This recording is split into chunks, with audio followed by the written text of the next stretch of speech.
make a point clearer than the creek water. Who's the best? Who's it gonna be? In Hurricane Mills, Tennessee. Can you feel the adrenaline? Dirt flies hypnotized by the wheel spin. Hear the crowd, everybody's whistling. Line on the fence. If you can put it all together 3 times, this 1 week of racing could change your life. Everybody knows this is where it all begins. Do what you gotta do for 20 plus 2 out at the ranch.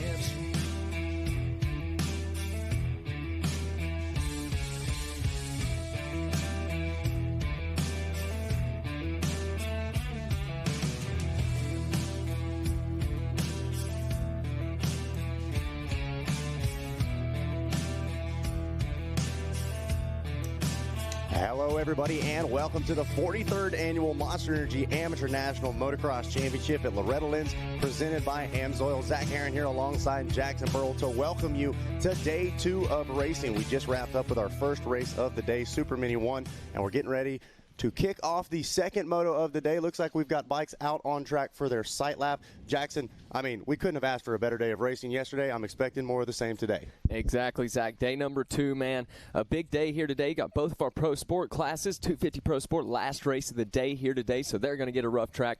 We're going to have a good day of racing. Oh, absolutely. And we had some fireworks in that 250 Pro Sport class as well. Drew Adams, one of the favorites, coming in, going down in that first turn along with one of his Team Green team, having to come back through the pack from 40th all the way to 4th place. So lots of passing opportunities. I don't want to hear any excuses that you couldn't pass. Drew found a way to do it. We've got an incredible track. We've got some great weather in store as well. It's going to be a good day of racing. Yeah, we're going to start things off with the 65cc 7 to 9-year-old class, race number 19. Let's take a look here at who we've got. On the number 5 machine, we got Gavin Welsian.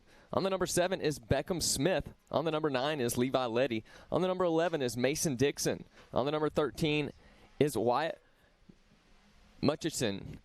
The number 16 of Tate Brush. The number 17 of Braxton Gother. The number 18 of Tyler Hinton. The number 19 of Bryn Bachmuller. The number 20 of Clayton Stoner. The number 21 of Holo Fiera Jr. The number 22 of Huxley Nolan. The number 23 of Jace Owen. The number 25 of Justice Pearson. The number 26 of Jasper Hall. And the number 28 of Jax Keller. Absolutely. We've also got the number 30 of Jack Deffendahl. We've got Parker Beckington on the 32. The 33 is going to be Ford Addington. Levi Geis on the number 34. Lincoln Wagers on the 35. The 36, that's going to be Maverick Gresham. We've got Yumina Burning on the number 41. Zayden Kansu on the 42. And Caden Sedgwick on the 43 machine as well. We've got Carter Holmes on the 45. The 47, Ryder Anderson. The 49, Talon Henson. Shannon Tarnow on the 51. Cannon Zabongnik on the 55. Cannon Stone on the 57, Richie Gurley the 59, Parker Reneker on the 61, the 64 of Jack Sipes, Jace Porter on the 65, the 75 of Zeke Utz, Cruz Peterson on the 81, the 82 of Ben Baker, the 92 of Jack Crone, the 94 of Kaysen Taylor, the 96 of Tucker Tix, and rounding out the field is Jax Baker on the number 99. All right, let's do it. Everybody getting lined up down on the gate, getting ready for their first moto here in the 65cc 7 to 9-year-old. Man, this is going to be a good one. We talk about the future of motocross kind of starting and cementing their name in the industry's minds out here at the ranch. And for a lot of people, it starts right here in this 65 class. We've got some star-studded names, and obviously we're expecting big things. Jack Sipes, the son of Ryan Sipes, multifaceted professional rider. We've got a lot of fast riders all sitting on that line right now thinking that they're the guy to beat. And look at this. Not only is it all over the United States that these riders come from, it is all over the world. Seeing California, seeing Nevada in here, Texas, Connecticut, North Carolina, Florida, Indiana, Georgia. And then look at that, Gold Coast, Australia there for the number 22 of Huxley Nolan. That's a long way to come. Absolutely, yeah, and we're glad to have them out here. We talk about Loretta Lynn's being the pinnacle of amateur motocross in the U.S., but it is a world stage as well, Jackson. You know that as well as I do. We want to welcome everybody on RacerTV.com, and we're glad to have you watching for over 50 hours of live racing coverage, Jackson. I know before we were out announcing at the ranch, I was sitting at work back home in North Carolina. I'm sneaking the phone out. I've got an AirPod in the whole time listening to Racer TV. Man, it's so much fun to be able to call the best racers in the nation. You hit the nail on the head. So much fun, man. You can't even, here on Racer TV, you get a perspective of how fast these riders are going, but when you're here in person, these are absolutely the fastest riders, fastest 42 on their size bikes in the world. And it's so fun to call, and here we go. There it is. The gate is down, and 65 7-9 is officially underway. Looks like everybody going to be able to get through that first turn clean. One rider going a little off track. He's able to re-enter safely. And looks like that's going to be Cannon Zabojnik there on the 55, grabbing the whole shot with Yamina Burning, and Ben Baker second and third just behind. Beckham Smith in that fourth place spot with Ashford Hall just behind him inside the top 5. Those are two names that we've seen at the front of the field already yesterday.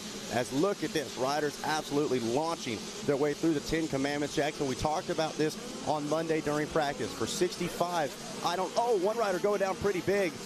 Looks like everybody's going to be able to scramble around, not going to collect anybody else along with them, and that's tough, Jackson. We talked about that yesterday. Going down in the first couple of straightaways on lap 1, you lose so many positions in a hurry. Tough luck for that rider right there.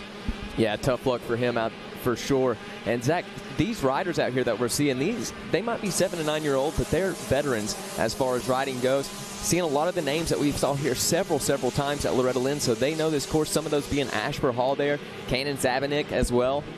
And I believe we've got a battle up here in the first couple of positions here. Oh, absolutely. It's Loretta Lynn's. Of course we do. We got battles all over the track. And look at this. Already riders slicing and dicing, going inside to outside, vice versa, trying to find a way around as they head into the Monster Energy Sand Wash. Right now you're watching, here it is, that Monster Sand Wash. And this is a tricky section right here, Jackson. That sand is deceiving, especially early in the morning. It's super thick. And for these younger, smaller bikes, they can reach up and grab you. You wind up on the ground before you know it. So look at this. It looks like the number 26, Ashford Hall, now finds himself in the lead with the number 7 of Beckham Smith just behind him. And be on the lookout for Tate Brush there on the number 16 as well. He had a really solid performance, got up on the podium in one of our younger classes yesterday. And some of these riders, like we said, have already had a little bit of experience, a little bit of time out on track. Could that work to their advantage? But right now, Ashford Hall and Beckham Smith, they're two riders. They've worked their way to the front, and they're trying to check out early. So here we go, checking in now on lap number 1, getting the green flag. Look at that. You've got Sky in that triple. Oh, look at that. Your leader having issues. Goes a little long. Could we see a pass for the lead? Here we go to the outside. Is he going to be able to do it? That's going to line him up for the inside. Oh, man. I'd love to see the pit boards on from Dad there coming out. Look at this. Side by side. Beckham Smith doesn't get the drive out of that inside line. Already super deep for our second moto of the day. And Ashford Hall is able to slide right back around. So this is going to be a great battle. And Zach, taking a look a little farther back, that was one of our gas riders that went down. I believe that might have been Sipes that went down in the 10 Commandments there on lap number 1. Oh, tough luck. You hate to see it there if that was Jack, but luckily he's got a decent amount of time to try to make some passes and get back at least inside the top 20, maybe even inside the top 10. As we're watching your top 3 looking like a little bit of a breakaway right now. Ashford Hall, Beckham Smith, and Cannon Zabojnik there. Your top 3, look at that. Cannon trying to take the long way around, already searching for some different lines. And this is turning into a 3-way battle here. Going back, looks like some of the more, a little further back in the pack, the meat and potatoes, if you will, of this 7 to 9 class, making their way through. Oh, look at that. That might have been a pass. Cannon might have found a way around, headed back into Storyland as now Beckham Smith shuffles back. But look at that. Beckham Smith says, hold on, that's not it. He takes those insides, and we've got to pass back. Some hard battling going on here in this one. Oh, look at that. Smith coming from inside to inside, cuts across the track, almost collects Cannon there with him. They launch up and over as they head into the sand wash once again. I'm loving the line selection here from all 3 of these riders. None of them following. And look at that. Beckham Smith, he leaves the brakes off, carries the momentum, and slingshots around him. So now the number 7 of Beckham Smith takes over that number 1 spot from Ashford Hall. Let's see if the Husky rider is able to do something about it. He's going to get a good drive. He launches past him as they get ready to buzz past the tower. Side by side through the air, Jackson. Look at this battle for the lead here in 65 7-9. How about it? Ashford Hall, Beckham Smith going at it here in their first moto of the 65cc 7-9. And don't count out Cannon either on that number 55 Cobra. He's just outside of that top 2 battle, but we've seen it before. He's patiently waiting for an opportunity to strike. He's trying to get a BOGO, buy one, get one, make a 2 pass, and sneak around for that race lead. You see him scrubbing off that jump after the finish line. Doesn't want to have the same mishap that Ashford Hall had on that last lap, going long in the next corner. Look at this. Cannon peeks to the inside. Is he going to be able to get a drive? No. Once again, that inside rut right as they head to the mechanics area. It looks like just a little too deep for some of these 65 riders to get a good drive out. And man, look at this, Jackson. This is bad news. Beckham Smith now starting to stretch it out by a couple of bike lengths. If you're Ashford Hall or Cannons Bosnick there in the third place spot, you better get going. May have to put their battle for second on hold, as they're going to have to catch back up to the number 7. Here they come to the 10 Commandments. So look at that doubling into the 10 Commandments goes these 65cc riders. Oh, and that's going to slow up Zabanik just a little bit there. Oh, yeah. And this is what we talked about on Monday, Jackson. Obviously, these 65s, I don't think they're going to be uncorking a triple at any point, but you've got to maintain speed so that you can double all the way through. Now, we missed it on camera, but that was a big bobble from your leader of Beckham Smith coming into Storyland. Had to dab both feet on the ground, almost came to a stop for a second. So he's going to lose a little bit of time, going to allow Ashford Hall to catch back up to him. But now we see a little bit of distance between your top 3. So watching Ashford Hall on the number 26 Husqvarna machine now on screen. Yeah, starting to see some gaps begin to develop now. Getting a little deeper into this moto. Still early here this morning at Loretta Lynn's, just about 8:07. Oh, man, it is a beautiful day here in Hurricane Mills. The sun is shining, the announcers are smiling, and the dirt is flying here as we watch Beckham Smith try to bring home a first moto win. Let's give you a top 20 rundown here. Beckham Smith, Ashford Hall, and Cannon Zaboznik, your podium positions so far. Talon Henson, Levi Geis, and Tate Brush. Your top 6, Yamina Burning, Jax Baker, Shannon Tarnow, and Jal Ferreira. Rounding out your top 10, Maverick Gresham Lewis, Braxton Gothard, Payson Taylor, Ben Baker, Parker Beckington, Gavin Weasland, Wyatt Machuden, Ryder Anderson, and Jax Keller, your top 20. Actually, I apologize, Tucker Tix sitting in that 20th place spot, rounding out the top 20. So some big names, and we're seeing a lot of shuffling there between the 15th and 10th place spot, Jackson. A lot of passes happening each and every lap.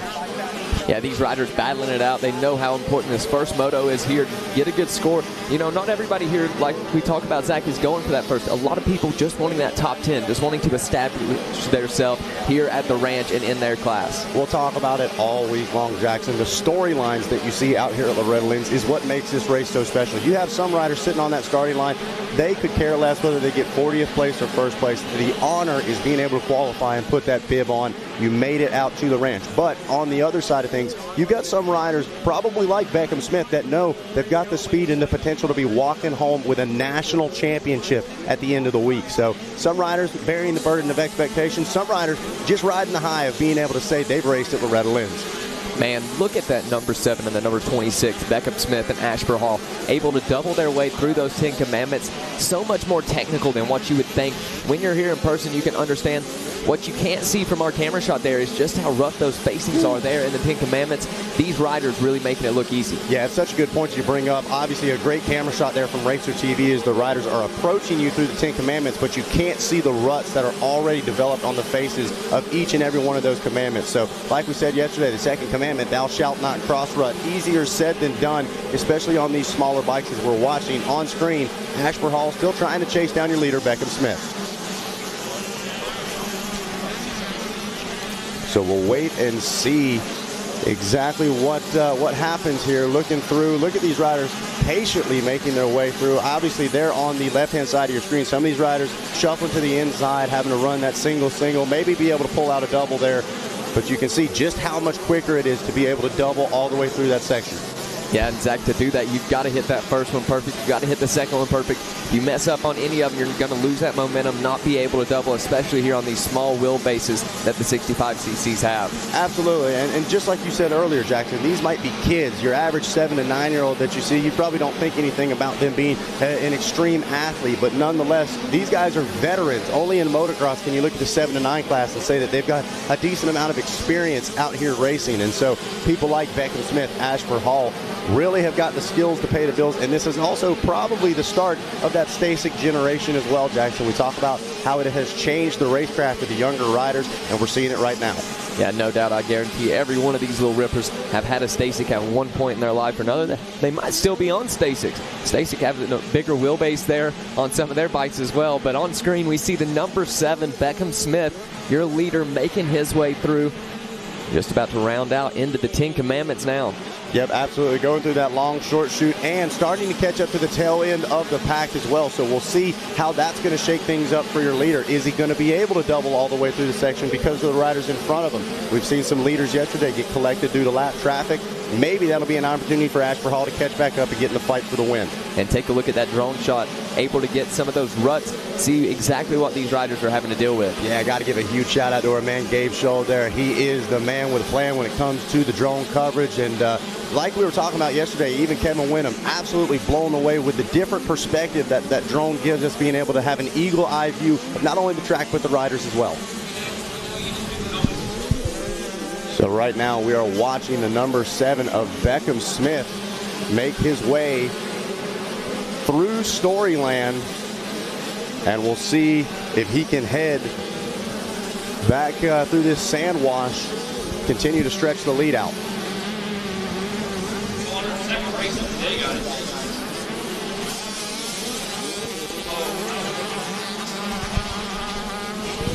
All right, on the second race of the day, fellas, already seeing dozens of race lines all over the place. Looking through the corners, looking at some of these bumps, this thing looks totally different, Jackson, than it did just 15 minutes ago. Holy cow. And these guys using different lines a little bit, got the smaller wheels, using some of the edges, and using that main race line through the center of the track as well. Yeah, no doubt they're still establishing these lines out there. They're not really concreted in just yet all the way around the track. And here by the end of the next couple motos, we'll see some lines that'll be there for the rest of the day. Absolutely, yeah, we talked about this is only the second moto of the day, believe it or not. With this many ruts and bumps already in the track, you might think this was race 5 or 6, but we've only had one moto already. So these kids really have a good opportunity to look to those insides to the outsides, just like Megawatt was saying. Here in that section they were just about to go through, headed into Mechanics Street. That inside rut, while it's great for the Super Minis, might be a little on the deep side for these 65. So they're going to have to look to these outsides and try to stay in some shallower ruts and really get a good drive out. You know, I took a look at some of those lap times, and just a second ago we were seeing Beckham Smith with like a 2:18. Nice time around a 2:20. Holy cow, early in the day with a non-established track, 7 to 9-year-old 65, and these guys are closing down into that 2:10 range already. Man, I'm telling you what, Mega, we were talking about the racecraft, the riding style of these riders already. I saw Beckham doing exactly what Wygant was talking about just a little bit earlier. He's got the jet style. He's doubling things that aren't made to be doubled. Oh, that braking bump, that looks like a jump face to me. Wait a second. Carrying the momentum through the corners, and he's slowly but surely stretching out that lead out front. Listen, if this isn't proof that our next generation replicates what we do, I don't care if it's at home, mowing the grass, I don't care if it's what you do in your daily life, but they mimic those that are older. They mimic those ahead of them.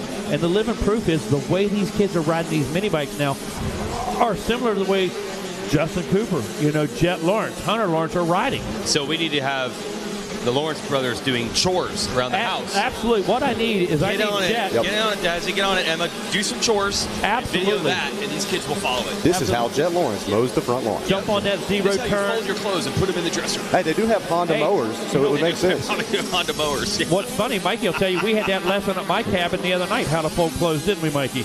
How to properly fold clothes. Well, yeah, I like that. Well, this is megawatt level. That's a whole nother. No, not with Mikey. Yeah, no, there was a folding class going on at my cabin with the kid and stuff. No and, surprise. How we properly put things away. Yes. Well, there's how to properly put things away, and then there's Megawatt's way, which is like 3 steps beyond proper.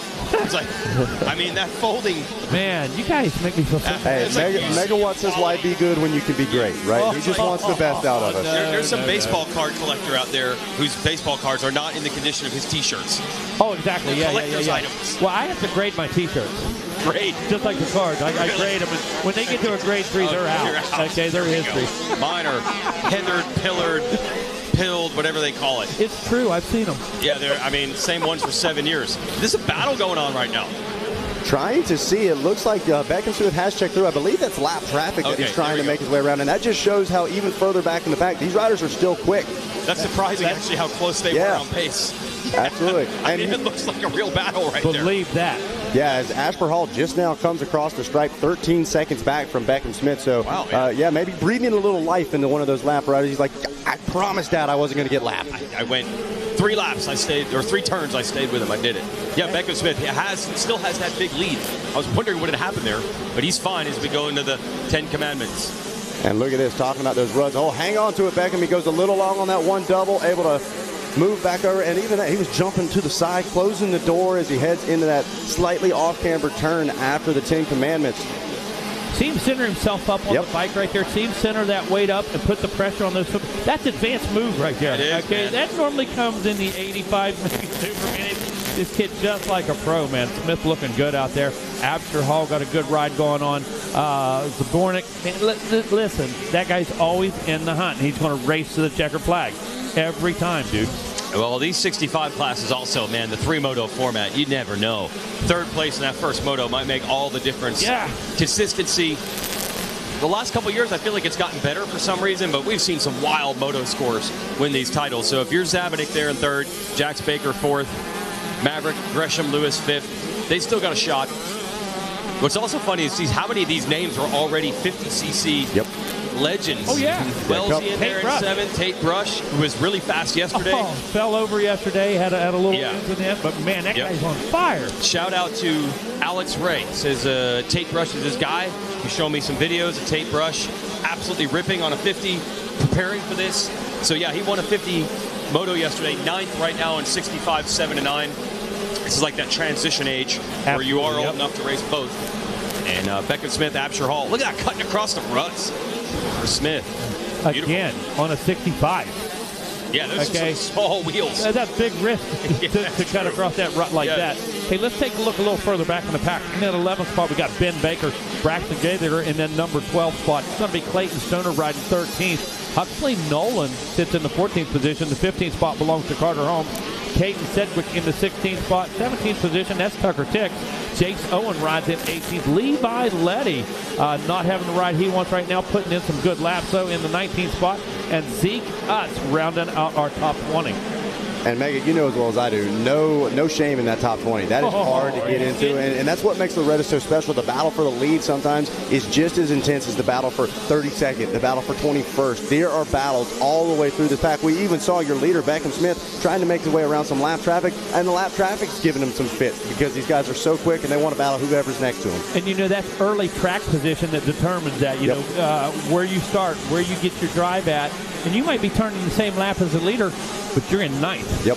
You know, you just had the hand dealt to you. You play it, but you start turning those lap times. Now, when he's coming through the pack and you're a lapper, he's got another battle on his hands. Absolutely, yeah. And we can't overstate how important the start is, especially in some of these younger classes, as the riders making their way around, maybe not quite as able to move left or right and make these passes happen. So oftentimes we see those riders that aren't able to be right up at the front off the start. They have a little more difficulty breaking through, but a couple of these riders making some big passes, and like Carter Holmes just jumped up to that 11th place spot. He was a few positions further. So very excited to see by the end of this moto who's able to knock their way into the top 10. No doubt. Time running out, too. Down to about 2 minutes. We're going to be seeing that board any moment, I'm sure. Going to be seeing the white flag right there. One rider down over on the beach there, not one of our leaders. Off to the outside right there, so plenty of room to get by. Now back under his own power. So on screen, we see the number 26, Absher Hall, making his way around. Absher going to be about 18 seconds behind last time we checked in. So Beckham Smith really been able to open up that gap. Smith now getting into the thick of these lappers.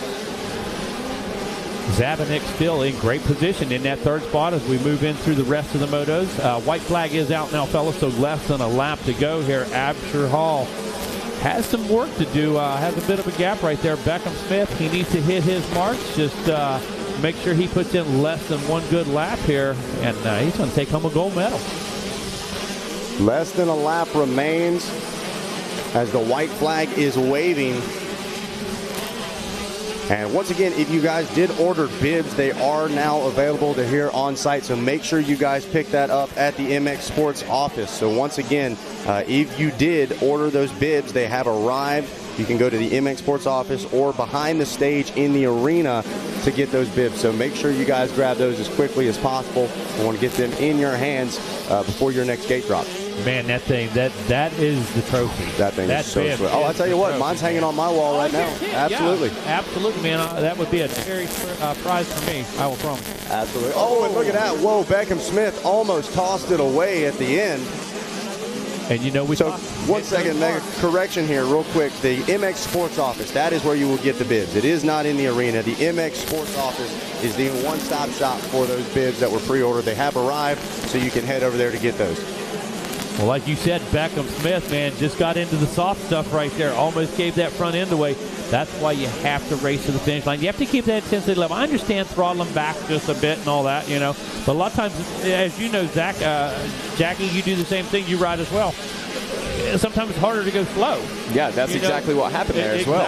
Yeah, he got into those lap riders trying to go through the 10 Commandments. He's jumped them every single lap, not able to jump them that time, tried to double out that last 10 Commandment, and it almost got him. Wasn't the normal rhythm.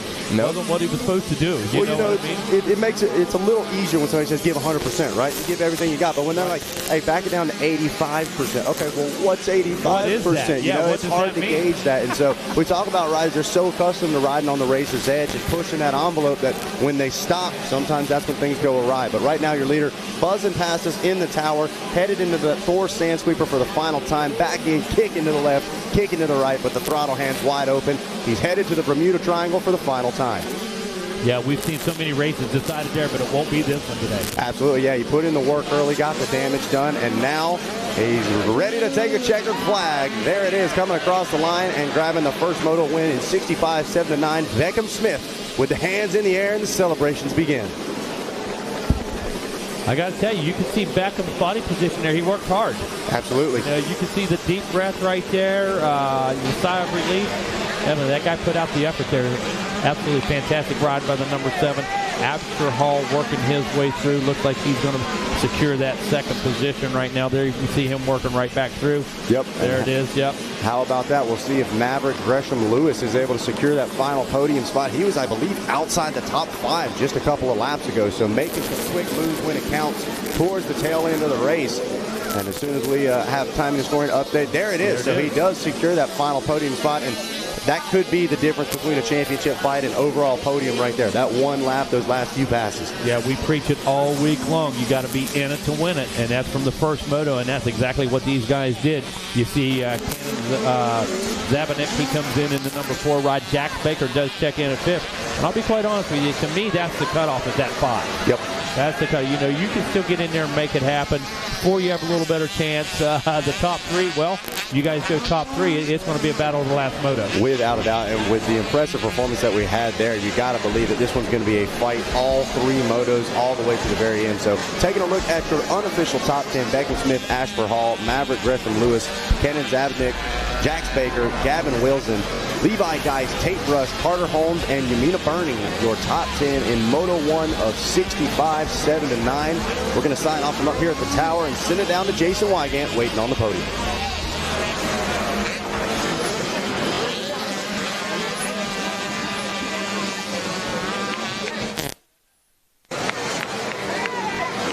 And we're just about ready here, 65-7-9. And as I tell you every year here at the Monster Energy Amateur National at Loretta, it's always funny that we know these kids pretty darn well already, even though they're 7 to 9 class. Because of 50cc titles, moto wins, and the rest. So already a bit of a playground legend, adding to it right here with a big win. Gold medal for Beckham Smith.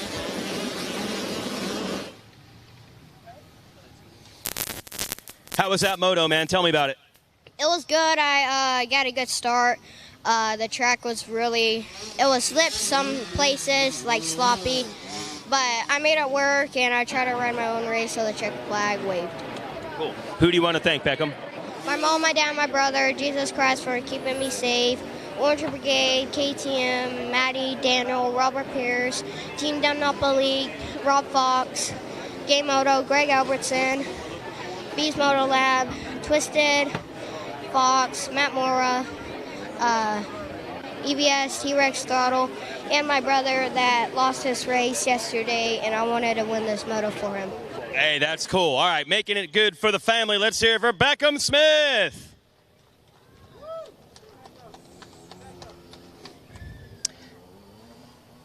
Good story there. There we go. You can enjoy that. We'll bring up the second place finisher, who will be Abshire Hall. Had a good run there and keeping himself in title contention. So let's get Abshire Hall on up. Maverick Gresham Lewis is third, and also Cannon Zabanik had the whole shot. So we'll bring Gresham Lewis and also Zabanik, if we can get you near the podium. Let's bring up the second place finisher.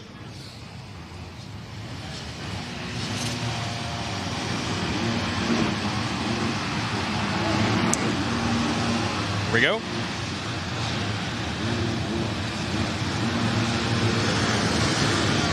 I'm going to let these bikes go by.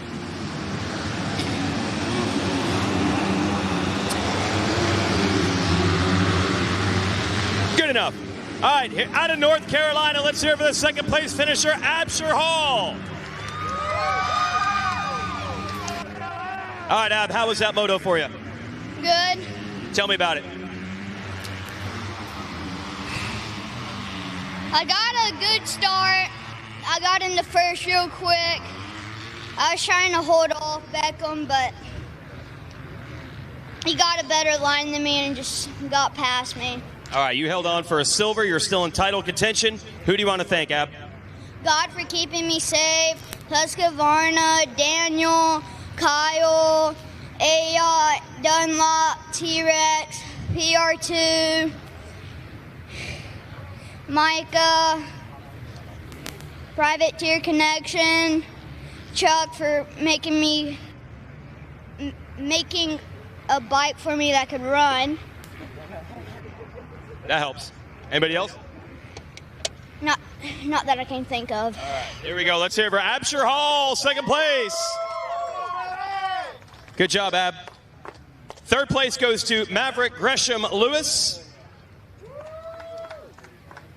And this is a battle to get this bronze that is hard earned. Just like the Olympics here, getting the bronze, Maverick Gresham Lewis. All right, tell me about your moto. That was tough battle there for third. Yeah, didn't get that best of the start. Went down twice in the same corner, but came back with a charge and just rode my race. Who do you want to thank, man? I'd like to thank my mom, my dad, the GC4 for keeping me safe, Caleb Tennant, Bees Moto Lab, FXR, 100%, 60 helmet, Dirt Care, and everyone else I forgot. Thank you so much. All right, let's hear it from Maverick Gresham Lewis. Thank you. And if Cannon Zabanik is around, he just got edged off the podium, but he did get the whole shot. Come on up. Again, a lot of kids we remember from the 50cc days. Stasic whole shot award to Cannon Zabanik. Here, I'll move you in the middle here just a little bit. Good run. Who do you want to thank, Cannon? Mom and Dad, Puppy Yaya, Kobo Elite, 100% VP, Renegade Fuel, MTC, ASV Levas, 7, Tama, PI2, T-Rex, Recluse, JLR Wheels, Rad, Dunlop, Pro Socket, Awesome AMSOIL, Moto Seat, Roos, and Mitten. All right, let's hear it. Cannon Zabanik with their whole shot. And a gift card from Stasic. That'll do it for 65, 7, and 9. Thanks, everybody. All right, thanks, Weed. Great stuff down there from the podium as we get ready for our next race, 250C Junior 12 to 17 Limited. And, man, this one's going to be fun, Jackson. Let's run through who's getting ready to take to the track. On to number 12, it's David Kubek. Christian Nyman on to number 13. Brayton Cash on the 14. The 16 of Luciano Tesny. Sawyer Rosenberg on the 17. Caden Vargas on the 18. Aiden Finley on the 19. The 21 is going to be Hugh Ludington. Jaden Smedley on the 23. Dylan Stewart on the 24. Mason Hibner on the 25. Jacob Blackburn on the 26. The 27 is going to be Cole Martin. Bryce Arnold on the 28. Hayden Schumacher on the number 30. And the 33 of Sawyer Treadwell. And then we're going to have Louis Edsel on the number 34, the number 37 of Lucas Corcoran, the number 39 of Ethan Evan, the 41 of Jeremy Strider, the 42 of Caden Taryet, the 44 of Colton Stewart, the 45 of Gavin Pettit, the 47 of Tegan Kortenbach, the 49 of Jacob McPherson, the number 50 of Austin Ellis, the number 54 of Jet Takunin, the number 62 of Caden Stripling, the number 63 of Caden Thomas, the 66 of Drew Roberts, the 67 of Jacob Coleman, the 68 of Hayden Handrell, the 70 of Eli Bassett, the 72 of Landon Bacon, the 77 of Caden Martin. And what are we seeing, Zach? Looks like we got a green machine out front as the gate goes down, but quickly relinquishes that number 1 spot to a blue crew machine. Looks like that might have been Caden Martin sneaking away around the outside, but it's Nathan Snellgrove grabbing the early race lead with Lucas Corcoran, with Landon Bacon, Luciano Tesney, and Caden Vargas, your top 5 early. And to finish out this run out, look at that, the next person on the list, the 81 of Nathan Snellgrove, the 91 of Ethan Rennie, the 92 of Blake Vetter, 93 of Roman Jordan, the 94 of Kason Lang, the 95 of Toby Yackel, and then the 99 of Caleb Finesse. Absolutely. Star-studded lineup here in the 250C Junior, 12 to 17 limited. All of these riders, their first time out here at the ranch in the C-Class. And on the younger side, could you imagine, I was about 12 to 13 years old when I jumped up to a 250, and so a lot of these kids, when you think about it, Jackson, that's not very old, all right? They probably, while they do have some experience, not quite as much experience as some of the older riders in the other C classes. So nice of this 250C Junior limited class to be created, and man, does it provide some great battles. Yeah, allowing these riders to get up on that 250 and be able to race here at the National Championship at a younger age. I know one thing, when I was 12 years old, there was no way I could be riding a 250.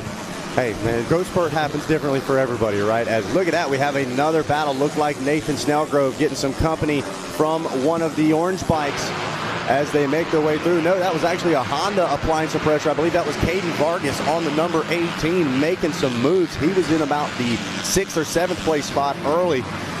So as they get ready to come across the finish line for lap 1, we'll get a full read on it. But right now, whoever that is out front already got a nice little gap going. Lucas Corcoran on the number 37 Gas machine, the Gas Mob, looking strong right now. What's up, Kevin? Redemption year for Lucas Corcoran with the early lead. Last year he was here in practice, qualified for this class, broke his femur on lap 1 of practice.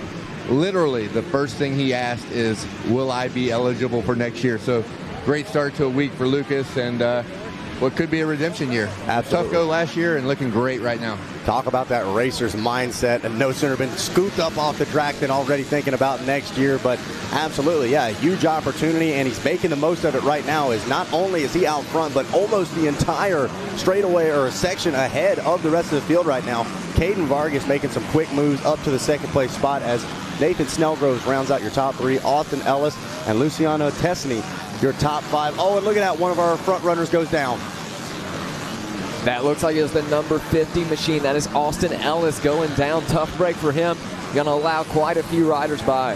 And he probably lost 6-7 positions just in that quick little tip over. Those mistakes can cost you big time. Oh, look at that. Another rider almost coming to a complete stop as they head through Storyland. So, wow, really tough racing. A lot of simple little mistakes we're seeing up at the front early. Yeah, that's the second time I've saw one of our top 3 stall their bike out here early in this moto. A rough track here just on moto number 3 of the day. Yeah, seen a couple of riders. I don't think they're brake checking, but the rider behind them kind of runs into the back of him. It stalls that momentum, stalls the motorcycle along with it. Exactly. They make their way through the Monster Energy sand wash back up towards the tower as we watch your leaders buzz by.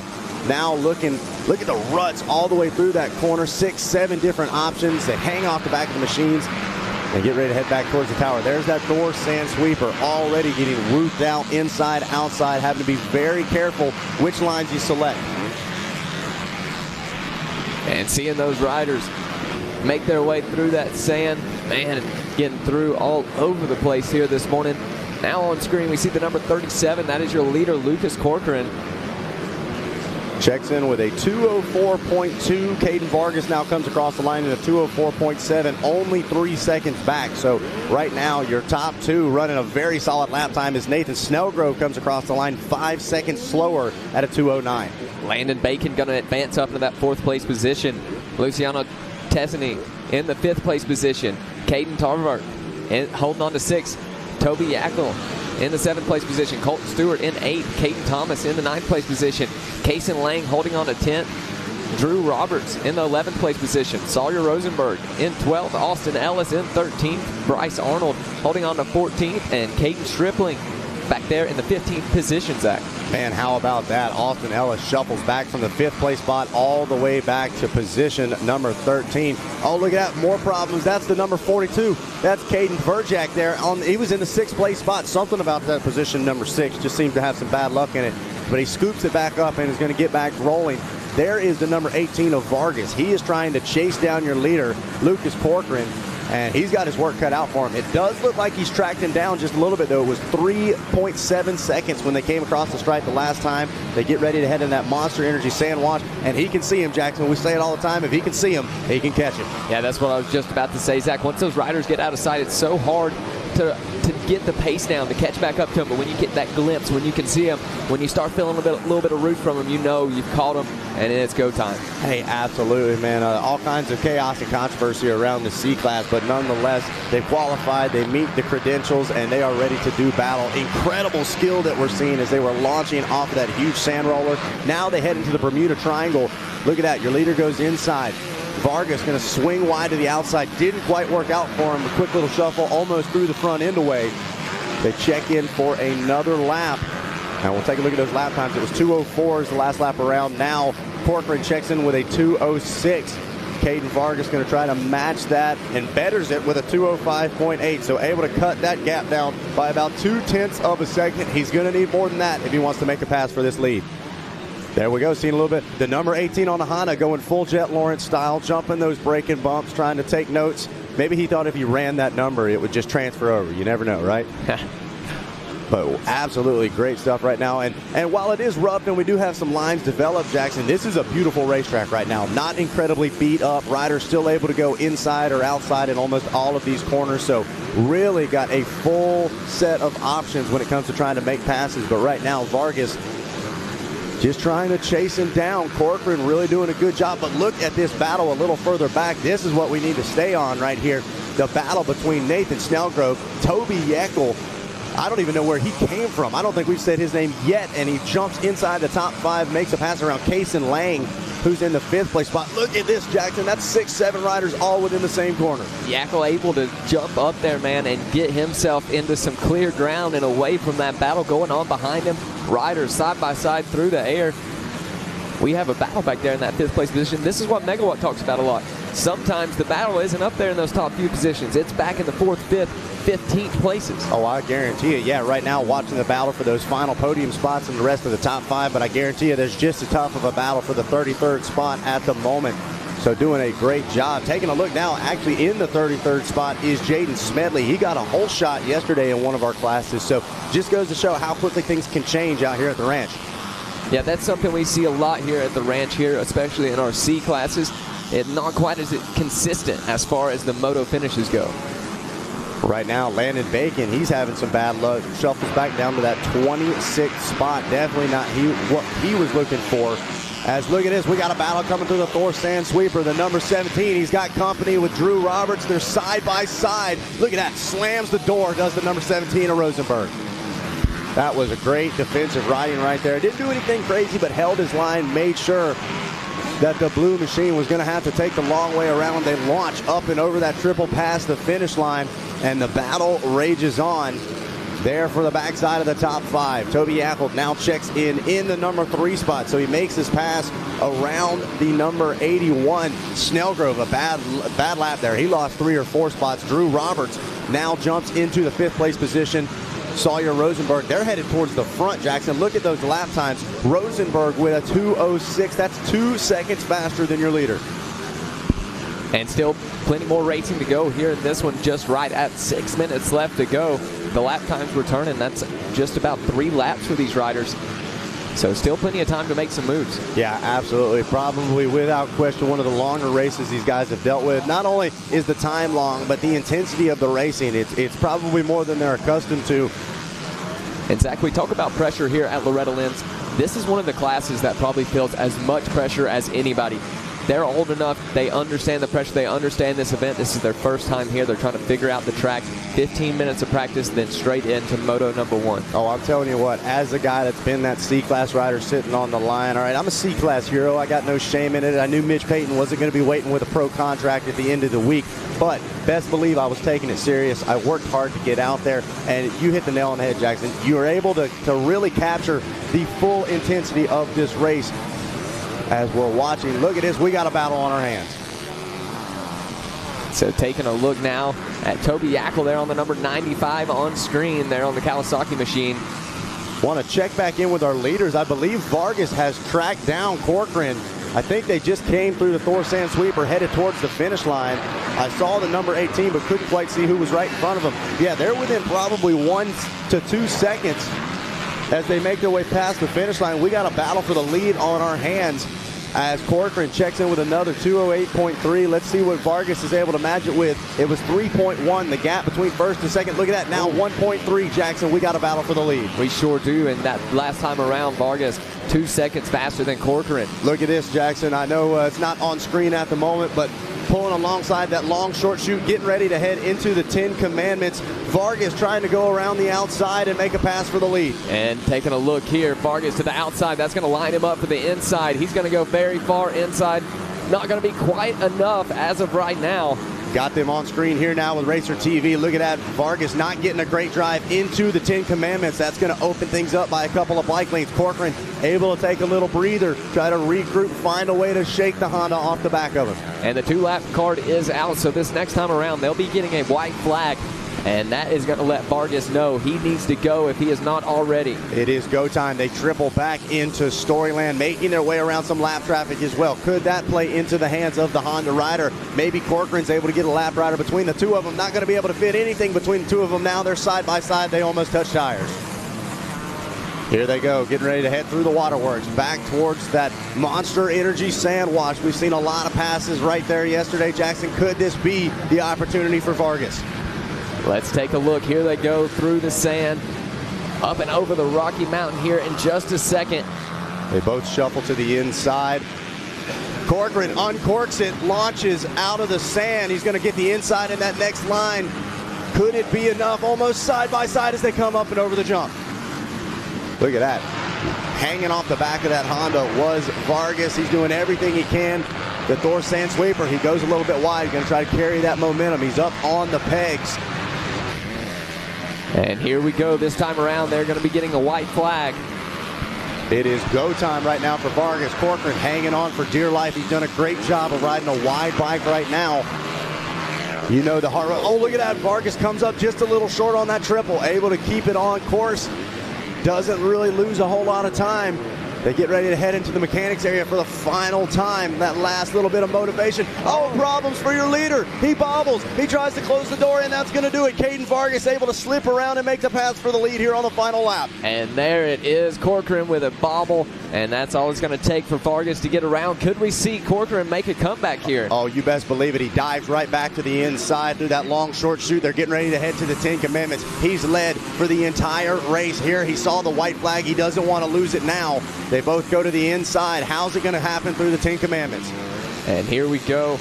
The number 37 with a great drive. Oh, nice. The 18 brings out the triple at the end of the sections, able to open up about a bike length.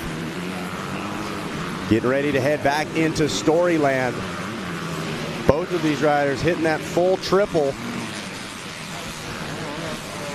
Corcoran's not out of this yet. He's definitely still fighting hard. Looks like he's still got some good energy in the tank. Definitely lost a bike length or two in that one section. He's using a lot of insides, getting hung up in some of these ruts. Yeah, now seeing a few bike links as they made their way through Storyland. Corcoran going to lose some time. Vargas has had the ability to kind of look inside, look outside. He's really been carrying that momentum well. Watch him after this Monster Energy sand wash. See if he launches off of that big sand roller. That's not made to be a double jump, but man, he gets a great drive, puts that Honda power to the ground. He does not launch it on that last time, so that was clearly a only going to jump it if I need to.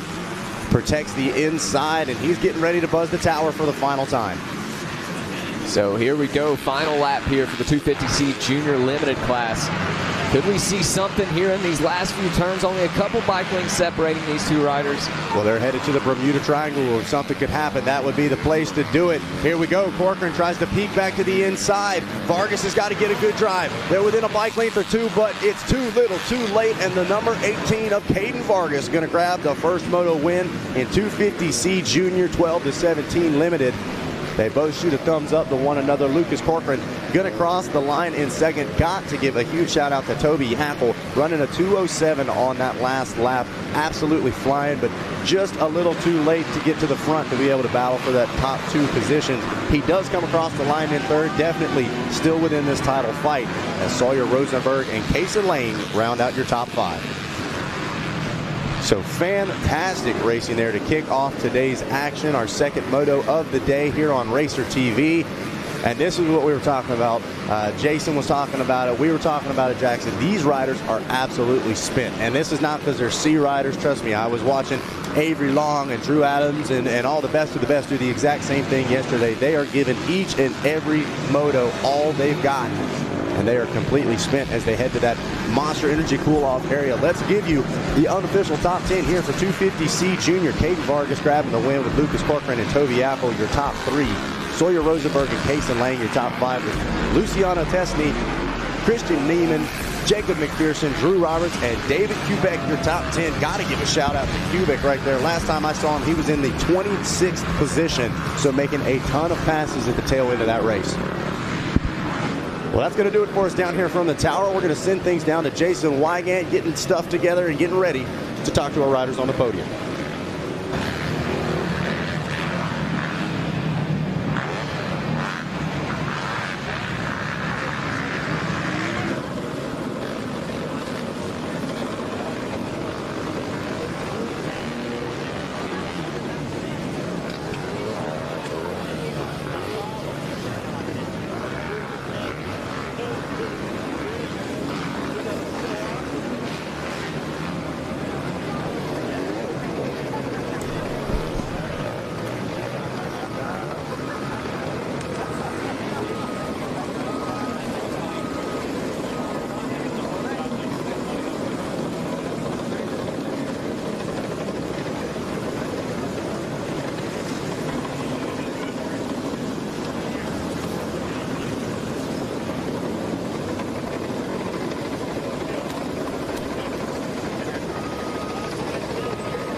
All right, we're going to take our moto winner on up. Caden Vargas, a great ride. That was a last lap battle to earn the gold in 250C Junior. He didn't even need to hang out under the tent. This dude's tough. All right, folks, let's hear it for our first moto winner. He got the job done with a last lap pass. Let's hear it for Vargas taking the win. Hey, great job, man. Did you know that was the battle for the #1 spot there? Yeah, I got a good start, and I just got around everyone as soon as I could. And then I just stayed behind them and waited for them to get tired, and I just passed them. All right. How good does it feel to have a gold medal at Loretta's? Really good. Who do you want to thank? My mom, my dad, my mechanic, Pete, my stepdad, Charlie, Dunlop, Monster Army, MX Clinic, Cerebees, Henson, Astric, and Chris Freehill. Let's hear it for our first moto winner, 250C Junior. Well done. Now you can go cool off under the tent. We'll talk to our second place finisher on the 37. Had it all the way to the end, but he'll be back for Moto 2, no doubt about it, strong again. There he is. We'll go to the front. Corcoran. There we go. Let's hear it for Lucas Corcoran, second place. This track's tough, man. That was a battle. Ruts got you a little bit, but still a solid run. Yeah, it feels good to be up here, and yeah. I heard your story. You got hurt in practice last year and couldn't race. Yeah, I broke my femur over the one jump, had to get surgery on it, ended up not racing. So here for redemption, and yeah. You're on the podium. That's pretty awesome, Lucas. Who do you want to thank? I'd like to thank my mom and dad for getting me here, and the whole Club MX team for helping me train the month up to getting on the podium and being here. And Mount Holly Motorsports back at home, and Rhino Power 100%. Dunlop for getting a nice hookup off the start, and O'Neill. All right, let's hear it for Lucas Corcoran, Redemption Tour, and second place. We're going to wait for Snellgrove actually grabbed our whole shot, and we'll bring our third place finisher on up. Thanks for handling my paperwork.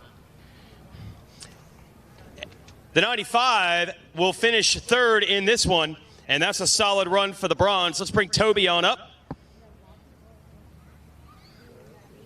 Third place in 250C Junior. Just a rider. We don't need the bike. Thank you. Let's bring him on up. The 95, Toby Yankel. Awesome job. You earned yourself some hardware. How was the moto for you, Toby? It was tough. Yeah. Just track's really grabby right now, so it's hard to stay up, but pushed through and got bronze. Awesome. Who do you want to thank, Toby? I want to thank my mom, dad, Kurt Wharton, Mason, the whole Wharton family, Scott Russell at Motorsport Hillsboro for believing in me, and Pro Circuit, Mitch, Fly Racing, Viral, Split Designs, everyone else. Thanks so much. All right, Toby Yankel, third place. You got one more, yeah? And Richard. Yeah, Richard. Right on. You got two more. No, we got plenty of time. They're doing track maintenance. MTF and Kyle Lewis. You got to thank them. All right, there you go. There's Toby, third place. Good job. And I do have a Stasic Whole Shot Award to Mr. Snellgrove, if he's around.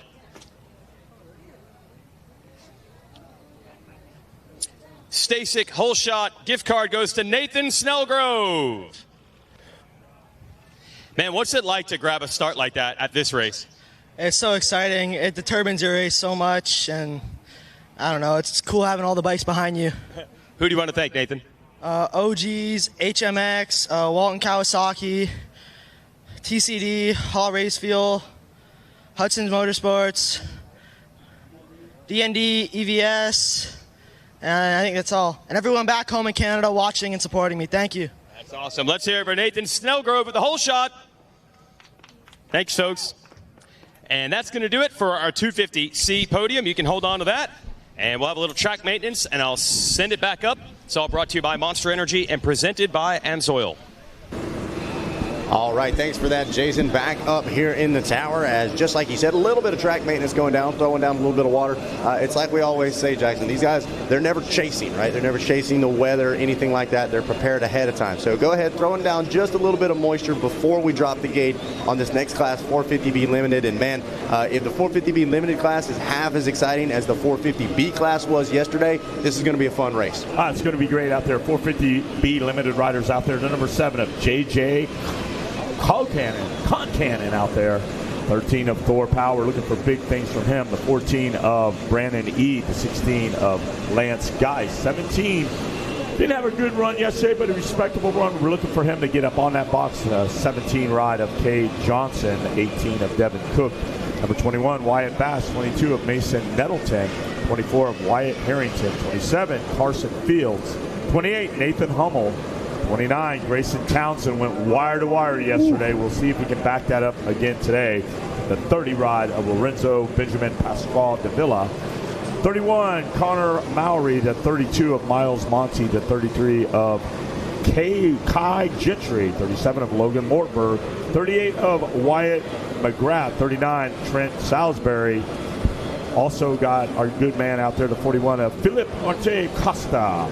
And then the 51 of Ryder Thompson. Well, what do we got? Oh, Diesel Thomas at 54. And then the 57 of Justin Turner, the 59 of Grayson Watkins, the 62 of Whispering Smith, the 63 machine of Cole Pragner, the 69 machine of Bradley Williams, the 72 of Seth Creedy, the 73 of Bly Doza, the 75 of Chase Haynes, the 77 of Jaden Wolf, the 79 of Max Shane, the number 80 of Christian Wallace, the number 81 of Andrew Scholes, the number 82 of Clayton Stocksville, the number 83 of Micaiah Ulrich, the number 84 of Kyle Held, the 87 of Cade Bradley, the 89 of Christopher Schroeder, the 93 of Seth Dennis, the 96 of Flynn Watts, and the 97 machine of Tristan Dalton. I can't wait to see those guys. Matt Shane is a notable out there. He was not happy with his ride. He's ready to get some redemption out there. But also the RM Army. Go get signed up at the RM Army or the Twisted Tea Rig because they've got cornhole tonight. Get signed up. They're only taking 12 teams. So go see our good friend Tim Castone down there. He is going to get you signed up, so get signed. Also, 7:30, we got Twitch. The boys are here from Sayers FMS, Monster Energy, freestyle motocross going on right here. Backflips, the whole 9 yards. They travel the world. It's a special treat here delivered to you guys from Monster Energy. 7:30 should be right here about the first turn on the first straightaway here. And we got bikes out there doing sight lap. Absolutely, yeah. Riders getting to take a look at the track. Obviously, like we said, a little bit of water getting thrown down. I don't believe any of the heavy equipment was brought out, so nice and rough still. Got some lines beat in, and man, just like you said, this 450B limited class really got a lot of big names in it. Going down the line, just looking at the ages, 19, 16, 17, 17, 16, 17. Oh, yeah, 14. And that was the guy that won the 450B class yesterday, or maybe the 250B class yesterday. But nonetheless, just like you said, Wes, he didn't just win it wire to wire. He handled business. No, you got to, and he had a lot of opposition. A lot of guys were out there challenging Grayson Townsend out there, and he was able to persevere. But I'm telling you, the NSA guys, Donnie Luce, Ed Torrance, and the boys over there, Danny Lewis, Donnie Luce, they all had a huddle. I saw them yesterday when everybody was gone and they were huddling up. They had the board out. They were over there making a plan. It looked like I was in there with the Alabama head coach, Nick Saban. They were making a game plan. They were executing. They were looking at what they had to do. So let's see if any of that, Kevin Windham, if any of that comes into play when the gate drops. It's got to. I mean, those guys are great, and they know a game plan, and when things don't go right, you know, it's adjustment time. And it's interesting you say some redemption for some of the guys.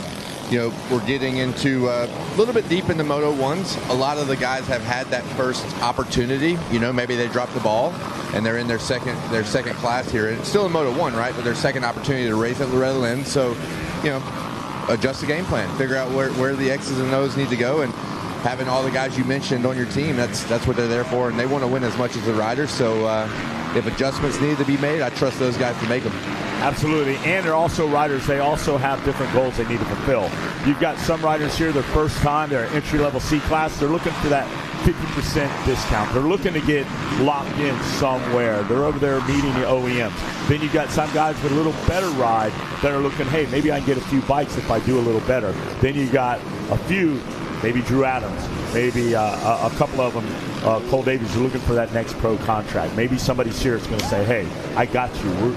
We're going to put you in the next few outdoors and sign you up for a year or two contract. So there's a lot of levels of things going on here that mean a lot to each and every rider. Kind of been the theme all week, as you know, obviously here for the opening ceremonies, talking to Dungy and a few others. I mean, it's just such a character builder, to your point. You know, regardless of what your ambitions are here at the ranch, it's an incredible opportunity to build that character, turn you into a nice, fine young man, especially these 14-year-olds that are just killing it. Well, I did get a chance to talk to Drew Adams as I came up to pull in my shift up there, and Drew Adams said, what you saw yesterday, if he can help it in any way, is not happening next time he gets out there.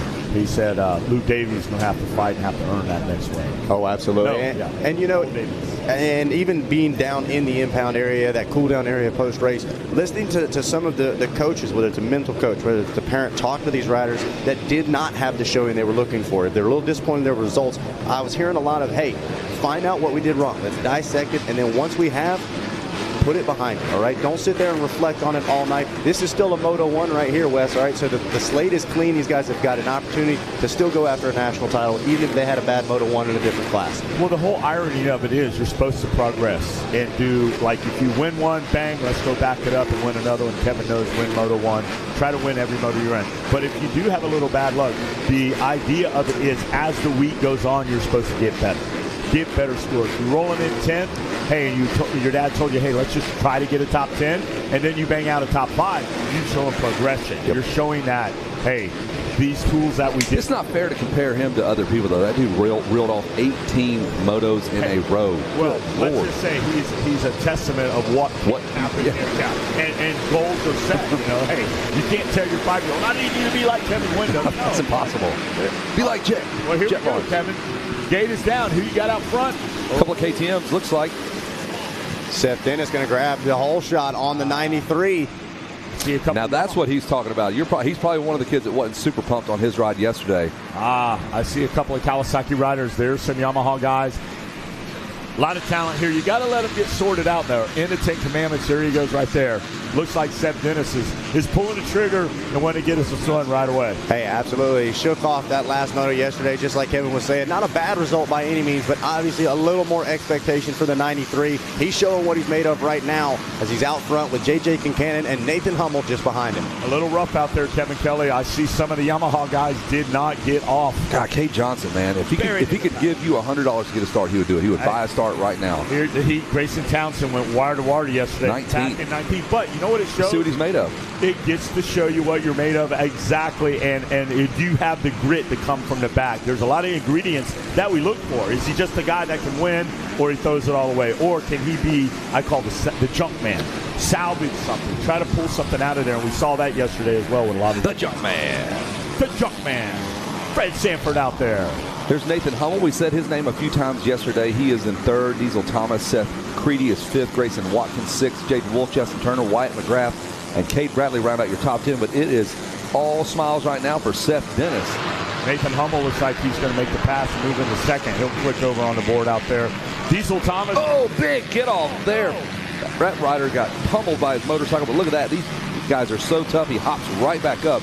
Jumps that big double here, boom, over the bars, nice and slow. We saw that yesterday, Kevin, K-Dub. A lot of guys were not opting to do that because it's just, you just get sucked. Risk reward kind of thing. Does that kind of landing like just destroy you when you land, Kevin? Well, I've seen guys actually blow wheels there. There's certainly a technique to landing smoothly. And we saw yesterday, look, I said, let's go to the inside that seemed to be fast, and then there was a couple of riders. I think actually Martin was actually making it in the pro class, where I think it's just you got to race it, right? If you pin it, like we saw a couple of guys just absolutely sending it into the section, you can make either one of them work. A little bit of risk and reward balance if you're laying on your head in the sand. Well, I'll tell you who's got to get down to risky business to get a reward is the 79 rider Matt Shane, buried out of the top 10 in 12th right now. Kay Johnson, Kevin, you noted him out there. He is trying to get up in there. He's at 9th so far. Yeah, he's a player, man. He's normally a top 2-3 champion guy here. Now he's having to swim through the upstream right now, catching up to all the guys. Grayson Townsend has jumped from 20th to 11th. I was just about to say, making a lot of passes early here while everybody's still bunched up. So, like you said, might be making that junk man statement right there, Wes. Well, let's look at the 11th place through 20th. Townsend in 11th, Shane in 12th, Powell in 14th, Schroeder 16th, Ryder Thompson 15th, Wyatt Bass 17th, Pranger 18th, Ulrich 19th, and Brandon Eade in 20. And that one brought to you by our good friends over at Dunlop MX Tire. Good job, Wes, getting those plugs in. $10 a plug, man. Cash money for Wes King. See him out there. He'll plug your business for $10. I'm kidding. Totally kidding. He's probably not, though. He could grease his palm pretty easily. He'd roll right over. Oh, boy.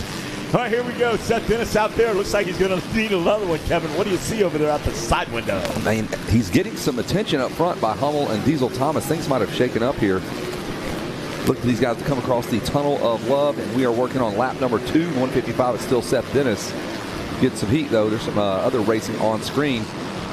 Diesel Thomas, that is his dad's hat over there. And I told Diesel, I said, you're a monster athlete. Keep your dad in some fresh stuff over there. I said, that's a man's That's a 1994 hat right No, there. He goes, I give him one a week, and he just blows through it. He's just an It's like Barry Carson. When he gets on a motorcycle, it immediately looks 9 years old. Like, is that a new bike? No, you have to throw it in the dumpster when you're done. All right, here we go. Dennis out there. Diesel Thomas makes a little slide move on Hummel. Now it's Thomas. Can Thomas? There he goes right there. Diesel Thomas has got that 6'7" power stroke, throttling down, getting after him. Tell you what, talking about a rider making the best of a bad situation, Kay Johnson, he might not be able to buy a start, but he is able to make some passes, moves up inside the top 10, sitting in the 7th place spot right now. Come on, Max Shane, you got to get on your trusty steed and let her rip, Tater Chip. These boys are moving. You better be careful. Here comes the rest of the field, and they want your number. Well, Max Shane was in 10th. Where? He was right behind Grayson Townsend. Now, I'm looking for Grayson now. Slipped back to 20th, so he had a rough go in that lap. I was wondering what was going on with Townsend. We got somebody down. Rider down right in front of us. It's the number 73 Cowie. Yep. We're going to get him back up. Track is demanding, just like Tim Cotter said for years. It's the dog days of summer, and any minute the lion can rear up and pull down the dreams of a championship just like that from you. So you got to be gingerly out here. You have to have everything lined up, or it could be curtains. So taking a look now, I believe that was Thomas on screen. We saw getting ready to launch by the tower. There he goes. Is that a Yamaha on second, though? No, you got... okay, my apologies. They already passed through. So look at that. Now Whisper and Smith checks in. Nope. Yeah, that's a transponder issue. It's going to be Seth Dennis out front, Diesel Thomas, Nathan Hummel, Watts, and Turner in your top 5, top 6. Here we go. Seth Dennis checks in at the board. He is going to lead another lap. We can see him right there in front of the billboard. But be careful. There's the 93 right there. You got to be careful because somebody's going to be knocking at the door. You're going to hear him barking, K-Dub. It's going to be Diesel Thomas. I don't know if he's going to bark just yet because Seth's throwing down some good lap times. I mean, they're responding both in the 56s right now. A little bit of difference, 0.8, but it's amazing. Sometimes the gap on television looks a little different than what timing and scoring looks like, but you know, Seth is responding to the pressure coming from behind right now and holding steady. I mean, you can see him now. It's a straightaway, so Diesel Thomas can get a look at that. And once what do you do, Kevin, when you see that number plate? Just what does it tell you?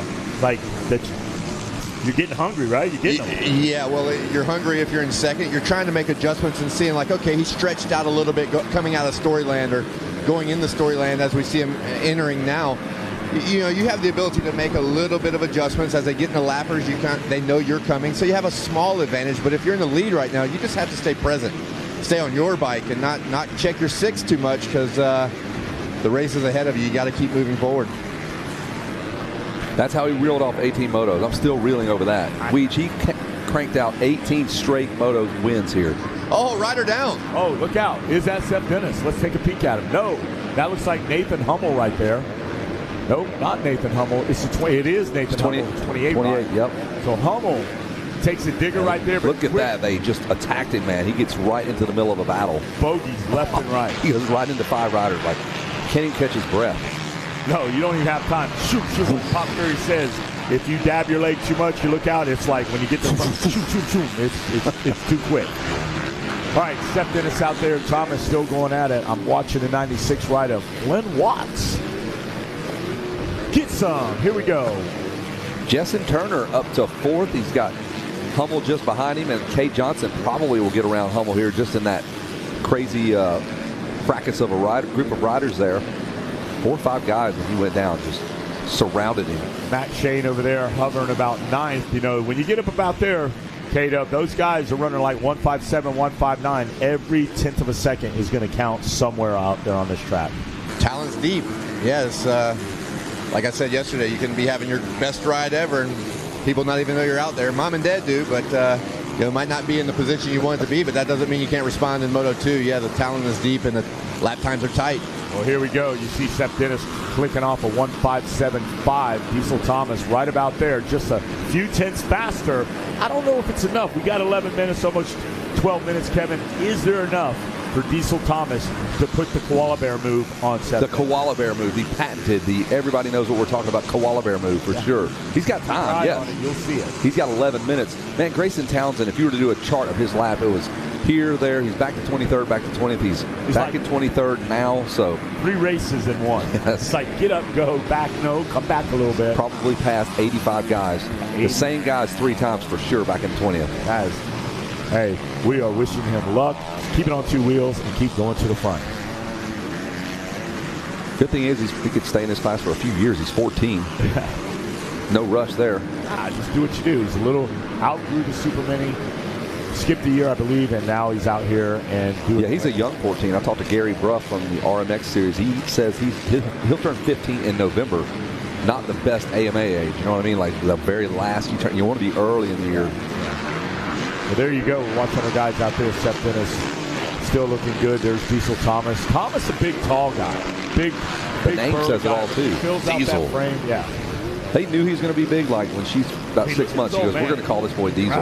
He's 15 pounds right now in the womb. I mean, yeah.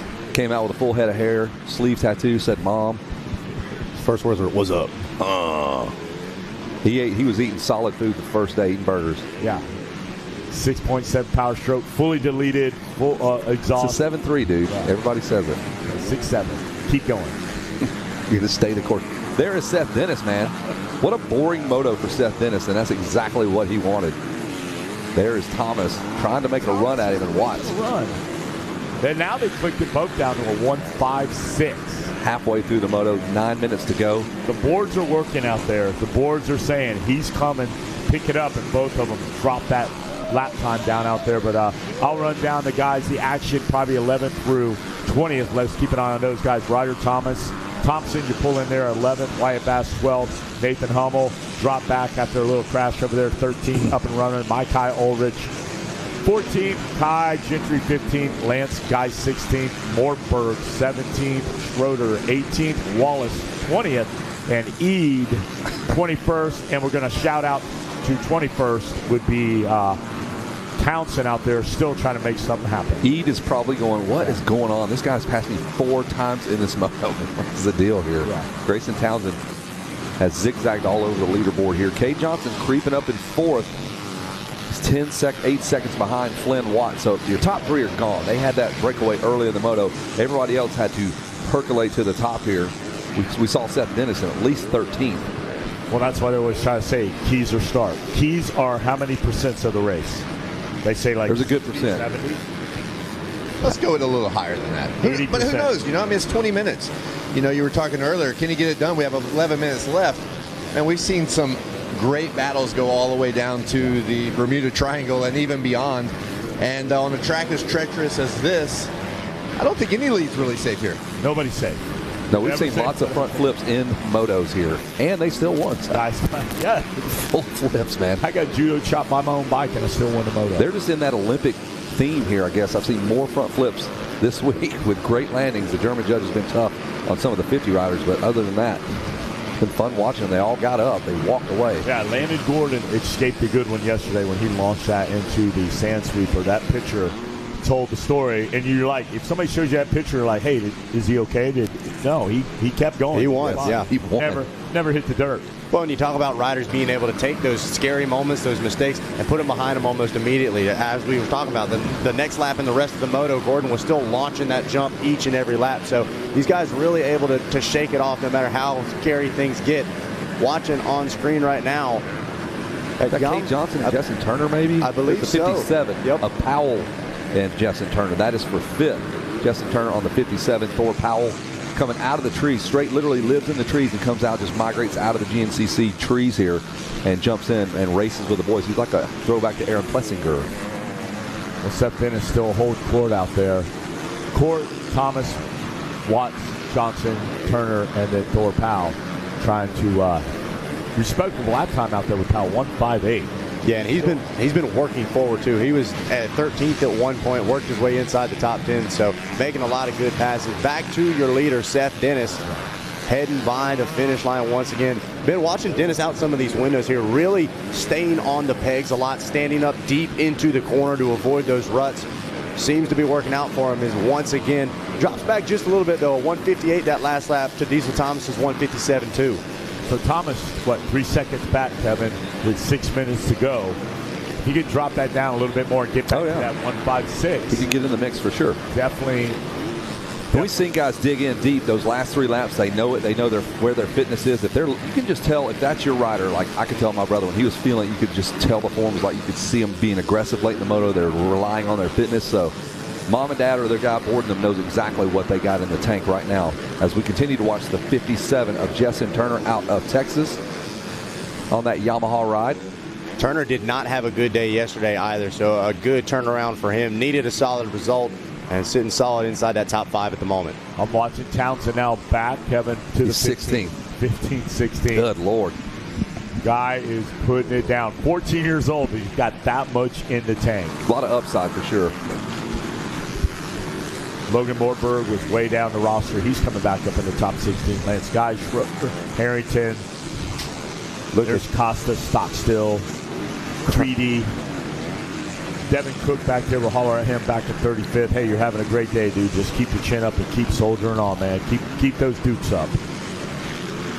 It's easy to get caught up, like if you got a 30th and a 25th, you're like, man, I'm just not the guy. And then you jump out and get a whole shot. You're like, uh-oh, here we go. Now we'll see what we're made of now. Yeah, you got to progress through the week. Hey, this could be something. Take notes, Mom and Dad. What are we going to fix for the next time?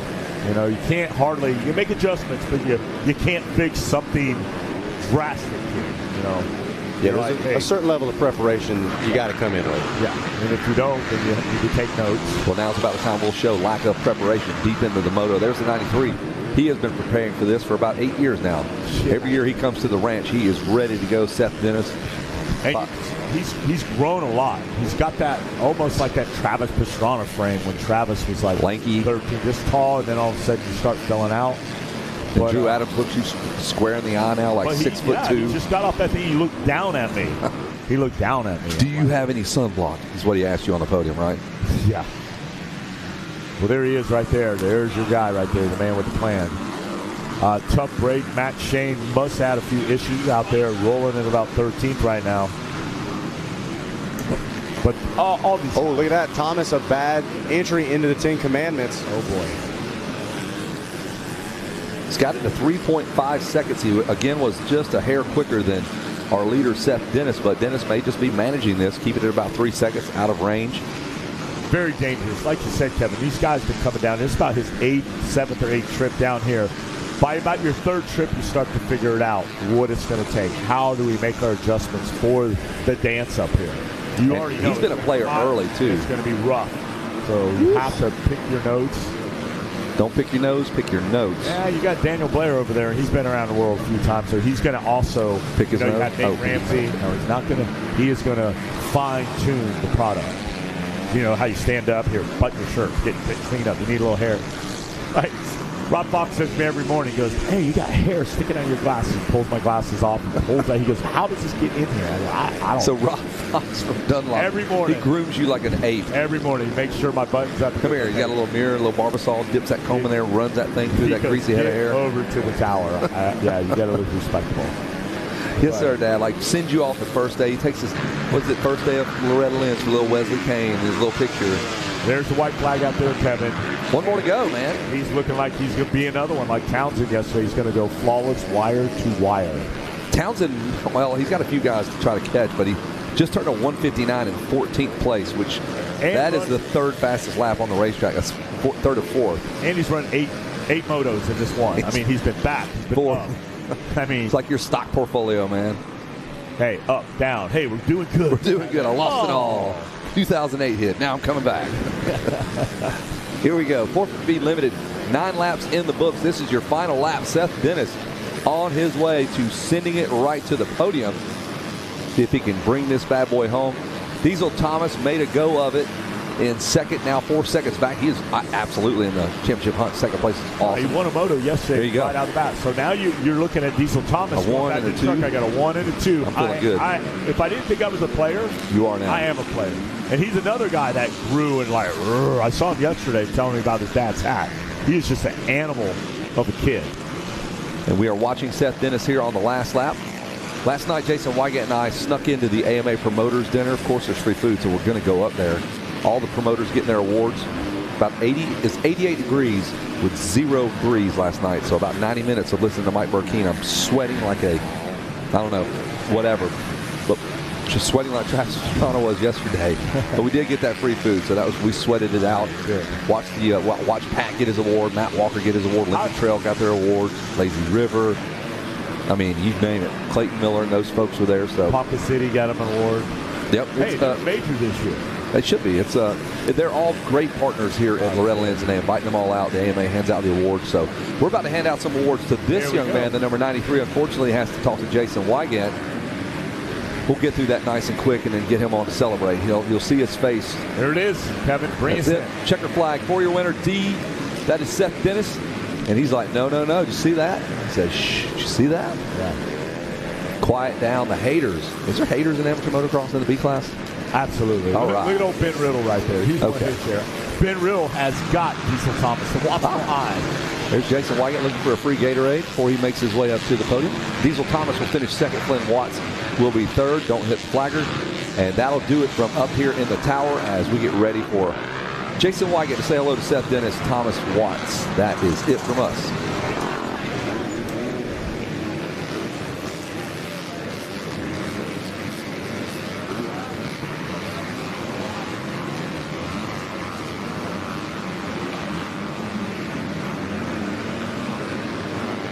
Oh, yeah, we're getting it set up down here, Kevin Kelly, down on the podium.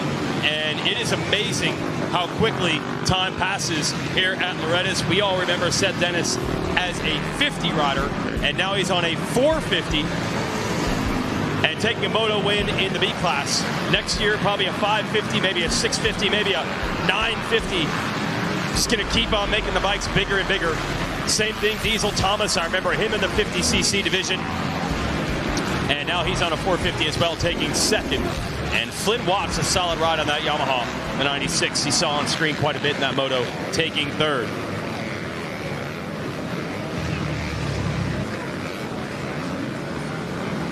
Seth Dennis, we're going to bring him on up first. And Diesel Thomas is second. I'm looking for Seth.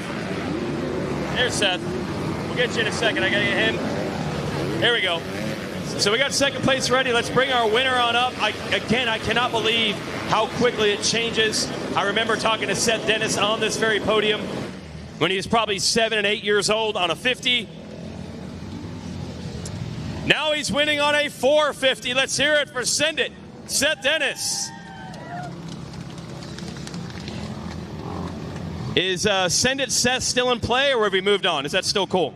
I mean, hey, call what you want me. You got it. You got the win. I can't believe you're on a 450 these days. I remember you as a 50cc riders. Oh, you don't care. You're just going for it. Yeah, 250 in the 450 class. It's definitely a struggle on the start. Yeah, but you nailed the start. How'd you do that? Man, you just, I don't know, good reaction time and let the thing eat. Impressive, said Dennis. Yeah, because I got something for you. This is on a 250 in the 450 class Stasic Whole Shot Award. When I saw that start, I just assumed you're on a 450. Anyway, how was the rest of the moto? It was pretty good. I just got to the whole shot. I let whatever happen behind me and just kind of played like, I don't know, just it's a little smooth, a little aggressive in some spots. Just got to let it happen. Cool. Who do you want to thank, Seth? I'd like to thank my mom, my dad, my sister, Steve, Kyle, Cheeseman, KTM Orange Brigade, Fox, Twisted, Pro Tapers, Scott, Power Band, Future MX, and everybody, FMF, and everybody else, thank you. All right, let's hear it for the gold medalist, Seth Dennis. 250 in the 450 class and getting the whole shot. We'll bring Diesel Thomas up for second place. Diesel on the 54 did a great job. And he kept Seth Dennis honest this entire moto, man. They were going lap time for lap time. 156s, 157s. They'll be back to battle more as the week goes on. Let's hear it for Diesel Thomas. And right here in the middle. Well, I remember you as a 50cc little guy as well. You got to be proud of that moto. You guys are matching lap times a whole long time. Yeah, I mean, honestly, it was kind of annoying because it was like I'd catch him a 10th here and then he'd pull away and then catch him. But, you know, it's good racing, and I'm excited for Moto 2. Who do you want to thank, Diesel? I'd like to thank the Lord Jesus Christ for keeping me safe, my mom, my dad, my little sister, all the guys over at Munn, Chip, Big J, Big Dan, my trainers at Moto Sandbox, Ryan and Ben Riddle, Race Tech, Monster, Wheels, Fox, Roos Graphics, Dunlop Tires, and everybody else. Thank you. Diesel Thomas, everybody, second place. And we'll go to third, which should be Flynn Watts on the Blue Crew machine. And we'll hand over the bronze.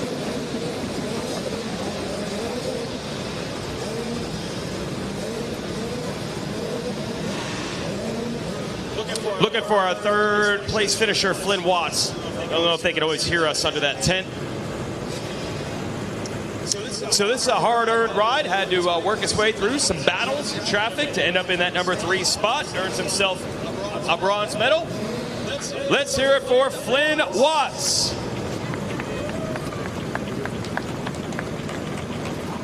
How was that moto for you? Yeah, it was tough. It was hot. Arms pumped up, but managed to come away with a 3rd place. Where are you from, buddy? New Zealand. How difficult was this whole process? How did you make this happen? You move here, live here? How are you doing it? I've been training at MTF since about February, and yeah, it's been good. You on your own or you got some people with you? No, I've been on my own, but heaps of people have helped me out from all around. How old are you, Flint? 17. 17, doing it on your own with the help of MTF. Who else do you want to thank? I'd like to thank MTF, White's Power Sport, Mr. Motorcycles, the Glasgow's for getting me over here, my mum and dad, the Strubles, huge thanks to Colleen and Brian at MTF, the Sampsons for bringing me here, and just everyone else who's helped me out. All right, Flynn Watts, 3rd place out of New Zealand. That's it for our B Limited podium. Send it back up. All right, thanks a lot, Jason Wygant. I got a race number 22, 85, 10-12 Limited out there. The number 1, Nolan Ford. He got him a win yesterday. Let's see if he can do it again. Number 5, Sawyer Geek. The 11 of Wyatt Patat. 12 of Dylan Graham. The 17 of Jackson Aarons. The 18 of Jeffrey Drysdale. 19, Downtown Gage Brown. The 20 of Luke Roach. 21 of Jackson Lang. The 22 of Alex Campini. 23 of Samuel Hawk. 24 of Adian Steinbrecher. 26, Cash Kane.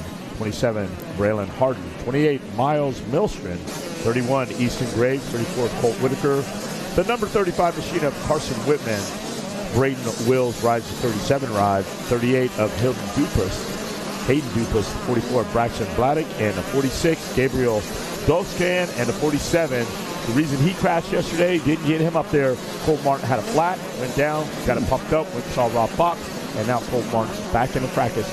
Rider number 47. Good to know. The 49 is going to be Caden Thomas. Maddox Timmerman will be on the number 50 machine. Evan Tallman will be on the 51. Trip Glasgow on the 52. Elliot Bosher on the 53. Ryder Dorigo is on the 55 machine. Aiden Goff will be aboard the 57. Hannah Jameson on the 58 machine. Jackson Michael Vick, number 70. Max Daniels, 71. Easton Kirby on the 80. Tace Morgan on the 81. Travis Schneider will be aboard the 82 machine. Tyler Stanzik will be on the 84.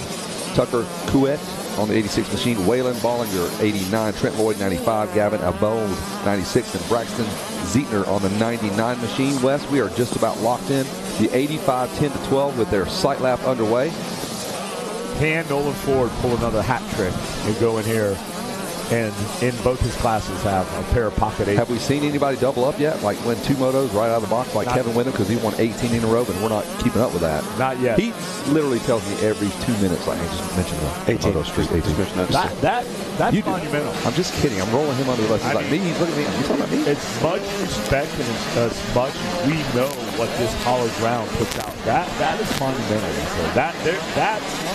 He's a commendation. 18 straight moto wins at Loretta Lynn. I'll see you in 365 days. I'm going to get 6 more. And I'm asking the Racer TV chat to find out. Somebody's got to have the stats, whether there's any others that are even close. Oh, there is. Who's close? We're going to talk about that. Oh, okay. He's got a target on his back. Believe the height, bro. Stewart. Does Stewie got it? I think Stewie's there. Stewie might actually have 1 or 2 more, so he didn't maybe complete a year, but 1 T. Did you do yours consecutive years, like boom, boom, boom, right? But I'm saying, what if you got hurt and missed it, Loretta's? That doesn't count. No. It's still consecutive. No, like I don't know if I could come back and be like, oh, I'm still a bad back to the title. No, you have to not break the streak. Those are the rules of things that don't have rules. You did not break the streak. You went home. You won 6. You went home. You came back. You won 6. Well, I've been home for 30 years. Could I come back now and try to add to it? No, it's not the same. Okay, it's not the same. I'm giving mad respect for the straight years in a row. No. It does speak a lot to the challenges of this week, and you see it even with the pros. The Triple Crown format is just different. It's that extra moto, and that makes it tough. So you know, it is a huge accomplishment. I don't know that I throw that card to you as much as you say, Kev, but, you know, we'll see. It is Here's tough. the deal. We like to exaggerate. Well, a lot of exaggeration going on is here. adding drama, want to get people's attention. But we are not exaggerating that Kevin Windham won 18 straight motos. That's 3 straight years here at Loretta Lynn. 6 motos. The next year, 6 motos. The next year, 6 motos. Yeah. I was only able to get 5 motos here myself. My streak ended going to the beer tent 5 years in a row. That was my streak. And there are different streaks, like when you and your rider, like in your underwear. There's a lot of streaks there. You probably got more streaks there than Kevin Windham does. How many years did we make it to Loretta Lynn? Do you come? All of them. 50 rider. Did you ever not make it? Well, there was a time when, in my early years, we didn't come. Don't really know why. We just didn't. And Ponca was a lot different. Quite close to you too, huh? Yeah, but man, game changer when you do get here. It was later in my early years, and I was on 85, but I never rode a 65 here. It's so funny. I pull up the results of an Ice Rob. He has results of him like winning the intermediate class at Ponca, and in K-Dub on a 50, winning the P-Dub class. So we look at that, we laugh, and it's just funny stuff to see that on the record. Well, let's see. Nolan Ford is about to do battle. He's got Aiden Steinbrecher out there. Yeah, Easton Graves, number 31. Easton Graves is looking for a race win. He's looking for a good start here. It's his first moto, not the best to start as we're about to take off. A little bit of I like that look there. The 80 was a little bit he was ready. He's putting it down right there. Well, there you go. That's Ford. Is that the Ford out there? Nolan Ford, Easton Graves right there in second. Wow. Oh, so some heavy hitters, if there are those, in the 85, Look 10 to 12. Ford just going through there, reaches across the body and rips the tear-off off. Sawyer Geek up inside that top 5 as well. Good call. Hey, the players are here, man. Nobody's hiding. Nobody's running. This is where it's at right here. You want to play ball? He's trying to run and hide. Nolan Ford trying to make it our first 2-moto winner, maybe? I think so. Could be. Easton Graves has something to say about that on the 31. He's won motos here. He's won a title as well. Came out of the shadows into the light last year. And here they go. Ford out there. Graves, Daniels, Geek, Zettner, Dupas, Bollinger, Vic, Thomas, Cash Kane, Campini. He's a runner. There's Cole Martin back in 13th. We'll see what happens. Tace Morgan did get it to jump, but he's a player out there too. Let's see how many spots he can move up there. That double they were just showing, like it was a triple, and just a handful of the first 2 kids launched it, and then one kid about 20th just hucks that big triple going out in the storyland. Who that guy was. But we've got a race now shaping up. That is the number 5 of Geek getting some pressure. Looks like from, is that the 99 of Zeitner? Yeah, I believe it's Zeitner out there trying to make something happen. Bollinger's Vic, Jackson Vic out there. He's not going to play. Vic is going to drop the hammer. Well, here they come, Kevin, into the twisties off the sand section, and they're going to come up here and buzz the tower. Nolan Ford trying to drag the 31 with him. That is Easton Graves. These 2 kids are no strangers. They meet up at all the big nationals. You know, when you see that guy, your main comp with his truck, you're like, oh, here we go. We're about to throw down. And they're already starting to break away a little bit. Sawyer Geek's trying to hop on that ride before they run off up front early. I do see some yellow flags. Who was that went down? Might have been Graves. I don't believe that was Ford. Ford's got the white helmet, and he is off and running over the Tunnel of Love. So Graves back down's got some work to do now, unfortunately. Yep, Geek now moves up to second. It's going to change now. The shuffling of the deck is occurring here in the 85-12, 10-12 limited, and you can see Cole Martin moves up there. He might have been that guy that jumped that triple and passed a couple guys out there, because Martin just passed 8 kids. Yeah, if you watch that triple going away, they double then roll. That's as they head off in the store. Then we'll check in with that in a minute as the leaders come through the mechanics area and comes down towards the 10 Commandments. The one of Nolan Ford got a full straightaway now over lead. Geek and Dupuis. Is that how you say that? Dupuis is the way I was told to say it. There you go. Good deal. Here we go. There's Ford now, stretching those legs out, getting a little real estate. There's him and the rest Graves of the field. just coming through, probably in about 9th. Maybe is that it? Yep. I'm looking at Gage Brown. Brown didn't have the best go yesterday as well. Now he's up there. He had some issues, mechanicals. Now the number 19 of downtown Gage Brown moves up in the top 5, but he's got pressure right now. The 47 of Colt Martin now is pushing on the door. He's bump, get out of the way because he's trying to make a move. Tace Morgan only able to pick up about 4 positions on that last lap. That's a big triple there. These riders start to spread out. It's going to be more and more difficult to find ways around. Definitely probably going to be able to work into the top 10, but thought he'd be closer to that 8th place spotter now. Graves, like you said, Kevin, only drops back a few positions, still inside that top 10. There's the 38 right there of Hayden Dupuis. Am I right? Dupuis. Dupuis. Well, there's not an L. You say Dupuis. Like with a W. Wee. All right, here we go. Ford, Geek, Dupuis, Ballinger, great job. Brown, Martin. Hey, I just got a lesson in French up here. My mother's name was Dubois. Diane Dubois. All right, here we go. Ford, Geek, and Dupuis. Ballinger, Brown, Martin, Glasgow. I'm watching Easton Graves, but here they come around. Let's climbing. Graves is able to pull up a little bit. You got past your son, Cash Kane. Unfortunately, you need some contingency money to get home, so we were hoping Cash was going to cash in and get you home with some gas money. But oh, boy. There's Gage Brown, moves up to 4th. Keep an eye on Colt Martin. I'm looking for him to challenge up there. Oh, Easton Graves says, you know what? I hit the dirt, but here I am. On the move in the 6th now, Wes. K-Dub over here going, that's my guy. Digging. I mean, this is another good tell how a guy responds to something like that happening, crashing Kevin Windham. Yeah, I mean, Easton's getting great opportunities. Just traveled over for the Nations and, in a great spot. It's just so unfortunate when you fall in the first lap. Back 10 spots. They were opening a pretty good lead at that point. Man, if that tip over would have came a little bit later in the race, you might lose none, maybe one position. Yeah, that's a good point. He shuffled back pretty good, but responding right now. And like you say, 15 minutes to go. That's a long time. A lot can happen. Eternity here at the ranch. It's an eternity. Quite a while. I remember racing here, and I just thinking the flagger over at the finish line, like, what's wrong with his watch? Like he's eating a sandwich or something. His watch is not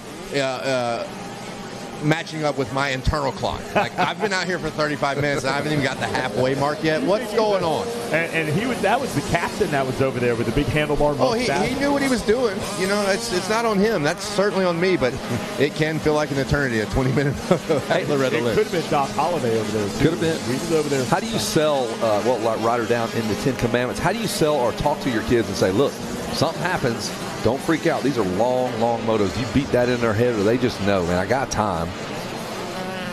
That's for you, Kevin. Hey, yeah, okay. Yeah, a lot of us up here. Okay, that's for me. I mean, you gotta think about the marathon feel of not only the length of the moto. 20 is a decent amount of time, but also the format. You go to the Nations, you get to throw one away. Why do you get to throw one away? Because you're probably going to screw up at some point over the course of the week, and obviously you don't get to throw away moto here, but a lot can change, and you see a lot of flipping back and forth. So fight for every position you can. Yesterday, prime example, not in this moto, but bring up Drew Adams. That last lap going from 7 to 4. That's huge, and that changes the outlook on your week in Moto 1 right on day one. Yeah, because by the end of the week, that guy out there that was perfect could have a bad run. That could be the championship for Drew Adams, that climbing into 4th. That could have been the one where, like, wow, we got it. So I'm watching this right here. It looks like Nolan Ford out there. He's got it. He's got a 10-second gap. Well, he's got that number 1 plate on that machine for a reason. We tell you, anybody with a top 10 number in a class means they are returning from last year in that position. So he's the returning champ. Defending here in the 85 10-12 is Ford. Geek, 5th place overall in the nation last year, and 2nd. Dupuis is 3rd. Gage Brown and Easton Graves is in 5th place, man. A 2:07 lap time in traffic.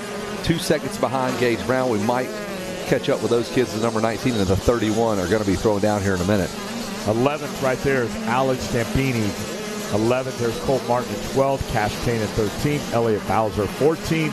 Samuel Hawk 15th. Maddox Timmerman 16th. Ryder Dorigo 17th. Kate Thomas 18th. Tyler Stanzik. Great job out there. He's in 19th. And the 20th rider, Adian Stallenbreaker. Tough break for him. He is a soldier, and he is making stuff happen. And that brought to you by our good friends at Racer TV. A couple of notables back there. Colt Whitaker back in 25th. Brayton Wills in 31st. Tough break for Dylan Graham back in 37th, trying to make something happen. Tucker Choate in 28th. And back to our leaders, Kevin.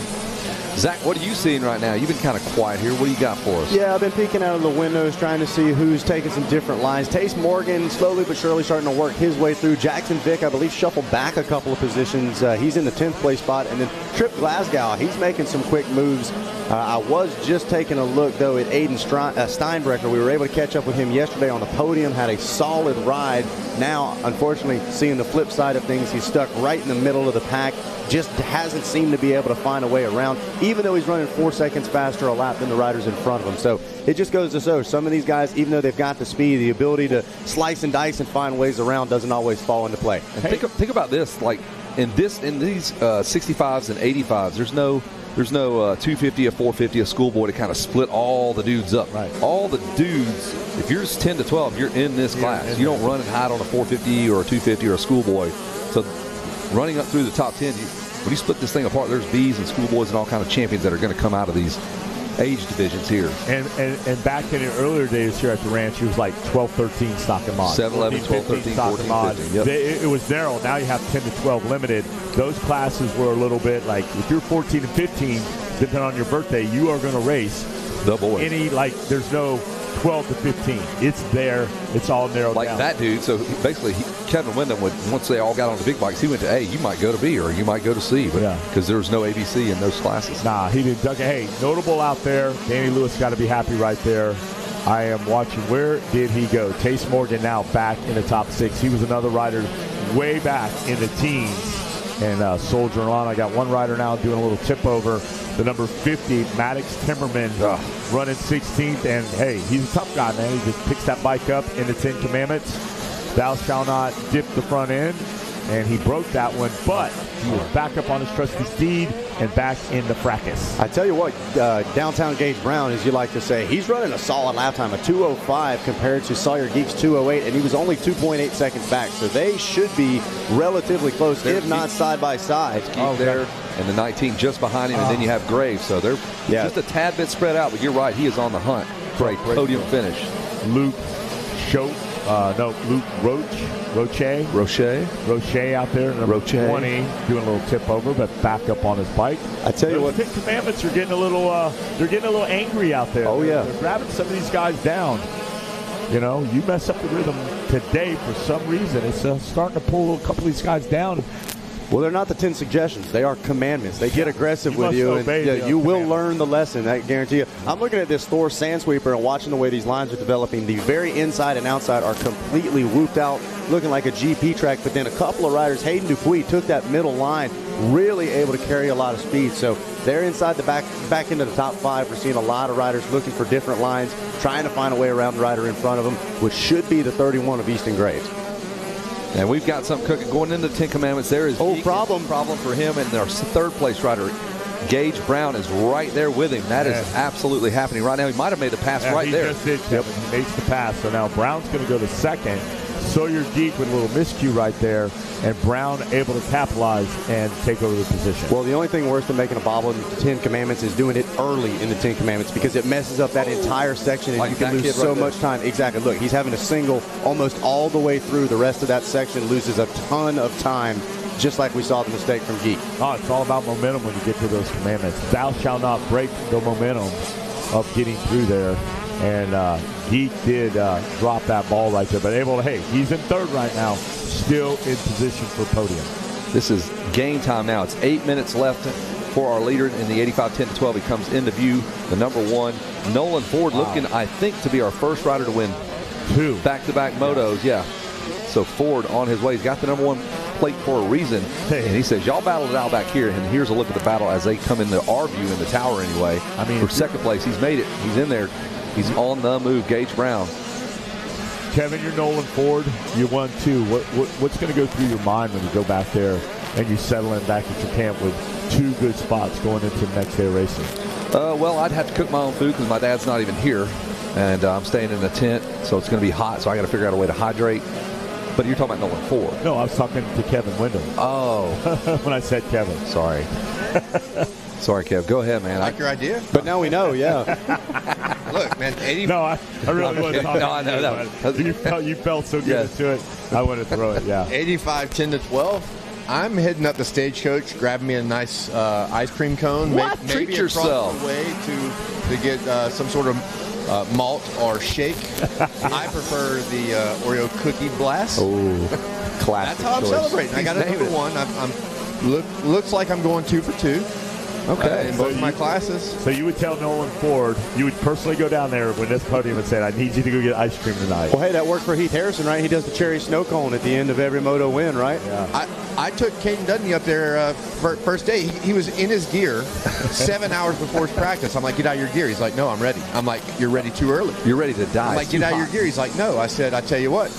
You want an ice cream? He's like, yeah. I said, get out of the gear and I'll take you up for an ice cream. And that's what we did. Kevin motivates. That's how you negotiate right there. Kevin Wyndham. I love this guy. Nolan Ford, you want an ice cream? Okay, Dub, I'll go get one with you. It's kind of like a self-indulgence thing, but I'll do it for Nolan. I love you just bring somebody along to make you comfortable. I'm with K-Dub, more I love him. That is great. Get out of your gear. We're getting ice cream. We're going to eat ice cream, bro. I went and ate ice cream with Kevin Wyndham. I want to go do that. Every time, you always happen to get one as well. It's funny how Isn't that weird?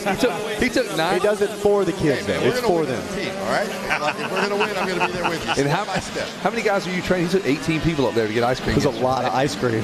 Hey, I work hard for my guys. Yes. Hey, you better watch out. Knox Ray, he likes to get up there. He is supposed to be racing here, but opted out just to eat ice cream all day.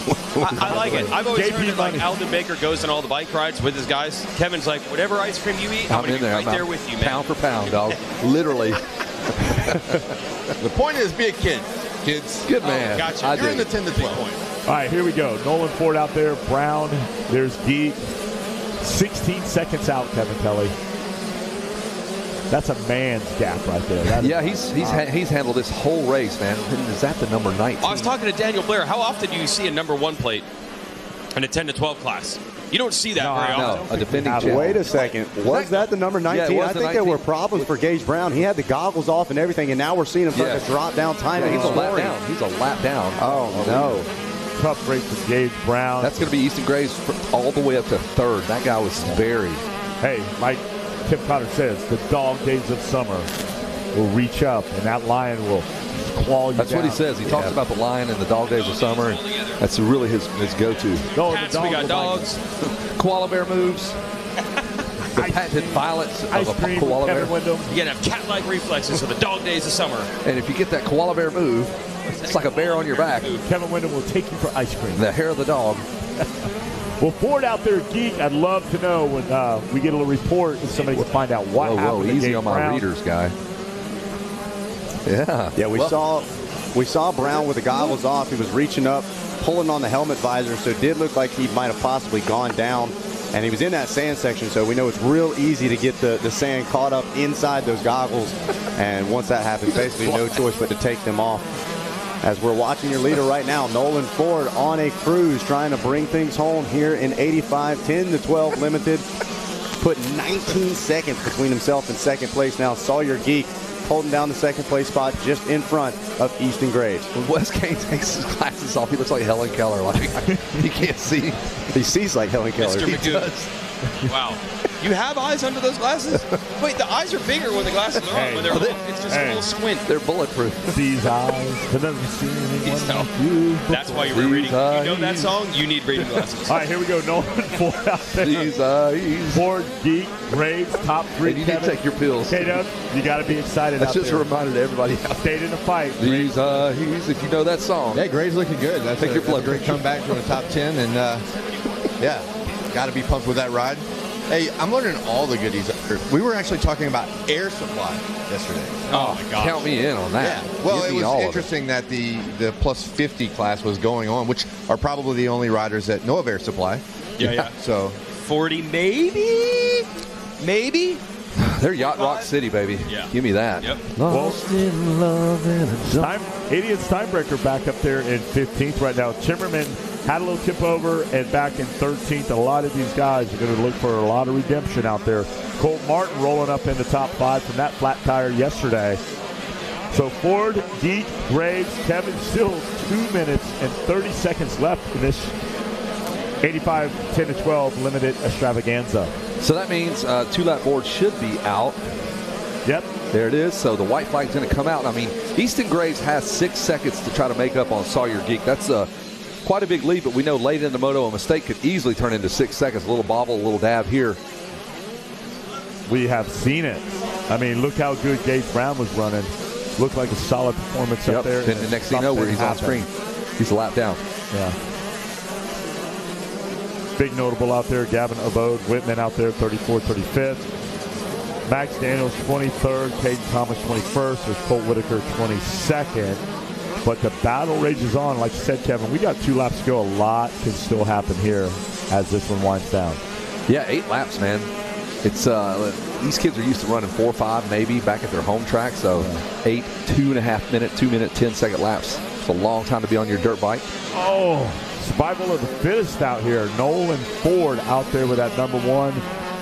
There's Brown running around with his goggles off. Yeah, not giving up. Got to give credit where it's due. Yeah. 19, still hanging tough. I tell you what, talk about 2 riders that have made a fair share of passes. Easton Graves and Tate Morgan, both 3rd and 4th right now. But there's Graves. Okay, just doing a visual check. Sorry about that, Zach. Now you got them physically spotted on track. You know where to look. Perfect. On screen, that should be your leader we're looking at, getting ready to head through the mechanics area. White flag. White is waving. White flag, white helmet. White backgrounds there on the big number 1 as he is, if we were taking guesses, Kevin, what do you think that pit board's saying? I don't know, but I'm actually really impressed that he took the time to look over at it. Man, so many riders do not check out the message from the mechanics. Were you one of those guys? Here's Nolan Ford doing it like a pro, number 1 plate in the 10 to 12 class, last lap, 19-second lead. Let me go over and see what old Pops is saying, or whoever this mechanic is for this event. Hey, if you're him, you put a smiley face on it. Yeah, that or heck, an ice cream cone. Who knows what he puts on it? It's all about the ice cream cone. Absolutely. That's easy to draw. You can pull that off. It just said cup or cone. That was all it said on the pit board. Cup or cone, baby. I'm going with the cone all day, every day. Really mature of that rider to look over. I mean, that's you don't get a lot of guys to check out the board. The battle's on. I think Tace Morgan is trying to chase down Easton Graves. They're coming through the 10 Commandments. Yeah, he's right there with him on that Yamaha. He's a couple bike lengths back. As they come right towards us, there's Graves. Yeah, he is charging so hard. He is reeled in Easton Graves. They're getting ready to head back into Storyland. Does Graves know that? If he's got a good pit board, he's telling him that you've got to go. You're about to lose 3rd. No, he's all over him right now. I think he might have. They're shuffling back and forth. He hasn't got him yet. Making their way through Storyland. Wow. Yeah, Morgan just a little faster on that last lap. There is a story to be told back there, and they're still writing it. There's Graves. There's Morgan. They're making that right-hander. Here they come, Kevin. Up and over that tunnel jump there. Big mistake there. Dang. Does a swapper, the big swapper. Not a whopper, but a swapper. And that's going to cost him gravely on this one. On Easton Graves. There you go. And there is Sawyer Geek. He comes. Nope, that is Gage Brown, number 19, flying past us here. There is Sawyer Geek, and there's Graves. Geek lets up any. Graves will get him, too. Hey, hats off to Tace Morgan out there. What a valiant effort out there to put on Geek was sitting down. He was getting thrown all over the place coming through that sweep. And there it is. Checkered flag comes out. First place checks in. Nolan Ford gets the job done here in 85 10-12 Limited Moto 1. Geek's going to be 2nd. Graves 3rd. Morgan 4th. Martin 5th. Dupuis in 6th. Dupuis in 6th. He'll get it eventually. There's Vic 7th. Campini 8th. Great job out there from Alex. Ballinger 9th. Timmerman 10th. Bowser looking good out there in the top 10. We're going to kick it down to all our great friends down there. Look at, got the best mullet in town right there. That is Mr. Graves. Yeah, he got that from Bobby Regan. No, that's Morgan. Thing. Oh, okay. Mr. Graves out there. There's the general Ryan Sipes. Ryan Sipes looking good. He's got his kids out there, 3rd generation. His dad raced here. His leg's not broke anymore. It's been broke for 3 years. I think Ryan Sipes. Those boys are hot, man. Cool them down. Go get my ice cream, Kevin Windham. All right, well, let's kick it downstairs to the weeds, Jason Weigand.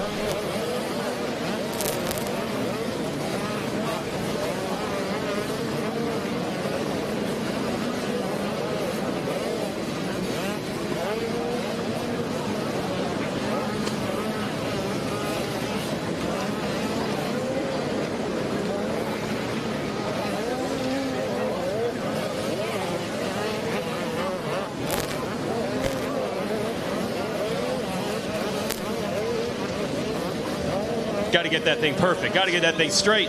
Well, this is pretty much as perfect as it can go. Stasic Hole Shot Award, showing off that #1 plate. Gold medal leading all the laps. Let's bring our Moto winner on up. You very rarely see in a 10 to 12 division a defending champion return most of the time, because the riders that win the titles, they're at the age limit of the class. Not this kid. He won it last year. He wants to win it again. Let's hear it for Nolan Ford. Well, that's probably exactly the way you wanted it, man. Just that start, first of all, was unbelievable. Yeah, I was practicing starts like an hour before, so I got them dialed in. Awesome. How was the rest of the moto? It was good. After like the second lap, I kind of felt that I have a gap, so I just stayed smooth and consistent and rode my race from there. Cool. Who do you want to thank, Nolan? My mom, my dad, everybody watching from home, my grandparents, KTM Orange Brigade, Matt, Daniel, Caleb Tennant for helping me out this week, my mechanic TJ, 100%, Ethica, Mellon, CP Racing Team, and everybody else. Thank you. There it is. Let's hear it for Nolan Ford. Big win right there. You also, here, hold this up real quick. Get the Stasic Whole Shot Award photo. Thank you. And you can keep that. Nolan Ford, the whole shot and the gold. You're good. We'll bring up Sawyer Geek, who I believe took second, and then Easton Graves third. So we're looking for the second place finisher on the number 5.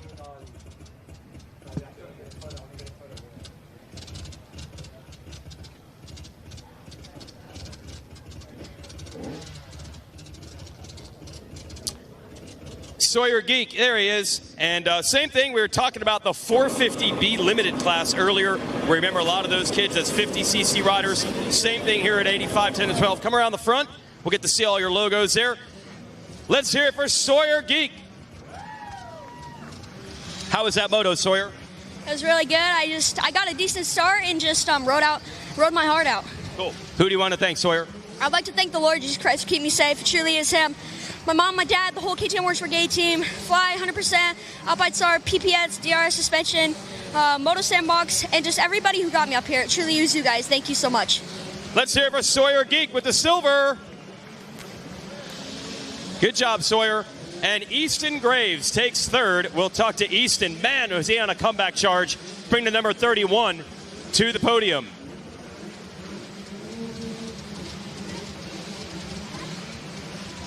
Looking for Easton Graves.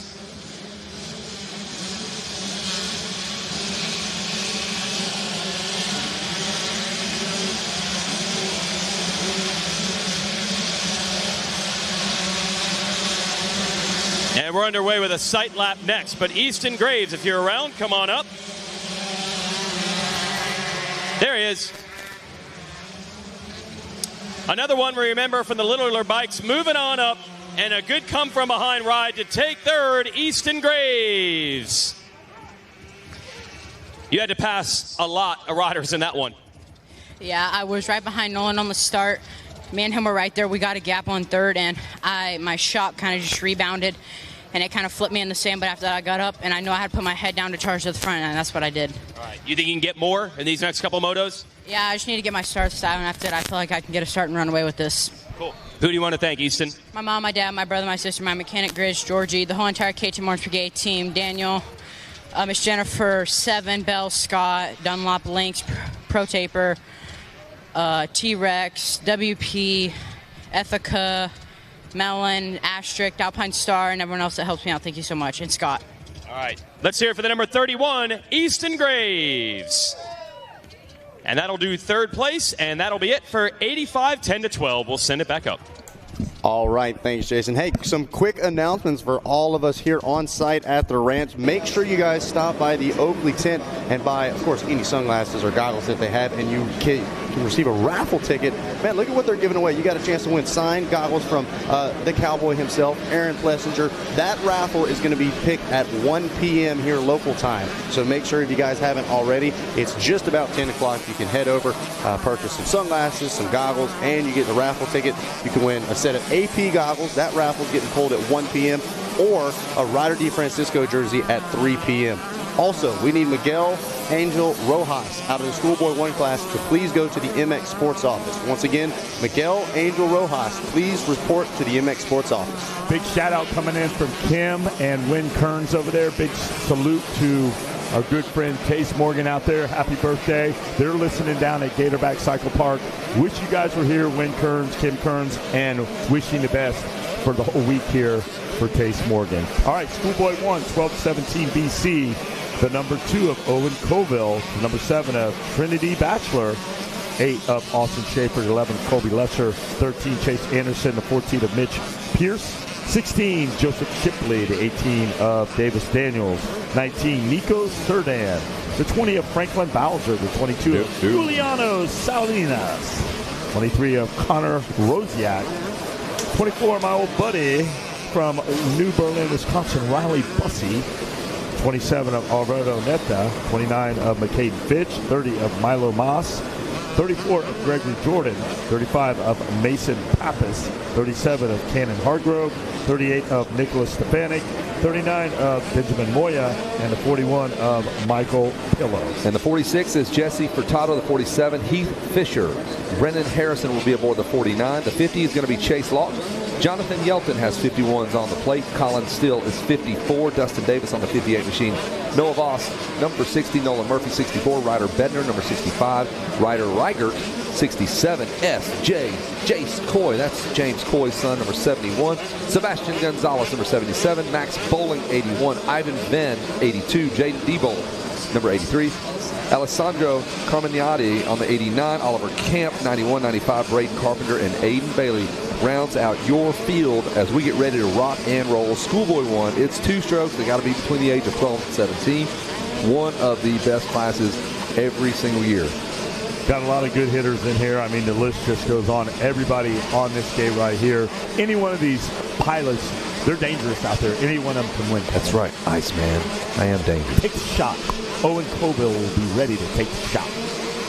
Ronnie Renner is ready to take the shot. He is up here watching. Try to get him on the mic a little bit. Nah, we don't. Hey, I'm only up here for the AC.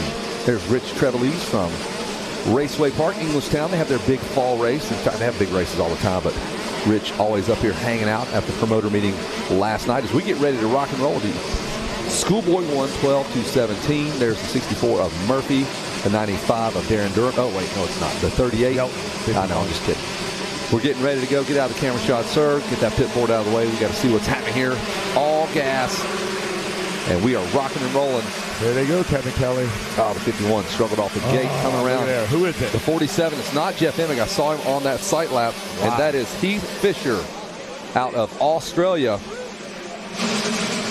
That is just south of Florida. Oh, yeah. Yep.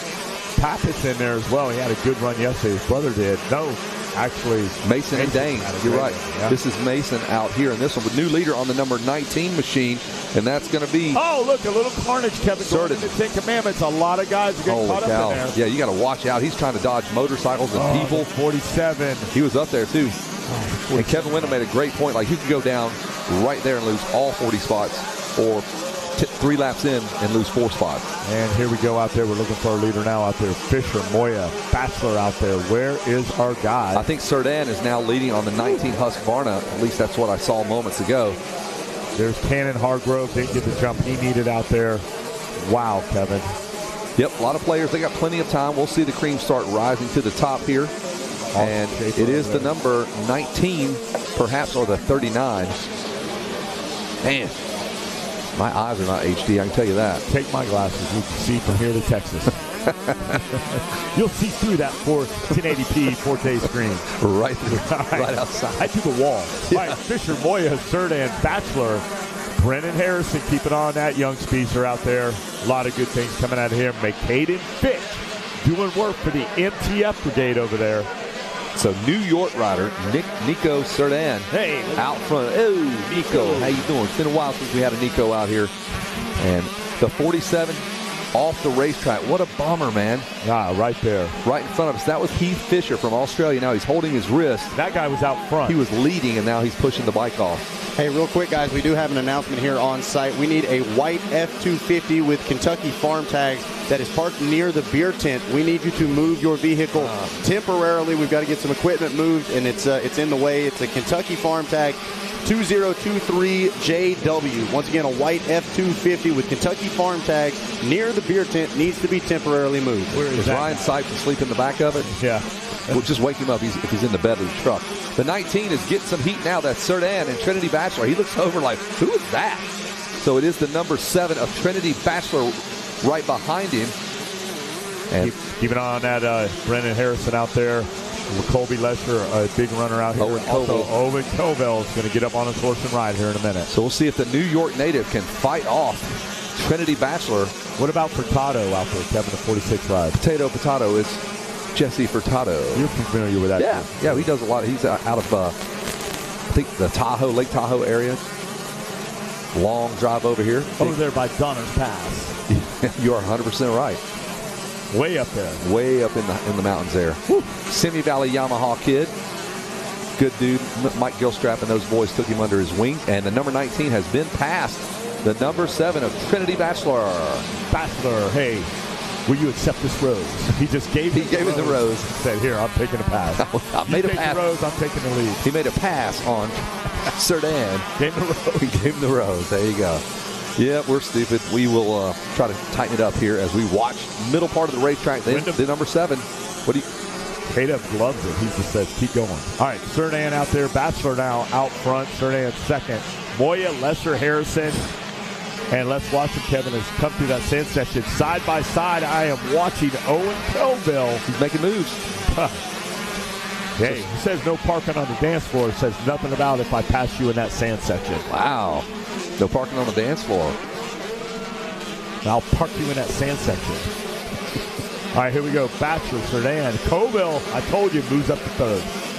He was angry. I mean, he's got a big number 2 on his plate. He's a returning number 2 rider in the nation in this class. So he's angry. Doing what he thinks he should be doing. He is angry. Your leader, Bachelor, trying to check out from all that nonsense, and it is wild behind him as Covell has jumped into the number 2 spot. He's gotten around Serdan. Serdan. Here he comes. He has got missile lock. He's got it. Serdan. He's got it. Take the shot. Take the shot. He's taking the shot. He's good. And he almost went over the bars as we're saying that going into those 10 commandments, man. Again, like yesterday, the right-hand side of that first commandment is so choppy.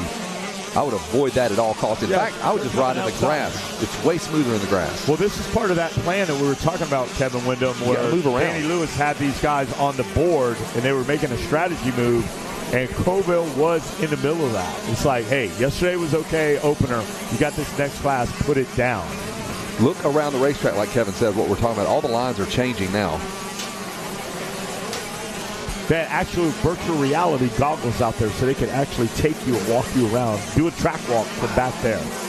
That's very high tech.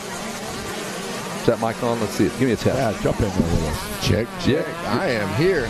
Tell us about that strategy. If they came up with a new game plan for Owen, it appears to be working. Yeah, so job well done to the team. 59.3, running a great time. Got a lot of time left in the moto. Great position right now for Owen. There is the number 11 on the screen, Colby Lassar on the Yamaha. Jumps right into view here with us and into this super rough right-hander. It is so chopped up and deep as they have to get on the bike, just lift the front end. All right, here they go. Watch them there. Bachelor checking it with us out there. Serdan, Covell, here they come. The board's going to refresh right now, so it's going to be Trinity Bachelor out front. Covell does take over second. Yep. He ain't wearing that number 2 for nothing. He don't want a 2, he wants a 1. Put me out front. With a 58.2. So he's dropping. Good lap time for him. He's dropping. He's getting faster and faster. You're right. Covell wants to win this one. He wants to put a seal of approval. There he is, Kevin. Out the window. You watch him down that short chute. They are going to meet in the 10 Commandments. Yeah, he is coming, man. The long short chute, right? Yes. It is very long, but it can be short. It depends how fast you go. It might be long enough to make a pass or at least put pressure as they go through the 10 Commandments. Oh, the nice triple out. And Covell draws right up to the back fender of Trinity Bachelor. Now, is Covell going to give him the rose? Or vice versa? Let's watch. Yeah, he don't want to date. He's a single guy. I think he wants to move on and just try to make himself better and learn about who he is. Well, here they are. They're in Storyland. Bachelor hurting back there barking.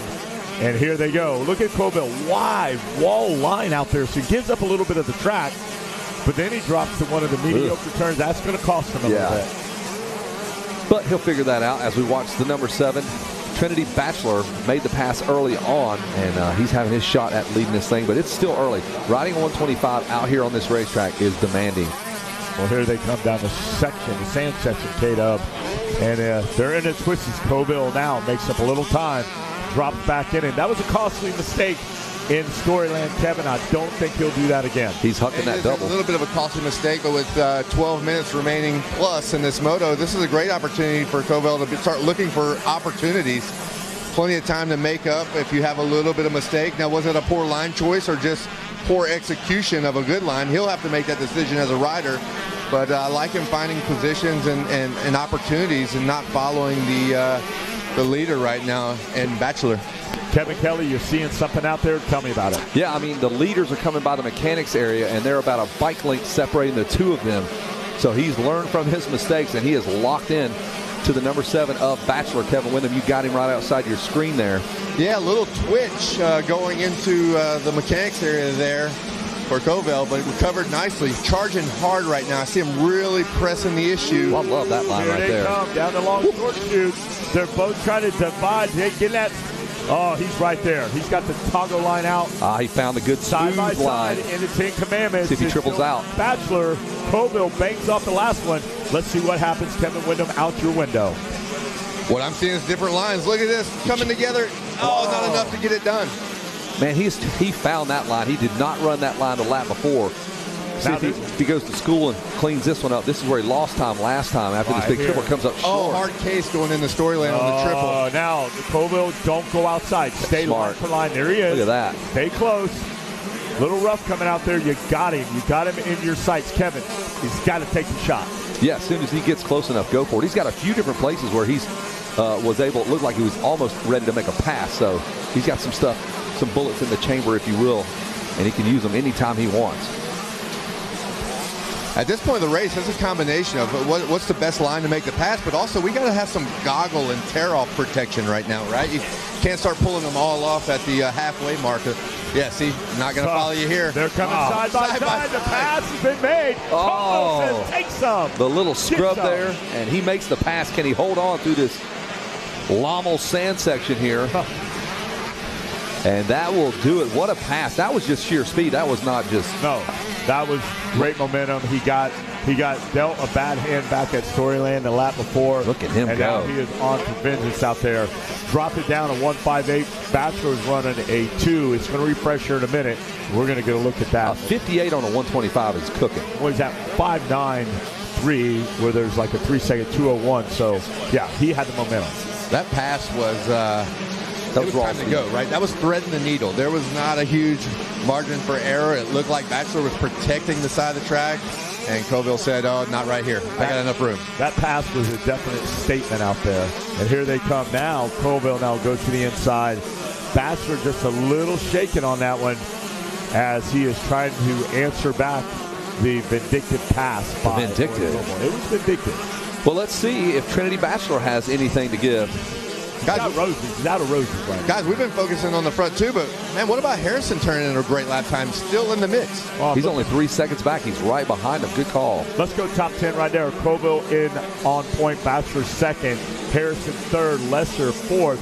Moya fifth. Potato, that's one of your guys to keep an eye on, Kevin. That's in sixth. Bailey seventh. Pillar eighth. Fitch ninth. And Moss in the top 10. Brought to you by our good friends at Atlas Speed Factory. Another $10. There you go. Hey, well, let's talk about, let's double down. Let's go to 11 through 20. There's 10 more bucks for you here. Salinas at 12th, Carpenter in 13th, Stefanik 14th, Cerdan 15th, Shipley 16th, Camp 17th, Pappas, get on your horse and ride, son, in 18th, Carmani in 19th, Nito in 20th, and that brought to you by our good friends at Racer TV. And guys, speaking of doubling down, we were asked to announce once again, if it has not already been moved, we have a white F-250 with Kentucky farm tags next to the beer tent that will need to be moved. So, and it can be put back in that spot as soon as we get our rental equipment moved. They have enough equipment around here. They pick that thing up. They'll send Wyndham down there, and he'll just push it out of the way. I'll move it, no problem. No worries. Yeah, just give me the go-ahead. Hey, if you need something moved, just call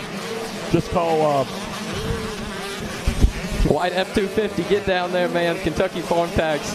Get down there before Kevin Windham comes and pulls it out for you. Yeah, he'll hotwire it. Wes can steal a car just like that anyway, so he'll have that thing hotwired. Just call Jason Baker. He'll get his skid steer over there. He'll push that right out of the way, and he'll get it done.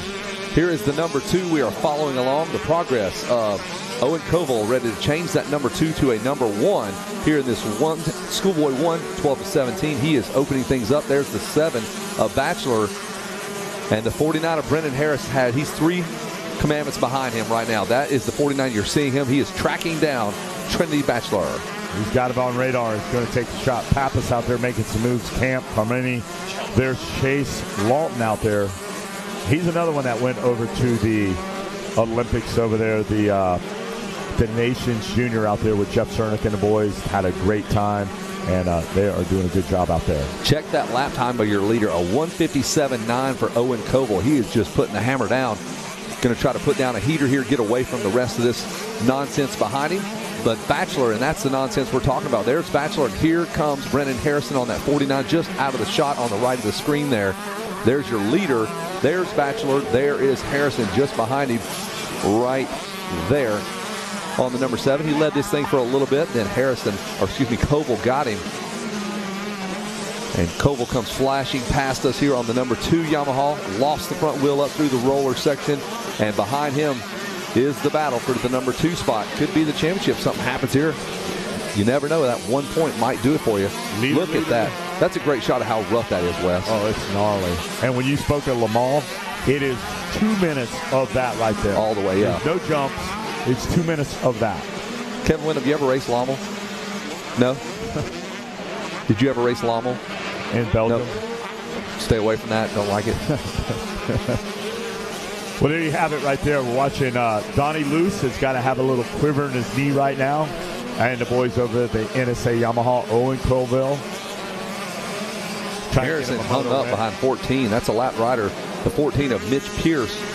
And Harrison trying to get around him as Trinity Bachelor has escaped him just a little bit. But Harrison's racing his own race as well. Big shout out. Having some bad luck out there in 37th. There's Jace Coy. Tough break for him. Austin Schaefer as well. Back in 36th. Nolan Murphy 35th. Steele 34th. Davis Daniels 33rd. Rojas 32nd. Rojas. And Gonzalez and Bowling round out 30 through about 37th out there, and that brought to you by our good friends over at Cometic Gaskets. Yeah. Good job, Kevin. So up and over that triple there as we follow them into Storyland. Trinity Bachelor trying to fight off Brennan Harrison on the 49 Bachelor. They're both on the gases. That's plural is the Gasgasians. I don't know what you call a gaggle of gases. Gaggle. There's the 7. There is the 49. It's taken him about a half a lap to reel him back in after he got hung up behind one of our lap riders. And Bachelor is A-OK with that. 7 laps complete. We've got about 4 minutes and 40 seconds to go. So Bachelor, it's not going away, man. Brendan Harrison is on to your game right now. They both jumped that double into the deep ruts there. Different lines for them as they come into view right towards us here in the announcer's tower. And it took him a complete lap to catch the number 7. He's back. They both go inside. We got some pressure here for 2 and 3.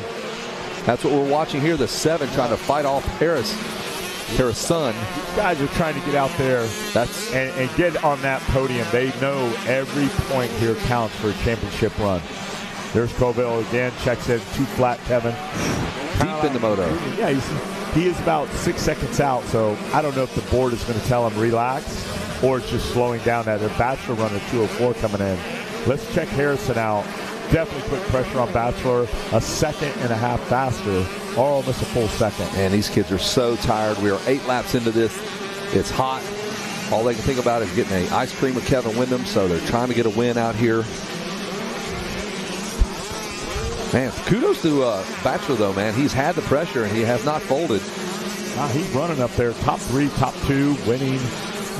Shuffling the deck there back and forth. So hats off to each and every one of these riders all the way from 1st to 40th out there. You guys are doing an amazing job. Harrison was able to triple out of the 10 Commandments. Different lines here. Harrison may get him. No Bachelor able to cover it. Here he goes. He goes around the outside, Kevin. Take a peek, see what's happening. Nope, held him off there. Here they come. The big triple comes into play.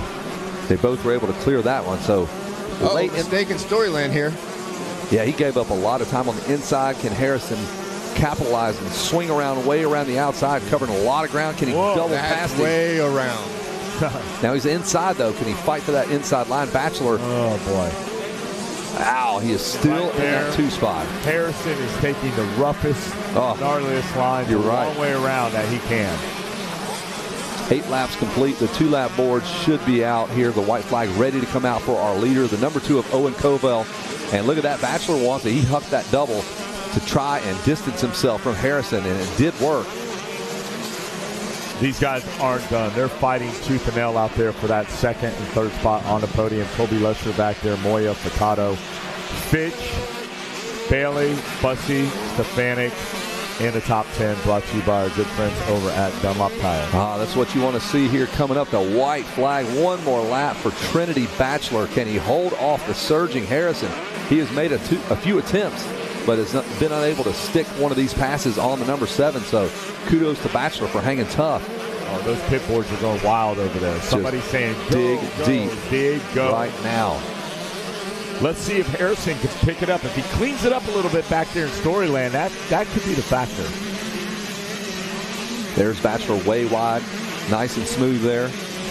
And then here comes the lefts and rights, the body blows, the braking bumps. There is the man that's on his way to a moto win. Look out, lap rider just about got him there. Take it easy. Jesse Furtado jumps into a top 5 finish there. So the boys at Simi Valley Cycles are stoked to see that Yamaha up there, making that investment work out for him. Yamaha super pumped with this kid, the number 2 of Owen Covell. So Yamaha's running 3 of our top 5 positions. You got Lessar, Furtado, and Cohen Oval on the Yamahas. And we just have lap riders all over the place here on this last lap. Schoolboy won 12-17. Covell has to pick those lines very methodical because anything right now could cost him dearly out there. 11 seconds, Kevin Windham here. Yeah, I mean, 11 seconds, that's a great opportunity to pick them very wisely. Wes Payne, do not put yourself in a position where one of these lappers can take away a moto win from you. Yeah. Good call. Don't follow the inside rut. He tips over, and you're in there with him. You're going to be hurt. So these are Kevin. You're going to pick him up. Look out the window. Hand salute, Owen Covell. Yep. Nice ride. Owen Covell has a couple of turns to go, and he will lock down a moto win here. Schoolboy won 12-17. He's led it from about lap 2 on. Lap 3 maybe. Got around Trinity Bachelor, and Bachelor is fighting off Harrison. And it looks like that's how they're going to finish. Checker flag is out. You are a moto champion, Owen Covell. Put that mic up on center stage. We're going to send Jason. He's going down there. Zach Herron is going to be down there. He's all pumped Look up. at that. He goes, I know where I'm going. Ryan Sipes. Go move your truck. Move your truck and then go down and congratulate the guys. Checker flag continues to fly for Bachelor and Harrison. Let's see if Colby Lessar can bring it home in 4th. Furtado should finish out 5th. And that should do it here from the tower. You park your bike right here, young man. Right here. That's where he's telling him to go. Taking some notes. There is side high-five him. You got to move that truck. You left it by the beer tent last night. We got an Uber guy, right? to your campsite. It's his truck. Sipes, right? Yeah, that's what we keep saying. Hey, go move that truck. He took an Uber from the beer tent last night about 2:30 back to his camper. Hey, want to be safe. You got to move it now, bud. The hottest place on earth right now is under that tent. These boys love that water. But there's a look at your finishing positions. Covell, Bachelor, Harrison, Lessar, Furtado, Fitch, Moya, Bailey Bus, and Lawton. That'll do it here from the tower. We will toss it down to Zach Herron.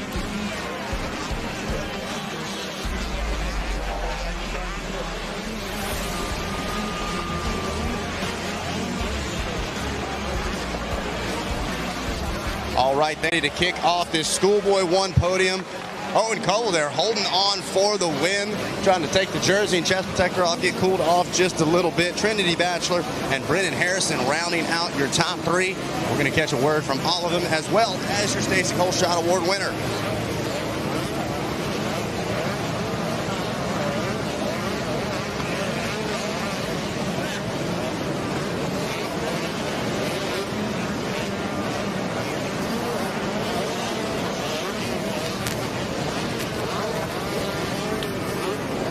Pretty cool little sight right there. Got to give a shout out to the number 27, lending a foot to a friend, helping push off the track. But really, we got some celebrating to do here in the center of the box. Oh yeah, he throws the 100% shades on. Ladies and gentlemen, please put your hands together for the number 2 of Owen Covell, your first moto winner.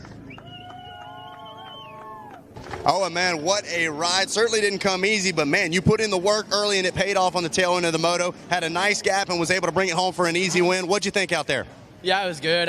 To start off, I drew 31 for a chip, so I was way inside and just didn't get a good start. So I know I had to come through the pack and did that, and the last few laps just kind of made it easy on myself. Hey, absolutely. Like we were talking about, some quick passes. Did you feel like you had the ability to kind of go wherever you'd want, and you felt like there was just a couple of main lines?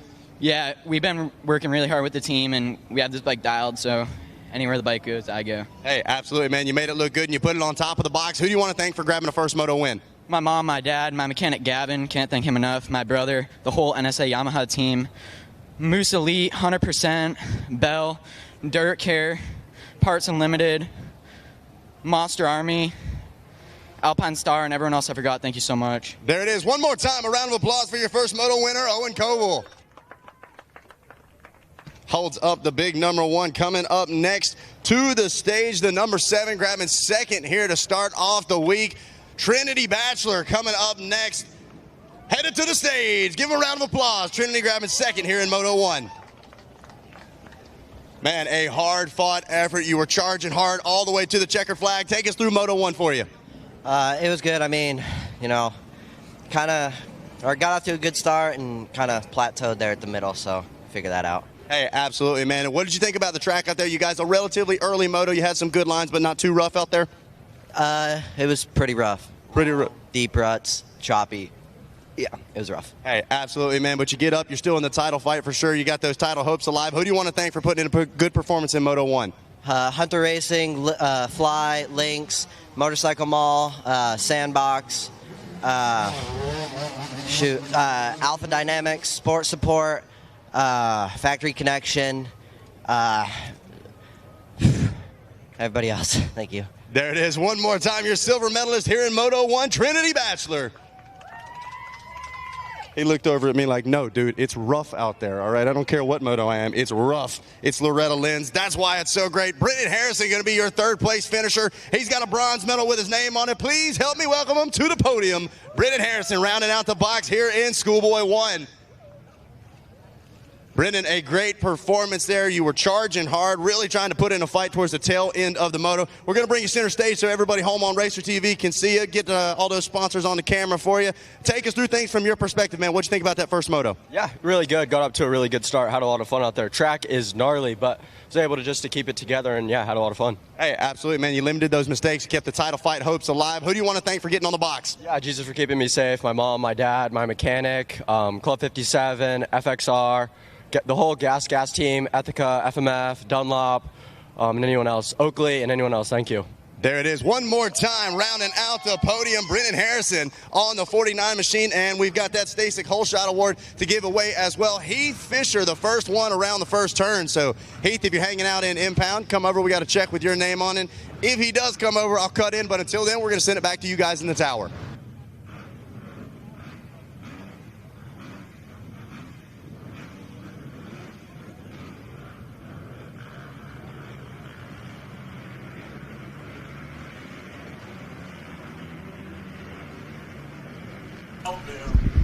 That'll do it from the podium. Congratulations to the number 2 of Owen Koval. He handles business, looking to change that number 2 to a number 1. Let's get ready to go with our senior plus 45s. The number 2, he gave Jason Wygant a pair of shoes. That's Gregory Paymard. James Max will be on the number 6. The number 11 of Scotty Guthrie is David Brewer will be on the 12. Richard Silver's the number 15. Jeremy Parsons Project, the number 16. Michael Brewer will be on the number 17, Joey Bollinger, number 19, Michael Keating, number 21, Barry Angelmeyer, 24, Michael Dakovich, number 25, Neil Hart on the 27 machine, Jason Clark on the 28, Rick Smith on the 31, Jeremy Tiffany, number 33, Mark Otnod, 36, Jeffrey Pate, 39, Rodney Carrier on the 40-year-old Mako. Keep an eye on him on the number 40. Brett White on the 42 machine, Frank Koenig on the 43, Patrick Mahan, 44, and Daryl Smith on the number 52. Brock Fluker will be on the 57. The 59 ride of Justin Vanderwolf will be riding in there as well. He's all the way from Burlington, Wisconsin. The 62 of Cale Swigger jumps into the practice. The 66 of Adian Spiker, 67 of Tim Zebro. 68, David Nichols. 69, Michael Falk. 72 of Keith Goyette. 74 of David Martinez. 75 of John Boroff. 76, William Wright. 78 of David Harris. 79, Billy Loy. 88, Shane Keller. 89, Christopher McMillan. Chris Yinnick, number 92, Michael Gage, the 95 ride, Adam Johnson, 96. Christopher Oaklinger, the 97, and 99 is Scott Lindley, rounds out the field in our senior plus 45. Hey guys, if you're not doing nothing and you're cruising around out there, go by and see Andrea Lieb over at On Track School. Let her get you signed up for some from school support. Let her help you out. And higher education over there with Andrea Lieb, Tasha Renfro, the whole crew over there. Stop by and she will get you on. She's got all kinds of things you can do out there. You can get college credits. These are transferable. These are credits that will help you in school. So guys like Mikey Wayne's out there that wants to further his education, there's no age limit. Anybody can sign up, whether you need high school diploma, whether you need high school, whether you need college, whether you just need to be a good citizen and higher your education of learning. Go over there, see Andrea Lee, find out about On Track School. I know a lot of top pros out there have used it. Trey Kennard, we iced him down over there. You did ice him down. He graduated right here. Yeah. Jeff Emme got him a scholarship over there, and he graduated. Ricky Carmichael went back through. She keeps trying to get me to sign up for some liberal arts classes. I just can't get in there. We could fund that with a reality show. I would. Wes Kane goes to college. I would pay at pay-per-view. Oh man! Back to school with what's his name with Wes Kane? Back to school with Wes Kane. Andrea Lee, let's get this going. Hey, I'd be like, what's his name over there? And what was the guy's name? Hey, Rodney Dangerfield. Back to school. Yeah, there you go. Oh, man, we are really going for the old school references this week. Hey, we got the reading glasses out. Yes. Rodney Carrier is on a early 80s Mako, and Kevin Wyndham picked it up. He goes, hey man, he's got extra shocks. Good. Oh, his one goes out. He's got. Don't think that I'm not old enough to know about the mono shock. Yeah, when it happened. Big time. Yeah, man. Big time. It's good on the number 40 with a 40-year-old Mako to have two, just in case one fails. Which, likely, on that bike, that one's probably good. I don't want to speak it on it, but it's a thing. It happens. The cool thing, you mentioned On Track School, they mentioned the scholarship race that they have at GPF. Pass for class. Yeah, and the cool thing is you win money. Like the prize money there has to go to the, what do they call it, the 501(c)(3) goes into account. An education fund. But your siblings can use it. Your parents can use it. Yeah. And you don't have to use it for On Track. You can use it for any welding, education. technical school. Yeah, technical school, college, high school, not just with On Track. Yep. And their whole ideas are like, we noticed that in other sports, if you achieve, you can maybe get a college education funded by your athletic performance. How about that? They're trying to get a little bit of that here on the motocross side. That's great, and that's going to be the weekend, I believe, before the Winter Olympics down there at Gatorback. So you're on your way. You're on your way. You're on your way. And go down there. It's a really good program, and it's special, and we appreciate, MX Sports is behind it, Josh Wood's family, and everybody down there at GPF behind it, and the more the merrier, guys. Stop in. It was awesome. My kid raced the Daytona Amateur Supercross last year, and then we had to attend. They had the graduation ceremony, and my mom came down to watch him race, and she's like, Ricky Carmichael is graduating high school? I'm like, yeah. How cool is that? She's like, isn't he the same age as you? I'm like, yeah, he didn't have to do this. Yeah. He's fine. Yeah. He doesn't really need it to. He's doing okay, making a living. Yeah, he's scratching a living, right? Yes, but I was like, this is really cool. She thought that was one of the neatest things. And then Hayden Deegan graduated at like the same time. Yeah. And I'm like, yeah, that's how it works around here. Yeah. This could easily not happen. But luckily we have that program that makes it You said they have 120 or 70 riders that are out here actively participating in this event? And from On Track. And also in the On Track program. So it's very fortunate in that we have that. We adore it. But we got a gate drop here. Go on by there, see Andrea Lieb, and get signed up, guys. Hire your education. Hire your education. Hire your education. You can hire her to take you to hire. Hey, you know what I mean, guys. Hire your education. Speaking of, we got senior 45 plus out here. That's the age range that I was talking about. I'm not going to get specific on myself, but the classes I used to be eligible for and the classes I'm eligible for now has changed quite a bit. As we are underway in the 45 plus class, Well, Rodney Carey's about mid-pack on that Mako, and that bike was around before doubles, so he's having to kind of adapt the Mako to the double jumps. Sel Navarro brought that thing over here on the Mayflower with Barry Higgins. But Sel Navarro was instrumental with the Mako racing early program. Barry is here. He was the first Mako dealer I ever remember seeing in Georgia, and he's still out here with the folks at KTM. And it's Adam Johnson with that Kawasaki. So Kawasaki's running 1, 2, 3, 4, 5, and welcome back to the ranch, John Boroff. I think Boroff has taken the lead here. Really? On the 75. On the 75? Yeah, we have what we're looking at is that when they hit that whole shot stripe. But I think Boroff in the 10 Commandments was able to make some moves. We'll find out in a second. Man, he was a fixture on the Mega Series. Almost lets it go there. Kawasaki rider. Saw that yesterday, did a full 360 in that exact same spot. So see if John Boroff can fight off Father Time first, because, I mean, all these guys are fighting that. Look, man, with the 50cc riders, they can do the front flips and hop right back on the motorcycle. We do not want that in the 45 No, you'll plus. be in hospice I would immediately. love to see Billy Lyles come back to the ring. He was going to. He was going to this year. Really? Yeah, he was training. Something happened. His hairline almost blocked his view. His hair started growing down to his... Really? He's the only guy got reversed. I've ever seen that's gotten more hair as he's gotten older. Can he donate a little of that? I wish he could. Use my hair plugs, hair plugs. Kevin Wyndham's gotten more hair than, and Wes is getting his hair plucked by Rob Fox in the morning. He says he pulls his hair off his chin. He goes, I don't know how you get hair hooked in your glasses. Sampling. He walks around with a tray. Anyone want some of this hair? Some Wes Kane hair? No. Wes Kane hair. All right, there's the Kawasaki rider coming to you. It's Boroff. John Boroff. Wyndham was like, where are we going with this? Where are we going? Well, no, I was just going to say, it's amazing. You know, sometimes I wake up, I'm a little bit tired, and my wife looks at me, and somehow I grew a 3-inch hair out of my chin. Out of your cheek. My eyebrow, my cheek, who knows? You know, nose hair. It happens in the plus 45. This is appropriate conversation. This is our demographic right here. So there's Gregory Paymart. He gave you a pair of shoes, and I guarantee you will run those things till your feet. I got boxes and boxes. I popped a fresh set of MKSs right here for the week. Look at that. I got my MKS socks on from Frenchie on that number 2 Kawasaki.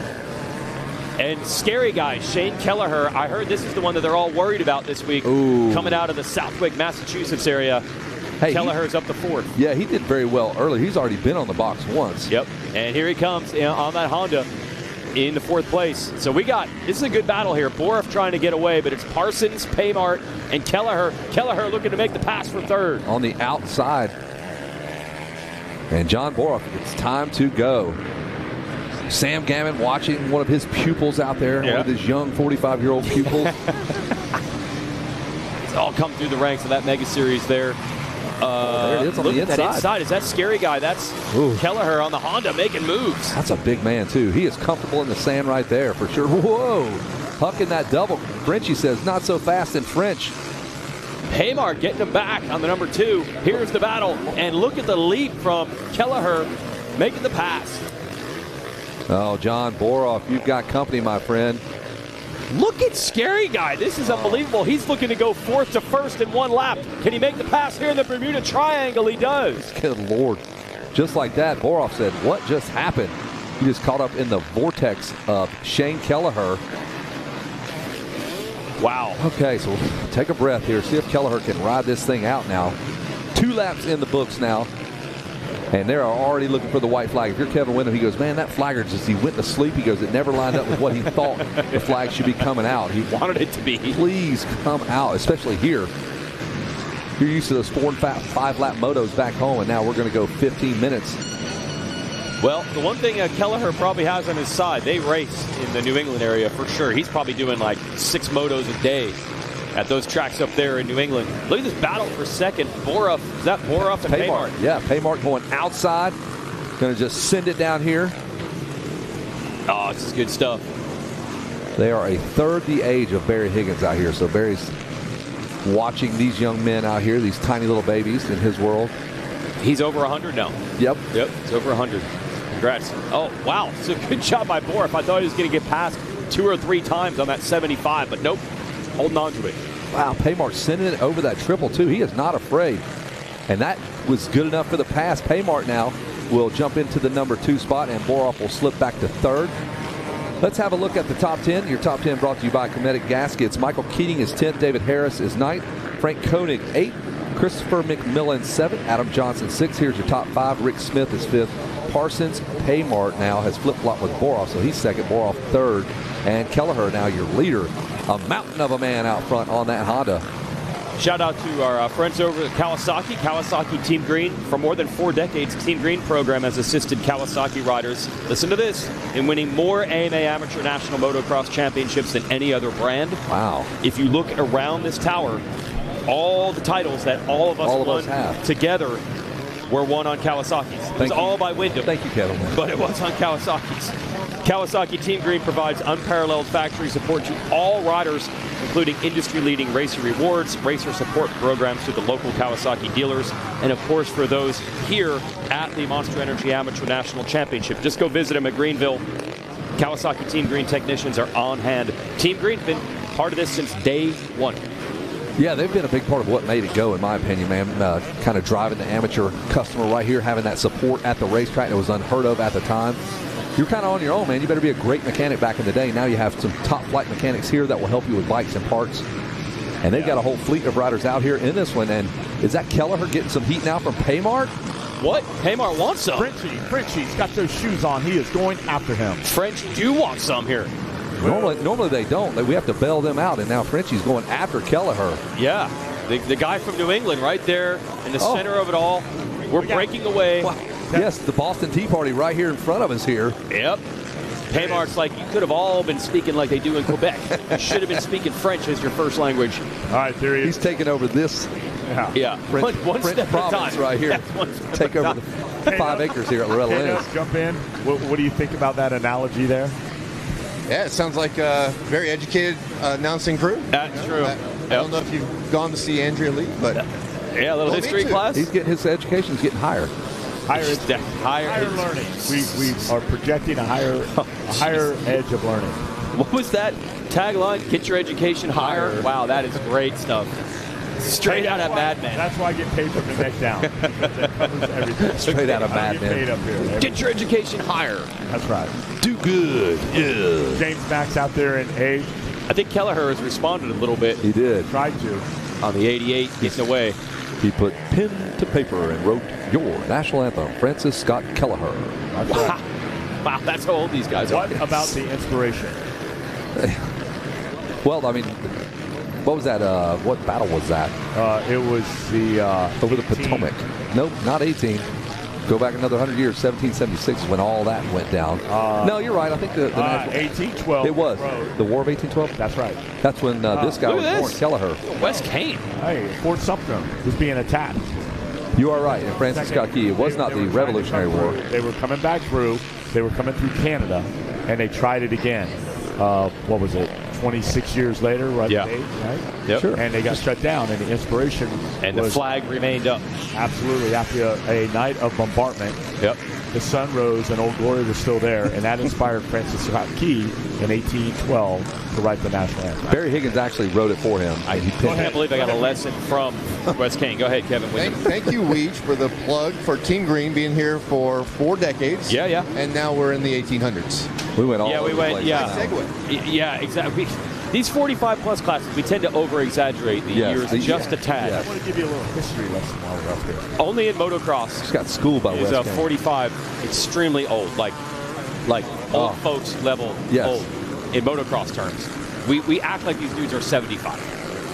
Yeah, we're that age. You guys are, you are anyway. Hey, I've always said it, man. I'm young for an announcer, but I'm old for a motocross racer. All right, Tim Zebro out there in 11. Adam Johnson, Swigger, Loy, Fluker, Tiffany, TJ Tiffany out there.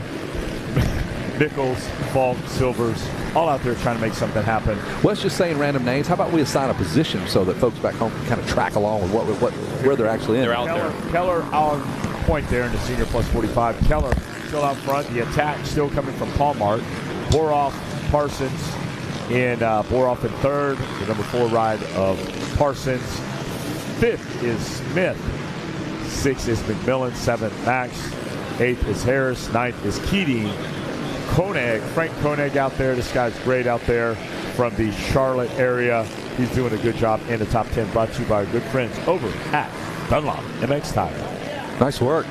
4 laps in the books here in this senior 45-plus as that is a fantastic overhead shot of Kelleher. He looked over his shoulder, hopping over the tunnel jump. Love the drone shots, man. What is he doing? Is he giving a thumbs up to that flagger? He took his hand off for a good 3 seconds right by the billboard. I definitely think he's excited. The 2-lap card's out. You know, it's a little bit shorter moto, but just blowing kisses. 2-lap card come out. You are excited. Hey, it's not over yet till the It's never over, but you know that the finish is coming, and that's an exciting time in the plus 45. Man, he is giving shout-outs. He's on his phone on Instagram, checking in at the 10 Commandments site. That's a risky move there. Yes. Jumps into the 10 Commandments, clicks the like button on that photo. Kelleher making it work. Kelleher, where is Kelleher from? He's from the New England area. And there's our 1980-ish Mako there. Rodney Carrier giving the business to the rider in front of him. Carrier making that Mako work. Yeah, well, I was actually paying attention to the Mako early in the race. He was doubling the 10 Commandments, came up a little bit short, and I saw him do a little leg swag, like, that hurt my knee, you know? His Achilles or something. He's going to have to tweak either the right or left shock, maybe both of them, I don't know. Yeah. So Kelleher out here on a rail right now, got it out to about an 8-second lead. Had a little drama in that moto early on. Paymart tried to put up a fight. Paymart in that 2 spot. John Boroff back at the ranch in 3rd. The French just not having no luck here on the United States. On the Americans will win again. We are undefeated. You couldn't do it then, and you couldn't do it now. We just gave you little pieces. We gave you Baton Rouge. We gave you a couple of We gave you Baton Rouge. No, we gave you New Orleans. Yeah, Kevin Windham is an expatriate. So one more time around here as he's comfortable in the stand. He's like, finally, bro, some sand here. Sink my tires in. He's taking his hand off the bars again there, bro.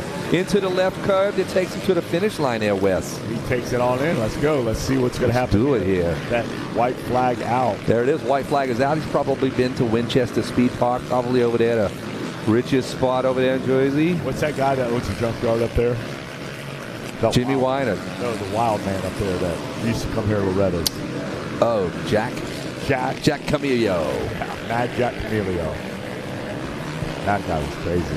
He's still riding, still getting banned from all kind of different series. Every time I see him, he's gotten kicked out of the NESC, and now he's over here riding at Jolly Rogers or wherever they'll let him take his money there, bro. Little Jackie, he is one ugly guy, man. Kelleher out there. Jack Camillo. Palmer still in 2nd. Boroff in 3rd. Parsons 4th. Smith 5th. McMillan in 6th. Max 7th. Harris 8th. Keating 9th. Koenig still hanging tough out there. The South Carolina rider looking good in the top 10. And that one brought to you by the good friends at Racer TV. All right. Making it happen. He is from New England, and he is carving through this field right now. There's that Mako. There's our guy, Kevin. Rodney Carrier, fresh off some vintage motorcycle days. There's that beautiful Mako, Kev. Oh, he's opted out of doubling the 10 Commandments. I'm going to opt out of that. It happened early. I'm telling you, I was watching. But we're going to hit every one of them. We'll touch them all, baby. Touch them all. It made it. It's making it. 1 lap to go for the Mako. It's making it. Here's the Mako. No Braco. And Kelleher, man, finally back to the sand, bro. This is where we live. Full sand. Kelleher just slicing through the field like a hot knife through butter. Ooh. He's been sending this double too. Like, dude, don't take that chance anymore. You're still jumping? He is, man. 11-second lead in lappers. Still going to send it. Still sending it. Got Let's that wild go. style. Yeah, way back on the bike. He's in the well, but his shoulders go back over the rear tire. Little JoJo Keller-esque. Kelleher one more time through this lovely sand. He's right at home there, just like Southwick. Yeah. Pick a rud, any rud. All right, let's see if he's got any tricks for us here over these finish lines. And that is going to be your winner in the plus 45 class. Kelleher, where's everybody at? Oh, little look back. Yes. The summer of disrespect continues. Hello. Waving everybody. Fixes clay. I got no clutch is what he's telling us. I see that. Ah, look. Hey, look at that. That's how you that's how you do it. That's Shea Bentley style right there. Bring that thing up. That way you don't get on it. All right, Jason Wygant down there. Going to have a word with the number 88 of Kelleher. Gregory Paymart should be coming through here any minute now. Full French egg. Look at that. That's a nice picture right there. You got the Moto Fox over there, the AMA, Monster Energy. Just a great. All the stands are all lined up. They got a string line. Packed full of people there on those bleachers. Old Glory. Turn that fan on. That fan was on. You're right, Old Glory. Kelleher makes sure of that. Flying high. These colors don't run. There's Frenchie finishing up the usual number 2 spot. Good spot for him. Isn't it technically the same colors? What? French. American. I think they might be their flags. Those colors don't run either, I guess. Well, maybe they do. I don't know. Now, if you wash them with other colors, then they will. They'll fade out. Wash the colors. All right, we're going to take control of this podium here. Got Zach Herron down here helping me out as well.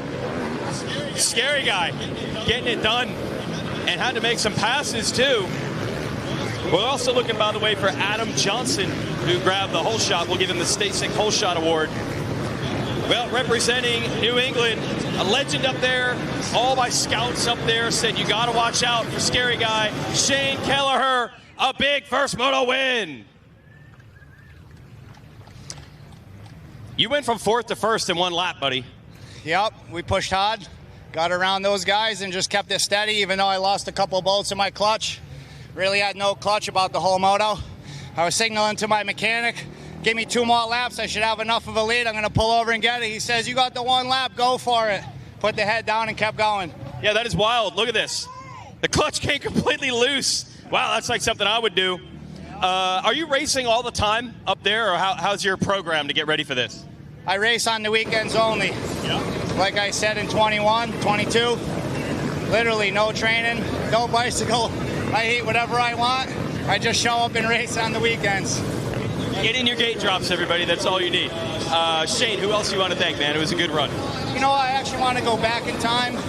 Everybody knows the current sponsors and everything, but I want to reach out and let my buddy Norm Bellagio know. He sparked me into this motocross. He showed me how to go hard, over jump everything, flat land every jump past the other guy. He might have brainwashed me in the wrong direction, but he got me here. Yeah, great advice, everybody. My buddy Rick Vieira, he was my master mechanic back in the day. We would be jump starting bikes all day, all night. Finally get it to pop once. We thought we were heroes, riding dinosaurs.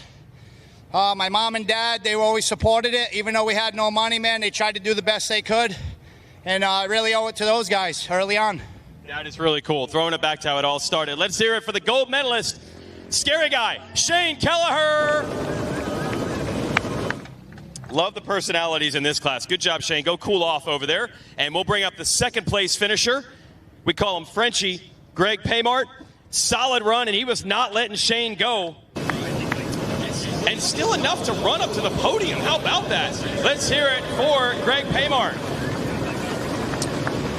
Well, I wanted to do this podium because you hooked me up with the MKS Moto Kicks. But my young guy, Zach, wants some podium time as well. So can we make a deal here? Can we make it happen? Yeah, we can talk. You know, your lawyer can call my lawyer, and they'll do the business. You know, we're friends, so we're not gonna get dirty. But yeah, we'll hook you up. Okay, he's gnarly with the negotiations, Zach. Yes, he's gnarly. Speaking of gnarly, Kelleher got all you guys, and then you were sticking with him, man. You didn't give up. Yeah, I tried to get in the pace. It was actually, I could keep up pretty easily, but then, you know, I couldn't bridge the gap. I tried to push it a little bit mid-motos, and then I lost the juice, you know. That's the beauty of being a vet rider. You don't need excuses anymore. My tires are great. My FMF pipe is awesome. The Cowies, rips. It's just all on me. So, yeah, so I take it, you know. We had some issue getting into this week with my truck. Had to put a clutch on the semi. Never done that before. It was a lot of fun. But it took, my back was locked up, so my chiropractor, Dr. Jones, fixed me up. And everybody at home pitched in and helped out to build the French liner. And we made it here Saturday, so my goal was to be here on Tuesday before the gate drop. I say, if I miss practice, I miss practice. No, too bad. But yeah, we're here. It's a lot of fun as always. He looked great, always. I think he's the most style in all the commentators. I mean, there's a lot of style out there on a mic, but, you know, yeah. Yeah, but Zach can compete if he just gets the right shoes, so we can do that. Zach is pretty good at, like, promoting himself right now. It's looking good. He's driving a hard bargain. Who else you want to thank? You know, VP, you know, Camp Original, FMF, like I said, Bozen, Twin Air, Power Seal, they're all local to me, you know. What do we have again? You know, Ted's Garage, friends from the club, from Pagoda. My friend at Pagoda Motorcycle Club. Shannon, of course, you know, that works the butt off. She takes the time off to do this. So she liked the mud last year. She said, I hope it rained. I was like, are you serious? It's like, oh, it's so much fun to watch. Yeah. So luckily it's not raining, but yeah, everybody I forget. Crossroad Power Sport. Let's not forget Crossroad. The family to me. I've been riding for them for over 15 years, you know. So, and yeah, everybody at home. My friend Michel couldn't make it. He's in France with family issues. He was bummed out. That couldn't be my mechanic. And yeah, that's it. Thanks, guys. All right, we'll see you in the next one. Let's hear it for him. Greg Paymart and John Boroff. You going to jump off this podium? Man, these guys are limber. John Boroff, I believe, got third in that one, led for a little bit. Awesome to have John with us at the ranch. Been calling his name for a long, long time here at Loretta's. Come on up here, John Boroff, third place. This is funny. So one of our video guys, Kyle, was under there. He's like, man, I remember shooting Boroff a couple years ago when he was racing pro. And I'm like, are you sure it was a couple of years ago? The years pile up real fast. Yes, definitely. As of 24, it's been 11 years ago since I rode a pro national. But I quit coming to the ranch in 09, came back last year for just to shoot the breeze, and basically here again to do the same. Okay, yeah, so no pressure. You're just having a good time? Here for a good time and do it for the working man. Yeah. Who do you want to thank, John? Oh, man, that's a hard question there. There's a lot of people that helped me get here. I just want to say thank you all. Well done. That's how you do it, kids. Welcome back, John Boroff. Good to see you. Remember him way back in the day. Third place. And I do have a whole shot award to Adam Johnson. This is a 45-plus senior. There's Adam. Whole shot award, Stacy card. He'll find someone in the family who wants that. Adam Johnson, let's hear it for him. I love doing this 45-plus podium. These guys, I love doing these podiums in 45-plus. I don't want to reveal that I would also be eligible for this class. Something about this age, we get real good at this stuff. How is your moto there, Adam? It was a struggle, man. Struggle. I'm not out of shape, but I was whooped. Yeah, it's hot. But, yeah, I got to thank my wife for packing a good gate. And, yeah. Woo! Anybody else you want to thank? Climb, Kawasaki, Plainview Power Sports. Everybody, woo! All right, Adam Johnson getting some podium time. Thank you. Let's send it back up, boys. All right. Congratulations to our 45-plus class riders there as we return back to action here in this 250C limited class. The number 11 is going to be Caden Crable, 13 Hudson Weber, Pete Commute on the 15, Luciano Tessine on the 16, Caden Priestcorn on the 17, Caden Vargas 18, Nathan Blackford on the number 20 machine, Carson Assay on the 24, Lex Luzon on the 27, Lawrence Lashway 29, Hayden Schumacher on the 30, Sawyer Treadwell on the 33, Isaac Henderson 34, Robbie Goad 36, Lucas Corsoran on the 37, Ryder Scoff 38, Jeremy Strider 41, Braden Young 42, Tegan Kortenbach 47, Stanley Smith, number 49, Austin Ellis on the 50 machine. Wes, who do you got on the 51? I've got him out there, the 59 of Ryan Germello. Looking good out there, 66 of Drew Roberts, 68 of Brody Wild. 69, River Slane, 70 of Eli Bassett, 70 of Tyler Moss, 72 of Landon Bacon, 73, Joel Newcomb, 75 of Ethan Carter, 76, Ryan Sampson, 77 of Caden Martin, 78 of Cooper Falk.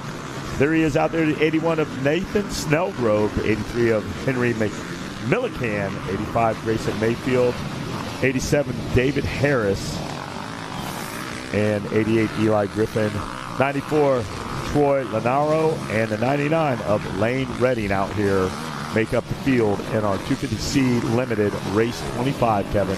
Yeah, that's the 250C Limited. They're taking their sight lap. And Shane Kelleher, if you are looking for Steve Mathis, he is up here in the tower, and all of the 3 people that live in Rhode Island, they are on horseback coming to kill you. Apparently you said some disparaging remarks about Shane, and you'd like to fix that before he beats your face in. Yeah, I would like to fix that. Let's do it. I was disgusted that my friend Chris Kiefer got caught and passed by Mr. Kelleher. Mr. Kelleher. Mr. Yes, Kelleher. Call him Mr. Late in the moto. Never heard of Mr. Kelleher. Yep. Was not happy with my friend Kiefer. Tweeted this. What more of a shot at Mr. Kelleher, more at Kiefer? Yes, but then It was misinterpreted. I tweeted it out that, hey, some guy from Rhode Island. Some guy, and they didn't like that. And then, the replies came in. Bro, let's get him. Steve Mathis. They said he gets in fights. They said he's scary guy. They said he's gnarly. They said he's the guy. I didn't realize there was a Kelleher nation out there that has his back. And I would like to apologize to Mr. Scary Guy for sort of, looking down on him for catching my friend Chris Kiefer. And now Moto 2 is coming up later today at 5. And I expect Mr. Kelleher to hand it to my friend Kiefer. There we go. And we will put out a tweet, recognizing this. So way to fix it, man. I see you're a man of your word. I appreciate that. So I saw what he looked like with his helmet off. he's very scary. He looked like he could beat me up. Very much. I'm out. You can confirm he can beat Steve Mathis up. You wouldn't think he could beat anyone on the track by looking at him. But he definitely I did off not the say track. that. Off the track. See, that's another backhanded comment. He literally said, "I do not train. Okay. I do not ride bicycles. I eat whatever I want. I just fight people. I just come out here and I just win. I win, bro. I'm from Rhode Island. His name, multiple people on Twitter just called him Scary. Scary guy. Oh yes. So this is his rep. Our guys, Travis Delnicki. Yeah. Has tipped me off of this for years. Watch out for Scary Guy. And I'm like, I don't know who that is. Someone said on my Twitter, again, you can't always believe everything that's been tweeted. No, even by you, yes. This gentleman said he will fight you. He fights at tracks. Oh, is that? I don't know why he's called Scary Guy. Is that why he's called Scary Guy? It's got to be part of it. Yes. Unverified, but on Twitter, I was informed that this gentleman will throw down. Man, I would love the track. I would love to find out. If you see that, please grab video footage of Steve getting dunked in that creek over and over. So somebody has it. Hit up to Steve on Twitter with some video footage of these fights, some verification. So, I apologize to Mr. Kelleher and all his fans. Rhode Island motocross is the best. Love what Kiefer doesn't have a chance for next moto. It's over. So Kelleher beat Kiefer. Yes. The whole thing started because he caught and passed my friend Chris late in the moto, which I feel like shouldn't happen. Yes. Chris rides for a living. Yes. Kelleher does not. Does not? He fights people for a living. and this gentleman, Mr. Kelleher's lap times dropped drastically. He's a dog. He's got some dog in him. He's got some dog in him. Big fan here, Steve is. Yeah. Big Kelleher guy. Go Kelleher. He's turned it around. Team Kelleher. What I've learned, this might sound familiar, rider out of New England, not afraid to just send it, over jump things, as he talked about. Reminds me of another New England legend who is not afraid to just hold it wide open. Not at all. Not at all. At the risk of his own life and limb. Yeah, absolutely. Kelleher getting it done. Before I get off here, who do I send my Wi-Fi receipt to? Pulpamex.com, and maybe you're... Wyndham's got a lot of money. He does have a lot of money. Yeah, he could. Can you front? Can someone pay for my Wi-Fi? Front? So you did pay for it. I literally was too cheap to buy the Wi-Fi. Wow. Man after my own heart. Yes. But I don't have to send out any tweets this week. Yeah, good point. You're a big guy on Twitter, we know. So do I send it to Davey or? No, Pulpamex. Go to your accounting department. I feel like it's an expense. Yeah. No, you will not be reimbursed. There's no one that's going to reimburse you. I tried to sneak around and get a code. I heard it was going to happen. Did not happen. Did not happen. Dave Ginolfi said he would sponsor it for me, but I had to put every tweet was brought to you by Dave Ginolfi, and I didn't want to do that. Don't sell out. Not even his company. Not even 100%. Just him personally. Ginolfi. Oh, wow. Hey, Ginolfi. Hey, Landon Bacon got the start here in 250C Limited. We got riders down in the back. Jeremy Strider and Ethan Carter. Third, Cooper Falk and Sawyer Treadwell. I think Treadwell's leading now. He came around into the Ten Commandments anyway on the 33. He was leading. Treddy? Yep. Can we call him Treddy? I don't. Yeah, check with Mike Treadwell on that one. Nobody. Yeah, you get a verification. Yeah. From the ball okay. It really depends on how ugly. If he's as ugly as Mike Treadwell, then yes. Yes, that is the verification. Big ball-headed. Like an old stewed tomato sitting on the side of I-40 for a couple of days. Here it comes. Here it comes. What did you used to say? New England guys are going to come out. Oh, yeah. No, he was after Kevin for years. He said he looked like a piece of beef jerky that got kicked up in the wheel well of a truck on the way down here. And that was his face. Yes. That's what Treadwell's face looks like. Treadwell is a legend. He is. Oh, yeah. He's been trying to find Kevin for decades. Thankfully, he's not qualified for all the years I've been talking junk now ever since I started that. He'd come up to the tower with clenched fists. Kevin would be on break. It always timed out. Yes. Always timed out. Never crossed paths. So Landon Bacon had the whole shot, but you think it's Treadwell. It is right here. The 33 is handling business right now. The 250C, we know this thing is far from over. So just heating up. I'm not up on all the amateur racing, as you guys know. 250C class, not. But is this actually related to Mike Treadwell? No, I doubt it. I think we would have known this. I think we would have heard. We saw Treadwell at Southwick. Some of us actually go to the races and see these guys. Sure. You used to. He's out of Oklahoma. Nah, probably not. Probably not. I couldn't go to the Nationals because I had to save up for Wi-Fi for here. For here, exactly. The travel money got spent on the Wi-Fi. We'll figure out a couple other ways to soak you. Courtney Bach out there in second. Bacon. Look at Wes getting us back on track. Drop back there in third. Luzon in fourth. Ellis fifth. Martin sixth. Sampson seventh. Midicam in eighth. Falk 9th. Strider on that Strider bike out there in the top 10. Wow. That brought to you by good friends over at Dunlop. Now, if we want to kick it down for Racer TV, let's talk about 11th was Vargas, Blackbird 12th. Shaw in 13th, Shoemaker in 14th, Mitchell 15th, Robert 16th, Naro in 17th, Redding 18th, Bazad in 19th, Assay in 20th. Brought to you by good friends, not at Pulp MX. They're cheap. We're going to get them out at Racer They didn't TV, want to sponsor it. where everybody is happy. Well, the salaries that Racer TV pays, I know you gentlemen are raking it in, yes, and not spending on Wi-Fi, so it's like a double. I have a question, amateur question, unless Okay. you want to talk about TDC here. Well, we'll get back to that. Go ahead, Steve. Cole Martinez, fastest lap of the week, Yes. we had him on our Pulp Show a couple years ago on the SLR Honda when he did really well here. Should have won the Horizon Award, but not really eligible. Yes. So- As a vet rider. Yeah. Great ride today, first moto. I mean, still a couple motos to go, but I was super impressed tracking down Jacob Hayes and Heath Harrison. But what does that say for the Drew Adams and Cole Davies and all that this kid who, sort of busted out of Supercross and motocross, went to the off-road route, is so good here. California kid, too. Half Canadian, by the way, so we need him for Disney. Martinez is half. That's why he's good. There it is. Mom is Canadian. Just ask him. So It we doesn't need him, usually work we that need way. him for Destinations ASAP. But Martinez could be that good. Yeah. Yes. But for real, very impressive. And what does that say? I'm just wondering. We said that 2 years ago when he pretty much was the fastest pro sport rider. I think he was ahead of Ryder DeFrancisco, ahead of Caden Roswell. And it was kind of scary to see that he caught them and beat them in the final moto of the week. Yeah. And kind of maybe the same thing here. Is he racing a pro sport as well? No, I think just vet. He's 25 and... No, I think he'd have to. Yeah, he's too young to He's race. only been on that bike for 4 days before he got here. Yeah, he was on an SLR. Well, you know what it is, Steve. When you jump on Blue Crew, There it is. this is what There happens. it Kevin is. Windham knows, won his titles on Yamaha. Way to Everybody team knows. up. But that's impressive. I mean, I know lap Yes. times on everything because track changes during the week, Yeah. things happen. Yeah. But super impressed with Cole Martinez again, and we'll see what happens, the rest of the week. But wow, It has been. Oh, and Ryder goes down there in the turn after the 10 Commandments, and then there was no room. Oh, well, He's that's stuck what in that happens. slot car. You got to be careful over there when you get collected with a rider that has a little misfortune like that. So Treadwell moves his way to the front. Kornbach, Ellis, Bacon, and Luzon, Sampson, all in the top 5. Kevin Kelly, you were at Mammoth, and you said you saw Cole Martinez and Trey Kennard just have unbelievable battles. To give you an idea of Martinez' He had level. back-to-back years in that class where he had to beat Josh Grant, tooth and nail, had to fight that guy, and then Trey Kennard. Trey Kennard had to go into his pro mindset to fight that guy off barely. That's how good Martinez is. He was fabulous. let's get it for Canada ASAP. Take that. He's top 10 guy outdoors. I have another amateur question. Okay. Again, not following this. This is 250C limited. Are these gentlemen limited? What The bikes are. what we- The bikes are. Bikes. So we don't want you spending 10 grand on your bike, basically stock motorcycles. Yeah. Okay. So, can we change bars? Yes, Graphics, that's why it's seat, limited. tires, yeah. So for years they called it the stock class. Yeah. This is when bikes came with steel bars. Now it's stockified. And then people will get super mad and be like, stock is stock. Comes with steel In bar. Wyndham's day, it was stock grips, stock bars. No, they always Oh. allowed a few things. Okay. And then people would be like, why is it stock? And it's like, because they don't want people to race with steel handlebars. Just change the name. It's limited mods. Okay. And then so what are wheels. you allowed to change? You guys know? Yeah, I think it's just controls. Controls. Okay. Yeah. I'll say this. I heard one of the funnier protests.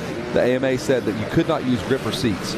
So for a minute there, Gripper you could not seats. use gripper seats. This guy sewed a grip. So it's not on his bike, but this guy sewed a gripper seat to his butt on his pants. Get out. And they said, they were like, hey, he's got a gripper seat. He goes, it's not on his bike. That's brilliant. That's genius. Brilliant. Are you serious? True story. I heard that from the AMA. Scary guy would have probably fought that guy. He would have beat But- him up. Ripped it off. But that's brilliant. That's Wow. Sawyer Treadwell still in the lead. Tegan Kortenbach second. Austin Ellis third. And as we say every year, first of all, I can't believe Steve Maddox isn't even here. I'm still processing the fact that you're here at Loretta's. I love amateurs. Yeah, always speaking highly of the amateur program. We say this every year because it's the only reference we have. Jeremy McGrath did win C-Class title. So when you're watching this, it can be done. You could be looking at the next Jeremy McGrath in this moto right now. The Alabama Slammer won titles in the C-Class, and that was it, too. Clark Stiles. Oh, okay. Yep. You know what really got me really infuriated about the amateur system first, initially, was some guy from Louisiana coming out and leading High Point for 30 minutes. Yep. And then he went going back to the ranch. Yes. And won there. Yeah. And came back Real cool. He even came back now. He's in the tower with us. Can't get rid of this guy. That was where the point where I was up in Canada going. See, your beef with amateur racing wasn't even legitimate. I never came back after Mount Morris. You never raced Loretta that year, didn't you? I don't believe so, huh? He's not sure. I think he told me you did. You're not sure? He knows more about my career than No, come on. You really don't remember. You never raced A here, did you? I know I raced A. I never raced B. Okay, that's right. Schoolboy to A, and that's it. We're going to have to look it up now. If you got a title in 94, you're in big trouble. To look this He up. might not.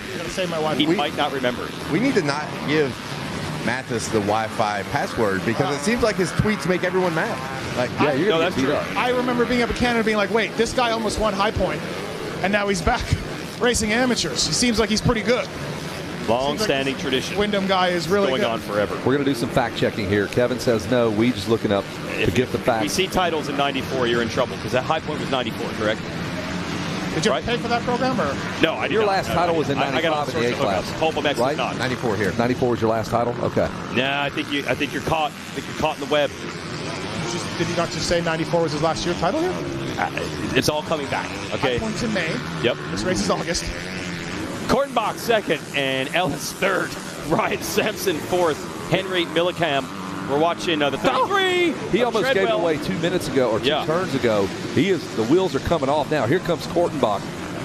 Also, another thing from yesterday that Mm-hmm. really impressed me, and you guys can correct me if I'm wrong. Again, the track changes during the day, but Mike Brown is tripling right here. Yes. Anyone else? Yeah, there's a few guys. It actually became faster not to do that, but 80 years old. he should not be doing that. And he's tripling. Yes. I was Mike Brown, everybody. Yeah. I don't know. Is he any? How far? What percentage is Brown off of his 2001 championship form? Like 3%? Maybe. Probably. And typical Mike Brown, after the moto, I said, Probably hey, not. man, good ride. Like, looked like you caught Shorty a little bit in this plus 40. And he started going off on some lapper. Oh, really? Holding him up, cost him some time. He'll get that guy next moto. He's got the number, so Got a long He's going to find that lapper. checklist of guys. Really? I was like, hey, Brownie. Settle down. Chill, bro. I just said good ride, man. Settle down. Yeah. Like, Settle down. Whoa, our second place Kortenbach. rider almost Yeah, goes down. Kortenbach here in second on the 47. You're not kidding there, Kevin Kelly. He has caught the leader. Treadwell has made a couple mistakes. They're gonna both battle. making mistakes, man. This is where you see the, I guess, fatigue come into play, and then the mistakes start happening, and we couple that with a super rough racetrack and the chance at winning a moto, and that's a perfect storm of nonsense that can happen. Did we get to the bottom of the 94? Yeah, I do see 2 titles for Kevin Wyndham in 94. Oh, they happened, for sure. Yeah, well, High Point happened 4 months before that. So there's the beef that Steve Mathis has. I use that as a reference all the time. He's mad about the rule now. I'm like, it was happening 30 years ago. What are you so mad about? Was back in the day, these guys wouldn't get points, right? They would get no points at pro motos. Is that true? Yeah, they would be pro sport. They weren't eligible for national numbers. He was number 38 the next year, bro. He raced nationals after that. Where Maybe. he So was the eligible. first ones didn't count? Yes, after Loretta's, I believe. Who tracked him down, though, to win that moto, Steve? Yeah, yeah. Let's The say it. great Doug Henry. Great The Doug great Doug Henry did. Legend. Legend. Well, you see, that's the problem with amateur racing. As Okay. you know, I was ready for a 20-minute moto. I was getting ready for Loretta's that year. Okay. I just forgot it was 30 plus 2. 30 minutes was tough. 20 minutes was you had built for dialed. 20. Going like, okay, like, where's the flag? Yeah. Yeah. Well, I did talk to you about that fairly recently. Your training to prepare for that High Point National was not very much. There was not very much training. I like that. Not the most. Okay. All right, well, keep an eye on Treadwell out there. He's pulled it back out a little bit. Ellis, Sampson, Good Rallo, Lord. all in the top 5. There's the number 33, Treadwell. Do not tread on me in the back of Storyland out there. So here they come. They both take an inside line. They're working it like a rib. There's Teagan and Kortenbach back there, the number 47. Kortenbach, he's getting back into this, Kevin Kelly. He's right there. Yeah, he's, I guess, made the least mistakes at this point as I see both feet coming off the pegs again. But he's still getting to the inside. Able to make it happen right here. Can he pull it off? Kortenbach, they are dancing in the streets back in his hometown, watching here on Racer TV. Watch them see if they send it over this big double. Wow. Both of them do. Bada boom, bada bing. Here they come. Watch them now through the twisties as they get ready to hand salute Steve Mathis as they buzz the tower. There was a hockey player named Orlon Kortenbach back Related, in the day. you think? Is he Canadian? Is it possible that this is related? I mean, so we might have been Treadwell, we might have been Kortenbach. We might. I'll tell you what, another thing I noticed too was this track is brutal. And you watch guys like Kiefer or, other guys in that, I was watching in that. Shorty? Guys like Shorty? Not The other class. The other class. Okay. Plus 50. Okay. No, I don't know. All right. Anyways, fast guys, like 15-minute motos, and dude, these guys that are great riders, that I know are great riders, they look absolutely worked. And I'm sitting here in the tower. I mean, my sweat is sweating. Soaking the AC up now, cooling off. It's great in here now. I may never leave, but like this track is just taking the toll on these riders. You can see them; they're great riders, and they are exhausted. And you know, it's just and look at this on the white flag lap. As you say that, for it. This is for a moto win here. Kortenbach on the KTM, and by the way, Steve, I just looked it up. Kortenbach is from Canada. Oh, there's a chance he's making the move. He for just Canada. took the lead. He just did that for you, Steve. I wonder if his dad played for Vancouver, maybe, or uncle? Wolf Creek, Canada. All right, you might need to go down there and find out. Oh, but look at Treadwell fighting back on the Husqvarna. Block pass there for Kortenbach. Here is the battle. Kortenbach locking it down as they go to Storyland. This is a good one, Wes Kane. Yeah, really going at it. Right here. One guy you had to mess with. Is being written as they come through here. It's going to be Treadwell, Kortenbach, Ellis. Oh, the leader goes down. Oh, Kortenbach. And then 33 comes right back around him. So Treadwell fires right out of there. Treadwell on the white flag. They climb up there. Oh, he did tread well right there to get around the down rider. He did not tread lightly over that young man as he rolled right over him. Look, the good thing is he's 6 seconds ahead of third. He'll probably get up. A second's as good as a win. There we go. We all say that. Mr. Canada here. Oh, yeah. The Canadian is fine. Just draped in the maple leaf. Don't worry. The 33, how about that? He just slams his head down on the gas tank there. He is full send right now. The blue flags are out. They probably don't even know what those flags mean. Oh, good Lord. That's what he said. One more big whooped out turn here to go. And he has his eye on the prize, the 250C Limited Amateur Moto win. Wow. Steve Mathis really enjoying his time here at the ranch. Always a fan. Checkered flags out. Sawyer Treadwell is going to hold on. The rider out of Oklahoma. Don't you have to go over there?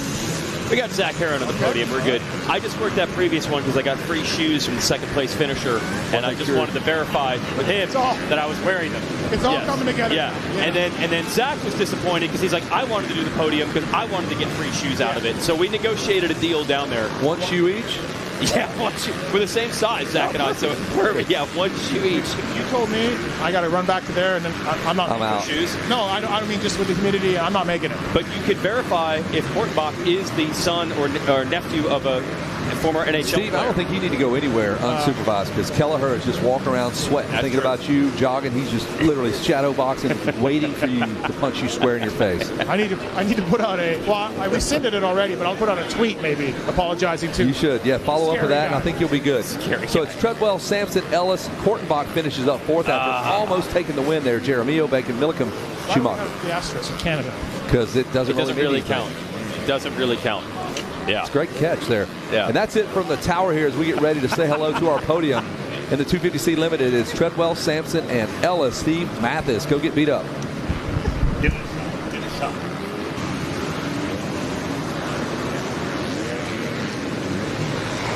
So getting ready to get this podium kicked off. You can see the exhaustion on Sawyer Treadwell's face. Did everything he could, fighting tooth and nail to regain that lead on the last lap.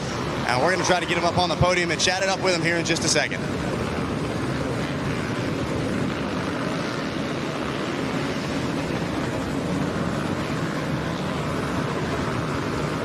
All right, so he took a sip of water, tried to get cooled off, and now he's got some celebrating to do.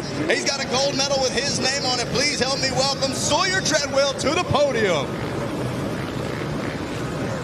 He puts on the medal. Man, how long you been thinking about that moment, Sawyer? Oh, dude, I've been thinking about it since I started riding 4 years ago. Man, I just want to give this one up to my dad because he passed away about 4 years ago, and he started me racing. I want to give that one up to him. Hey, absolutely, man. I guarantee you he's smiling down on you right now. That was one heck of a ride, and it came all the way down to that last lap, regaining the lead. Talk through the mindset on that final lap and how you got the job done. Oh, dude, Tegan is ripping, bro. I was making quite a few mistakes, but we'll clean that up for the next ones. And I want to thank my grandma and my grandpa, Lord Jesus Christ, for keeping me safe. Altus Motorsport, Sunny Acres Boat and RV Repair. A special thank you to Renan for getting me this gear. Everyone else, man, I just really appreciate it. There it is, guys. That's your winner. Make a little noise for him. Sawyer Treadwell getting the job done here in the first moto. There you go, holding that big number 1 up, been working hard for that. Coming up next, we're going to chat it up with the 76 of Ryan Sampson.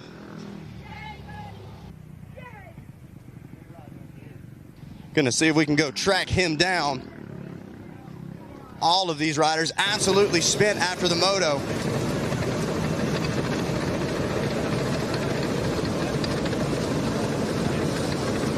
All right, he's making his way up right behind me. He's got a silver medal with his name on it. Please make a little bit of noise. Ryan Sampson, your second place finisher here in Moto 1. Wait a second, we got to switch around here. Okay, hold on, we're doing second first. We'll go ahead and, here, I'm going to go ahead and give you your bronze. We'll call you up next. We got the right medals in the right hands. All right, now everybody make a little bit of noise. Second place up here. Sampson getting the job done. Man, let's talk through the race. Certainly not easy. That last lap was pretty chaotic out there. What'd you think about Moto 1? It was gnarly. I crashed like 5th lap, and then I got back up, and I was just riding as hard as I can to get back, and then luckily I got the second. Hey, absolutely, man. Riding like a man possessed after going down early. What were you telling yourself? You're picking yourself back up. I'm sure the heart rate was spiking. It's kind of hard to get calm back down and refocused on the race, right? I was just telling myself to breathe and just go. Hey, and you did just that, man. It pays off for you. The title hope's still alive. Who do you want to thank? My mom, my dad, Colleen Millsaps, Lil B, all of them from MTF. Thank you so much. 110 Racing, Legacy Graphics, 100%, my brother Jacob, and that's it. There it is. One more time, a round of applause for your silver medalist up here, Ryan Sampson. All right, thank you. Making a little noise. I appreciate it. Some celebrating here. All right, Austin Ellis, we called him up a little early. You got a little preview of him. Now we get to celebrate with him, man, on the podium, a bronze medal. Take us through the first moto. What'd you think? Track's pretty gnarly. I got tired pretty fast, so yeah, I don't need to stay out of the main lines and just ride my rides. Hey, absolutely, man. Look a little to the left, a little to the right. Try to find some smooth real estate. It's hard to do out here at the ranch, right? Yeah. Without a doubt. Well, hey, you're already looking forward to the second moto, but you need to shout out those sponsors, man. Who's thanking you? I thank my mom, my dad, Ridge Logging for helping me get out here, Moto Cuts, all my family back home, Scott Goggles, Rhino Power, and everyone else. Thank you. There it is, guys. Your bronze medalist, Austin Ellis and Landon Bacon. We've got a Stasic Whole Shot Award with your name on it, so we're going to try to get Landon up here as well. See if he's hanging out in the impound area. If he does come up here, guys, I'll cut back in, but for now, we're going to send it back to you in the tower. Yeah, just let us know that. Hang on, he is coming. Oh, he's back. Watch out now. All right. He's running up here. Let's go. He got a little limp, man. I got to give him a second. He's working hard. Landon Bacon, man, you got the job done. Hold that thing up high. Make a little noise for him. Certainly hard to get a whole shot out here against the best of the best. Man, so we know how the first turn went. Take us through the rest of the moto. Yeah, I got a pretty good start, and just some mistakes I need to fix up to get me out front. I'll be good. Hey, absolutely, man. You know what your homework is. You ready for Moto 2? Who do you need to thank? I'd like to thank my mom, my dad, all my friends and family out here supporting me. BC Goggles, Fast House, everybody at Fast House, thank you so much. And Schmidt Suspension, everybody else, thank you so much. There it is, guys. That's Landon Bacon grabbing that whole shot award. Back to you guys up in the tower. All right, thanks a lot. 250 Pro Sport coming up next. Let's give you the rundown here. Put a little water on the racetrack. Got this track nice and rough for these boys there on the gate. The number 3 is Parker Ross. Trevin Nelson on the number 12. Trace Holland, 15. Cole Davies got himself a moto win in the other class, number 17. Carson Manquist, number 19. Enzo Timmerman looking for a start. He can run up front on the 21. Colin Allen on the 22. Micah Grubbs, number 23. Revin Gordon on the 25. He needs a start as well. Christian Janik on the 27. Dylan Lunsford, 28. Kane Larson, 29. Race Hernandez, 31. Liam Olaf looking for a start. Here's Drew Adams. He would pay $100 for a start on the 33. Patrick Murphy, 35. Avery Long had a good ride, 36. Aiden Dickens, 40. Caden Shaw, 41. TJ Usman, 42. Jackson Driscoll, number 43. And Zayden Mason on the number 44 machine. 47 of Hayes Edwards coming in. Evan Stice, number 48. Jackson Gothard, number 50. Jaden Searles, number 51. 52 is Brock Henry. 58 is Thomas Ralston. 66, Wyatt Raymer. 67, Ronnie Orrs. 73, Jace Aldrich. 75, looking for big things from him, Jeremy Papani. 76, Jordan Miller. 77, the pride of the AZ Open, Casey Bernard. The 79 of Connor Berger, 80 of Preston Massiangelo. He's a Canadian rider. Massiangelo. Wyatt Creighton, the number 84. Devin Salo, the pride of TR Raceway, the 87 ride. 88 of Handham Hudson. 90 of Nicholas Israel. 95 of Alder Cardell. And the 90 of Kaysen Little. I did check in with Drew Adams this morning. He's ready. And he said, listen, I'm about to put the stop to the 17 out there trying to win these things. Yeah, well, there's Cole Davies right there. He'll have something to say about that. Right now, they got that out there. But listen, Drew Adams, he doesn't roll lightly. He's been up in Canada. He's been up there swinging at the fences. He's been, yeah, this is open. 250 Pro Sport. Open Pro Sport. So we could have some 450s in that. Same dudes are going to be up front regardless. Yeah. So here we go out there. There's to look at the new hire by Bobby Regan is Cole Davies. He actually got out there yesterday and he put one down. Misfortune, Adams didn't get out with him, but there are some dark horses in here. Christian Yannick in here, Reverend Gordon. We saw the Gordon brothers out there. Lunsford, Olaf looking for something to happen. Also, our good friend out there, Avery Long, has got to be in this one. So looking for a little bit of a mix-up out there. Avery Long, the 36 ride. Danny Lewis is for sure. Avery Long is going to take a moto win. So the players are here. There's Jadon Cooper out there strapping on. Kevin Wyndham, our scout up here in the tower, is pointing out this is open Pro Sport. So we just had the lineup for 250 Pro Sport. That's the sheets we were given. But unfortunately, the big difference between open, 450s are eligible. A lot of the kids are going to race 250s, but the vet riders usually do come in this class. So as Kevin Wyndham was pointing out, maybe the probably going to have Cole Martinez, and that could change the game here for the youngsters. We'll look for the number 34 of Martinez on his Yamaha. Hey, no, because this is the 250 Pro Sport lineup, and we are racing open. So that is why we don't have them. Go ahead. A heads up from down on the line. Cole Martinez is lined up on the very outside gate, guys. Must have gotten a bad chip. He's coming from the far outside. He has a chip on his shoulder. So our apologies. We have the 250 Pro Sport lineup. This is the 450 or Open Pro Sport, if you will. Yeah. So like you said, most of the OEM kids that are sponsored by the OEMs, they're going to be riding those 250s. So they may give up a little bit to Cole Martinez. I have to imagine he's on a 450. Oh, yeah, because he's going to race that in his other class. There you go. So good job, Zach Herron, down there checking out the start gate. This is Open Pro Sport, and you will see some of those 25-plus riders out there competing with the fastest kids. All right. And that's kind of a tradition. I mean, it goes back when Emick first came back here at Loretta's, he'd race like the 30-plus. And who did he beat on the Suzuki? Brian Gray. There were 2 years of it, Emick racing. You just want to see how long can I go and still be able to compete with the top soon-to-graduate amateurs. And we're going to get a little more of it here. Heath Harrison, not afraid to pull starts against the kids. We've seen that the last couple of years as well. I love the mix, man. Yeah. I love it. Yep. I talked to Cole Martinez at Mammoth, and I'm like, hey, man, how do you think you would finish? I told him at a Pro National, I said, maybe 12th, 13th. He goes, I said, would you be happy with that? He goes, no. Really? He goes, I'm a 7th, 8th place guy right now at a Pro National. Really? I mean, he's got the stamina, I think, and he's got great speed. So wow, if he got a good start, maybe. Wow. He was not happy with my comment of 12th. 12th is not good enough. Not good enough at a Pro National. For him. I guess you could start doing some rough math. Like, let's be honest, the fastest Pro Sport kid could be a top 10 guy. So if you're competing with them. Makes sense. Yeah, I guess so. That's wild, though, that 12th is an insult. On the podium. I killed the vibe on the podium. He had just won. He's like, really? Seriously? He walked away.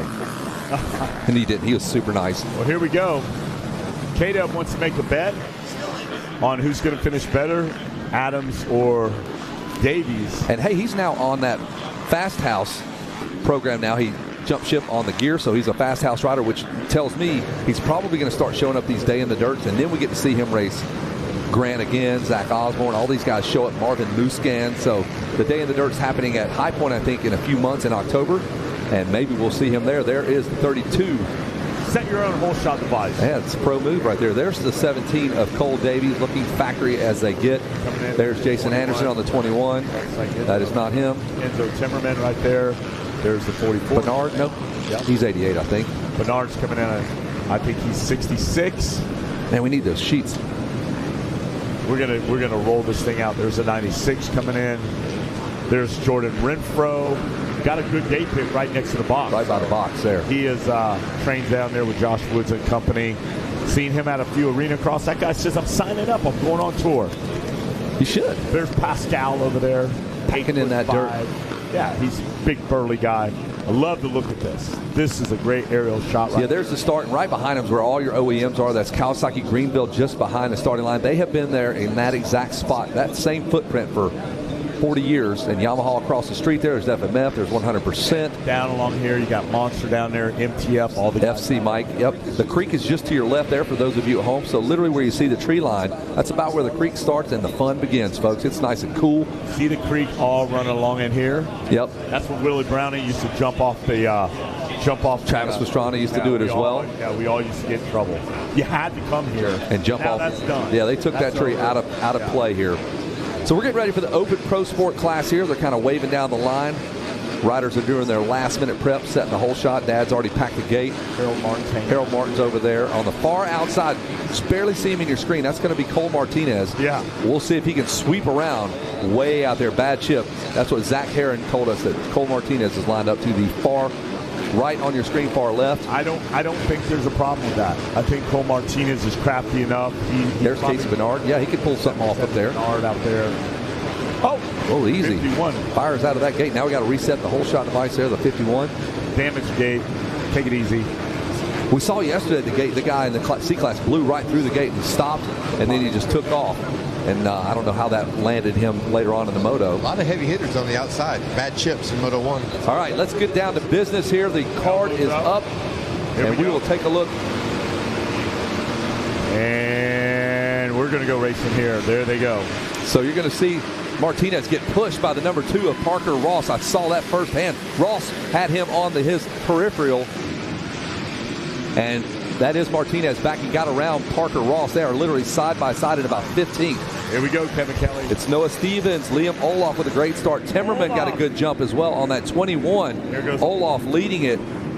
And the Kawasaki rider just tipped over. Is that Timmerman? No, he's still in third. Timmerman was able to miss that. Might be Christian Yannick. Yeah. Yannick goes down. You got to pay the toll to rock and roll. Christian Yannick, you got to get through those 10 commandments. And look, there's Davies right in front of him, way back. So 30th. This is great news for Stevens, Olaf, and Timmerman. Massiangelo, the pride of Canada, in 5th. Man, Yannick was 6th, though. Riders all back up, and here they go, tripling up as they head back into Storyland. Stevens. Timmerman now giving him the business. Olaf is getting some pressure from Timmerman. Better look out. Where is Drew Adams out there? Looking for Drew Adams to pop up on that radar. Andrew Short in 14th. Heath Harrison in 15th. So Adams back in 13th. But hey, this is like the first kickoff of the game right here. You got to let it settle in. You got to let it cook. Patrick Murphy out there, Parker Ross. I think I just saw Adams roll through. I think he's made up a lot of ground. Is he in 3rd or 4th there? Yeah, see that? That's him right there. I don't know how he did that, but there he is. Timmerman. Yep. Adams is up to 3rd. Adams is in 3rd. 97 looks like Noah Stevens out there. And here, that was Fapani launching that double here. Now we're looking for Harrison. There's Cole Martinez on the Yamaha. He has Parker Ross just behind him. Jordan Renfro having a good jump in the top 10. We're going to click them off as they come by. Let you guys know out there. Here he is, Liam Olaf leading this one out. Olaf out front, Enzo Timmerman in 2nd as they pass behind the billboard. Olaf pops the rut. Here comes Timmerman trying to fire back at him. You better look out. Drew Adams in 3rd in the catbird seat. Back there, Noah Stevens, top 5 is Jeremy Fafani, and they're ready to strike. Oh, this is good stuff here. Martinez, Hayes, and Kyle Petrie back there in 17th, 8th. I mean, going through this field is going to be tough. When you get up to about 15th, you're going to have to fight every one of them. Tough break for Avery Long. Didn't get to jump. He needed Olaf a little sideways through the 10 commandment. Here comes Timmerman and Drew Adams in tow. And like you said, Wes, Olaf kind of coming off an injury, so he's not 100%. So doing a great job leading this thing right now with some heavy hitters behind him. This might be one of the deeper Open Pro Sports. Normally not as deep. There's 10 guys that can win this thing. Drew Adams in his wheelhouse now. He's just letting this thing cook just a little bit. He sees where he's at in his position out there, boarding him. Top 3 for Adams. Just got to simmer down, let this thing unfold, and come to him. There's the Texan out there, the big burly Texan, Matthew Curler in 16th, Cole Martinez 17th. Let's just keep an eye on Martinez and see how he can reverse. How about Andrew Short, West Kane? He's jumped. He's passed 6 guys, and he's up to the number 6 spot. So Shorty on that 29 machine, up to 6. We've got one cooking up front as they come in. The two Kawasaki riders now. Olaf getting some pressure now from Timmerman. Into view side by side. They're going to do it right here. Olaf fighting him off. Oh, Olaf feet off the pegs. Timmerman goes past on the inside. He might have hurt himself there. Oh, yeah. And we know Olaf came back from that injury. He had to regroup. Kind of rattled. He got rattled, but he let 2 go by. So now Drew Adams says, okay, Olaf, you're out. I'm in. He shuffles the deck up into second. And here he comes. Drew Adams now sets his sight on your leader, Enzo Timmerman. Man, I think Davies and Cole Martinez are pretty close together, kind of coming through the field. I see Jacob Hayes back there on the number 5 ride. There's so many people 18. out there. Let's see what happens here. Wow, that rattled the youngster of Olaf, but able to recapitalize. Did he land feet off the pegs? He landed, and I think one of the foot almost dropped off into the sand. Looked like it stretched the Achilles out a little bit. Or he might have rattled something that's going to hurt for about a minute or 2. Oh, he just came back from double ankle surgery. So he had to think about that for a minute. He's got to regroup, make sure he's okay. Davies coming up with Martinez. Pascal. Is that Martinez in 3rd? No, that's Olaf. He's recovered. Martinez is 34. Martinez way back there in 14th, but he's moving. Jordan Renfro's in 12th, so the deck of the cards are shuffling here like a blackjack dealer in Vegas. You never know what's happening here. Let the cards fall the way they are, let the chips go, let this thing settle in.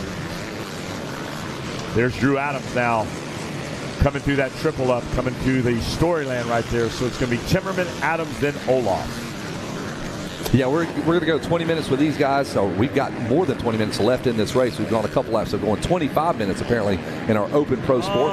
So plenty of time to make or break these guys. Man, Timmerman looking strong, trying to run away from Adams. Liam Olaf has regrouped back in 3rd. You have to think that hurt ankle kind of popped into his head for just a moment after casing that jump.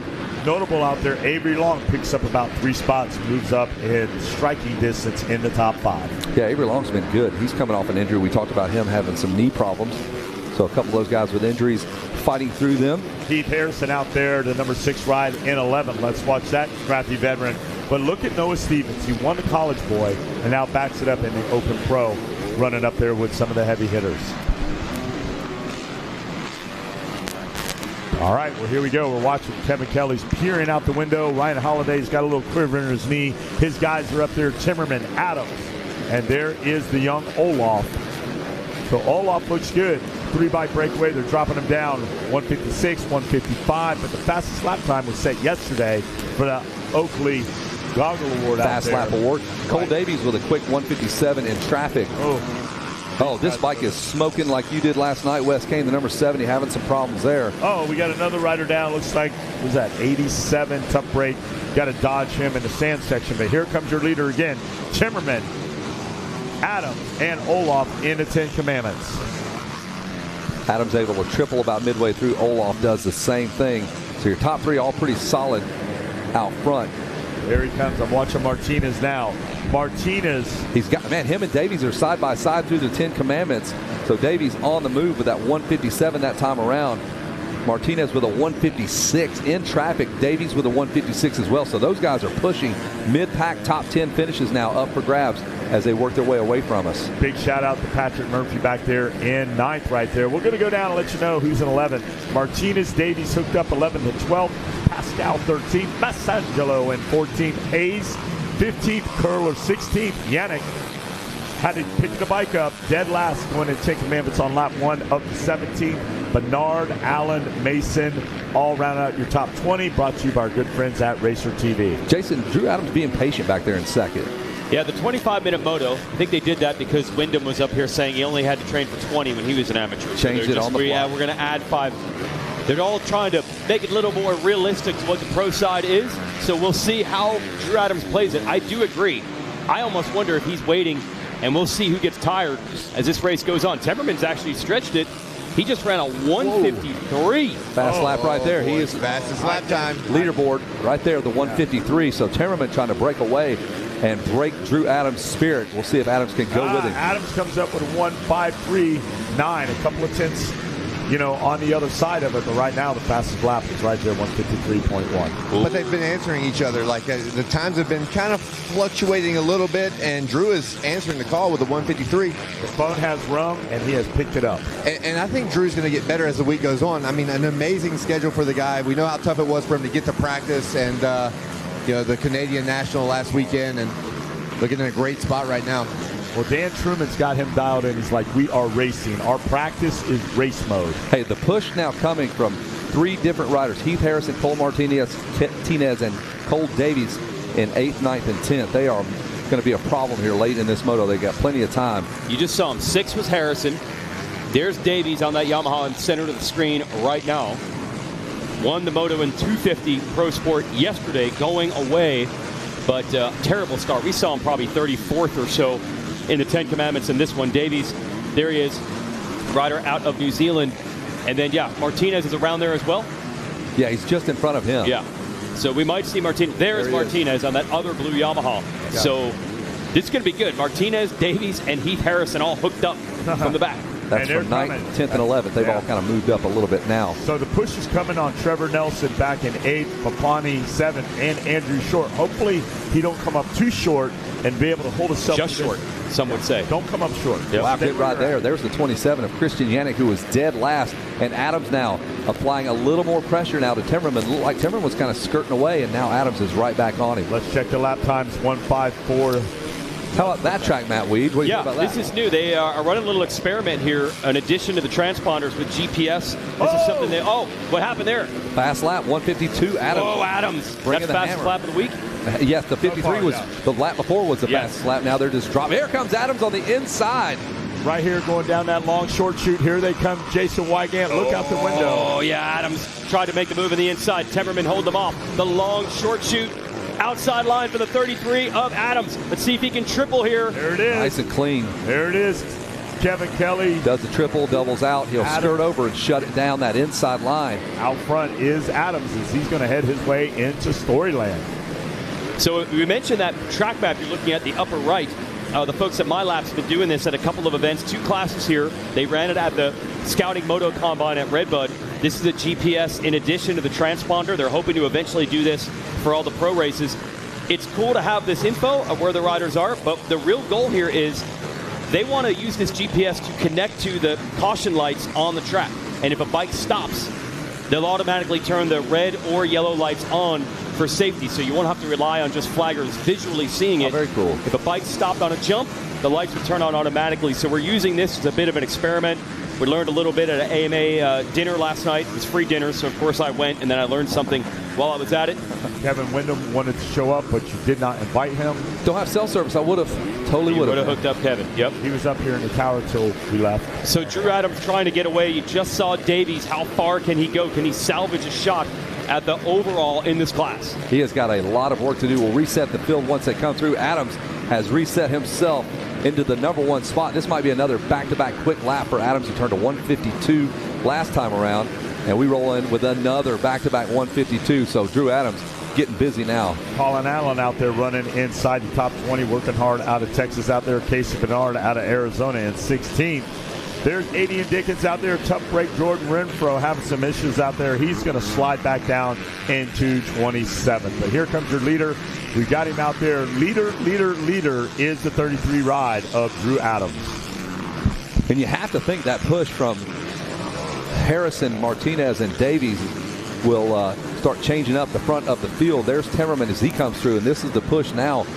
They have come. The push. Not on the board yet. Avery Long up in 3rd, so he gets around his teammate Olaf. Liam Olaf, that's right. And now Avery Long, you know as well as I do, that top 3 anywhere is as good as a good run for the championship. So they got to be pumped out there. But like you said, we got about 13 minutes left in this one. It's far from over, Kevin. Yeah, there's Papani going through there short on the 29. There's that battle. Harrison, Martinez, and Cole Davies. Yeah, neither one of them's been able to shake each other, but they're both of them kind of teamed up, pushing. Working their way through. Yeah.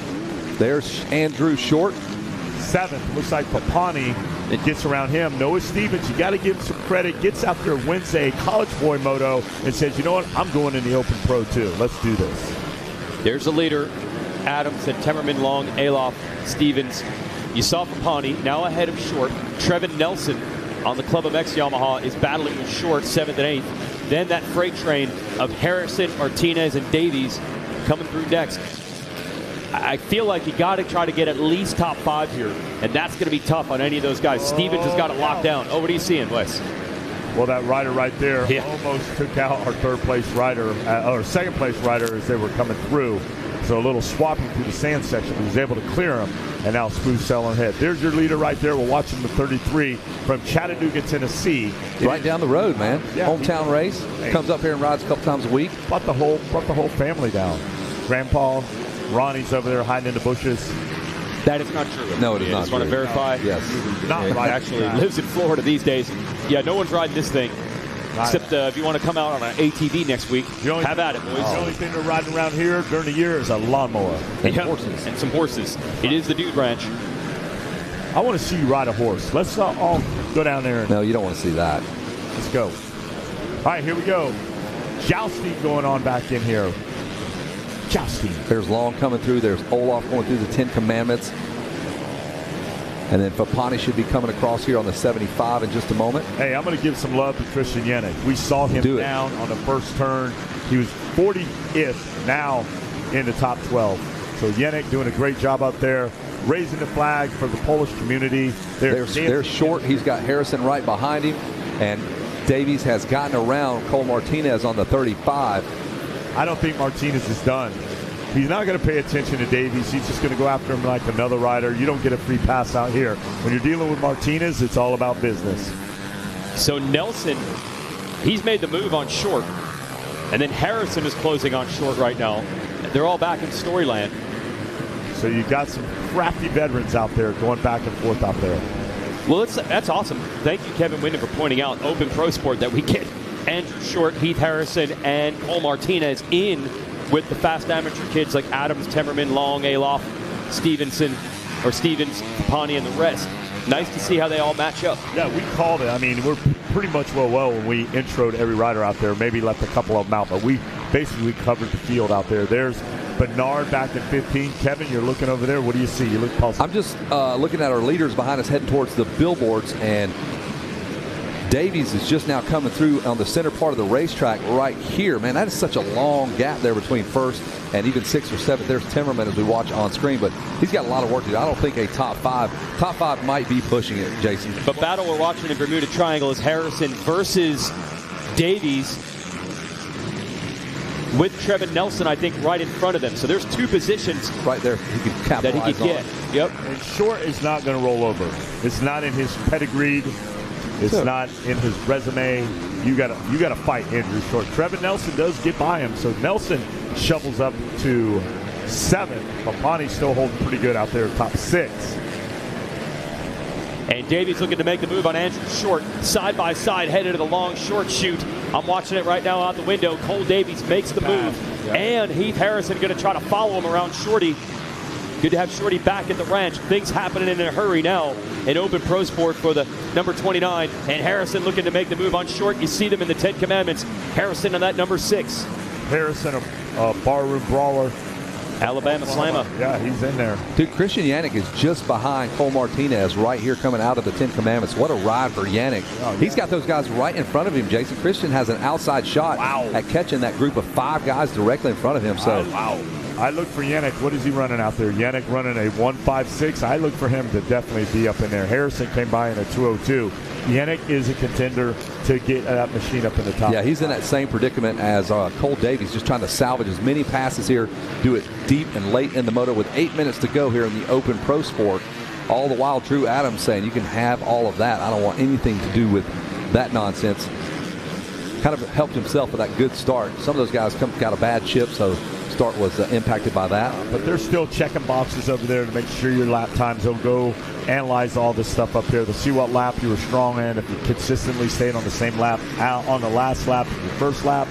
So it's like still like the combine. They're still scoring you, they're still gauging you out there. But you got to be careful when you're trying to get those lap times in with, because Adams had the back end break loose and he almost high-sided on that straightaway after the start. You see the leader there almost threw it away. Would you mention that he rides, they call it the dog pound these days, 83 compound? Some other guy used to own that place. Some other guy, I don't know what happened to him. Chad Reed, I don't even know if he's involved in the sport anymore. He's literally 3 feet away from us here in this tower. That is where Adams rides. Even though he's originally from Tennessee, made the move to Florida, and he's looking to win this moto. There's Alof on the 32. Sideways there. Sideways there. and then look back down the track, picking up our 4th place rider, Stevens, on the number 97. Yeah, we're going to pick them up right there. Here they are. Oh, here comes the gang. In Storyland out there. You're watching them right there. 36 of Long and Olaf. Side by side. Here they go. Elbows up. And then here's the next group. They're going to be coming through right over here. They're going to be buzzing the tower through these twisties over here. Yeah, these two packs might end up getting together to form a super pack. Super pack. PAC. They're going to donate. They're going to donate to the political fund of their choice. This super pack. Adams, Timmerman, still hanging tough. Long, Olaf, Stevens, Papani, and Nelson. Davies, Harrison, Short, all in the top 10. Brought to you by our good friends over at Dunlop. We're 9 laps in, 6 more minutes to go. And this track is just unforgiving. It's not getting any easier. There's the 33. It looks really easy the way he rides. Like, yeah, just do what he's doing. It's easy. Drew Adams hit the easy button on the start, said, let's go. He's come through the mechanics area. And late in the moto is not the time you want to see 4 guys knocking on your door, which is what you have in a couple of spots on the racetrack. And those are all in top 10 positions. Yeah, I see Stevens, Papani, Nelson, Davies, Harrison, and Short. Still in that little gang right there, like I said. Super pack just moving through there. I'm watching this young rider right here. There he is, 33 in the 10 Commandments. And he is starting to pull away from the 21 in Timmerman. Drew Adams already Drew's going to start heading in. Yeah, he's 10 seconds out. Drew Adams with a commanding lead, but it looks like Timmerman's actually going the wrong way. Two-minute flat last lap. Avery Long making some good ground now, just 2.5 seconds behind, looking to move into second place here in the next couple laps. Timmerman's got a battle coming from Avery Long. Yeah, because Kevin Long was almost 3 seconds quicker that last time around, so he could be to his rear wheel if he keeps that pace up. Hey, we already know position here at the ranch. When you're going into that second, third moto, you want to set yourself up. So Long, maybe not having the best of luck on the start, having to whittle his way through the field. But if he can get up there on second, get on the box, that puts him in championship contention. Yeah, there's a lot on the line. This one position that Long would even like to make up, the difference between second and third could be everything. Sometimes in these pro classes, it always don't go 1-1-1. It can be a 3, 4, and a 2. You can win a championship. Yep. Go, Kevin. No, I was just saying, put your mic close to your mouth there so I can hear that beautiful voice. First time we've ever needed more volume. I know, I've never had to say West that. Kane. Unbelievable. Normally it's Times back have it down. changed. What are you seeing, Kev? I know you're checking out that race with Long and Timmerman. Man, I think, look, watch the 21 going around the beach right now, going into the Bermuda Triangle. I see it puffing smoke. Not a good sign for the Cali. And here comes Avery Long ready to pounce. Yeah, we're watching them headed toward the finish line jump here. Blue flags are flying everywhere. They might have been one of our flaggers, too, so we're not sure if it's a bike or one of the flaggers. Could have been. We'll get a better eye view of that. Got to keep an eye on it. Flaggers, some of the best in the business out here, making sure. Oh, Avery Long's got him in his sights now, behind the billboards. Take the shot. Maverick, take the shot. No good, no good. Iceman, no good, no good. Goose said, take the shot. Thought he had him. Let him go a little bit. Here he goes. It's Timmerman. Avery Long coming down that long short shoot. Oh, nicely done, Wes. There you go. And he doesn't have Long before he tries to make the pass. No, the gap is very short right now. So we had Long and Short battling at one point in this moto. The long and short of it is unbelievable. The short side of it, and Short is in 11th right now, and Adams is out front. And Avery Long is loving these long motos here as he's working on Enzo Timmerman for a second place spot, man. With bad finishes from possibly Cole Davies and Janik, they could put himself in a good spot. He just got to handle Drew Adams one moto. Avery Long getting those long legs out for those long ruts late in this very long moto. There it is. And there it is around the outside. He took the long way around twice. But it did not take the outside. On these long dog days of summer, he has put the bite. Long duck dog? He has put the bite on Timmerman. I don't think so. I think Forrest. Yeah, you want one more long reference?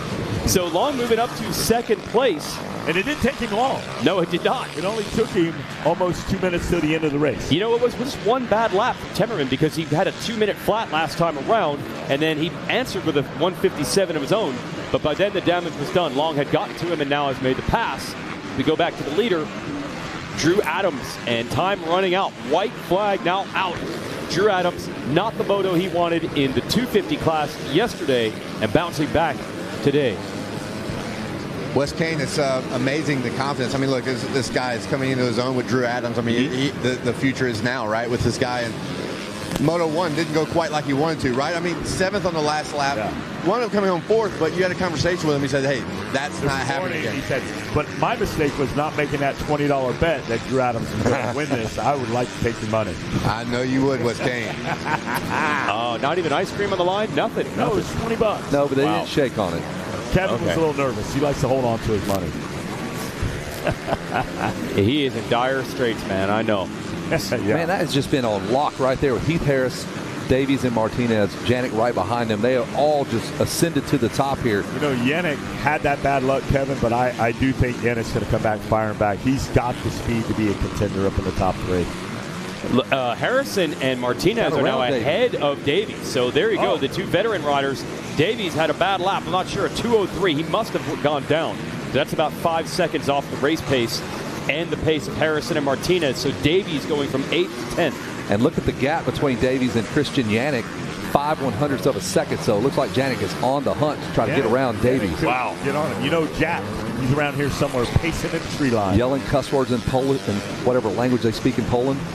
Yeah, Janik's around Davies into the 10 Commandments. There he is. So it comes undone for Davies late in this one.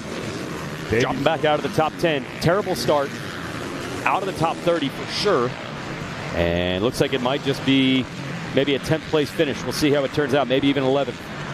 Meanwhile, Drew Adams, take us home here, Wes Kane. He's got this thing under control. Here he goes. Drew Adams now working his way around there. Here he comes, guys. Put your hands together. A valiant effort out there with a Moto win. A great rebound from yesterday. It's going to be Drew Adams taking a Moto win in here in the Open Pro Sport. Adams, Avery Long, right there. Yamaha boys still going to be, there's life, there's hope. There's hope with that 2nd place out there. Adams heads up on the podium. I believe Zach Herron's going down there to meet him. Here comes Avery Long looking good. Timmerman, great job out there for you, Enzo. Liam Olaf. Harrison was all over Stevens, or excuse me, Nelson, back there in 7th. Not sure if he got him as we check in with the rest of our top 10.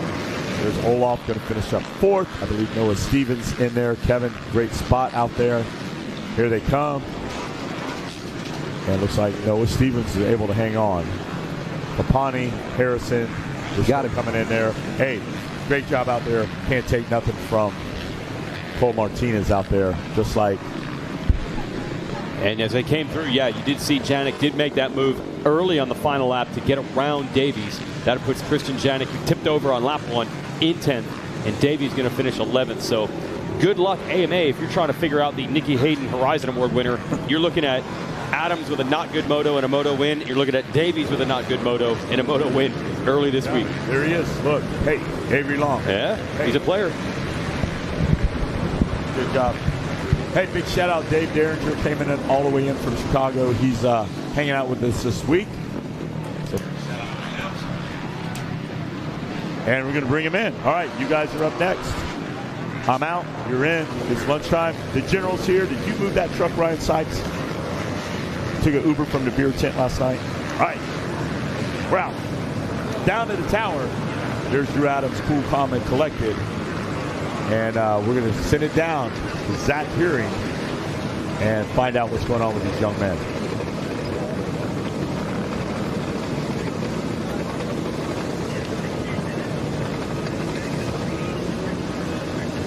All right, thanks, guys. Yeah, everybody just trying to get cooled down right now. Obviously, the media in a frenzy trying to get the shots of the top riders in the sport, the future of motocross. They're sitting under the impound tent trying to cool off. We're going to get Drew up here celebrating with Avery Long and Enzo Timmerman, as well as Noah Stevens grabbing that whole shot award.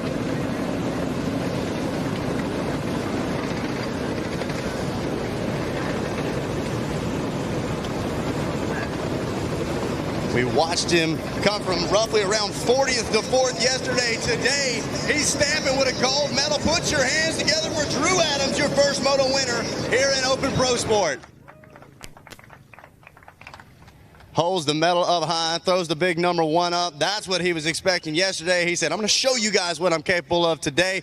Drew, take us through it, man. Obviously, we want to talk about this moto, but talk about the regrouping from yesterday. One heck of a charge from 40th back to 4th. Now you're able to respond here in Open Pro Sport with a first moto win. Oh, yeah. Yesterday wasn't the day I wanted, but we salvaged it really good, and I will still be in that championship fight. But today, it's a lot harder on the start with the 450s and something, but I knew I could win as long as I got through the first turn. So that we got through there, and then I just kind of cruised. You know, we have 25 minutes on the track, and so I just waited, and then, yeah, once Cole messed up, and, yep, that next lap I went after Enzo, and it worked out, and we got the win. Now, it seems like the lap before you made the pass for the lead and then the lap right after you dipped down, I believe, into the 153s. Was that intentional? Did you really try to put the sprint on after you made that pass? Yeah, you know, I was just trying to push away from him, but I always save a little bit extra just in case, you know, these guys are on another level. And so, yeah, I didn't know I got there, but that's good, I think. Yeah, that'll do. Hey, absolutely, man. That'll do for sure. That'll do for a gold medal here in Moto 1. You got great people backing you up, man. Who do you need to thank? I'd like to thank my mom, my dad, my whole family back home, my sister, my grandpa, my grandma. I'd like to thank, shout out to my boy Aiden Shive. Today's his birthday, his 20th birthday. It's my best friend. He's back in Florida right now, but yep, he's done a lot for me, and one of my brothers, you know. And I'd like to thank Monster Energy Pro Circuit Kawasaki for helping me out, and Fox Moto for keeping me kitted all these weekends, the whole time I've been with him. And Rod Dunlop for the tires, you know. We went with a 14 this moto. That was perfect. And, yeah, everybody else that supports me, huge. Oh, and my mechanic, Derek. Everybody else that supports me, huge thanks, too. There it is, guys. One more time, a round of applause. Drew Adams puts it on the top step of the box. All right, coming up next, going to be grabbing a silver medal here in Moto 1. Please help me welcome to the stage Avery Long, grabbing second here in Moto 1.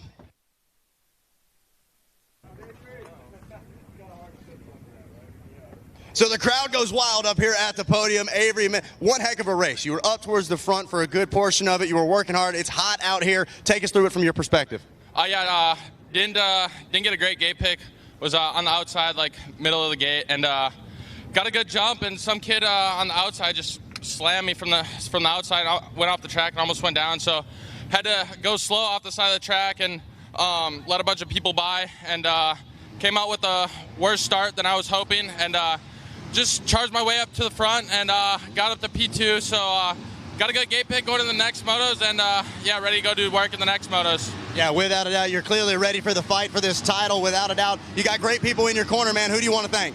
My mom, my dad, the whole NSA Yamaha team, Ed, Danny, Jake, my mechanic Hayden, Donnie, for everything he does for me. Monster Army, Bell Helmets, 100%, Moose, Alpine Stars, Astros, Parts Unlimited, the McGinley Clinic, B-Haas for helping me on the line, Swanee and Jeannie for all the help they do for me during the week, and yeah, there's definitely a ton of people in my corner, and I just can't name them all, but grateful for each and every one of you. There it is. One more time, make some noise. Your silver medalist, Avery Long. And last but certainly not least here for this Open Pro Sport Moto number 1. He fought hard for it. Please put your hands together for the 21 of Enzo Timmerman. He's got the bronze in hand. He's going to get the shot for the Insta-bangers, and then we're going to get a word with him. Enzo, one heck of a ride there, man. You were up towards the front of the field for majority of the moto. Talk about it. I see maybe a little frustration on the face. What are you thinking? It was a pretty solid moto for me. I got a really good start and made my way into the lead. I was able to lead a couple laps, but was riding pretty tense, and then Drew got me and Avery got me there. Hey, but without a doubt, you're still in this title fight. Any big changes, anything you need to work on before you line up for Moto 2? Definitely just some better line choices. Hey, well, that sounds easily fixable, man. Like I said, you're still in this title fight, and you had one heck of a ride there. Who do you want to thank for getting you on the box? My mom, my dad, my grandpa, my whole family, Ryder, everybody at Team Green Kawasaki, Ryan Holiday, Monster Army, Pro Circuit, Fox, Matt, and everybody else. Thank you. There it is. One more time, Enzo Timmerman rounding out your podium here in Open Pro Sport Moto 1. And we still have that Stasic Whole Shot Award to give away as well. Noah Stevens, an absolute rocket ship off the start. Doesn't matter what class it is, what time of day. This guy knows how to get off the line. And he's headed up to collect another Stasic Whole Shot Award. Make some noise for Noah Stevens.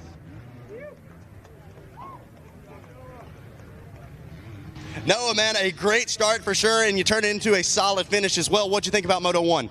It was great. That KTM 350 is a beast out of the gate, and I just came out of the gate like a rocket and then just held it on, clicked third, and came out first. Hey, absolutely, man. It feels good to not have to pull a tear off around turn 1 for sure. Take us through the rest of the moto. What'd you think?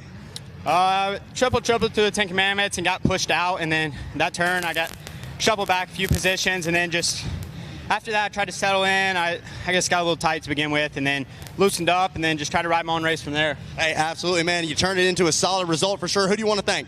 I'd like to thank my mom, my grandparents, my brother, everybody that came out. Jeff Cernix, Rob Fox, Dunlop, MX Tire, Mika Metals, Traction, Core Graphics, ODI, and everybody else is part of my program. Thank you very much. There it is. One more time. Noah Stevens, your Stasic Whole Shot Award winner. Back to you guys up in the tower. Well, thank you for that, Zach Herron. We're back up in the booth. We got Schoolboy 2, 12-17 BC coming up next. It's going to be your Race Tech sponsored race. We'll talk about more on that in a second. But first, I want to highlight our riders we've got out here in the Schoolboy 2, 12-17. The number 12, Logan Edwards out of Fresno, California. The number 14, Nathan Abbott out of California on the Suzuki. Deegan Van Vliet, as well as Kane Wood, Landon Gordon, as well as Christian Merman. The number 20 of Chase and Glenowitz. The 21, Drew Embleton, Jonathan Getz, as well as Landon Gibson, Alvin Hillen, John Carver. They call him JJ Carver. I don't know if they do, but we're going with it. Logan Best, Logie Bear down there out of Northport, Florida on the Yamaha. Jack Brown, Connor Mowry, as well as the 32 of Jeffrey Wrinkle. Number 34, Reese Wheaton. The 38 of Scotty Goyton. The 40, Kate Dudley out of Athens, Texas on the Kawasaki. Randy Vetter, as well as Evan Pape, Gavin Moon. He's the nephew of Jackie Moon from, no, I don't think that's true at all. The legend Jackie Moon. Grant Sweeney. Owner, player, promoter. Owner, player, promoter, that's it. And coach, yes. And halftime entertainment. Absolutely. Grant Sweeney, the number 49, as well as the number 50 of Jet Kellogg. The number 51 of Jonathan Yelp. The 55 of Emily Locker. The number 56 of Eli Williams. 59 out of Luther, Oklahoma on the Kawasaki of Baylor McKellar. The number 60 of Alexander Bordostom. Robert Schuster, as well as the 63 of Nathan Jeffrey. 65 of Trevor Haslett. The 70 of Hopi Mims. Number 71, Eli Gross, Ryder Malinowski, Blake Thomas, Boris Flores, Jack Como, Landon Hartz, Holland Russell, Connor Capitpetti. And here we go, Mega. Coming through the first turn, going to see who it is with that. Looks like Cade Dudney absolutely gets that race that whole shot here. Yeah, Cade Dudney got a great jump through there. Holy cow, it was sketchy at first. It looked like his front end gave way almost. So while we watch this unfold, again, Race Tech sponsored race. Race Tech, the world's largest aftermarket motorcycle suspension modification company and the trusted source for CNC engine porting, tuning, and machining by many of the industry's most celebrated builders, even a handful of OEM factory teams. Race Tech Gold Valves give you the suspension, or give your suspension a plush feel with drastically improved bottoming resistance and increased traction. When it comes to engines, the trademarked Race Tech Power Plan is a combination of performance parts and precision services to maximize horsepower without sacrificing reliability. When it comes to science and winning, look no further than the 100% guaranteed American-made, that's my favorite part, Megawatt, performance of Race Tech suspensions and engines. Absolutely, they're OGs. Paul Thiebe been doing this for decades, and the reason he's still here. Right now, look at this thing unfold in Schoolboy. Leader. Look at this. Going to be Jack Como out front, Landon Hartz in that number 2 ride. Boy, Caden Dudney out in front on the Cowie. Oh, yeah. I thought he just got passed in the corner right back there in Storyland. No, just missed him. He's putting a little bit of a gap on him early, Megawatt. My bad. He was out of the picture frame then. That's it. Yeah, he's good. When you're going faster than the race with TV cameras and drone, you're having a good day. So Dudney checks in. 1 lap completed for him, leading this thing. We wait with the bated breath. There's Alvin Hillian in the number 2 spot. Landon Hartz in 3rd place. And there is Logie Bear. Logan Best in the 4th spot. Landon Gordon rounding out your top 5. Alexander Ferdosov in the 6th spot. Ryder Malinowski, 7th. Eli Gross, 8th place. 9th place is going to be Jonathan Getz and Jack Como rounding out your top 10. Just the top 10 is stacked, Mikey. Very much. I'll take a look at these guys. Logie Bear had a bit of a mistake when he was entering the 10 Commandments, able to straighten that thing out, regroup, hangs on to that 4th place as they come through the first lap. Landon Gibson in the 11th place. Jet Kellogg rides in 12th. Going to be Christian Merman in that 13th place. Nathan Jeffries in 14th. Reese Wheaton 15th. Holland Russell in the 16th spot. Randy Fetter in 17th. Jonathan Yelton 18th. Eli Williams 19th. And Jack Brown rounding out the top 20, brought to you by our friends at RacerTV.com. So Dudney doing exactly what he needed to do. That's crazy. We lost track of him there. I lost track of him there for a second. And he's already out to about a 2.5, 3 second gap on lap number 2. Can't wait, Mikey, until they work their way through the finish line. I'm going to get a true reading of this lap time because Schoolboy 2, these guys are setting a quick pace early in this one. Only 2 laps in, working their way back through the twisties right now. Going to buzz the tower is our leader, the number 40, Kate Dudney. Yeah, Kate Dudney, boy, doing a great job. I mean, just after one 3.5 second lead. So setting a blistering pace right now. Absolutely. I want to get a look at this. Looking good. Working his way through the beach. Going to come through the Bermuda Triangle. Back through timing and scoring. I'm gonna be curious to see what it is. Yeah. So Alvin Hillian, Landon Hartz duking it out there in that number 2 spot. Dudney about to check in with his 2nd lap completed. See what his lap time looks like here in the Schoolboy 2 class. And there it is. Mercy sakes, our first sub-2 minute of the race, a 1:57.158. Absolutely. There, the bar set for this one. You know, we're looking at a 1:52, I think, is the fast lap of the week. That was set in the last photo, of course. And, oh, look, Logie Bear up into that number 3. Yeah, on the move is Logan Best right now. Yeah, he comes through with a 1:59, substantially quicker than the guys behind him at 2:01. Look at that whole pack of 2:01s behind him. Let's go. And those 2:01s, that's Alvin Hillian, Landon Gordon, Alexander Fedorsov, Ryder Malinowski, and Landon Gibson on fire. Look at him. Yeah, my bad. So, he's a 1:58. He's on fire right now. The number 23 Husqvarna. We'll keep our eyes on the number 23 Husqvarna of Landon Gibson. About 3-4 seconds faster than the guys in front of him. When he checked in, he was in 8th place. Let's see where he's at after 3. Hey, we got Dr. Joe McGinley in the booth with us right now. And, Doc, here we are. We're in the middle of a burner. Schoolboy 2 already firing off 1:57s early in this one. Listen to these names. Dudney, Hartz, Best, Hillian, Gordon, Fedorsov, Malinowski. Any of these guys in the top 15 can win this race. They're capable of any time of winning this race. It's hot outside and it's hot on the track. I mean, these guys are killing it out there today. We're up here in the air conditioning relaxing, but, man, they're putting on a show. That last pro race, incredible. Avery Long, our patient, doing great. And then, you know, we're just moving right through the day here and just seeing competitive races in every single class. Just wonderful to be down here. Wonderful to be watching the races. You know, and you're an enthusiast. You ride. You've been there. You've done that. So you've got a good relationship with a lot of our athletes. You know, no question about that. What's going on this week? What you guys got happening? Well, we're cheering on a bunch of our patients. You know, some we're not going to mention names, but pretty much most classes we're seeing names that have been out at our clinic and visited us. So no arm pump for these guys. But we're going to be having a symposium tomorrow evening, Thursday evening at 5:30 at the Monster Energy Arena. Open to anyone. We're going to be focusing on arm pump, but pretty much any orthopedic problem, any orthopedic injury we can chat about. I'll hang out as long as people have questions and whatever they need. I'll be around here all day and all day today and tomorrow. And man, Mikey, we've been seeing Doc on the tour. We've been seeing him take care of problems at the professional level as well at AMA Pro Motocross. This is the future of racing right here. So future pros we've taken care of, current pros we've taken care of, and up-and-coming stars. So it is exciting. It's my first time at Loretta's, and, man, the action's been incredible. And look at this. Dudney, 3 laps in, 1:55. Hey, listen, man, watching these lap times drop like a rock in a lake. Look at this. 1:55.3, 1:56, 1:59 for Hillian.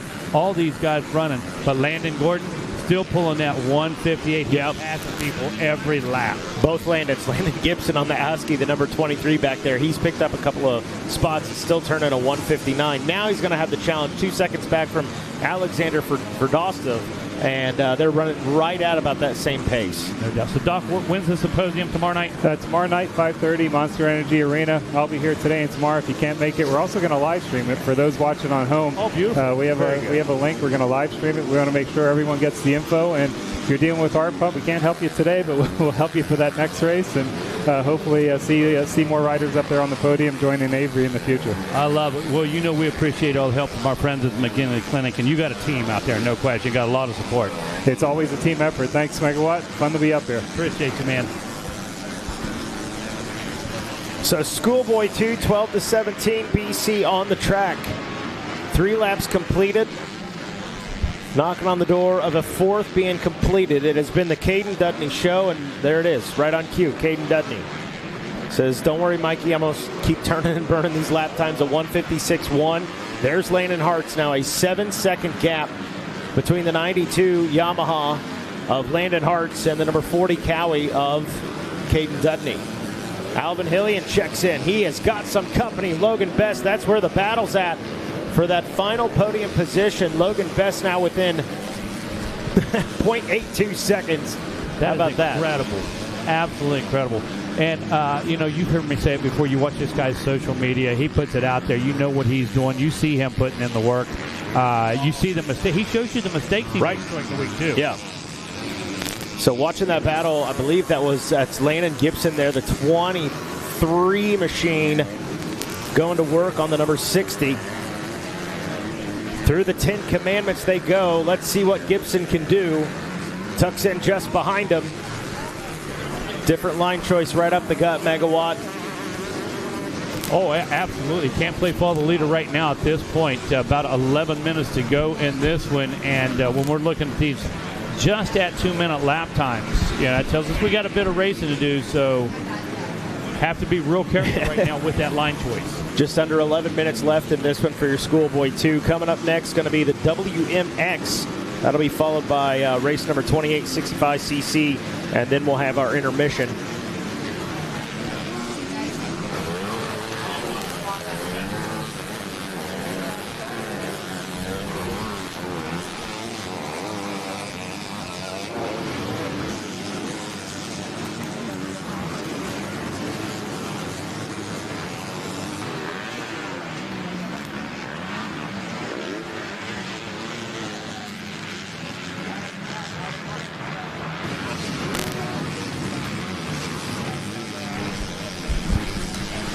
So again, Schoolboy 2, 12-17. Putting those apprentices to good use. That's right. Right now. Yes, I love yes. I was looking around. Who can take care of this? Hey, so you want to be an announcer. Yeah, so you want to be an announcer. Well, it's more than just talking, I promise. Exactly. It's checking announcements on your phone and the radio and all the things. And talking about having their hands full, Landon Gibson just not had a break. This battle between him and Alexander Verdostov just from start through this point of the race. Listen, they haven't been separated more than that, like you said, literally from the drop of the gate. Yeah, take a look at that gap. Take a look at the gap back through top 5. K-Dub, tell us what's happening. Yeah, it's just really tightening up, man. Crazy. Hart's had a bad lap at a 2:06. Dundey's got a 16-second now, but man, 2, 3, 4, 5. We're throwing a blanket over those guys. Yeah, look, you got 3 guys running 2. You got a couple guys running 158, 159, 159, another 158. There comes Ryder Malinowski. This guy's on the move as well. And anywhere you look, there's a battle from about that number 3 spot back. Not only is it a battle for all those guys, it's one battle between all of those guys. It is, absolutely. So down just about under 9 minutes now. So a lot of racing left to go. So going to be interesting to see who can really keep putting those consistent laps in. And I got to tell you, Alvin Hillian been sitting right there on that 2-minute mark, K-Dub, for about 3 laps in a row. So if that's your number and that's your consistency, that may be what it is a couple laps from now. You know what I mean? Consistency pays off this week. I mean, look, you can throw down the heater, no doubt, but you got to have the consistency for 20 minutes, right? Yes. It's a long week, long moto. All day long, man, absolutely. And look at this race we got going on back here. That's Alvin Hillian. Again, that's the guy we're talking about with that 2-minute lap time on that 24, coming through the beach just on the pegs, Mikey, full throttle. Yeah, sending it right there. It caught my peripheral. trying to catch the license plate on that truck that went by.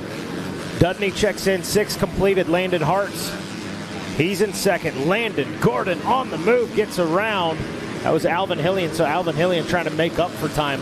Logan Best still in that 4 spot. Gibson, he's another rider on the move. Look at that, a 157.4.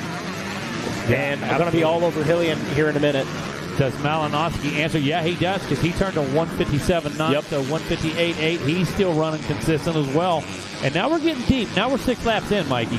Yeah, we're in the nitty gritty now. Yeah, so, absolutely. You could kind of see it. I think it was in Landon Gordon, who just, okay, I've been back here long enough. I'm taking roost long enough, and I'm getting around you. I got to get to the front. I got to get myself in a podium position. He's sitting there right now.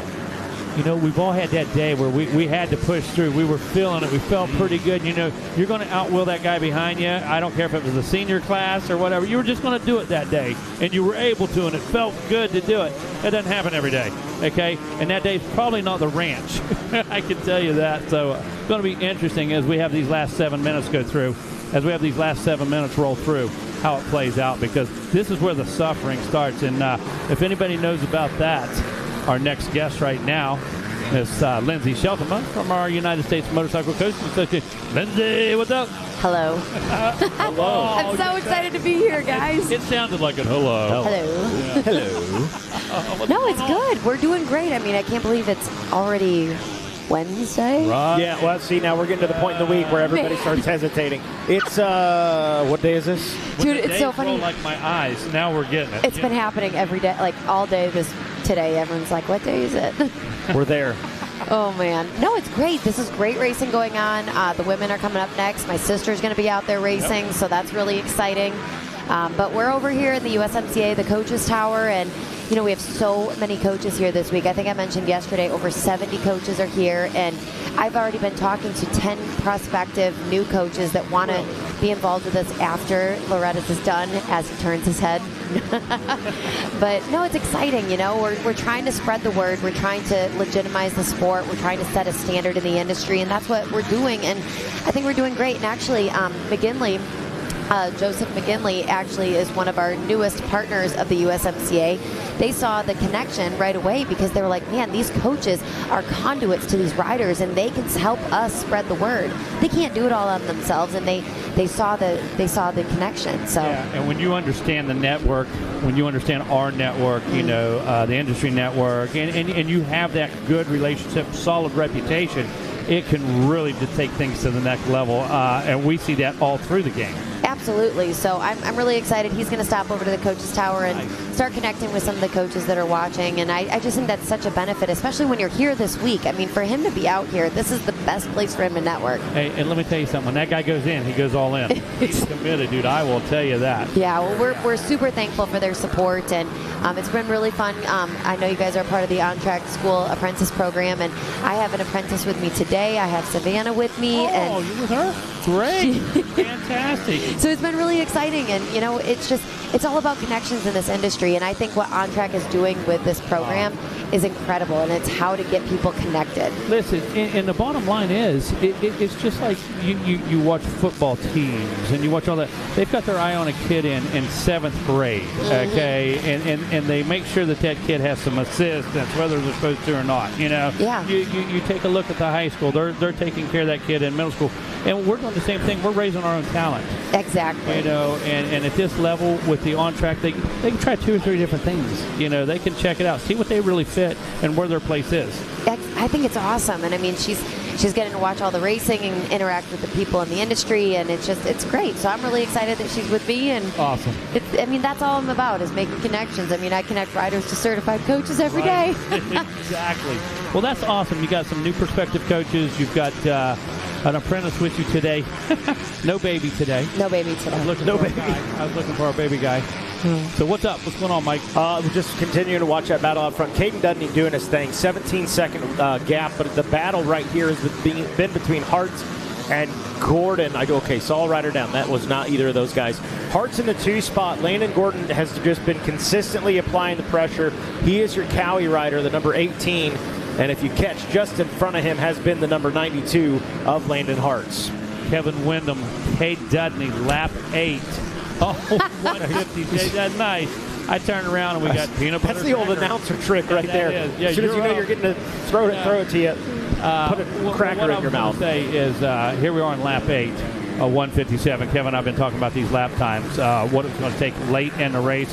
Holy cow. It's going to take the same thing on lap 8 it took on lap 2, Lindsay. Yep. That's about what I can say. What, it's interesting. It's all sprint pace now. It is. Yeah. Kevin can speak to that a lot more, but, I'll say back in the old days. Yeah. No, but it is, from the gate drop to the checkers, it is just you are full throttle, get the heart rate up immediately. It is go, go, go. No letting the race come to you. Yeah. Obviously, I've been watching Caden Dudney a lot and had some 55s early, 201 now, but look at the lappers right now. So, the last lap was a 57. You got Hart's 59, Gordon 59.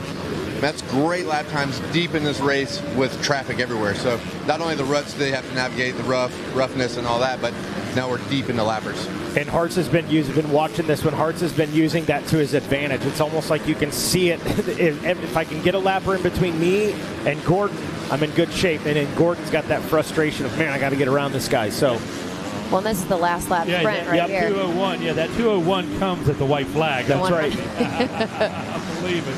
And there is Caden Dudney on Racer TV going through the 10 Commandments, the number 40 Kawasaki ride. It's been his show. It's been his show. Awesome. Wyndham wants to go talk with him. We're going to bring this one home. Lindsay, keep us posted. Let us know how many new coaches we got. I'll be back tomorrow. I can't wait. Looking forward to it. So Schoolboy 2, 12-17. It's been the Caden Dudney show. The number 40 Kawasaki rider out of Athens, Texas.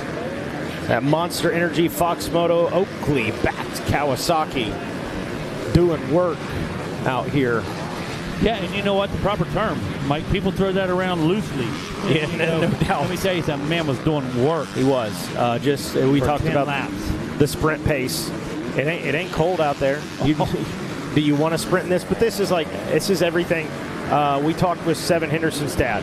And he talked about, the last couple of weeks, you're not going as hard as you are. You're as good. It's all about what you did in between Loretta's 2023 and those last few weeks coming into this. Caden Dudney is proof in the pudding on that one. And she has arrived. I've been waiting. She is here and ready to rock. I knew she'd be precise. I'm going to tell you something. Sophia Phelps. Congratulations, Caden Dudney, grabbing that checker. Go ahead. We said did a remarkable job yesterday, but I got to tell you, on a personal note, we meet kids, we meet athletes and stuff all the time, and step up here, kid. She's cooling down. She's going to bust out. She's going to do the eyelashes. She is. She'll have the phone out doing her makeup. But this kid focused on the future. Yeah. This kid has a plan, and I got to tell you what, it's a cool plan, no doubt about it. But right now, Mikey, getting ready to take it down to the podium. Yeah, we'll be down there. I believe Jackson Burrell taking over those podium duties. Did, yes. But Caden Dudney grabbing the win, the number 40 Kawasaki, putting that thing up on the box. Landon Gordon takes second. Landon Hartz will take third place. Logan Best will take fourth, just off of the box. That's going to... Logan Best, hey, I'm ready to get back out there. Moto 2, let's do it, boys.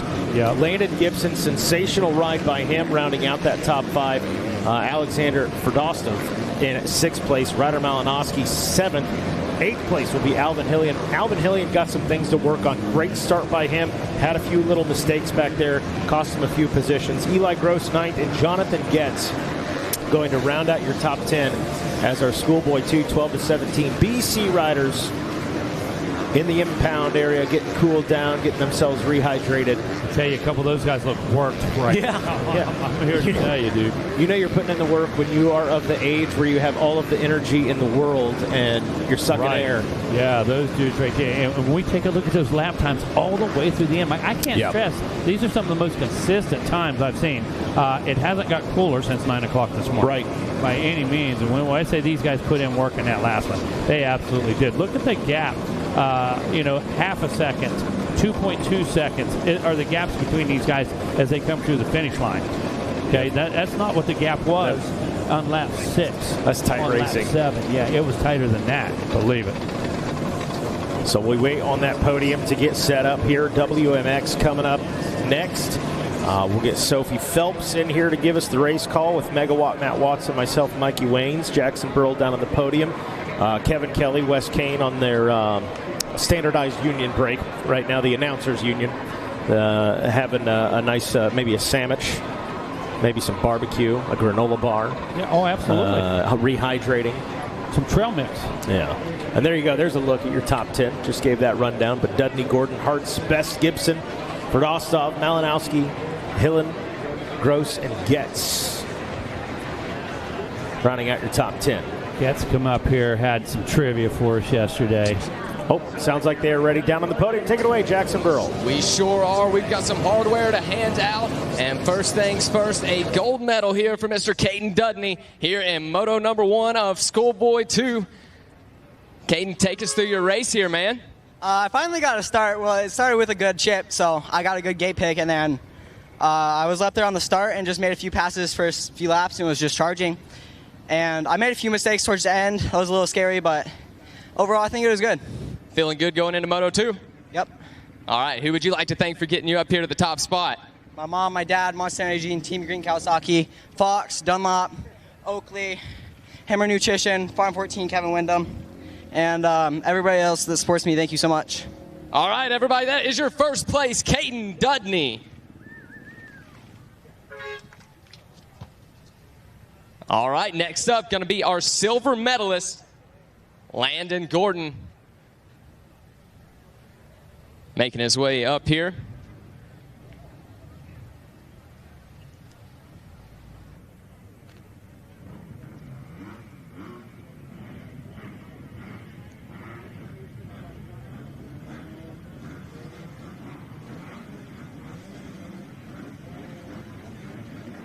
So once again, we'll go ahead and get our silver medalist, Mr. Landon Gordon, up here to the podium.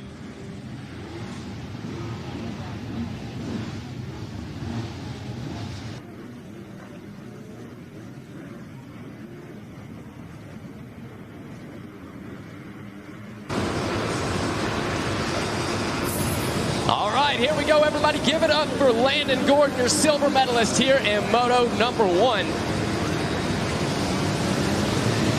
Landon, take us through your race. Not the best start, but not the best beginning of the moto either. I was kind of in a funk, and then actually started moving there by the end, and glad I could get that last pass off at the very end. Landon, you're still in the fight. You have to be feeling good going into Moto number 2. Who would you like to thank for getting you up here on the podium?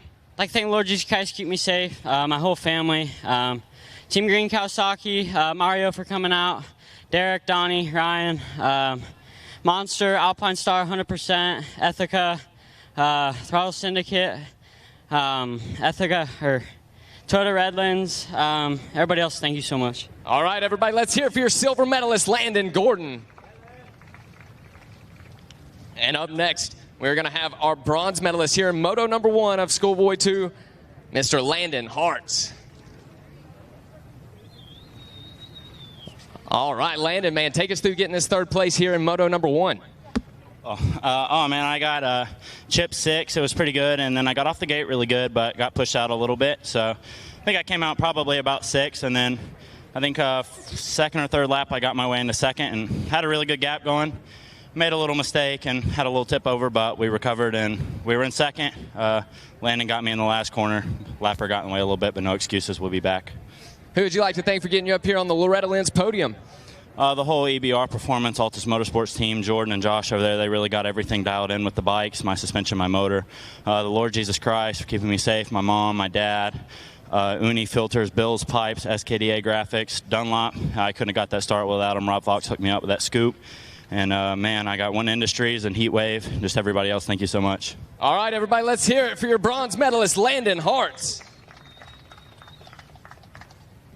And next up, we have a Stasic Hole Shot Award to give out. Jack Como, if you'd make your way up to the stage. And here he is, folks. Tell us how it happened. Oh, man, I just went out there and pinned it to get that hole shot, and then after that, just not prepped, not trained enough, and I fell back. But besides that, it was fun. Man, who would you like to thank for getting you up to that first turn first? Definitely my mom and dad for bringing me here, paying for all this. my grandpas, everybody at home watching from Louisiana. I want to thank Como Media, API Control Systems, Fisher Melder for watching from the Cancer Center, and everybody else. All right, everybody, that's Jack Como. And that's going to do us down here on the podium. Back up to you guys. Hey, thanks, Jackson Burrell, wrapping things up down on the podium for the Schoolboy 2, 12-17. Coming up next is going to be the WMX as we welcome back into the booth Sophie Phelps. I said, is it Sophia Phelps? Is it Sophie Phelps? You said it's both, you know. Yes, that's correct, yeah. When on sign-up sheets, it's usually Sophia. I like to be a little bit more formal there. That's why I'm like, I don't know. Yeah. You don't know till you know. I don't mind either way, but then, people who get to know me, they call me Sophie. And well, we've gotten to know you. You like almost came to fisticuffs yesterday with Megawatt Matt Watson. And I know like you've won Matt Watson Megawatts fandom when we are hanging around the cabin in the evening and we talk about it, and he's like, oh, she impressed me, blew me away. I had a great time. Well, he's turned on his mic, so what does he have to say? He might disagree. Oh, absolutely not, man. I started to say this just before we got to this point. We're getting ready to kick this race off real quick. But you good. All right, have you taken care of the well, let's get that underway. Yeah. Let's find out who's going to race. Okay. Yeah, go ahead, I don't guys. read sign language. No, Sophie, this is on you. Okay. No. Go ahead, All guys. right, okay. We're going to start off with these the girls' names and their numbers. The past champion from last year, Kylie Stallings, number 1. Then we have Miley Sittler, 11. China Greenwell, 12. Taylor Jones, number 13. Brianna Sheltima is running 15. Sophia Holsey, 16. Mackenzie Tricker, 18. Good to see her back. Jalen Wishon, 20. Jada Murphy, 21. Claire Braithwaite, 23. Virginia Rodas, 27. Katie Benson's running 28. Jordan Jarvis is back at Loretta, is on number 30. Bryce Martinez, 31. Nikia Williams, 33. Autumn, teach me how to say your name. Schlotteroff, number 34. Mackenzie Mercado, 35. Tatum Ashen, 36. Isla Phillips, 38. Haley Dow, 43. Corey Steed, 44. Haley Vasallo is 45. Hazel Brown, number 46. Cheyenne Rulis, 47. Shelby Rowland, the number 48. Alicia Gogol, number 49. Viviana Contreras, number 50. Callie Sutton is 52. Rayleigh Williams is 58. Kylie Hayes, number 63. Kaya Chisholm is number 66. Caitlin Lane, 69. Tressa Rao is 71. Riley Turney is 74. Ashley Harris, 77. Carrie Kilbrew, number 80. Jaylee Gallagher is 84. Madison Blanchard, 88. Sage Tangler is 92. Kiana Kurtz is 94. Michaela Nielsen, 95. And Lala Turner is 99. Here's the gate drop. Oh, my goodness. Perfect timing by Sophie Phelps. The gate is down, and we're off for the WMX. And that's Kylie Stallings with the hole shot. That's Stasic hole shot. Heck yeah. She is known for her starts. And Mackenzie Tricker, welcome back to the ranch with the second around the first turn. Saw her up under the Enduro Engineering tent up there on the rowing machine, getting ready. Didn't want to disturb. I said, Kenzie, what's up? That's Good to see her. She is a veteran of the sport, dare I say. Not to, say anything about her age, but she knows what she's doing. Absolutely. And bad on my Moto track, bad on a GNCC track as well. Oh, ride her down in the 10 Commandments. Oh, no. We can see Katie Benson stuck in the turn before the 10 Commandments. I was talking to her before. She took the 40-second gate pick, which, as we know, is a little bit painful. She's been a title contender in years past with a championship here. Oh, absolutely. Let me tell you something. Anywhere she goes, she's a contender. Absolutely. There's no doubt. And, talk about overachievers. Here we go. We've got about 0.3 seconds to go. Sophia brings the list right down, brings the rider intros right in on time. Like to perfection. I heard the revs go up. I was a little bit worried. That's it. And you went right into auctioneer voice. You nailed it. Very good. All joking aside, last night, talking about your look to the future. You look at the big picture, it is... I'll be quite honest with you. You're smart beyond your years, and Thank you. I hate to throw that out there. I'm not known for compliments and being real nice and stuff, but I have to tell you, when we had a conversation yesterday off of the mic, wow, you've got the sport, you've got the future, you've got the education, the business, all lined out, and I'm really impressed with that, as well as your ability to just communicate all of that so easily. Thank you. I appreciate that. Yeah, I really love thinking about what I'm going to do coming up in my life. I think it's really important to plan and take a couple steps ahead in the future. But as we see the girls coming around the finish line, we can see that I believe Corey Steed took second place for Mackenzie Tricker. Kylie Stallings is going to maintain her lead, and that's a really good spot for her to start off for this championship. We're going to see who's coming around next, but Lala Turner's worked into 4th, which is really good. Sorry to cut you off. And Jordan Jarvis 5th, and those two are going to also be title contenders. Yeah, before this one's said and done, yeah, absolutely. There'll be 3 or 4 of them that we really have to keep an eye on those motos. But I was going to comment, Corey Seed will be in it. Oh, she's bad. She's bad. I will promise you that. She's one of those ones that, and this could be one of those things where you see a 2-2-3, a 2-1-4, something like this. I don't think anybody's going to dominate all the way through. I just don't think it's going to happen. I don't see that happening this year either. Right. The amount of potential title contenders is absolutely incredible this year. I could easily see Kylie Stallings, Lala Turner, Jordan Jarvis, Katie Benson, Michaela Nielsen, any of them, Corey Steed as well. Did I say Jordan Jarvis? I could see any of them taking the championship. Viviana Contreras is incredible. Just looking down this list, it is stacked. If you know anything about women's motocross, this is an incredible race. Listen, you don't often say Katie Benson's name in 30th place, okay? You had a little hiccup right here in this. They're not a great gate pick, but yeah. Exactly, and to look at the big picture, half of this field can win on any given day. Yes. To look at the big picture. Yeah, absolutely. Watching Stallings out in front. There is the 44 of Corey Steed in that number 2 spot. That Rockstar Energy Husqvarna in that 3 position. Mackenzie Tricker doing work back there. Getting some pressure. That is Lala. Jumping that sand wall. She was doing that yesterday on her Supermini. If you guys remember, you viewers, she won the girls class yesterday. Yep. The 11 to 16 class. So she's only 16 years old. She still rides a Supermini. But yeah, she's clearly incredible on this big bike. She knows how to throw that bike around. Well, go ahead. Yeah, when you send it out there, that's not really a double. Right. It's a bump. Yeah. It's a bump. And you see a lot of guys trying to scrub that. A lot of riders trying to go, hey, send it. Yes, that is one thing that Lala is excellent at. She's so fun to watch. People comment all the time that she rides, she kind of rides like a guy. And that's totally a compliment here. We do not mean that as any dig on women. And Sophie said it. Yeah, I let you say that. There's reality there, though. There's no question. 2 laps completed now. Stallings out in front. Steed in the 2 spot. Lala in 3rd, but Lala knocking on the door of the 44 machine at Corey Steed. Kenzie Tricker back in 4th now, and Jarvis rounding out the top 5. Hey, we're talking about what's going on the track real quick. Racer X got the bargain bins out today.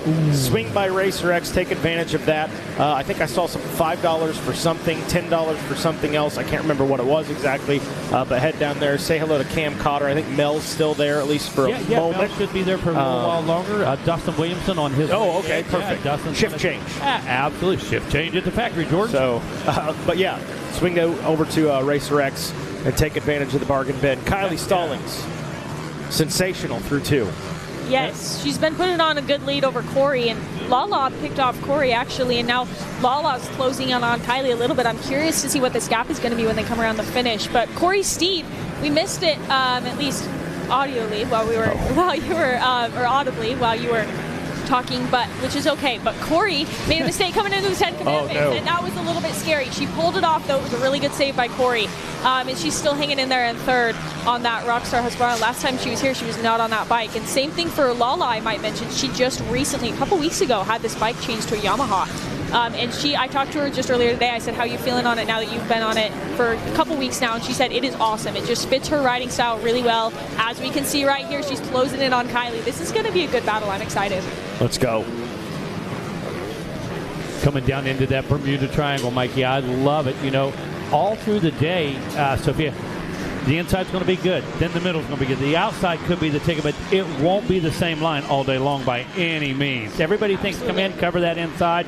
We've seen races won and lost in that last 100 yards there many times. Absolutely. Totally. Yep. Been there, done that. Got the T-shirt. Yes. Yeah. I don't have any crazy stories about that last turn, but it's kind of, and I'm luckily, right? But in all of these corners, the dirt is so soft that, like you say, it can change just vary from lap to lap. Sometimes you go into rut one lap and it's perfect, and the next rut the next lap, that rut is not going to be as good. It's going to have some bad hook in it or something. So you have to be able to change it up.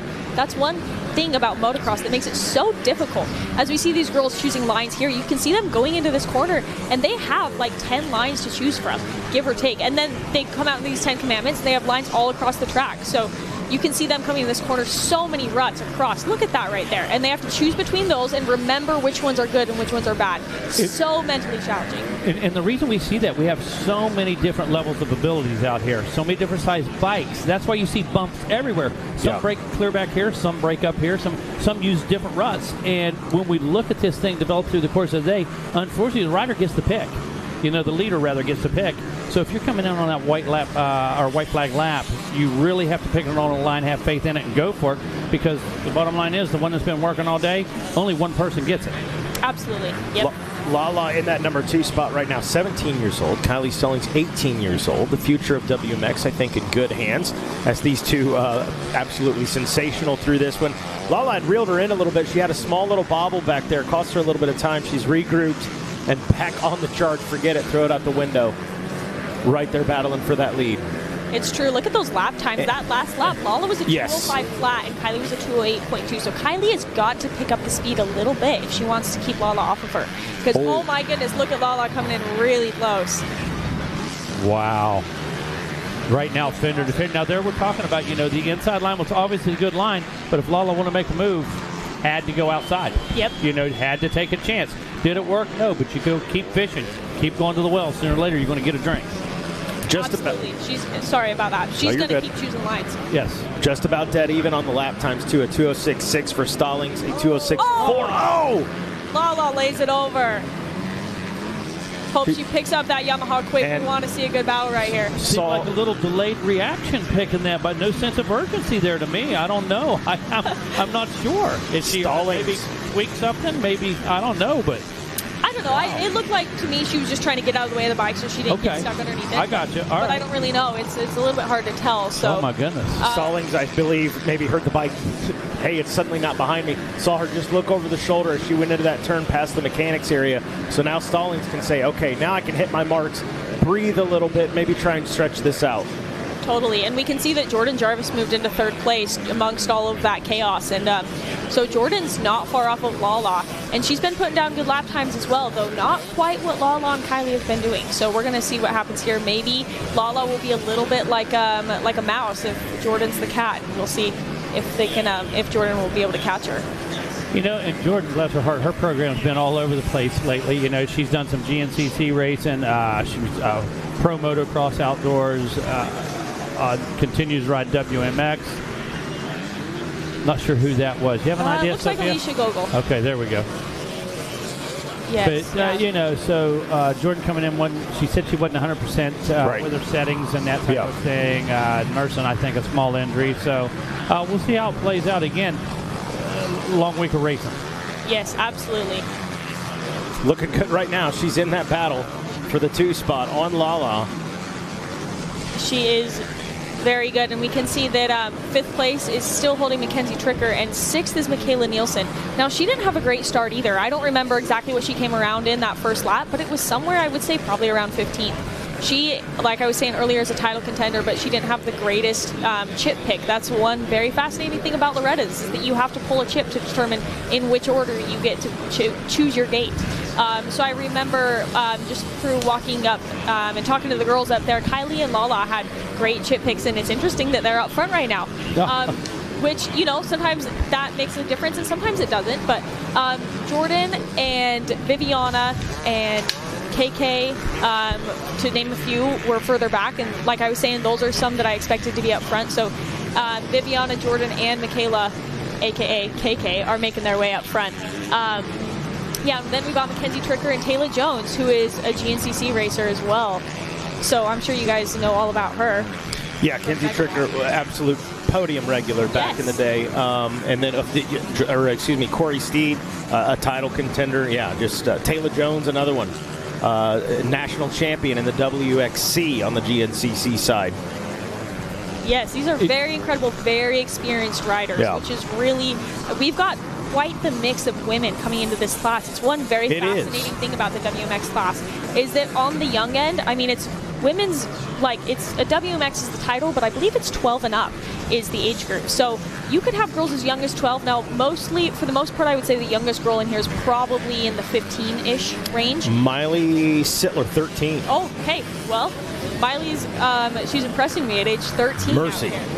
In Mercy? 18th place right now. She's in 18th place. Oh, no, I'm just saying Mercy. Like Mercy Sakes Alive. Oh, That's okay. impressive. I thought we changed her name. No, we can. You know, say anything with enough conviction, people believe you. Oh, it's true. Yeah, she just passed for 17th. So there you go. Yeah, hey, she said, keep talking about me. I hear you. Exactly, yes, the youngest one in the class, and she's running 17th. That's awesome. Yes, I've been there before, a young one in the women's class. So give the perspective on that. That's intimidating. I don't care what class you're in. If you're like, you look down the list and you go, oh, I am the youngest. I can't let that get in my head, right? Totally. Yeah, it is definitely intimidating. You walk up here, none of the girls know who you are because you haven't been here before. You just moved into this class. And yeah, all of these girls that are older, they probably have a little bit more experience. They might be taller or bigger than you. They're more comfortable on these big bikes. There's so much that goes into it. So yes, I remember being a young one. In fact, they used to allow Superminis into this class. So I raced my Supermini a couple years ago. Heck yeah. And that was, I remember that. That was gnarly. It was really gnarly. And there were times where we had just crazy fast Supermini racers. But quick side note, yeah. I watched you, I think it was right here, entering the 10 Commandments. I like a white flag lap or something. Can't remember who you were chasing, but rode that wheel, the rear wheel, halfway through the burn. I mean, when she cut it loose, Mikey, it loose, set the front end down, and just worked the 10 Commandments. It was beautiful. I mean, it was. I was like, oh, I thought you were going to send it away. I just thought you were tossing it. No. It was awesome. Thank you. I love this track. It's so much fun for me to race, and I'm enjoying watching it. I love watching it develop from up here in the tower. We have a really cool perspective on all these ruts. As you can see, look at these ruts that Lala and Jordan are making their way through right now, as well as passing a lot of lappers, and lappers really mix it up here. Again, in this women's class, it is an A, B, C class, and beginner. You can be any level as long as you qualify for at the area and regional qualifiers. So yeah, you get a lot of lappers because those are the C class per se riders, and then you also get the A class riders up front. Jordan has raced with the men in pro motocross in past years. I called it time and time again. You know, great rides. Washougal, look back Mount Morris a couple times. Absolutely, and made her way into pro races for sure. Yeah, it really causes an interesting dynamic. Yes, an interesting dynamic. That's a great word for what you're dealing with out on the track, and it's fascinating. And I love all of these women out there, and they're really nice, courteous riders, honestly, one thing I love about racing with the women, they see the blue flag and they understand that they're racing their race and we're also racing theirs, and I think we have that understanding pretty well of we're going to have a battle on this side of the track and you're going to have a battle on this side of the track, and it's just going to work out fine. So I'm lucky that I don't have many problems with lappers out here in the women's class. I think we're all really respectful of each other, and I love it. Yeah, you mentioned that yesterday. You know, there was a time, and Jason can tell you, we were all talking about it. We're not going to mention names, but there were some rivalries in women's motocross over the years. Look at Kate over a big grin on his face. He knows where I'm going. No love lost. Oh, yeah. You know, this stuff was just short of WWE a couple times. Let's go. And it was very interesting. It was the early days, really figuring out how to make it the same, you know, and really make it fair for everybody, the ages, this and that, working things out. But right now, it's probably one of the closest group of ladies I've seen, because I hear you talk of this one, and another one talks of Jordan, and Jordan talks of another one, Shelby talks of you know, and everybody really doesn't have anything negative to say whatsoever. Absolutely, yes, and I think that's very good. I was talking about High Point, where we had our WMX Pro race, which that Pro Series has been going on. We're halfway through it. It's been an awesome experience. But we had a very small plot of land that we were given to all park and camp on. And we're so grateful for MX Sports for allowing us to be there and have that race. But we were very tight, very close quarters. And that was a new thing for us. Here we can spread out and we can be amongst all the other members of different classes, but we had to be right next to each other. And I was curious, are we going to have any drama? I haven't seen much of it, but I thought this might be where it starts. And you know what? Thank the heavens, there was not much drama at all. It was actually great, and we all got along really well. That's why they don't put all the announcers within 2 or 3 cabins of one another out here at the ranch. Absolutely not. Because we have the same thing. Okay, so we've passed the drama on to the announcers. No, we get along and it was a great race at High Point. I called that race. Jackson did the podiums. Yeah. We had great conditions. It was a great race. Yes. It was an awesome day. Yeah. It was awesome. It was a really awesome day. Yes. Yeah, I was just watching that Lala and Jordan Jarvis. Jarvis going to work late in this one. Knows we've got about 3 minutes left in the Moto. Stallings, if you're out front, hey, have at it, ladies. But I think they might be up there battling with her before this one's over. Yes, they're all really close. We've got a packed white flag top 10 here. Holy moly. It's going to be an exciting last lap. And you talk about strategy, racecraft. Everybody got the pit boards. Everybody knows what time it is. And here we go. 1 to go. Yeah. One small mistake can turn into a big mistake right here, Sophia. Absolutely. Yeah. So we've got the cameras on these top 3. And we can see one right after the other. Kylie, Lala, Jordan coming out of that rut. This is where things get really exciting. Jordan just kind of held up by a lapper right there. Yeah, that's kind of raw deal right there. Nothing she could do about it, you know. Yeah. It wasn't intentional by any means, No. just racing. Yeah, this is definitely a tricky part. I know that every time I've been out there for the last lap in the lead in Kylie's position, you start to get a little bit tight because that white flag really makes you think about a lot of things. Oh my goodness, Lala's coming up the inside. Mistake by Stallings. And Lala, good job by Stallings to shut the door on her. Says no, thank you, not yet. Really close. She said, you're not grabbing that second moto win of the week yet. As in first in the women's class and second between both of her classes. Yeah, just 2 corners before. I mean, she used that lapper as defense. Really did. And then lost her drive, so almost for nothing. But a great recovery right there for sure for Stallings. Yes. Incredible rides by both of them. Stallings still out in front. Some great defensive riding by her. Turner resets. Different line choice. Yeah, less than half a lap to go now, Sophia. You see her holding on anywhere. You see Lala, and there's somewhere that she's really good in these last few corners. Well, right here. On the sand jump is where I would say. Now, I don't know if she can do anything about it. She's kind of been put in a bad spot. So as much as she did that, okay, so now she can suck up on Kylie, get a little bit closer. But now, man, she's got this sand corner and the very last 180. That's it. Yeah. And you're riding that, like, razor edge, right? I mean, it's Moto 1 for them. You don't want to do something, cause a mistake, because Jarvis is right there in that 3 spot. Exactly. All or nothing. Oh, right here. Oh! Like that. No! Oh, and she tips it over. She fell over. Wow. So Kylie's going to go on to win this first moto, and Jordan is going to make the pass over Lala, who almost tips it over for second. That's exactly what we were talking about. There's drama in that corner. I can tell you all the time. Hey, the announcer sounded like we knew what we were talking about right there. That felt good. Yeah, you guys were spot on. Thanks to Sophie. Yeah, exactly. Listen, in a matter of 20 minutes, her stock went through the roof. Right. I can tell you that. I believe it. Okay, and he'll tell you, stock prices don't rise easily with me, by no means. But what if... Thank you. Yeah, this has been an awesome moto to watch. With Kylie Stallings taking the win, Jordan Jarvis in second, Lala Turner rounding off the podium, Michaela Nielsen in fourth, and I think we'll see Corey Steve come around in fifth. Let's see. It hasn't given us the... You had everything you wanted out of that moto, right? Stallings with some great defensive riding out in front to hang on for the win. You had Lala applying the pressure. She was taking shots, trying anything she could. And that's, I believe that's Mackenzie Tricker. Oh, no. Looked like it might have been. Coming off of the track. That is a bummer right there. But and then you had Jordan Jarvis. You could almost call the veteran of the class right now compared to the rest of the podium.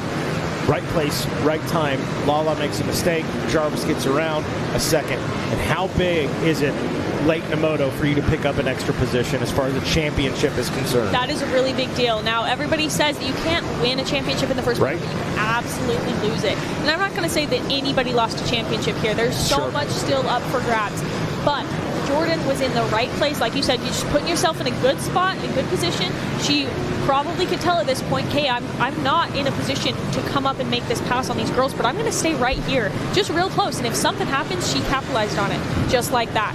So, yeah, that worked out really well for Jordan. I'll say it all week. Small mistake. I just said it before that happened. Small mistakes become big mistakes. Yep. Gave up position right there, no question about it. And by following through, by racing that checker flag, like Sophia said, wow, take a look at this. Stallings, Jarvis, and Turner. 1, 2, 3. Yeah, and I hope you don't mind. I'm going to list off just the rest of the top 10. Oh, please. Yeah, please. Yeah, this is quite the class. Fourth place is Michaela Nielsen, and fifth is Taylor Jones, who I believe made some passes on that last lap. Sixth is Viviana Contreras. We've seen her in years past. And Corey Steed ended up coming in seventh, which is probably a little bit of a sting after the beginning of her moto. She was running in second. Brianna Sheltema in eighth place.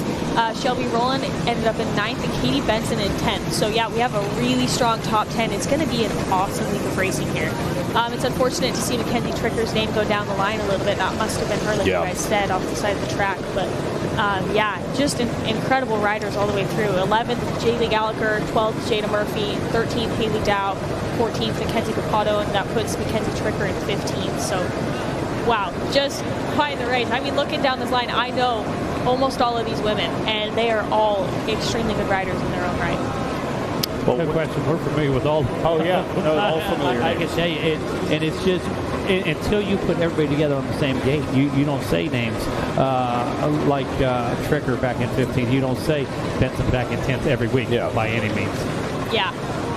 Yeah, really incredible. And like I was saying, so Katie had that really bad. She was 42nd gate pick. So to make it up to 10th, I think that's a very respectable first moto. Same thing with Viviana, Michaela, Jordan. They had rough gate picks. I'm trying to remember where Taylor and Corey were. I know Brianna was 40th gate pick. Sounds like Jackson Pearl may be ready down there on the podium. So Stallings hopping up there. Take it away, Jackson Burrell. Thank you, Mikey Waynes. Yes, we are ready to go down here on the podium. We have some hardware to give out, a big gold medal.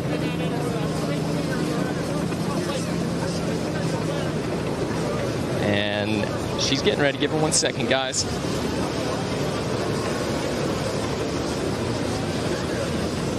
And here we go.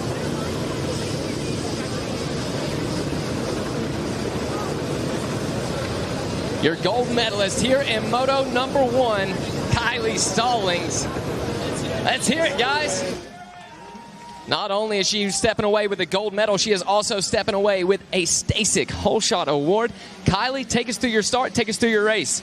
Yeah, I drew 9, so pretty good out of 42, so I was pumped about that. Looked at the lines before the race, and they were all pretty slick behind the gate, but, tried to pick the best gate I could.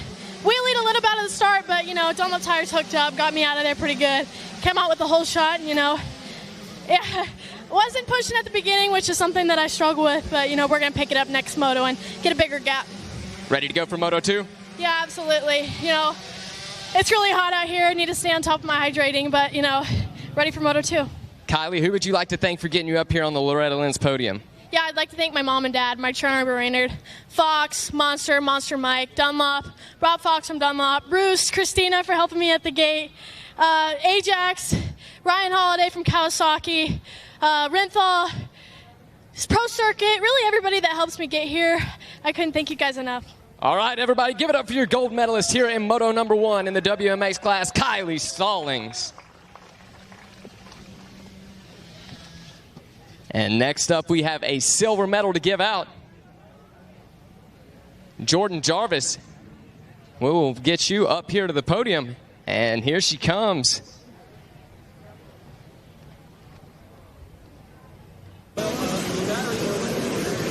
All right, everybody, put your hands together for your silver medalist, Jordan Jarvis.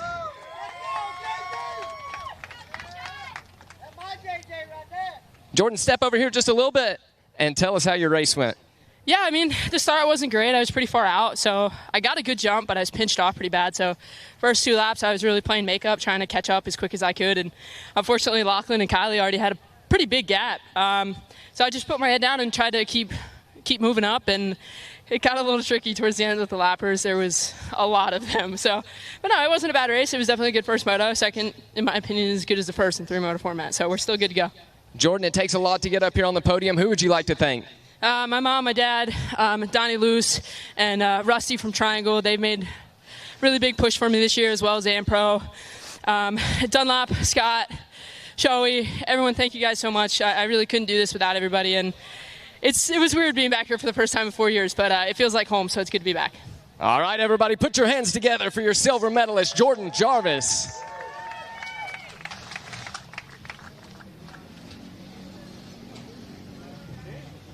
And now we have a bronze medal to give out.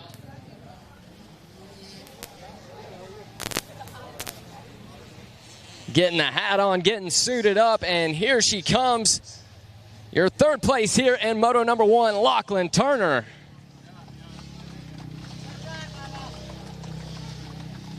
Take us through that race. Not the best starter, as you guys can see. I got pinched off on the start, but it doesn't matter. I fell over, but I caught back up, and it's just hard to get around her. And then tipped over again, but yeah. Well, you're still in the fight for this championship. You feel good going into Moto 2? Yeah, pretty solid. All right, well, who would you like to thank for getting you up here to a third place in Moto number 1? I'd like to thank my mom and dad, Flying Hope, Alyssa, Rob Fox from Dunlop, MX Tire, Jeff from MX Tire, Michael Cycles Renos, Maya, 100%, Nick and Dave 100%, Mickey Meadows, DT1 Air Filters. Yeah, everyone else I can't think right now. All right, everybody, let's hear it for Lala Turner. And that is going to do it down here on the WMX podium. Back up to you guys. Well, thank you very much, Jackson Burrell, down there on the podium with our WMX class.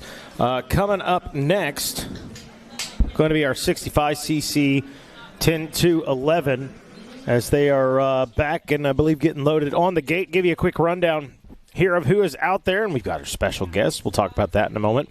Again, race number 28, 65cc, 10-11, Chase Brennan, Carter Gray, Chance Olberg, Race Madison, Cade Nightingale, Craven Earl, Gavin McCoy, as well as Ryder Lane. The 18 is Seth Chemnitz, Jet Overstreet, Connor Vargas, Austin Keller, elbows going up, Nolan Cobb, Chandler Powell, Stephen Green, Mason Murdy, Easton Crow, David Lapano, Joseph Vicari, Talon Leach, Landon McBride, Jaden Smart, Martin Ospina, Christian Tursky, Carter Pilgrim, as well as Maximus Thompson, Parker LeBeau, Dax Wiles, Braxton Adams, Enrique Rodriguez, Jace Sonnenberg, Thor Thrasher, Eli Herrick, Riker Beal, Weston Otto, Kyler Prewitt, as well as Anderson Waddell, Skagit Williams, Bryant Rollins, the number 90, Adrian Hopkins, the number 98 of Forrest McPherson, and the 99 of Micah Nix. As we are just about ready for a gate drop, we welcome into the booth as the takeoff here. We'll keep our eyes on who gets that Stasic hole shot. Sean from Cobra Moto. Sean, how the heck are you? Hey, really good. Really good. It's been a wild week so far. Yes, it has. Hey, Ryder Lane, believe getting that Stasic hole shot award. That's the number 17 ride. But that looks like Carter Gray on the outside right there, grabbing that early lead. Carter Gray, one of your guys. Carter Gray, and it looks like Jaden Smart. Jaden Smart right there as well. So, Sean, we had, I always, 3 years now, I guess, get to come out and hang out with you guys for the Cobra family dinner, release some new models. Tell us a little bit about what's going on, Mo. This continues to develop with Cobra Moto. Yeah, it's been a crazy week already, and we're only early into the motos here. Yes. A couple of weeks we had the boat race no doubt. Saturday. We have a new parent orientation that we do on Sunday. We have most of our parents are new, so we bring them in and kind of give them the. That's wonderful. Yeah, gives them more what not to do than what to do, but just helps them steer clear of some of the things that can happen if you don't do the right stuff. And then of course the family dinner, which is awesome. Very good.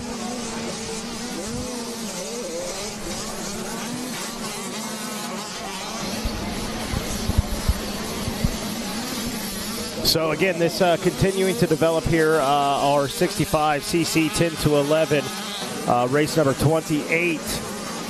As we watch that battle out in front between the 42 Jaden Smart and Carter Gray. Carter Gray in the number 8 machine. Those two just about side by side. That's got to make you feel proud. It does. It's some of the most fun I've had in the past year. We're going to swap your headsets right there. Give that one a shot. Adam Gordon, if you can hear us at Racer TV, we got to crank that middle mic up there, headset. All right, are we good? That's what. Yeah, now your money. Pull that one right real close to your mouth, right there, and then your money. Now I can hear myself. So, Carter Gray and Jaden Smart, some of the most fun I've had in the past year watching these two guys go together, whether it was here or SMX, the SMX 65 All-Stars in Charlotte last year. They were both wowing the crowd doing the triple, and it was just a blast to watch these guys. They're incredible talents. Jaden Smart, Megawatt and I have talked about it a few times. Jaden Smart, just one of those kids. Here he is in the 65, 10-11.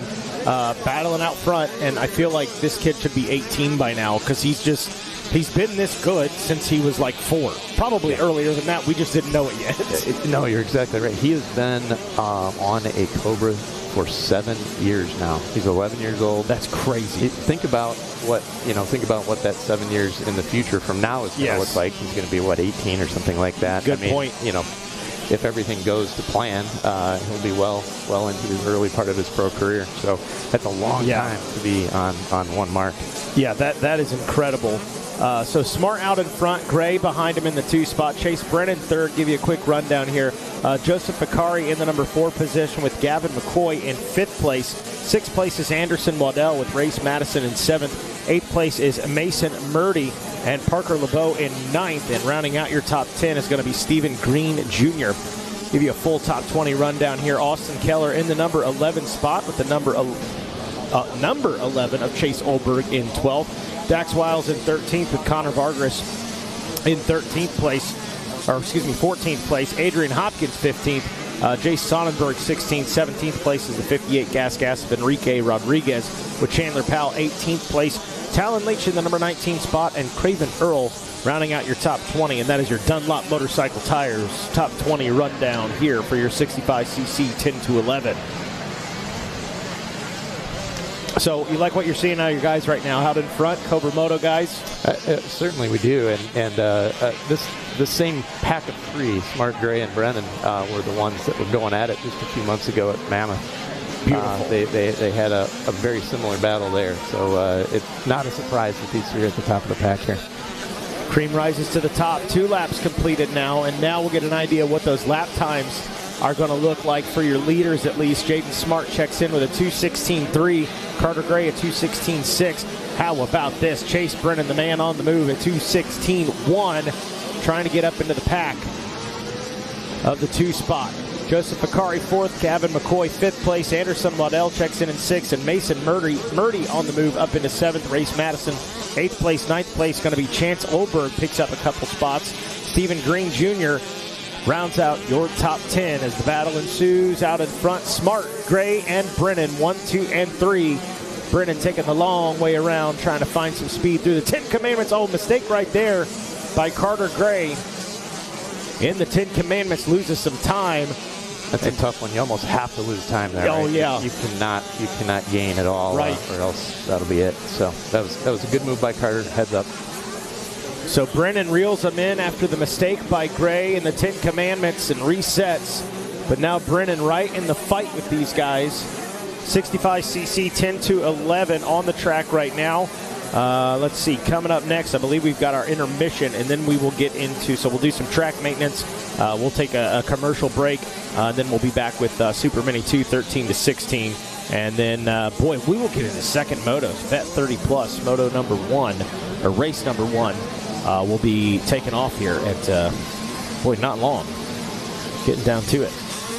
So Carter is no stranger to riding under pressure. He was under pressure the entire moto yesterday, which he won in the limited class. So this will be good with Chase right on his tail. We'll see.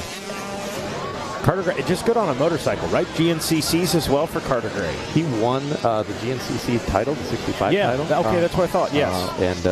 And so we're working on some off-road parts, and I was asking Carter the other night, segue. Hey, do you want to yes. maybe go to Ironman in a few weeks here? And he was all over it. So he's one of these guys that is very versatile and does off-road and moto at the same time. Yeah, just sensational rider. Oh, good send right there by Brennan. Brennan applying the pressure. Yeah, he is. He's looking really good. Little mistake. Good recovery there by Brennan as he resets. Smart. Manager Jaden Smart right now. Oh, mistake by Gray. Gray goes down. Brennan will pick up the position, and there goes the 35 of Joseph Vicari as Gray tries to minimize the damage and get that machine fired back up. And now Smart with some breathing room as Brennan sets his sights on him. Looks like they have a little gap back to McCoy. But Joey Vicari was part of Team USA along with Jaden. We went over to Holland a few weeks ago, and boy, that was a learning experience. I imagine for you or the kids or both. Everybody involved. Yes. Yeah, the sand is it's a different animal. Yeah. You know, it requires a different style. It requires a different bike setup. And boy, oh boy, I'm glad we went. You know, a lot of years, there's kind of two different types of tracks over in Europe, it seems like, on the amateur level. There's either the deep sand stuff or there's these, you know, hard-packed freeways. Yeah. It seems the past several years have been kind of freeway tracks, but this year was the sand of Northern Europe. And, man, it's no... when I've been telling this story all week, but it's just no question in my mind why guys like Jeffrey Herman yes. Kyle Wolf can excel, right, at the pro level because they grew up in that stuff. Yeah, Hurling's is sensational. 42 of Jaden Smart out in front, leading the way. Chase Brennan picked up that second place position after a mistake by Carter Gray. And Brennan trying to apply the pressure. We'll see how it shapes up here after 4. These guys, two in front, Chase and Jaden have a chance quite often to battle each other. They're like that. Both California kids. Yes. And Jaden he's a Northern California kid, but he does spend a fair amount of time in Southern Cal. So they get a chance to battle it out quite often. I love it. You can almost tell. There was Brennan just like without hesitation. Hey, I'm going to try and find the long way around and find some speed on the long way around. As Smart checks in, 4 completed for him. Brennan checks in behind him. Brennan, the faster rider right now with a 2:15.9. Jaden Smart a 2:16.6. And Joseph Vicari, the owner of that third place position, as Gray back in 4th place. And a little gap back to him. Yeah, so speaking of SMX, these 3 kids right here, there are elder statesmen, I call them, McCoy, Gray, and Smart. Yes. We've invited them to the 65 All-Stars race here in early September. What, Charlotte? Charlotte, yeah. Yep, Z-Max Dragway. That was just an incredible experience for our brand and for sure. The kids last year. We don't, Cobra doesn't get much attention on the national stage, right? We're an amateur brand, and so it was just a whole lot of fun being there. Champions start here, right? The young guys. Yeah, and we get a chance to go and see, our graduates, right? Everybody from Cooper Webb to Eli Tomac to Keith Sexton to you name it. There's so many of those guys. Even Hunter Lawrence was on a Cobra 65 in Australia for a period of time. That's wild. So it's really fun to see these guys do their thing at the pro level. You got a chance. I'm gonna let you talk to it a little bit on Racer TV for the audience that's not here. Tim Cotter talked about it at opening ceremonies, just the history and how it all started here at Loretta's for Cobra, and you got to share that experience as well at the family dinner. Give the folks at home at Racer TV, maybe they've been out of the game for a while. They're at home on the couch watching. They're like, yeah, I've been hearing about Cobra Moto for a long time, but man, how did this come about for you guys? Yeah, it's our 30th anniversary as a company this year. Excellent. It's pretty amazing we've been able to stick around that long. But 31 years ago, the founder of the company, was driving away and said, listen, I think we can do better. I think we can build a better bike. And he spent the next year doing just that. He built a better bike.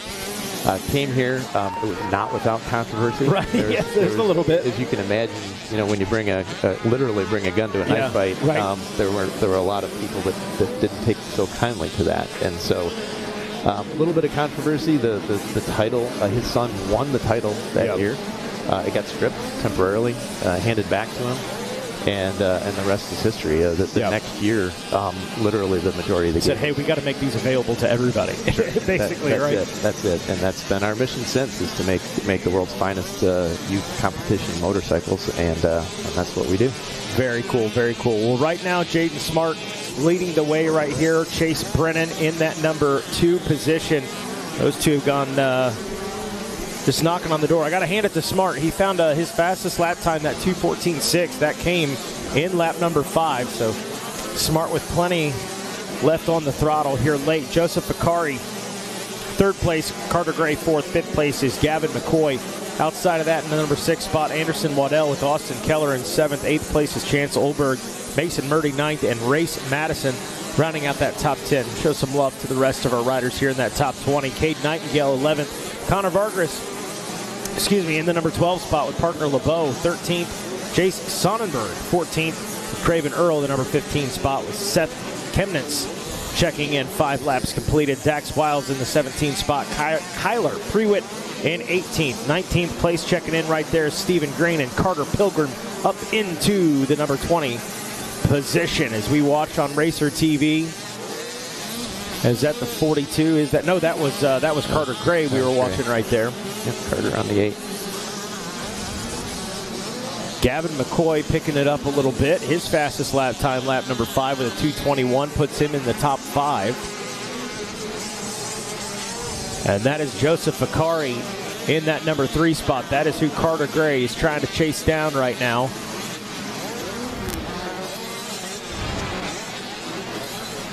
On an island. Go ahead. Yeah, Joey was actually our top finisher on a 65 over in Europe. Nice. Had a couple of pretty solid motos. Learned a lot. I think all the kids. It's funny. I'm watching the kids in the sand sections here, specifically Jaden and Joey, and it's clear that getting that experience over there. They elbows up. Made a big difference. Looking good. It's the trainer over there. He said you don't race sand, you surf it, and boy, accurate. So true. Yeah. Yeah, it's real common. Poor guys, you see them tuck that front wheel, it's over in the sand. Yeah. So again, watching Joseph Akari, the number 35 machine, and there is the number 3 of Chase Brennan. Looks like he got held up there a little bit. Held up by some lap traffic. Into the 10 Commandments we go. And you can see the 42 right up front of that pack. And Chase Brennan has the tough task of working through that lap traffic. Yeah, it's coming now. It's going to get a little crowded. Just about 5.5 minutes left here for your 65cc 10 to 11. The number 35, Akari, on RacerTV.com. Around the outside, leg up, looking good. Great style, great form. So one of the funny stories about Joey at the European Championships was he brought his own bike over, and he literally brought it over in 3.5 big OGO bags as check bags. Beautiful. And then they had to build their bike when they got there. It's pretty. Not over the weight limit at all, right? I'm sure not. Yeah. But a lot easier to get it there on the plane with you than to try to ship it somewhere and find it and hope it got through customs and everything exactly else. Right. The things we do. Yeah. I love that. Jaden Smart leading it. 6 laps in, 4.5 left. Chase Brennan in that 2 spot. Joseph Akari in the 3 position. Carter Gray in 4th, and Gavin McCoy rounding out your top 5. Megawatt. Man, we've said it a dozen times. We talk about 216, 217, 219. Look at the gap between our top 3. In that last moto, we had 5 riders separated by about 3.5 seconds. Top 10 were separated by just about 5 seconds. So, Sean, when you see those kind of consistent numbers, it's really hard when you do catch that guy to make a move. You know, it's one thing to catch a guy, get on the rear fender, but to be able to make that move once you do catch it, when you're running that close a lap time, man, it's really hard to make something happen. Yeah, no question. You know, these kids put so much effort into this, and that's why they're so close, right? They're the first 65 10 to 11 moto, the 65 10 to 11 limited moto yesterday. The top 4, I thought it was one of the better motos of the day. Yeah. The top 4 was just, kind of the old proverbial, throw a blanket over to all of them. It was crazy watching that moto. But my joke is, sometimes the blanket's not enough. It's got to be the baby blanket. They're like swaddled in there together. There was one turn where a baby blanket would have made sense because they were all 4 in 4 different lines in one turn. Yeah, a lot of fun. Listen, this is the only place in the world of motorsports you're going to see a finish come down to 0-0-0. Oh, yeah. Okay, that's the only place you're going to see that kind of competition. We had that just a couple seasons ago at the finish line, timing and scoring dead even. Yeah. Yeah. Got to get the Polaroid out. Oh, yeah, when the gap's, 0-0-0, My what do you do? Go to the footage. That's it. And you think about all the variables that go into this, right? Crazy. It's just the minute change in line selection. Yep. And that happens 100 times a lap, maybe more. Yeah. And so just these little tiny decisions that are made over and over and over again, and it all ends up to a couple of 100ths of a second at the end of 25 minutes. It's crazy. It's phenomenal. We see it Moto side, we see it GNCC side too. Like 3 hours out there in the woods, and they come through and they're within a second or 2 of one another. You're just like, how does this even work? That man, it's the guy out front setting that pace. and everybody trying to keep up with him. Right now, you want to be Jaden Smart. Jaden Smart doing all the right things in this one. Some good battles early. Once he got out front, trying to hang on to it. As we, let's see, just at 2 minutes left. Smart in control, Brennan second, Bakari third. Looks like Jaden's keeping his lap times pretty low. That's impressive in this heat, having that consistency over the course of the whole moto. White flag out, 1 to go for Jaden Smart to hang on for a Moto 1 win here for the 65cc 10-11. So here we are in the last lap. Most of these guys, only a variance of about 2 seconds, Sean, between their best lap and their last lap. You know, that's incredible. Yeah, how does that happen? The heat index is high. It's hot down here for those that aren't here. It's really hot. The sun's shining. We're in the valley, and so there's not a lot of wind or anything like that. And the sun is just beating down on you, and obviously you're racing moto, so it's a tough deal. And how about our equipment today? And it doesn't matter what color we're talking about, but to be able to have the cooling systems, the coolants that we do to keep these motors alive, because we used to see 2 or 3 per class, every 10 years ago, 15 years ago, as recent as that. Yeah. It was a huge issue, but we have such technology today on all the brands and manufacturers, and then you have the coolants like Stay Frosty and those types of things. Yep. It's absolutely incredible that we don't have more of an issue with that. The amount of science and engineering that goes into the VP, for example, for sure, Stay Frosty is pretty incredible. Yes. And then you've got modern materials on top of that, and you've got modern cooling system design on top of that. I grew up racing. My 80s were all air cooled, right? I grew up racing. My 80s were, and then we went to our 125s, and we had to replace those magnesium cases all the time because the coolant ate them up. Yep. No, it was a sea change when motocross went from air cooled to water cooled. Absolutely. It was a big difference, and then just the improvement in materials over the years, and then coolants themselves. It's so much easier now than it used to be, for sure. Listen, now you'll see a bike smoke to the finish. Yeah. The guy not lose a position. Yeah. For sure. And speaking of the finish, just about to wrap this one up, Mikey. Just a couple corners away, you're going to see a checkered flag. White flag continues to fly. Going to turn that to checkered here in just a moment. How about it for Jaden Smart? Megawatt, I was talking right before you joined us here on the broadcast. We've watched this young man. He's in the 10-11 class, and we've watched him be this successful over the last 15 years. Yep. Oh, no question. Just absolutely. I have to say, if he entered a pet into the dog show, we'd be calling his name up front. Yes. If there's a fishing tournament over here at Lake Loretta, Smart would be catching the big fish. Yeah. I mean it's something about Jaden Smart. It just there's so much you can do on natural talent. There's so much you can do with training. And then there's those guys that they got that dog, and Jaden Smart, I think, might be one of those guys.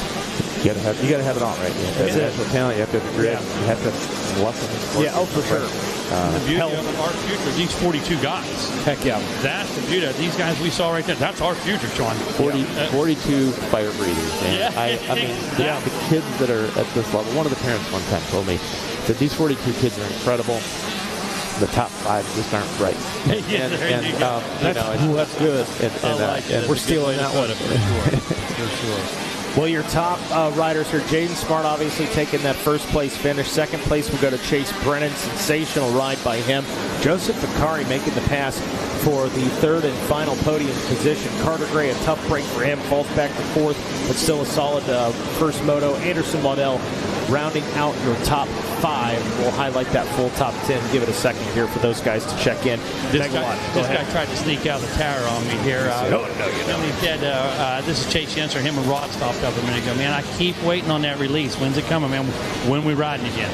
Hopefully on Friday. I mean, I have an appointment in 2 days, and he said the last time that as long as my muscle matches the bones, that we should be good to ride. So the rest of the program's good. You just need to get back on the bike. You've been doing the rest of the work, and hopefully we'll see you win. Hopefully, I'm going to say some Pro-Ams in the fall, but definitely in East Coast Supercross and probably some of the Arena Cross series. I love it. Man, I appreciate you taking a minute to come up and say hey to me. I know you got a flight to hit too, but you took time to come out, say hi to me and Mikey, and safe travels, man. I know you and your dad are busy. Thank you. It's a great time always coming up here to see you guys. See you, buddy. Chase, and we're proud of Chase. He's one of our graduates. There you go. Absolutely. I knew Sean would have a smile on his face for sure. Definitely. Well, I'll highlight the rest of that top 10, then we'll take a look. We'll throw it down to the podium. Jackson, feel free to jump in there when you need to. 6th place is going to be Chance Olberg. Austin Keller going to be 7th. Gavin McCoy, 8th place. 9th place is going to be Race Masson. And then Cade Nightingale going to round out that top 10. Got some track maintenance going on here in a moment and waiting to get that podium set up. Real quick, Sean, thanks so much for joining us here today. Mikey, thank you. Safe travel. Thank you. It's a lot of fun. Thanks. There you go. Thank you. All right, Jackson Burrell, take it away down on the podium. Yes, sir. Thank you, Mikey Waynes. We are ready to roll. We've got a gold medal in hand.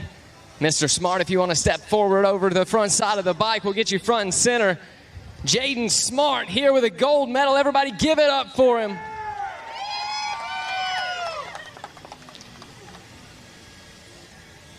Jaden, take us through your race there. How does it feel to be back up here on the Loretta Lynn's podium? It feels good. Got a good start and just rode my race, made some passes, and try not to fall and make mistakes. Jaden, I know it takes a lot to step away with a gold medal. Who would you like to thank? My mom, my dad, Fox, Cobra Motorcycles, DRS Suspension, Martine, my coach, EVS, Ethica, Gold Country Casino, my grandma, my grandpa, Ethica, Gold Country Casino, CP Racing, EVS, and that's it. All right, everybody, give it up for your gold medalist here in Moto number 1, 65cc 10 to 11, Jaden Smart.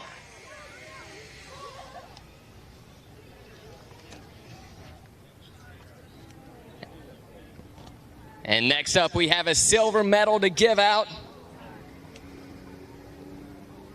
And here we go, Mr. Chase Brennan. Throw that thing around your neck. And there we go. Take us through your race here today. Didn't get the greatest jump, but made my way to the front. I saw Gray fell, so that was my time to charge to Jaden. But I wasted all my energy in the early of the moto, but got second. How you feel going into Moto number 2? I'm feeling good. I'm going to give it all I got. That's what we like to hear. Who would you like to thank for getting you up here to the podium? Mom, Dad, Thrive MX for teaching me all these lines in the summer. Kip, AOT, BC Goggles, and yeah. All right, everybody, put your hands together for your silver medalist, Chase Brennan.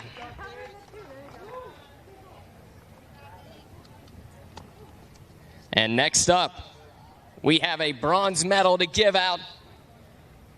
Mr. Joseph Vicari, here you go. Got some fans out there. Take us through your race, Joseph. Got a somewhat good start. I got like 4th start, and I just was able to maintain my space. And Carter Gray took a little digger, and I was able to get by him. Well, it takes a lot to get up here on the Loretta Lynn's podium. Who would you like to thank? My mom, dad, MCR, Club MX, Moto Soundbox, Dunlop Tires, 60, FXR, Magic Racing. That's it. All right, everybody, give it up for your 3rd place here in Moto number 1, Joseph Vicari.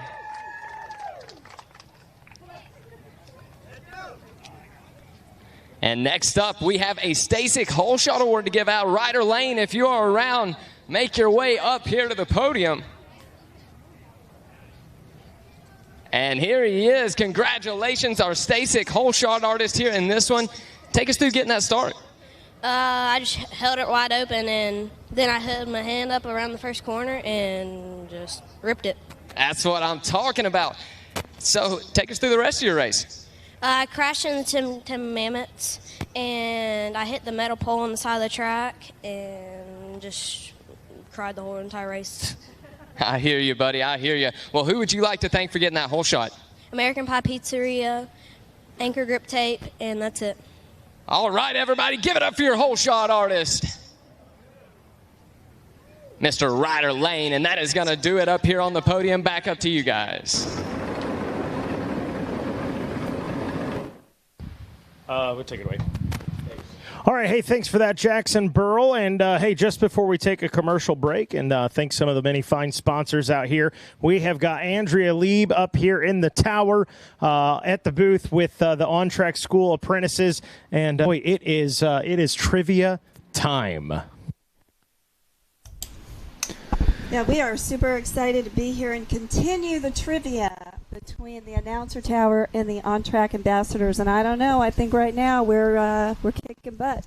So these kids are ready, and they've got their questions. And I just can't wait to see what you two come up with today, Megawatt and Mikey. The dean comes at me hard already. I mean, we're kicking butt, and we're just going to see what you guys can do today, how bad you lose. I mean, wow. That's a great how you do. Congratulations on 20 years. Okay. Yeah, pleased to see you again. So let's see what you guys got. Now, listen, yesterday, some of these questions, we're going to have to set some guidelines and boundaries somewhere. And again, I noticed you guys come up and pick on me alone when Weege in here, Kevin Kelly in here. So let's see what you got. Mikey, I'm not discounting you. I'm not discounting you, but I'm not looking for a lot of help out of you either. So let's go, Andrea. Let's see what we got there, Dean. Okay, we're going to start with Thor. How many classes were offered at the inaugural event? It's like 24? 19. 19, Bob. 19, 25. 20. Yesterday, 250B, open B. Same thing. 24, 25, same thing. All right, chalk one up for on track here. Well, wait, there's a second part. Oh, no. Part two, you should have told me that to start with. Come on. How many are offered today? Come on, you guys 33. Are the announcers here. No. 36. That's what I guessed. Come on, you guys should know this. You guys got the sheets in front of you all day. You guys got everything. Okay, and remember, we don't say numbers all day long. We don't read stuff all day long. So, yeah, remember that, yeah. Confuse the old guy. I like it, yeah. You got a second shot. They cut a weak one from the herd here. You notice that, okay? Here's round 2 with Gage Dunham. Oh, boy. You ready, Megawatt? I doubt it. Let's go. All righty. In the year before AMA Amateur National came to Loretta Lynn's, where was it held? Las Vegas? No, that's World Minis. Oh, yeah. I know that. Yeah. Ponca City. Nope. We'll give you a hint. Yes. It's a historical. Historical track. Historical track. Lay it out there for me. Where was it? It's around Labor Day weekend on the Pro National races. Wow, we're giving hints. Old Labor Day, New Labor Day. Red, white, and blue. Red, white, and blue. Red Bud? Yep. Yeah. Okay, there we go. Thank you. I got another one. See, that's not Labor Day. That's 4th of July, genius. Oh. Okay, that's not Labor Day, genius. Yeah. I'm thinking of a different I remember Michigan my third year in 4th grade. Yeah. I'm thinking of a different Michigan track. I'm sorry. I'm thinking of Baja Bra. Nice. See, there you go, Dean. Okay. How about that one? Okay. Thor. Yeah, nice. It wasn't my question. These guys. Okay. Who's next? What's up? Taylor. Oh. Oh, you got 3 parts to yours? I could give you another one. Next. All right. Who is the WMX champion in 2023? Oh, 2023. Yeah, was it Kylie Stallings? No? Nope. Oh, what's Sophia? No?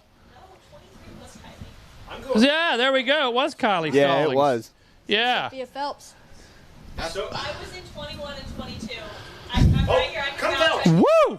Yeah! Hey, on track. Ding, ding, ding. Yeah. All right, David. How about that on track? Listen, yeah. Fact check. Yeah, David Coombs, we need you to do some fact checking. We kick butt. Yeah. We come in ready to brawl.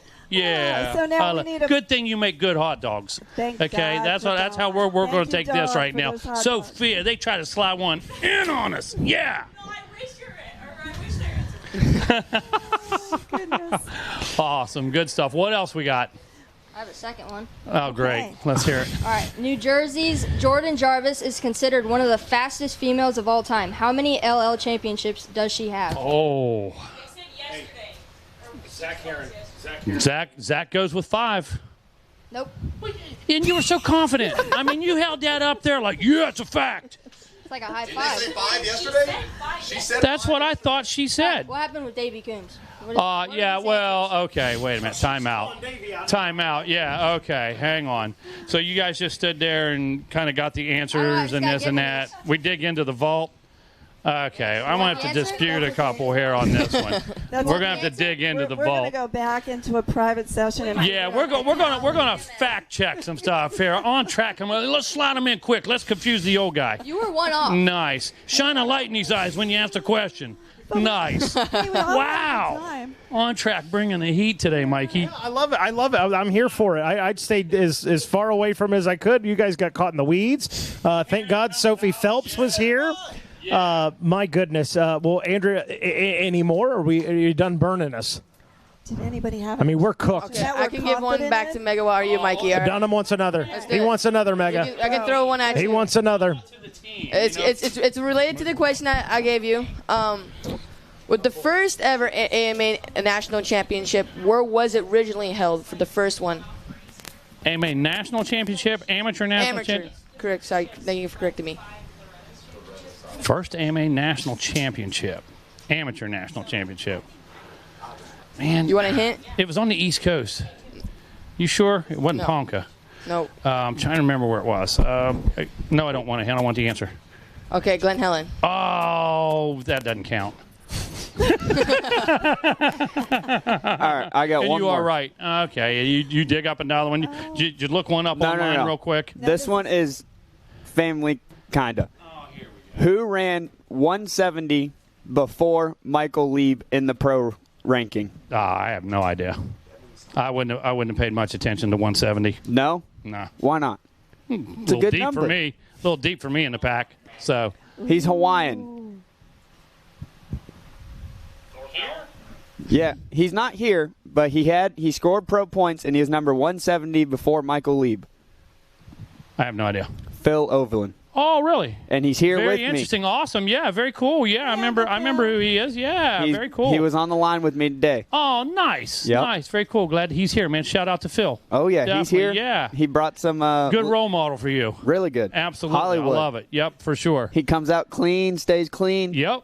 Exactly. Oh, yeah. I like it. Good stuff. Well, appreciate you, Andrea. 20 years out here doing this, taking advantage of old people, and making sure our riders are educated at the highest level. And again, I tried to stress on Monday, so much more than just our dirt bike community counts on you. We have so many more people involved. People that want to take education at any level they're at to a next level can contact you. Absolutely, and I want to thank Meredith. Miss Meredith and Miss Tasha helped put together the apprentice program, which I think this year has just elevated to a new level. So we've got novice, expert, and masters, and those masters are ready to go to the pro ranks. So I'll be talking to MX Sports about that this week. I'm just so proud of all of them, and thank you so much for your graciousness. Love the program. Love these kids. Let's go back to work on those holidays, 4th of July, Labor Day. I think it might have been Memorial Day in September. Yeah, so come on, Gage. I expect more. Come on. Hey, well, we love it. We have a good time with you guys, and, we're always here for you anytime. Okay, thanks. Awesome. Thank Mikey, you, guys. what's up? Thank you.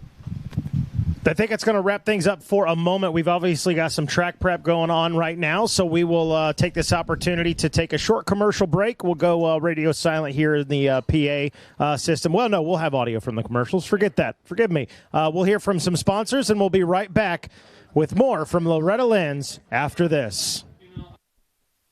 Coverage on Racer TV of the Monster Energy Amateur National Motocross Championship at Loretta Lynn's is brought to you by Monster Energy, Unleash the Beast, AMSOIL, the first in synthetics, Rocky Mountain ATVMC. Get ready.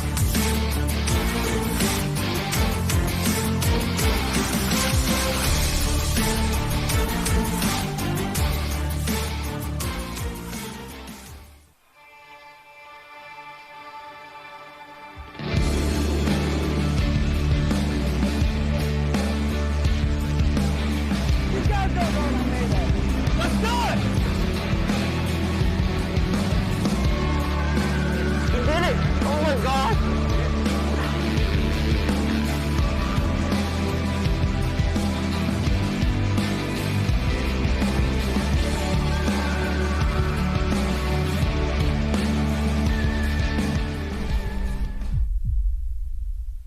AMSOIL has a full line of premium synthetic lubricants for whatever you ride, drive, or operate. And with our convenient product guides, you can find the right AMSOIL products for your application and have them shipped right to your door. We have product guides for all of your favorite toys, too. Snowmobile, ATV, UTV, motorcycles, boats, and more. And get this, AMSOIL is offering free shipping on orders over $100. Head on over to AMSOIL.com to find your products today.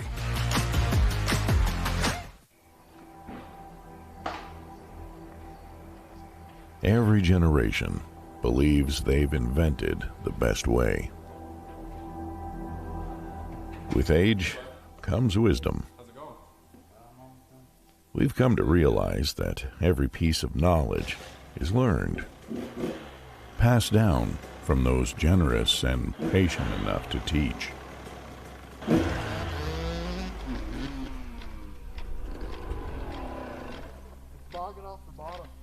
Let's take a look. Legacy.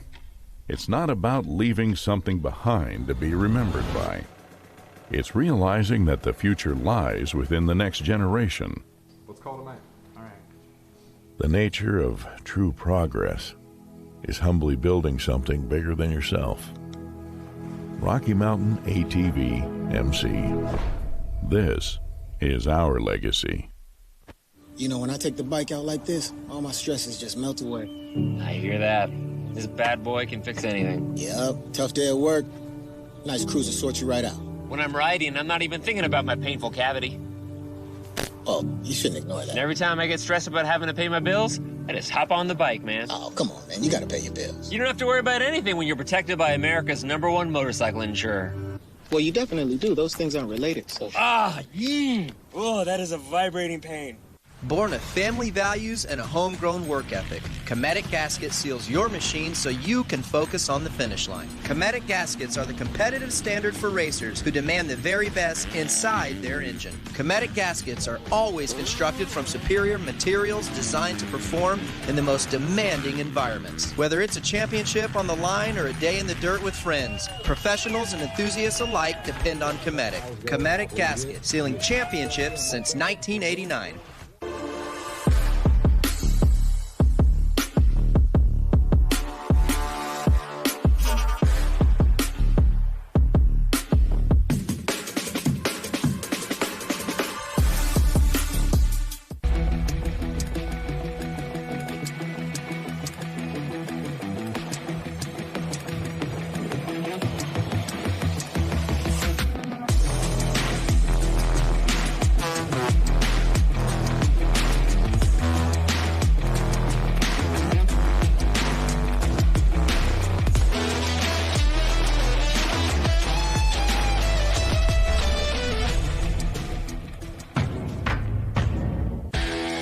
USMCA has been connecting riders to certified coaches since 2016.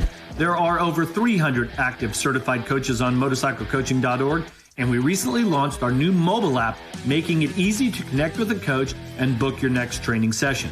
So here's what you do. Download the Motorcycle Coaching app, then search for coaches and upcoming classes. Once a training session is booked, riders have the option to pay for their class and even get a calendar reminder that will automatically sync to their phone. Get connected today.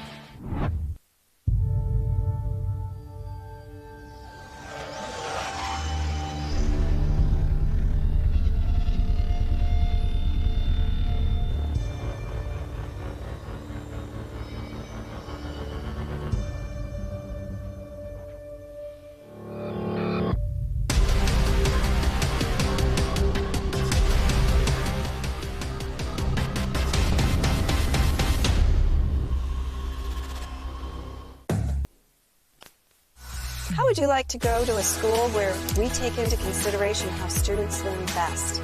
Well, we do that because we find if we can build the curriculum around the things you are interested in, you're going to do a better job.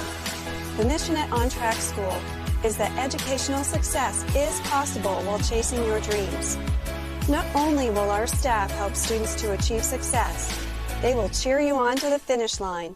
We encourage you to check out On Track School at ontrackschool.com, where we can help you chase your dreams and still get a quality education. OnTrackSchool.com. Check it out. We chase. We're chased. And for the last 50 years, from trails to stadium start lines, the chase was everything. We look back, rides, innovation, victories, but never the catch. Because what we're chasing, it can't be caught.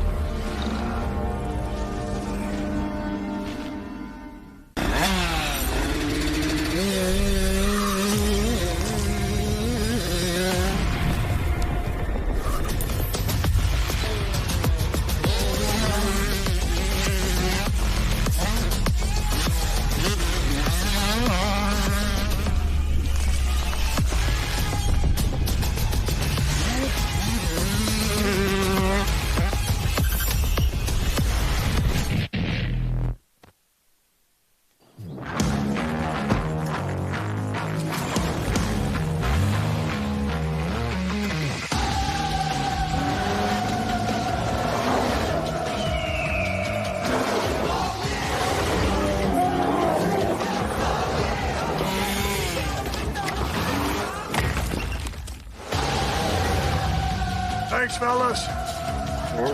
Business in the front, party in the back. The all-new Kawasaki Ridge.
All right, hello everybody, and welcome back.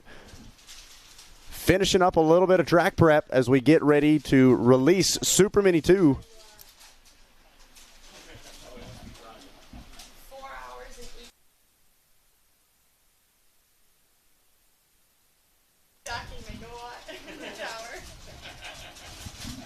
So right now, getting word, it sounds like we are going to continue for a little bit of track work, really touch up just a couple of spots. So we're going to run through those sponsors one more time. Like we said, guys, it takes a village to put on an event like the Loretta Lynn's Amateur Motocross National. So really couldn't do it without any of them. So we want to show them all the love that we can. And when we come back, we'll be dropping the gate on Supermini 2.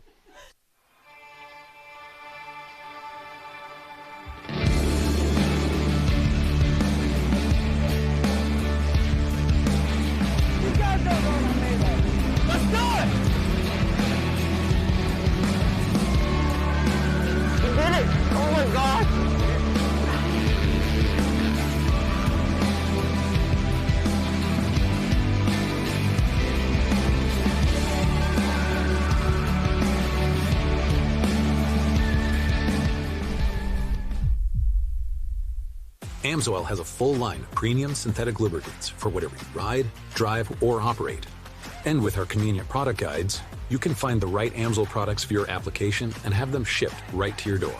We have product guides for all of your favorite toys, too. Snowmobile, ATV, UTV, motorcycles, boats, and more. And get this, AMSOIL is offering free shipping on orders over $100. Head on over to AMSOIL.com to find your products today.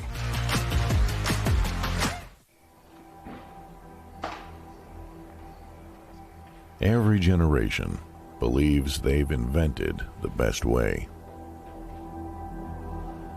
With age comes wisdom. We've come to realize that every piece of knowledge is learned, passed down from those generous and patient enough to teach.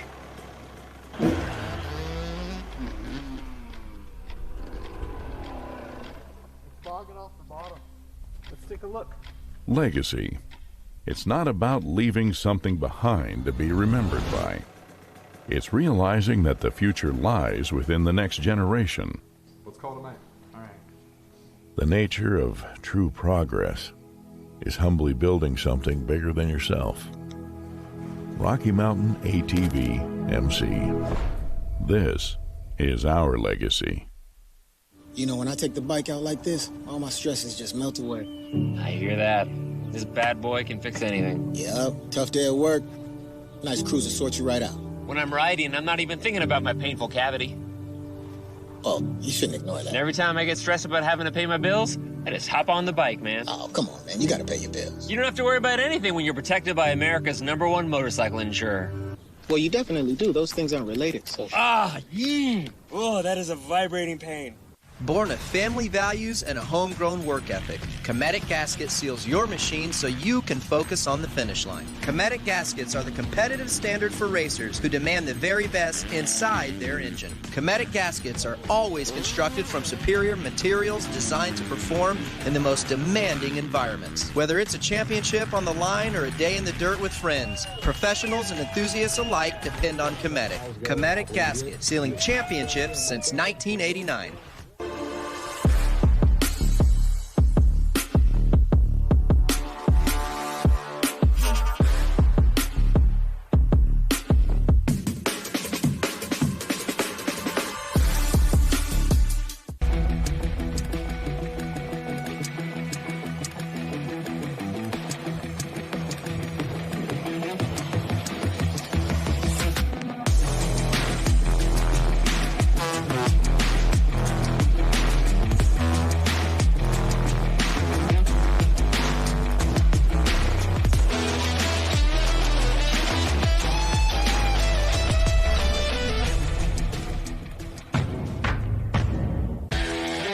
USMCA has been connecting riders to certified coaches since 2016. There are over 300 active certified coaches on motorcyclecoaching.org, and we recently launched our new mobile app, making it easy to connect with a coach and book your next training session. So here's what you do. Download the Motorcycle Coaching app, then search for coaches and upcoming classes. Once a training session is booked, riders have the option to pay for their class and even get a calendar reminder that will automatically sync to their phone. Get connected today.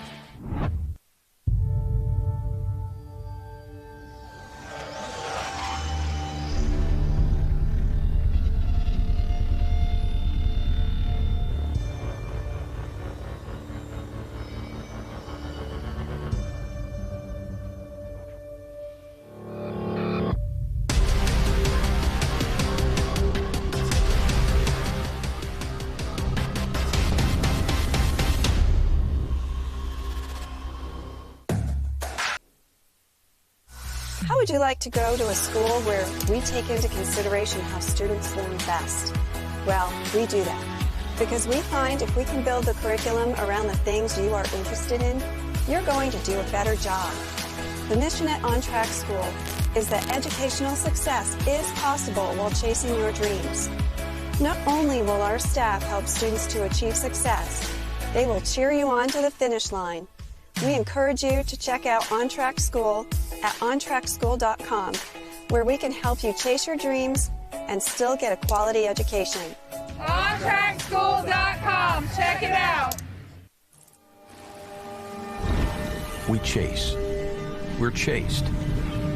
And for the last 50 years, from trails to stadium start lines, the chase was everything. We look back, rides, innovation, victories, but never the catch. Because what we're chasing, it can't be caught.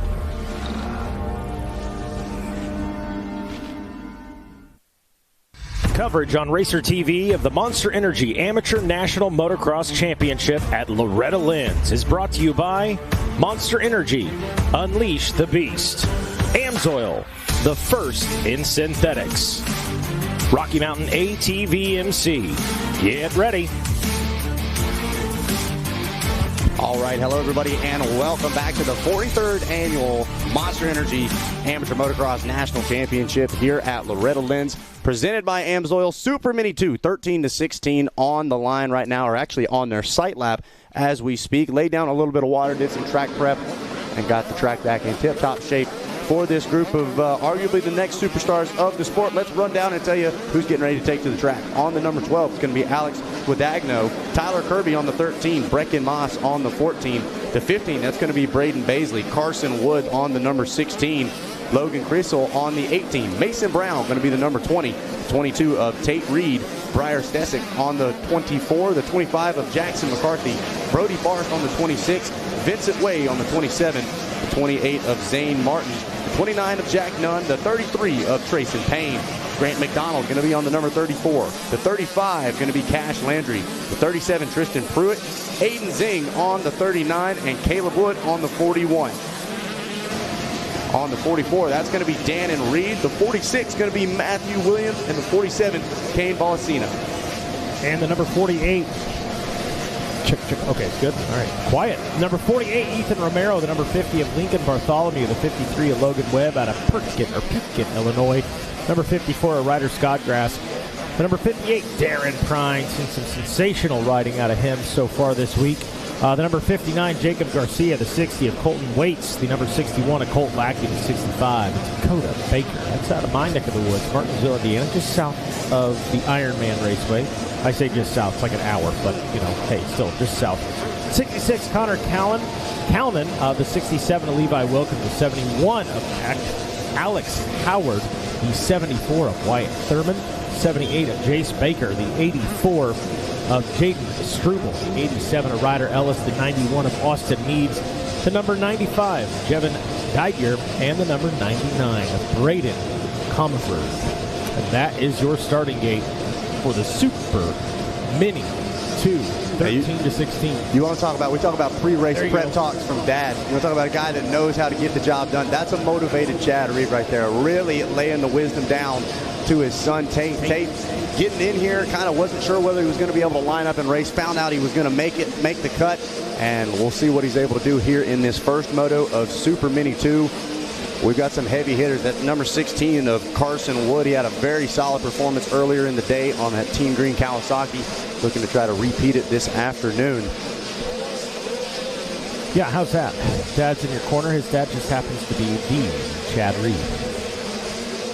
That's got to be a benefit, but also it's like a blessing and a curse, right? You know, it's like if you're going to listen to anybody, even my dad, I'm sure you're watching at home, Pops, I love you, Dad, but he always said, I could literally tell somebody else to tell you what I was going to tell you, and you'd listen. But if it came from me, you don't listen. But when your dad's two-time champ, Chad Reed, Dad, I love you. You're a good rider. Don't get me wrong. But you know Chad Reed. So hopefully Tate's going to be taking some notes from Pops and trying to put a solid result here in for Moto 1. Especially at this age, 13-16, we are 10-foot tall, bulletproof, and nobody can tell us. I know, Dad, gosh. I know.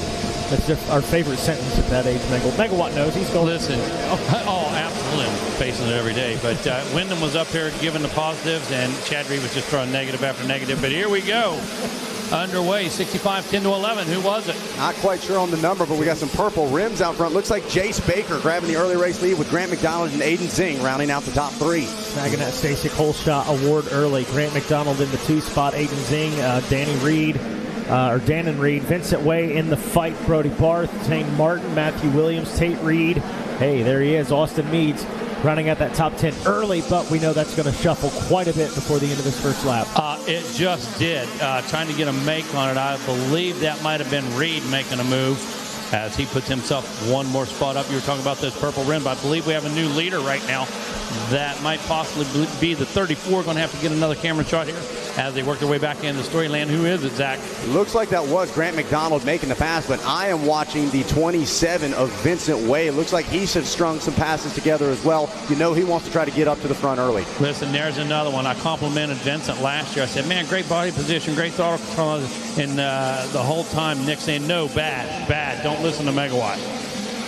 I'm trying. Everything I had to say, Nick's like, no, don't listen to that guy. Forgot all about that. It was awesome. Yeah, it's great. It might be good for us, but it's not good enough for those guys. You bet, man. I love it. They've been at the tip top, and right now Way is trying to chase down.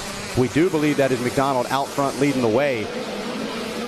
So already he looked like he was, he checks in, he's 5th on time in his scoring coming around that first turn, but he got shuffled back a few spots, then started to pick some riders through. And now looks like he might have actually just made the pass.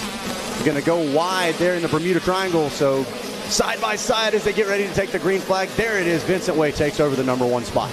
Yeah, strong move around the outside. Kept it pinned. Knew that they were going to be side by side. Got that thing back on the ground. But look at this. Trying to answer. That was Brody Barth that was actually leading on the 26. So huge shout out to Brody. He shuffles back to the 2nd place spot, but is still fighting hard to try to get back around Vincent. And McDonald in the 3rd position right now. So Way, Barth, McDonald, Dan and Reed in that number 4 ride. 5th spot, that's going to be Zane Martin. Chase Baker rides in 6th. Matthew Wilding 7th. Aiden Zing in the 8th spot. Darren Pine now got some work to do in that 9th position.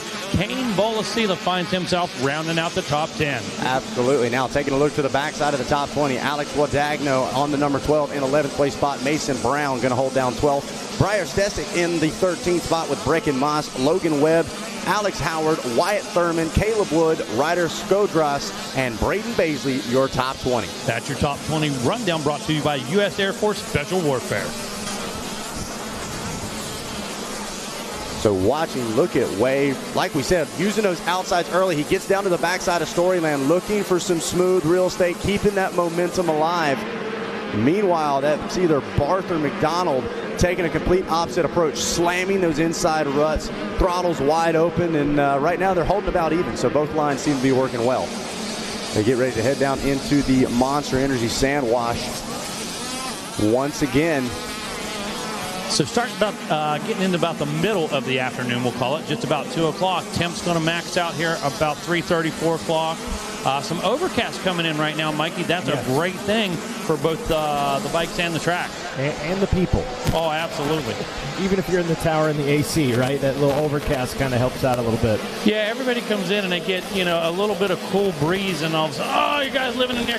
Let me tell you something. The black metal building gets hot at 3 o'clock. It does warm Just in case you don't understand that. Yeah, it gets really hot. So now going to get a look at those actual lap times. Look at that, a 2-minute flat from Vincent Way on that last lap. I mean, that's B-class, maybe the backside of A-class lap times. Absolutely. We've talked about it all day. Now look at Dan and Reed, checks in 159.4. Yeah, you're solidly in there right now, Zach. I tell you who else I'm seeing in that sub-2 minute. It's Pine time. Darren Pine, he's just outside of the top 5 and is climbing his way forward. He's got the fastest lap time of everybody in front of him except for 2nd place Dan and Reed. Watch Pine go wide a little bit on the setup, and then at the last minute, if the inside's where it's at, that's what he'll do. He crosses that track, makes that happen, but that guy uses every corner. For every inch of the corner. Absolutely. Taking a look at Grant McDonald, he just was slingshotting around the outside, headed into the 10 Commandments. But right now, 3-way battle at the front of the field. Vincent Way's got just about a bike length and a half, maybe 2, but it is almost side by side between Dan and Reed and Brody Barth for the 2nd place position. Yeah, Brody Barth in a good spot right now. He's just watching your leader and Dan and Reed right now, taking maybe an opposite line, maybe an outside line, that type of thing. Really kind of letting it come to him, waiting for a mistake, because we're only 2 laps into this thing. Absolutely, and seeing some good riding from McDonald and Barth as well. Really paying attention. Like we said, they did some track maintenance, threw some water down, and you can watch. They're trying to avoid those real shiny spots so they can aggressively get on the throttle without the back end kicking out. Folks, this is a race number 29. This is it for First Motos. After this, we get into Moto number 2. Coming up next is going to be that Vet 30 Plus. So how about it? I'm moving right along on a Wednesday. Just like that. The First Moto is going to be in the rear view mirror. And Vincent, wait, look at that. Absolutely laying that Husky flat over the big jump, shuffles down and launches into that Thor Sand Sweeper. You take great pride in saying right on time. Those second motos, the crew, the TV, Jeff Russell and his guys, Polder, everybody out there on the equipment, really putting it together and making it happen. Even with a slight delay yesterday, got this thing right on track, man. Yeah, absolutely. Tip-top crew out here running like a Swiss watch. We knew exactly what time the sight lap was taking off. Our hats off to them because, it's hard to run a motorcycle race in general, but to keep it right on time every time, seriously, it's the best of the best. You better believe it. So look at this. Speaking of the best, side by side, the 2 KTM riders going to battle once again. Believe that was Barth and McDonald we were watching. As now we shuffle back. Got to give a shout out to the 41 of Caleb Wood, one of our GNCC racers. He was almost back in the 20s. Now works his way up to the 13th position, trying to chase down Tristan Pruitt. But look at this, in 11th, the 16 of Carson Wood. He was up at the front of the field in one of our earlier motos, now just trying to get inside the top 10. Wow, that tells you a lot about the depth right there. And look at the shakeups already. So let's take a look at one more time at the top 10. Vincent Wade, Dan and Reed in second. Brody Barr third.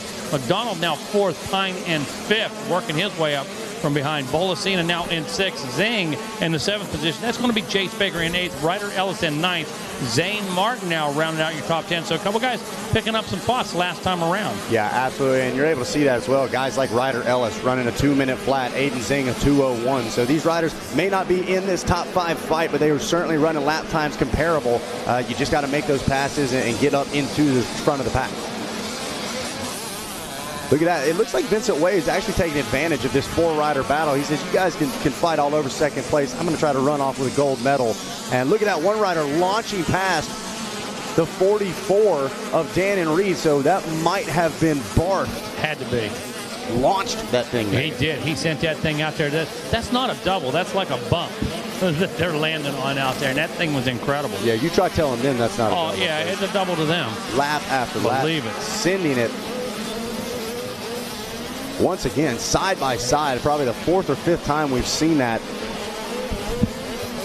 I mean, right at the finish line, these guys, a bike and a half. We're going to see that at the checker flag. I promise these guys are going to be fighting that hard at the checker flag. And look at that, Barth and McDonald able to shuffle around into those podium spots. Dan and Reed going to fall back to the 4th place position. So, but you could blink your eye and that could all change, Mega. These guys have gone back and forth several times already here within the first 4 laps. Listen, we talk about small mistakes becoming big mistakes. We saw that in our WMX race. Final corner, final lap, boom, simple tip over, gave up some spots and made all the difference. Yeah, Jordan Jarvis moved from a 3rd to a 2nd real quick, blink of an eye. Continue to watch this battle unfold, like just throw a blanket over everybody. And I'm with you, Zach. Vincent Way, clean air out in front, doesn't have any worries right now. Just hit your marks. Trying to see who that was. It was either Darren Pine or Kane Bolasina, Mikey, that was pulled out a triple in the 10 Commandments. Let's go. And that really is going to be huge. Doesn't look like any of 2nd or 3rd were doing that. They were pretty much smoothly doubling all the way through. And we saw that one rider starting to creep up, pulled a triple out at the very end of that section. All 3 of these riders really using that outside in Storyland. These riders extremely intelligent, got great racecraft, and know, hey, inside, everybody says protect your insides, but they know that they're able to carry a little more speed around the outside. As we're watching the 34, Grant McDonald, got a little tear-off hung there on the side. And look at that. Once again, the 44, Dan and Reed, runs it tight up the inside, slams the door. Try to see who that is he's battling with. Yeah. Is that for the 2 spot? That's for the 3 spot, I believe. That's for the 3, yeah. Yep. 3. So, wow, look at that. Once again, McDonald, he's made the pass now for 2nd. Barth and Reed are battling tooth and nail for that final podium spot. Here we go. Your entire top 4 all in the same camera shot. They head into the Bermuda Triangle. Looks like it's going to be McDonald and Barth tuck it to the inside. Reed going to try to slingshot around. Vincent Way, look at that. Another sub 2-minute lap time from the 27, a 1:59.5. McDonald, a 2 flat, a 1:59.8 for Dan and Reed. My goodness. Brody Barr checking in 4th. Aiden Zing, another rider on the move, picks up a spot. Kane Bolasina 6th. Ryder Ellis checks in the 7th position as we wait on the rest of the pack. There's Carson Wood, CW, in the number 8 spot, checking in on the Cowie as the battle ensues out front between Way, McDonald, Reed, and Barth. So looking at Carson Wood making a little bit of moves. Kevin Wyndham, our spotter here from the tower. Look at the triples here, folks. Look at the momentum he was able to carry through that section just by doing those triples. Slowly but surely going to start reeling in that lead. Got to think maybe those pit boards, Mike, you're going to be saying, you got to pull the 3. Yep. Lap after lap, that's a big difference. Yep. Yeah. For sure. It's just incredible to watch coming out of that Supermini 2 class. All heart, baby. And look at this, right back on the rear wheel, the Husqvarna. Slings it to the outside. Says long way or not, I keep the throttle on, and boom, picks up another pass just like that. So that was Dan and Reed once again. I mean, Mega, I feel like we've seen these guys flip-flops. We were watching Dan and Reed make the pass in the backside of Storyland. Now they're through the monster sand wash, getting ready to launch off that big single. And we check back in up front. There is your leader, Vincent Way, handling business right now, using that landing for the big jump to kind of launch himself into the Thor sand sweeper. Gets a good drive through those rollers. Those rollers were not there this morning. Those not intentionally put there. That's just beat in lap after lap after having so many riders go around. Those rollers have been created. Exactly. They weren't installed. That's a consequence of this racing action that we've got on hand right now. And again, you know, Kate up point yesterday or whatever, we see that because of the different size bikes, the different size, the difference in the talent. You know, you're going to see obstacles everywhere on this course from side to side, all through the corners. The ruts are going to change. You're going to get hooks in them. You're going to get bumps and holes in the middle of the ruts. It's going to be a crapshoot every time through in these late motos. Absolutely. Hey, now taking a look, it does look like they had some issues for Darren Pine. Pine Time shuffles back to the 36th spot, so not sure if he went down or what, but he was up inside that top 5. We head back to the 10 Commandments. Watch this. Look, immediately uncorks the triple in the center. He probably closed up 2 to 3 bike lanes just in that one section. And there goes Dan and Reed once again, side by side. Aiden Zing trying to hold it on. Kenny slammed the door. Reed got just a little further inside, side by side, launching into Storyland. You couldn't have drawn it up any better than that. Now watch this. Looks like Reed going to tuck it to the inside. Zing going to try to go around wide. Seems like that outside has worked for all of these riders. Zing able to stretch things back out by a bike length or 2. Darren Pine getting a ride back into the pits right now on the cart, pushing the number 58 machine off of the track. Huge blow right there for him. Had such a great ride going on, great drive. Actually having a hard time getting the bike in neutral right there, trying to get it refired so they can at least get it back to the pits. Not going to happen for the 58 right now. Tough break for Darren Pine, having a solid run. Going to have to try to go back, regroup, and focus on his other class. And look at this. Just like we said, I really think the momentum from that 10 Commandments has set Grant McDonald on fire. He knows he's got a section picked out, Mega. You know he knows he's got the speed there in that 10 Commandments. Look at this. Almost side by side coming to the finish line once again. If Vincent Way didn't know he was there before, he does now. Yeah, no question. He come up to the inside. He heard that motor singing right there. Now, right now, he's been able to rest on consistency, been able to have control of the line, had no pressure. Now it's a whole new game for Vincent Way. I tell you what, Grant McDonald also got a really good drive coming over the Tunnel of Love, as Kevin Kelly likes to call it. Pulled back up, but look at this. We thought it was a table for 2. 3's a party now as we invite Aiden Zing up to the fight as well. Yeah, Zing wants to dance. He said, change the tune just a little bit. Let's bring in the number 29 or 39, brother. Now, this one's going to be fun. Watch this section right here. You see McDonald goes around to the outside. Problems. What? Hits those triples. And, man, look at this shakeup. Oh, didn't have that inside line right there. Check up a little bit. So Vincent Way protecting those inside lines, gets a good drive, going to launch the triple back into Storyland. Watch these guys right here. Let's see what lines they take coming through Storyland, because that inside really does not seem to be the preferred line. All 3 of them going wide. Yeah, not the case earlier in the moto. Here we are in lap number 7. Now these guys have actually changed one side to the other now, moving outside just a bit. Zing had that drive you talked about through the Commandments, had to gather back up, missed that last landing just a bit, had to hit the reset button.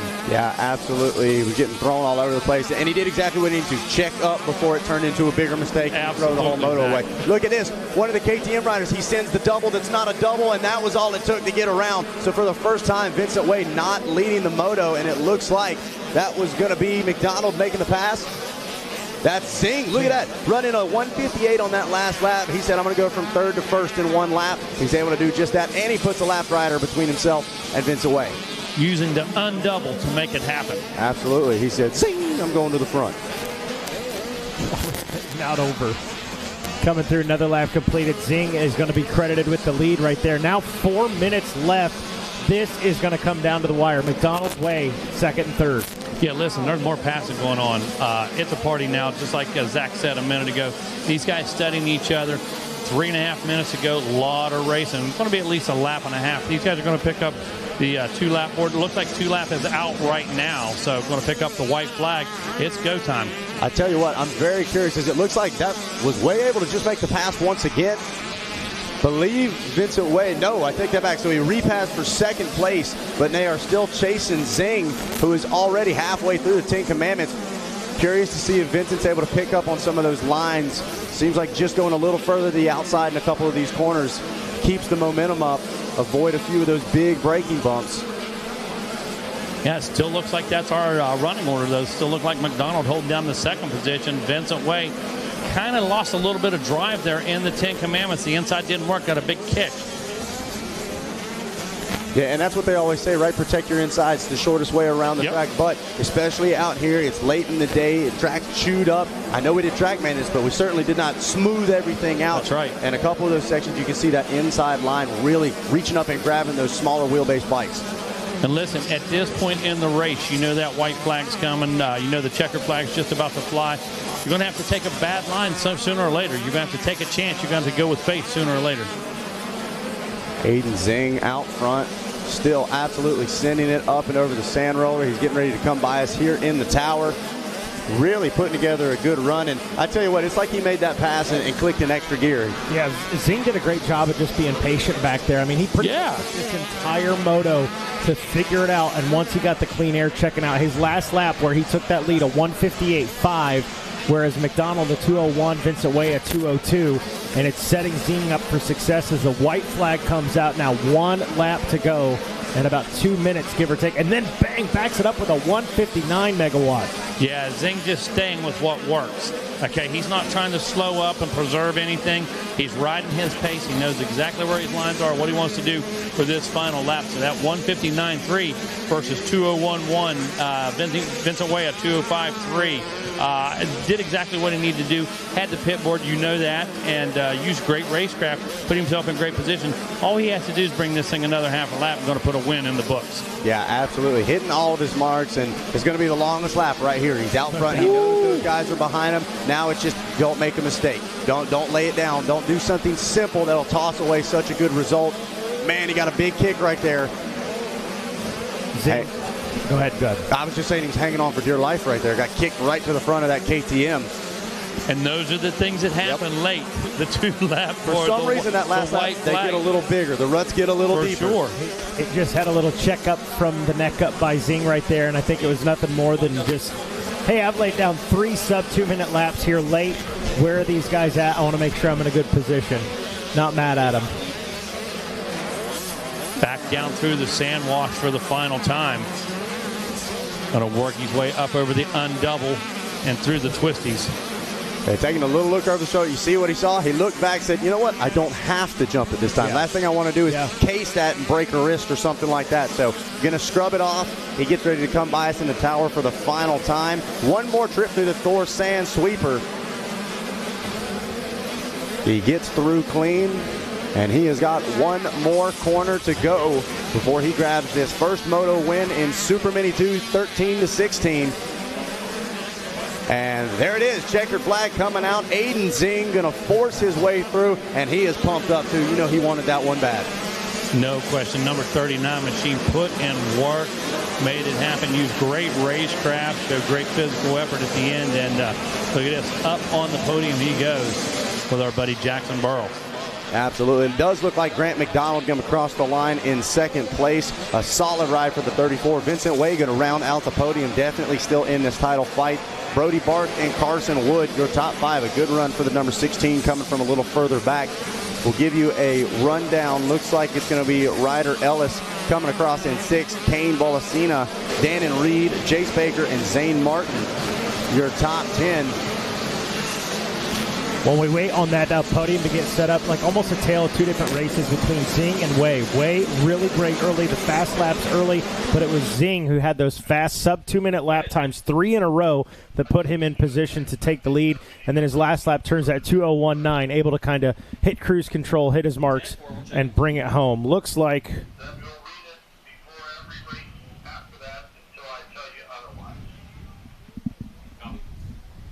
Copy.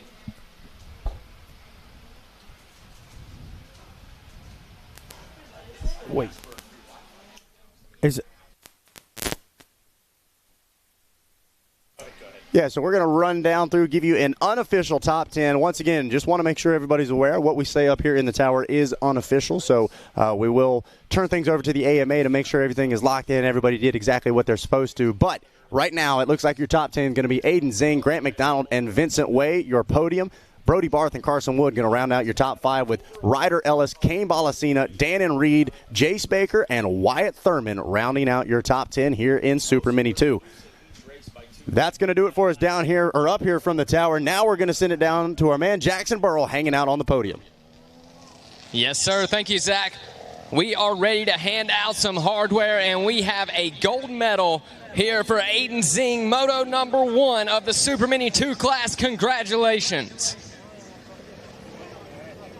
Aiden, take us through your race there. Take us through how you got that win.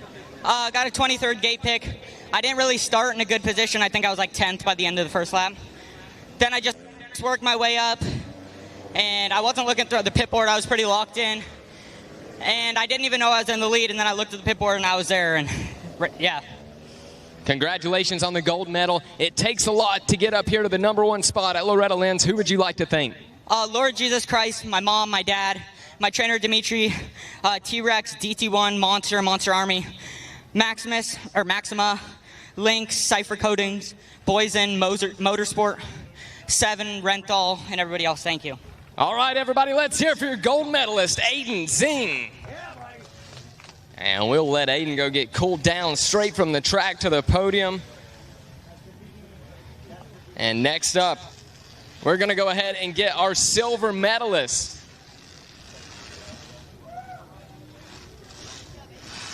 Grant McDonald, congratulations on the silver medal here in Moto number 1. Take us through how you got here. You know, I had to focus on really getting a start, and I got a pretty good start. I came out in like 3rd or 4th or something. And after that, I had to pass a few people here and there. I really focused in on just like being smooth and not trying to make too many big mistakes, and I want to be consistent. So that's how I kind of pulled it off. And the 3-3 and the 10 Commandments is pretty sick. Yeah, no doubt, man. Well, a big congratulations on the silver medal. Who would you like to thank? Yeah, my mom, my dad, Monster Army, FMF, BC Goggles, Magic Racing, Dunlop, Lynx, Gavin Graysick, Factory Connection, FXR, 60, and yeah. All right, everybody, let's hear it for Grant McDonald, your silver medalist here in the Super Mini 2 Moto number 1. And next up, we have a bronze medal to give out. Vincent Way, if you could make your way up to the podium.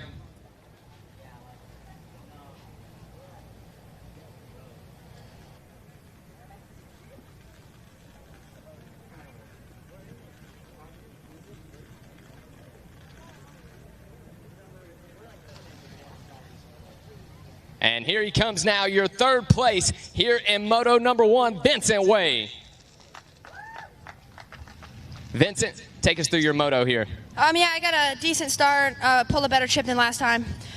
I had a pretty big crash this morning, don't feel very well, so I suffered a little bit, but no excuses. I'm going to come back in these second motos and try my hardest every single time. That's what I'm talking about. Who would you like to thank, Vincent? My mom, my dad, Husqvarna, FMF, Monster, Answer, Alpine Stars, Bell Helmet, Scott Goggles, Robert Pierce, everybody at the KTM, Maddie, Daniel, and everybody else. Thank you so much. All right, everybody, put your hands together for Vincent Way, your bronze medalist here in Moto number 1. And one more thing to do down here on the podium, and that is to give out a Stasic Hole Shot Award to Mr. Jace Baker here in the Super Mini 2 class. Congratulations, Jace. Take us through your hole shot there. Yeah, I pulled chip 10, so I knew that was a good start to the moto, even though it didn't even start. But I lined up next to Vincent, and I had a pretty good gate, and the Dunlop tires, they hooked up really good, and I just tracked all the way. Chip 10 got it done, man. Congratulations. How'd the rest of the race go? It was pretty good. I came in this week with a blown out knee. I haven't rode in about 3 weeks, so I got pretty tired, and last 4 laps my rear brake went out, so I was putting her on home. Well, who would you like to thank for getting you to the first turn first?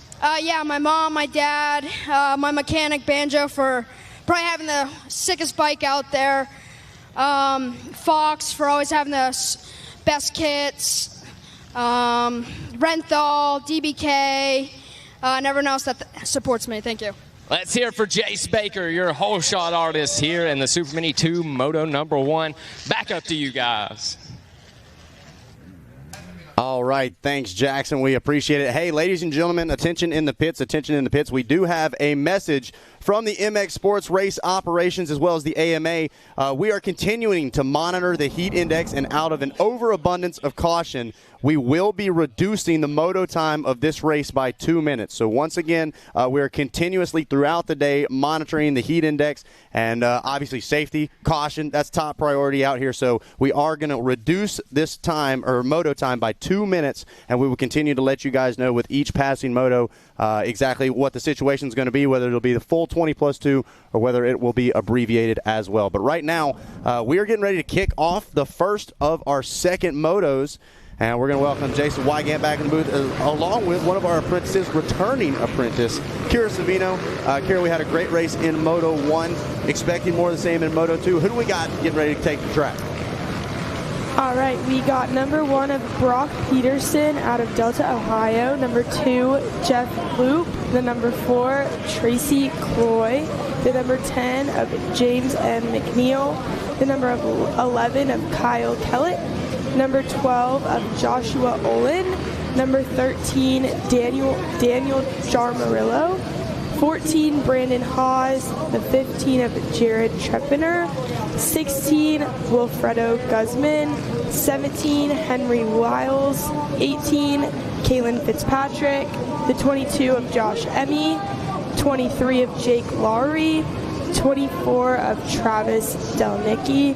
26 of Kenny Henry, 29 of Cody Warrens, and the 30 of Jordan Weber.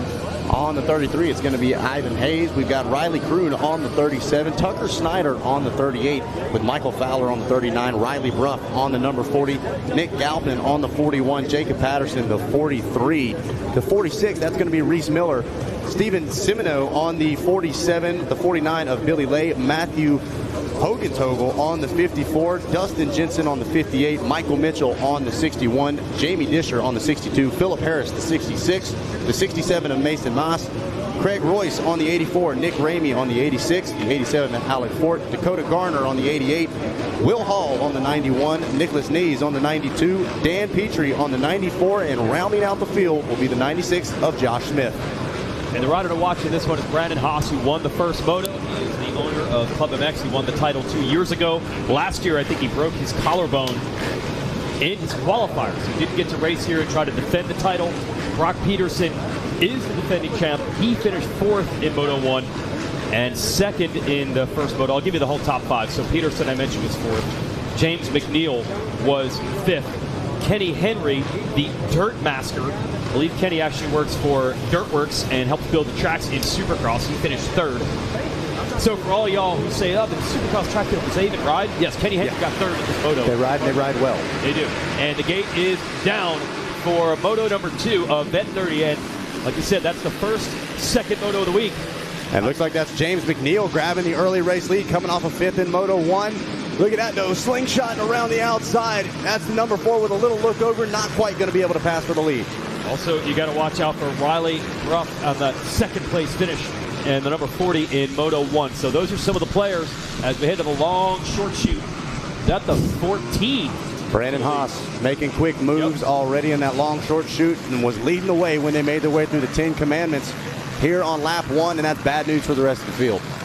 So obviously, Brandon Haas showing he knows what he's talking about if you're working with him at Club MX. And I know he'll even go out there. He does some testing for the pro team's bikes. And with this level of riding, you can tell he can get some real feedback into it for his pro riders. He's already getting away. Peterson second place, already moving up there on the number 2. Yeah, absolutely. The number 2 making some quick moves. Going back to what you were saying about Brandon Haas, I was down in the podium and cool down area after the race, and they were like, oh, sit down, take a drink. He's like, no, I got to get back. I got to get changed. I got to get back and support my team as well. So obviously right now he's in full athlete mode, but really gives everything he's got to that whole Club MX team. So Haas getting away right now. McNeil had the early lead, I think, the whole shot. And we'll see how it turns out at the end of this first lap. Got to watch for that number 4 of Tracy Cloy, who's in the fight as well. There they are. Oh, huge leap there for Cloy around the outside of the number 4 to try to make up some time. The real question is, where is Riley Bruff? Hey, real quick, we have a vehicle that needs to be moved. It's got an Andy Gray license or number plate on the back windshield. 370 BLDQ Tennessee license plate parked in front of the south of the border pit. We need to move that vehicle immediately. Once again, a Tennessee plate with Andy Gray number plate sticker on the back windshield needs to be moved from in front of the south of the border pit. My bad. That's actually Jeff Loop on the number 2. I should have known that since he's probably the tallest guy out here running in second, former pro. And he is the one that has battled his way up to second. Where is Bruff? He's 4th. Second place in Moto 1. Family, I believe, owns and operates the Mesquite motocross track out there in the Reno, Nevada area. And here is Loop and Cloy battling again. Cloy on the inside, the number 4. See if he can make it happen. Luke fighting back. Wow, look at that. Oh, man, the number 4 slams the door on the number 2. So Tracy Cloy says, if you're going to get past me, you're going to have to force me out of the way. Look at this, once again, almost coming together as they head off into Storyland. And Bruff is in this now, too. He's all the way down to the inside. He wants to pass them both. Bruff might have the move on Luke. Man. He got sideways in those ruts. Bruff gets by. Yeah, we saw in that last moto, most of our riders going to the outside through Storyland. Bruff says, forget that, I'm a tall rider. I'm going to use the legs and work these insides. He makes a pass doing just that. Had to get in there and bruff him up. Oh, I like that. Absolutely. All right, let's see if Cloy can handle this pressure. These guys are all over him. Oh, and Bruff just stalled it. Oh, no, that's a Bruff bait for him there as he was coming through the sand section.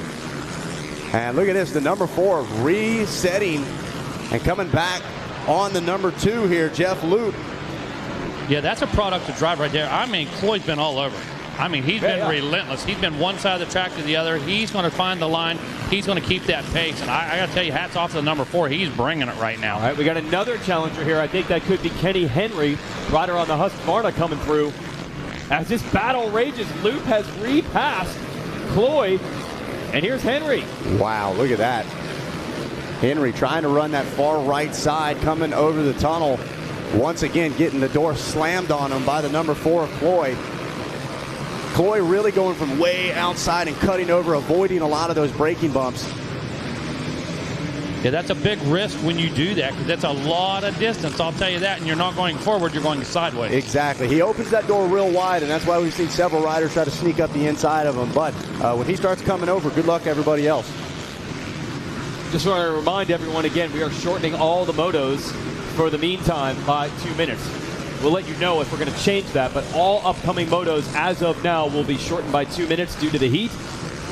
And the heat is on right now. This great battle, Henry, Luke, Cloy, Riley Bruff, James McNeil, all battling it out, but long back from the leader, Brandon Haas. Taking a look on screen, Henry has made the pass, and it looks like Bruff is trying to move along with him. They both go to the inside. Cloy going to take the long way around. Doesn't work for him in the beginning part, and it looks like he's going to lose another spot there. So Bruff able to get back after that quick little stalling problem there through the sand section. And look, Bruff, I believe, just went around Henry as well. Went 3 wide. Wow. At one point.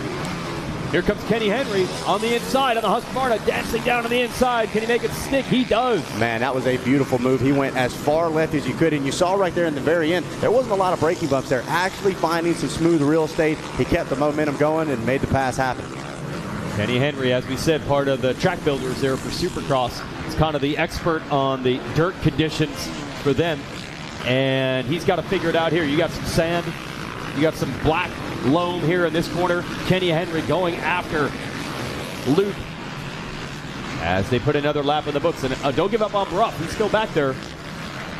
Great stuff. Give you a top 10 A rundown brought to you by the folks at Parts Unlimited and Thor. It's Haas, Loop, and Henry. Loop and Henry battling right now. Oh, I thought pass was going to be made. There's the leader, Haas. Ruff is fourth. Tracy Cloy fifth. James McNeil, Daniel Jaramillo, and Brock Peterson battling for 7th and 8th. Matthew Hugenthaler is 9th, and Alec Forte. That is your top 10. Brought to you by Thor and Parts Unlimited. Battle continues here. Look at this. Bruff trying to find a way around Henry. Looks to the inside, to the outside. Looks like all three of them going to shuffle towards the inside, coming into the 10 Commandments. And not quite enough to get back around Henry. This is interesting. Just when you think you figured out who the faster guy in the group is, it flips. Yeah, it might be Bruff now. Yeah, we've seen this group flip-flop a couple of times just within the last few laps. Like we said, it's hot out there. 18 minutes plus 2. Oh, and look at that. A problem for the number 2 of Luke. Almost went off the track. Maybe he was really just trying to use some of the berm that had been built up on the side of the track to get slowed down. But it's going to allow Henry to pull up right alongside of him. They're all three in the air at the same time. Henry now gets a bad drive coming out. And look at that. Now Bruff's going to take the pass. Could he get 2 for 1 headed into the sand wash? Got a BOGO coming up right there. Absolutely, man. And the good news for the number 4 or number 2 is he's still in the loop. Yeah, they're all in the loop right now. I mean, look, you can throw a lasso around them. This is some of the best racing I've seen. Absolutely. These guys have passed each other 2 or 3 times each. Not going to ask Megawatt to do math, but 3 times 3. That's 9 passes. Listen, I remember my 3rd year in 4th grade, we had that same problem. I failed it 3 times, so come on. The only multiplication you can do is how many times you failed math class. Absolutely. And it's Bruff right now, and then Luke, and then Henry around the outside. I think it's going to change again. Wow, look at that. Luke got a great drive through the sand sweeper, tucked to the inside in the Bermuda Triangle, and almost snuck back around Riley Bruff. Henry had both feet off of the pegs coming out of that sand sweeper at one point. He was able to get back up. His throttle hand never cracked, though. Yeah, and you know what?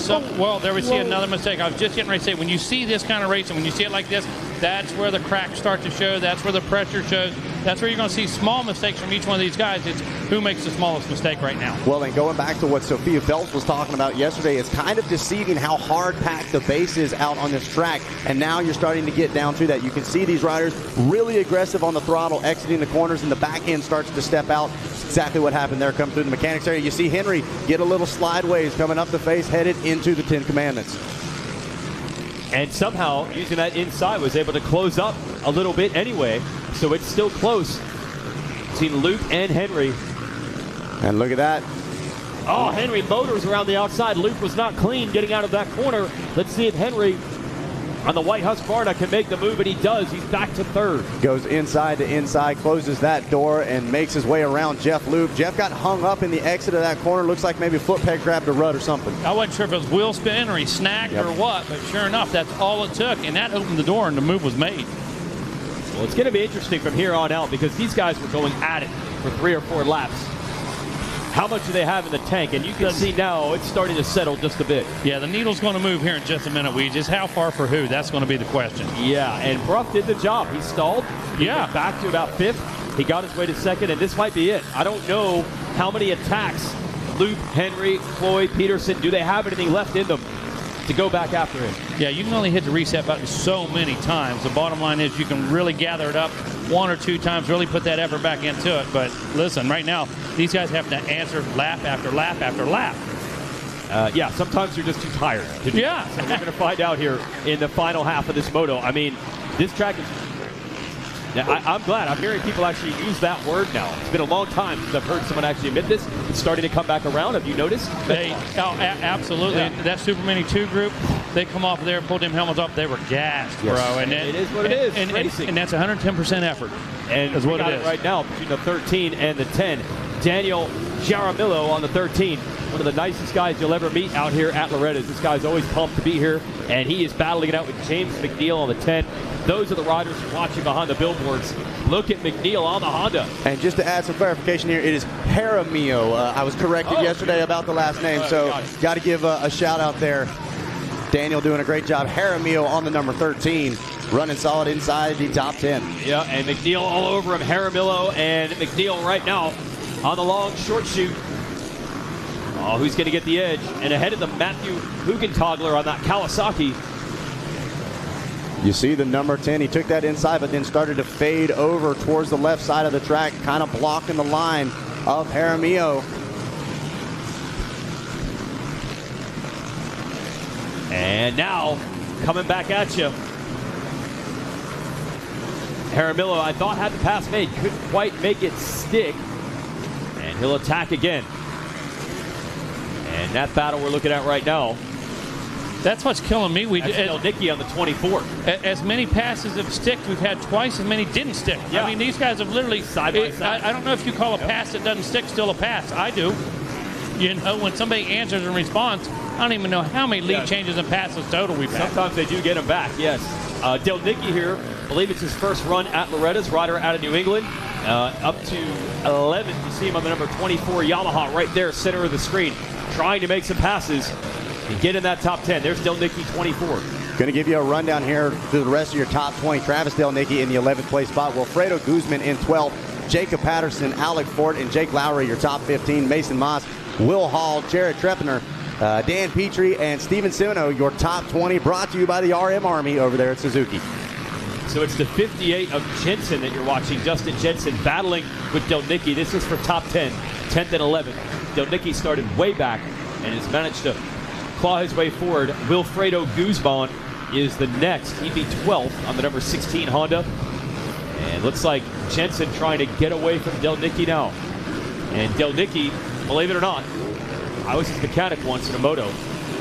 I'm sorry. I'm sorry for him. Yeah. Well, how were those results? He was smart. And he's like, I do not have anything in this toolbox. So you can be the mechanic, but do not actually do anything. Yeah, I'm glad the Blue Crew was there somewhere because that thing didn't break and you didn't have to do anything. Yep. And then there was a Moto. I just pit boarded him.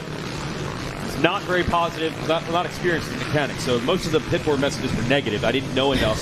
You're supposed to encourage your rider. So the courage he showed to allow me to be his mechanic. Skate, which I don't know how to do. Yeah, it was good. If he'd seen you fishing through the grass at High Point for a 10mm sprocket for Lane, he might have had second thoughts about that. It's a 10mm bolt.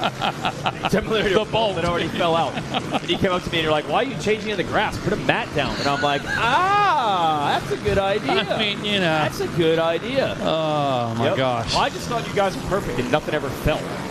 Bolts have never fallen out. I'm like, these guys know how to not ever have the nut fall out. I genuinely do. I have a toolkit assembled for Lane. That's why I asked if you were coming to High Point and all that kind of stuff. I have a box assembled for Lane young, in spite of his father. Yeah, absolutely. Well, he tried racing High Point. He had more problems than just exactly. Yep, for sure. Yes. All right. So, we moved on. Brandon Haas, he tried his best too. He rides Club MX. Brandon's helped out here and there, and whatever Brandon knows, you want to listen because he has pulled away big time in this moto with the lead. Watching the number 16 of Guzman do battle with Del Nicky. They flop back and forth once again. Looked like he had the pass made, and that's a typical megawatt pass back. I count them both. Yeah, absolutely, man. That's answering is what that is. And Nicky, I don't know if he's going to be able to hold this. Guzman. Jeez, that was unbelievable. The old crisscross.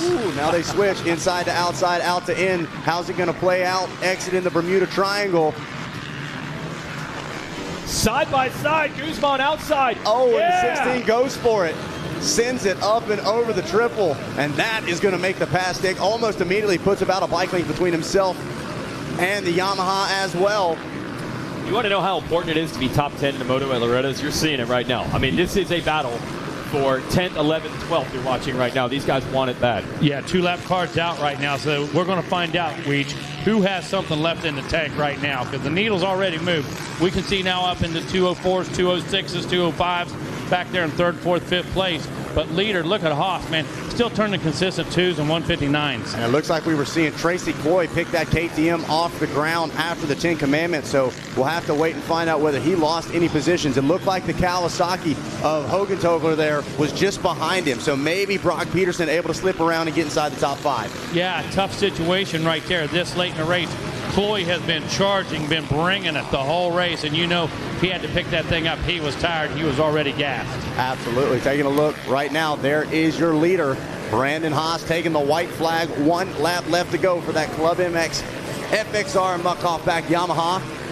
And look at that, just out for a cruise right now. He put the work in early.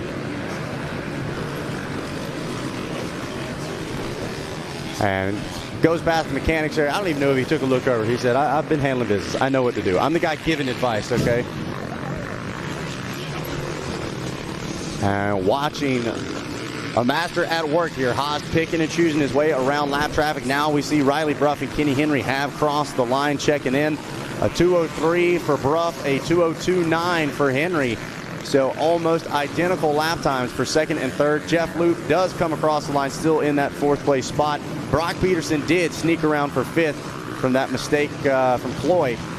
So we'll see if he's able to hang on. He does come across the stripe in sixth. So exciting stuff right now, but this guy, who is going to have an answer for him? Because, well, first of all, you got to beat him off the start. He makes things difficult by getting such a good start every time. And listen, there's proof in the pudding if you're going to send your kid down to club. Exactly. Do they have the program on speed dial or not? Right there it is. Okay? Absolutely. They got this thing handled.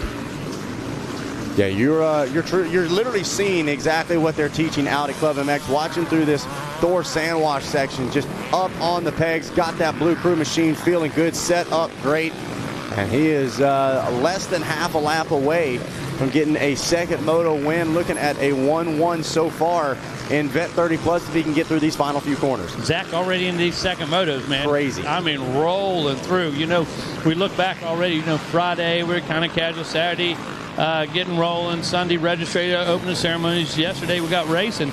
And here we are on the second set of motos Tuesday afternoon. Yeah, once we hit the ground running, the freight train doesn't stop until the week is over, and you blink and you'll miss it. We talk about it's long days out here, but then you look back and it seems like the week flew by. As there it is, talking about flying. The checkered flag is flying, and Brandon Haas going to go 1-1 so far here in Vet 30 Plus. Can't set yourself up any better than that, Zach. Absolutely. Going into that third and final moto, Brandon Haas sitting in the catbird seat. Stage is set. We'll see whether or not Riley Bruff going to be able to back up a podium in Moto 1 and repeat here in Moto 2. Kenny Henry, a solid finish if he's able to hang on for third. He was, look at that, a repeat of our podium. So talk about consistency and keeping the overall battle tight. There it is. Checker flag makes it official. Riley Bruff and Kenny Henry going to round out your podium. Looks like it'll be Jeff Loop and Brock Peterson rounding out the top five, with Tracy Cloy, Matthew Hugenthaler, Daniel Jaramillo, James McNeil, and Dustin Jensen, your unofficial top 10 here for the second moto of Vet 30 Plus. Yeah, look a little further back. Wilfredo Guzman, Travis Delnecki, Jacob Patterson, Alec Forte, Jake Lowry rounding out your top 15. So look at that. Brandon Haas already breaking things down. He's probably just telling those guys, hey, here's what you got to tell the other kids, okay? Go outside here, go inside there. Immediately thinking about the rest of the team.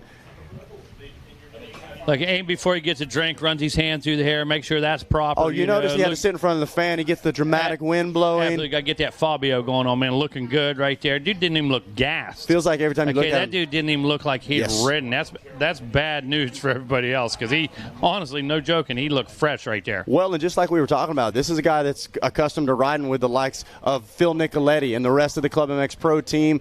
They do a little bit of that with their amateurs, too. They let those pro guys get in the mix with them, give them a little taste of what it's like at the top of the sport. If you've never been to Southwick and you've never seen the original sand track, at Club MX, and you have been to Southwick and you think Southwick is really all that and it's the toughest sand track in America, Club MX probably has the toughest sand track in America. They're pretty close. That's right. Megawatt and I did some motos there. Sold the thing to Brandon, and the next thing you know, man, they're pumping out winners. Absolutely. All right, boys. We're going to take it. There it is. Just throwing a shout out to how gnarly those sand tracks are at Club MX and how it gets you ready for this. 2 motos, 2 golds. Brandon Haas, everybody. You won this title before. Just remind everybody, though, it's not always roses in this sport. What happened last year? Last year I crashed at my regional second corner pulling on the track at Redbud and broke my collarbone. Guy tipped over in front of me. It wasn't his fault, but just... It's what you sign up for. You know it's going to happen once in a while, but I wanted to run the number 1 plate, and Brock kept me honest that whole week, so I was looking forward last year to racing with him and having a great time racing with all these guys this year. Yeah, so a little bit of revenge. You're happy that it's working out this time?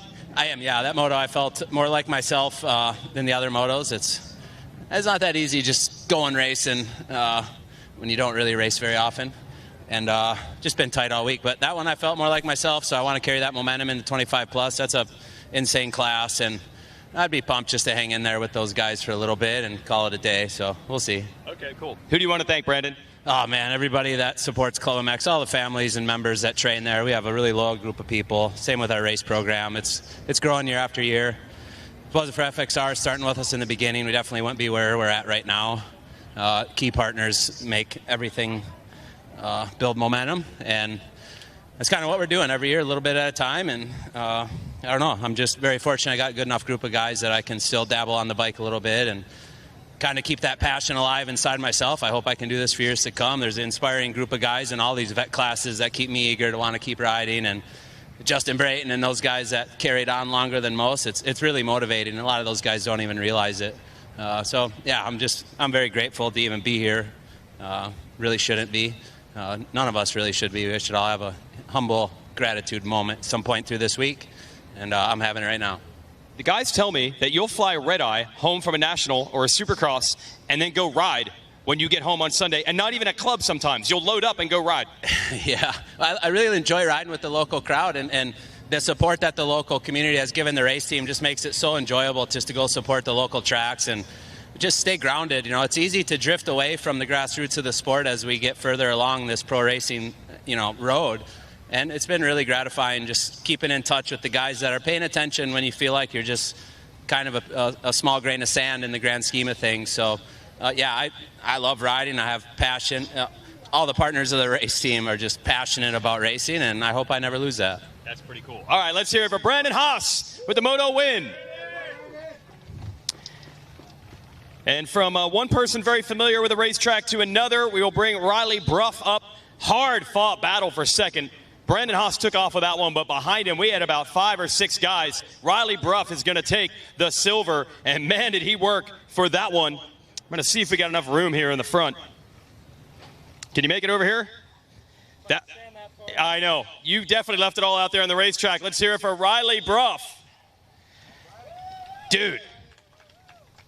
Peterson, Loop, Kenny Henry, Cloy, you. That was one of the best races I've seen so far this week. What was it like being in it?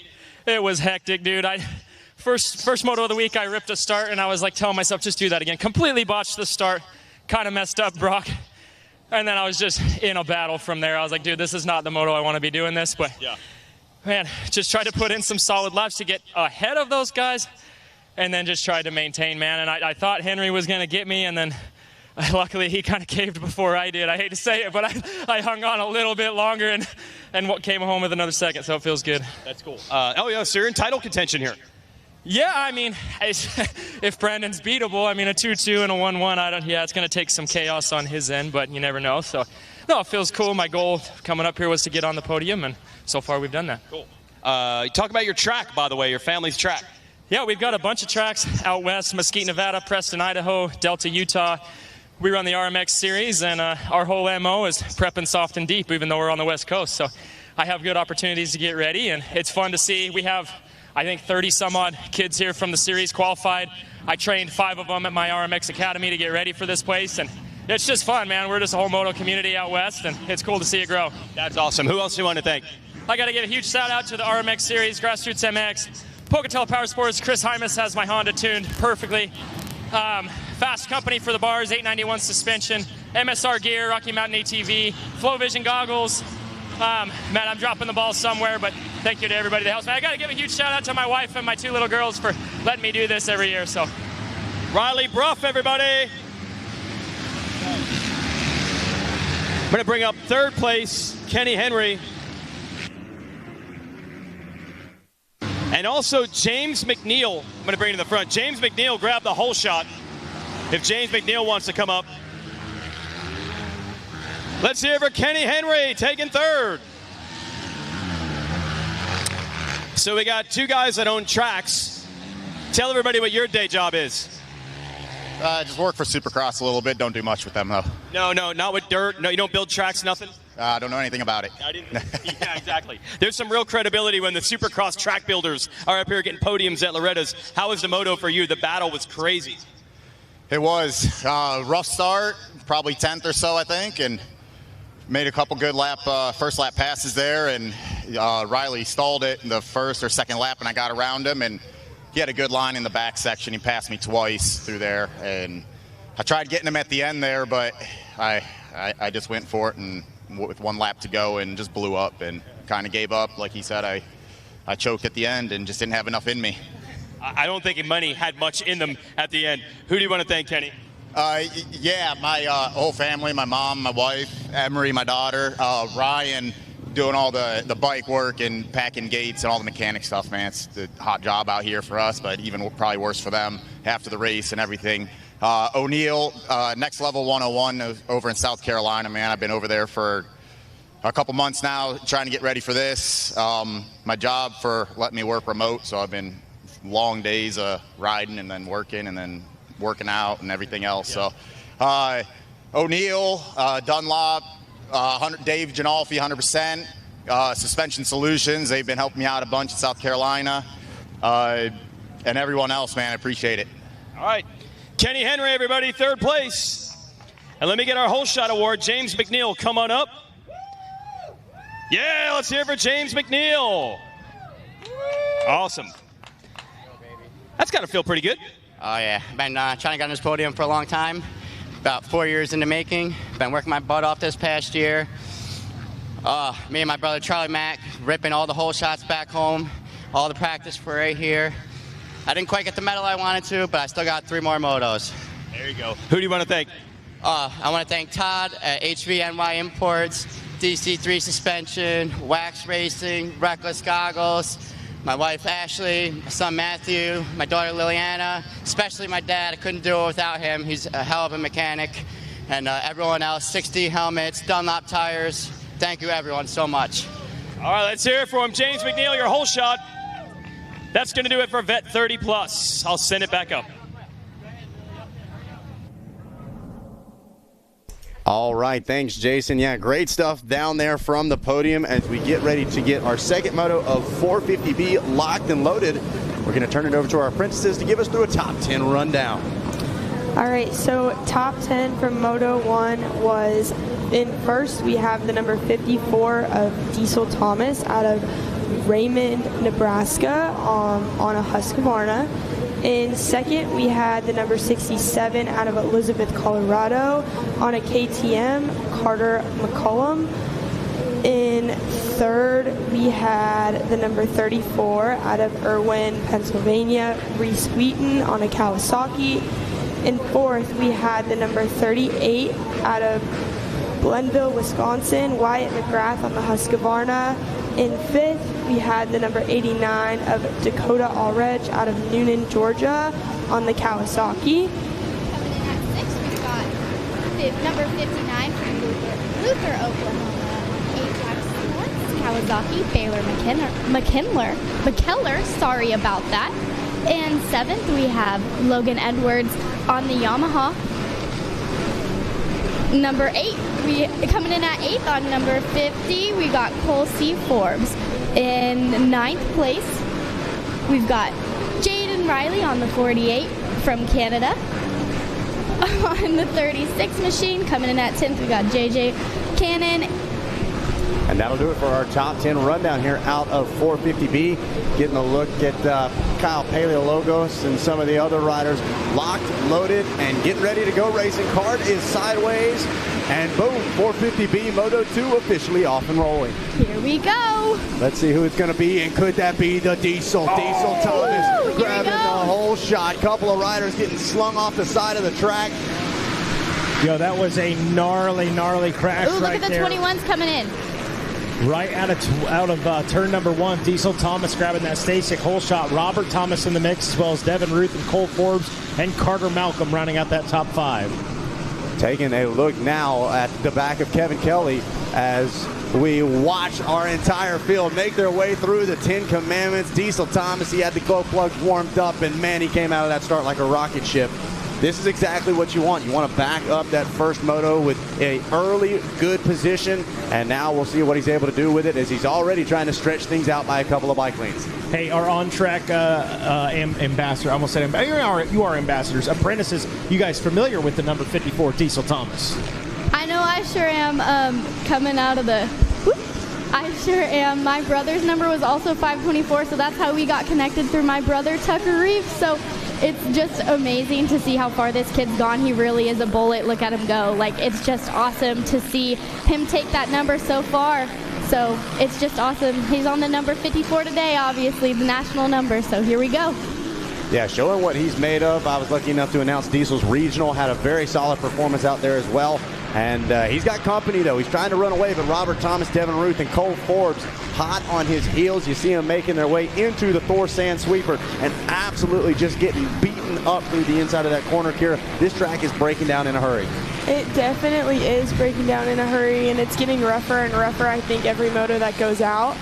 And it's hot out there, and these guys are giving it everything they got. Now, we do, I don't know if we mentioned it before the gate dropped, but like we said, consistently monitoring that heat index. So we got a battle for second. We do. This is back to a 20-minute plus 2-lap moto. So we are back to the full race schedule. Like we said, before the start of each individual race, we're monitoring the heat, and we adjust accordingly. So right now, these guys have got a little less than 20 minutes plus 2 laps. Oh, there look at that. A bobble from one of our top runners. Forbes, just like that, started to lose the front end. Honestly, though, great damage control. He put the foot down, saved it, kept it on 2 wheels, only lost 1 position. This is the one, if I'm not mistaken, Forbes in the first moto had a gnarly get-off, ended up losing the visor, charged back through the pack, and ended up with a good result. So he's probably thinking, okay, let's reel it in a little bit. Let's minimize these mistakes. Still early in this one, but Moto 2, perspective starts changing, right? Maybe you did really well in your first one. You want to back that up. Maybe you didn't do as well as you expected, and you got to come out swinging here in Moto 2. So you're definitely going to see more of a sense of urgency out of a lot of these riders. Watching right now, look at this. These riders able to make passes all over the place. We've seen so many passes around the outside, especially through the storyland. We've been talking about those ruts in the corners, and it's just crazy to see how it's just all playing out today, especially right here. He just had that bobble, and look, it's already just, it's making it treacherous for these guys out there. Yeah, absolutely. We talk about smooth real estate. I say in air quotes. I don't even know if that actually exists out here. I wouldn't think so. So riders just looking for the to get up get beat up as little as possible, right? They're getting thrown all over the place, inside, outside, no smooth lines available. They're definitely starting to use the whole track, and you see them trying to find different lines. I think every lap around, we saw it a lot in the last moto, and I think we're going to see it again a lot in this moto too. Absolutely. It's just all into like development with the track, knowing where to take, finding new lines, and just figuring out, especially right now with how it's looking out there, just finding that new line and what's going to be the fastest way to get around. 2 laps complete. Diesel Thomas still leading the way out in front. Carter Malcolm picks up a position. That mistake by Forbes cost him 1 spot, so Malcolm will move into the 2 spot. Thomas and Malcolm, only riders with a sub 2-minute lap time. A 1:56 for the Diesel, a 1:57 for Malcolm. Forbes, Ruth in 4th, 5th place Mason Nettleton, 6th place Ryder Thompson, 7th is going to be Seth Creedy with Dakota Aldridge, 9th place going to be Logan Edwards, and Robert Thomas after the hot start, now back in the number 10 spot. Taking a look now at the 10 Commandments. Riders running that outside line. Really seems like the double, triple is the faster rhythm at the moment, but we saw a lot of our top runners in that last moto going inside. So just like you girls have been saying, a lot of different options out here. And to your point, some riders looking for new lines, some having to go back to those old lines that are actually now the smooth lines. Absolutely. So here we go, looking at the entrance into Storyland. Look at how close those guys are to the very edge of the track, almost clipping those Parts Unlimited banners on the tree. But nonetheless, they keep it on track and they keep trucking forward. Those track markers are getting like nailed down. There's some over in the corner that are just, they're not even up anymore. They're getting so close out there. Yeah, absolutely. The Cherubi's track markers getting brutally beaten out here, but looking at a huge triple from one of the Kawasaki's. He was able to make a pass headed into the sand wash. Taking a look, trying to see exactly who that was. I see the number 41 of Felipe Costa there in the 11th place spot. So that must have been Baylor Meckler. We saw skying it out as they make their way to us in the tower once again. Look at this, side by side, headed into that Thor Sand Sweeper. One to the inside, one to the middle, one to the outside, 3 wide. Right back across. Absolutely, and you see that. Some of these insides to insides having to go all the way across, cutting off the front ends of the competition. getting the job done, whatever it takes. Yes, definitely. Diesel Thomas finding more speed out there now. His fastest lap, that 155.5. Carter Malcolm trying to keep pace, a 157 though. Cole Forbes clearly has regrouped, a 156, just a little bit faster than Malcolm. As Ruth and Nettleton round out your top 5. About 13 and a half minutes left here for your 450B. Let's give you a top 20 rundown here on the backside. It's Reese Wheaton in the 11th place spot with Robert Thomas, Trevor Bernard, A.J. Greenwall, and Baylor Meckler, your top 15. Jaden Wolf, Wyatt McGrath, Josh Bowman, Ryder Gwynn, and J.J. Kincannon, your top 20, brought to you by Progressive Insurance. Looking right now, check out the number 34. That was the Kawasaki we saw skyrocketing around, coming out by the waterworks. He makes a pass into that number 11 spot. And now he sets his sights on the number 41 to try to break into the top 10. You know, Jason Wygant mentioned it earlier, ladies. There's a lot of different goals. Obviously, you got the cutoff between 3rd and 4th. That's the difference with the podium. 10th and 11th, that's the difference between stopping in that Monster Energy cooldown station. That's where you want to try to be, is under the 10th each and every moto. Absolutely. Yeah, that's the place to be. You want to get that name out there as much as you possibly can be. And I think the riders know that, especially in the 450B class. Without a doubt. Yeah, this is kind of the proving grounds. There's a lot of names being made right here in the B class. Ryan Dungey, as we heard, getting taken straight out of the B class into the big ranks. So a lot of opportunity right here in 450B. This is definitely a class that's watched by all the professionals and all the people scouting for like riders and upcoming people and going into pros and stuff like that. So it's definitely a good thing to try to get your name into the top 10 and do your best. Into these Moto 2s, Diesel Thomas, for those that are watching, comes into this one with a first place finish in Moto 1. The man who finished second in Moto 1, Carter Malcolm. So those guys picking up exactly where they left off. The big winner right here so far in Moto 2 is going to be Cole Forbes, sitting in that 3 spot, coming into this one with an 8th place finish in Moto 1. And he could be looking at trying to finish inside the top 5. I mean, who knows? As crazy as things get, maybe he could even knock on the door of a podium. We've seen stranger things happen out here. Yeah, you never know what's going to happen in a motocross race. You got to watch till the end. Absolutely. Forbes, I got to give him credit. We come in here, I think it was maybe 2 years ago, and Cole Forbes said, former GNCC Youth Overall Champion, he said, Mikey, I'm making the switch. I'm going full moto. He wanted to make the announcement here at Loretta's. I was kind of nervous for him. I'm like, man, these moto guys are going to eat you alive if you don't do well. A couple of years later, here he is, 450B, and doing very, very well. He talked the talk. Now he's walking the walk, backing it up. Absolutely, and we talk about these multifaceted riders really starting to kind of be a little more of the norm, having some experience in the woods, some experience in desert riding, and of course, all of it transfers over into the moto world as well. So right now, watching on screen is, I believe that was the 89 of Aldrich we saw heading off into Storyland, trying to chase down Logan Edwards in the 8th place position. Someone just went down to the start of the 10 Commandments over here. Who we got? Taking a look out of the tower. It's one of our Kawasaki riders, and he looks to be down and down hard on a knee. Hopefully going to be okay. Red cross flag coming out, so riders going to have to check up, make sure they're following proper race procedure. Last thing you want to do is cost yourself a solid moto performance by not following the rules. We see the 19 of Paleo Logos doing a good job of checking up. That's one thing that'll get you too, is jumping on a red cross flag or something like that. Absolutely. We've seen it in the pros many times. Yeah, absolutely. And it's hard to do too. Obviously, once you get out there, the heart rate's, 200 plus sometimes. You kind of got tunnel vision, so makes it hard to see. But our flag crew doing a fantastic job of making sure all of our riders are aware of it. Our leaders making their way through. You see Diesel Thomas doing a great job keeping those wheels on the ground till he has passed the down rider, and it looks like that might have been maybe the 45 of Brown, trying to look outside that tower. Okay, so that was Carl Brown on the 45. He is back up and walking under his own power, so if any of Carl's family's listening at home or watching, he is okay. He's back up. So now on screen we see the number 50, Cole Forbes, trying to chase down Carter Malcolm for that 2nd place spot.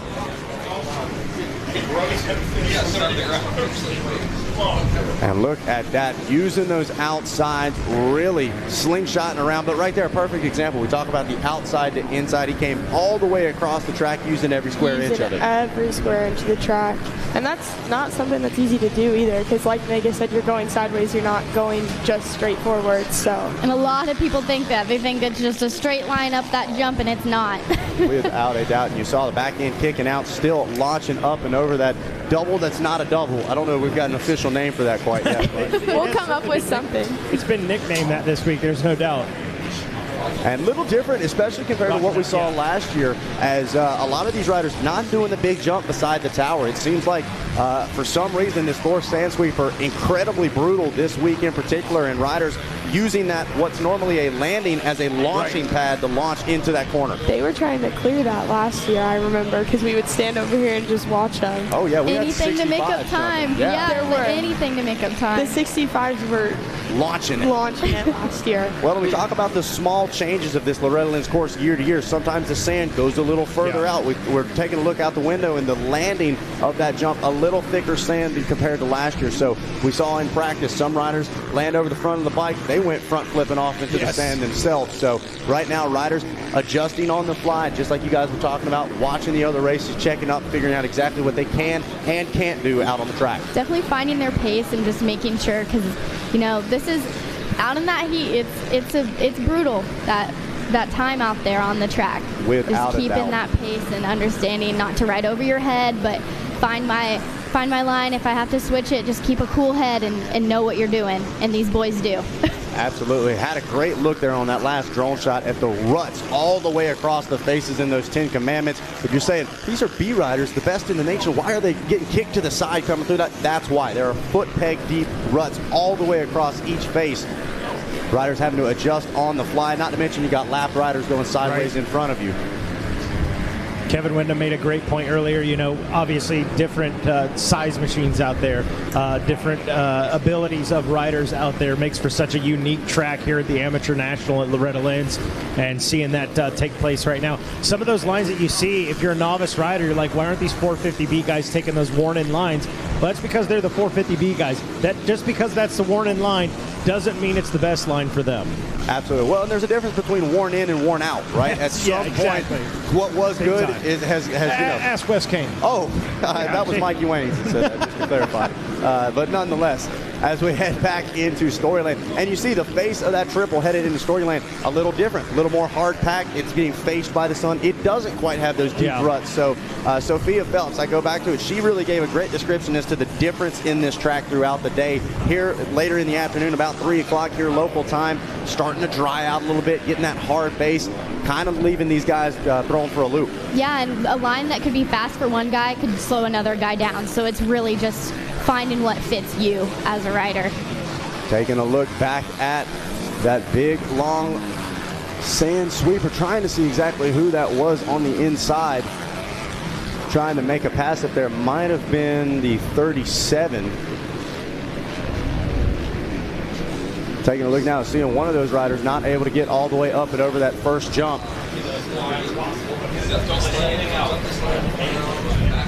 And look at this. I mean, it looks like a turning whoop section going through the inside of that sand sweeper. Guys up on the pegs, absolutely manually working hard to try to get the thing going. And then occasionally you have the one guy that's just sitting down, hanging on for dear life, going for a ride. They're not very spaced out either. No.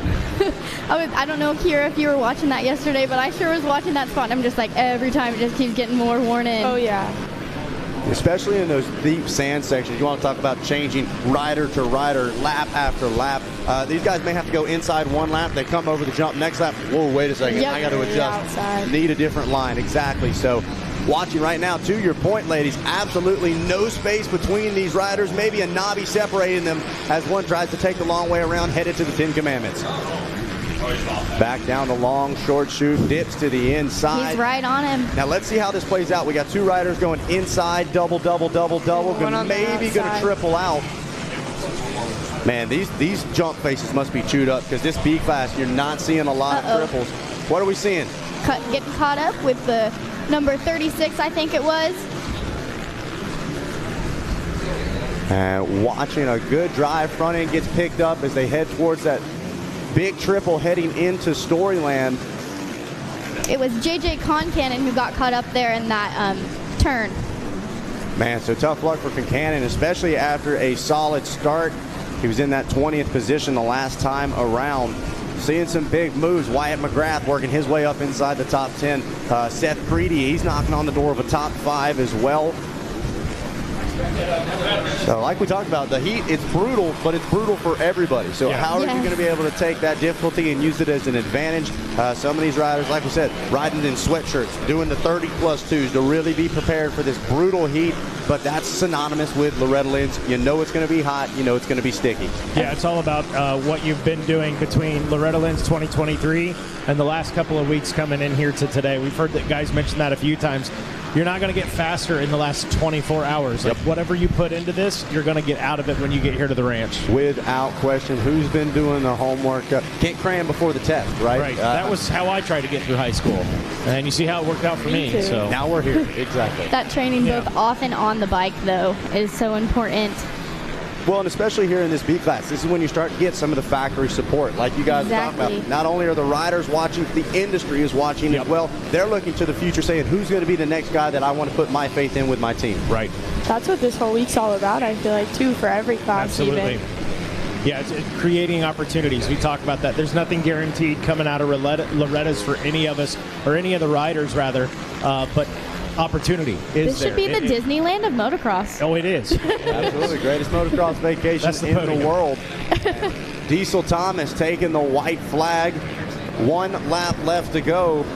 He's still running a 1:57 lap time under 2 minutes. Yeah, checks in just now, turns in a 150. A slow 158. So slow. Yeah, so absolutely. Diesel Thomas feeling great. Really. There's Savino all over him right there. Oh, slowing up. That 1 second.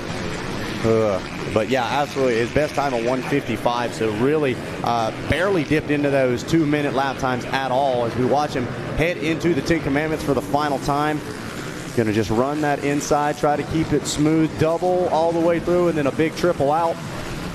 And that's how you want to do it. He's done the work early, so now he doesn't have to worry about it look easy now. any pressure from behind, able to just hit his marks. As Carter Malcolm and Cole Forbes going to fight over the 2nd and 3rd place spots. Mason Nettleton, he's now working in the 4th place position, but looking at the moment to come up just a little short of this podium. We'll see if he's able to make something happen here on the final lap. Yeah, he makes it look smooth. So look at that, coming up just a little short there. Thomas on that triple out. And heads through the sand wash for the final time. This is one of those sections where even when you try to hit this slow, it's still beating you down. You almost have to attack it every time you come into it. Once again, a little glance over the shoulder. Doesn't have to sky out that big jump. That's not a jump.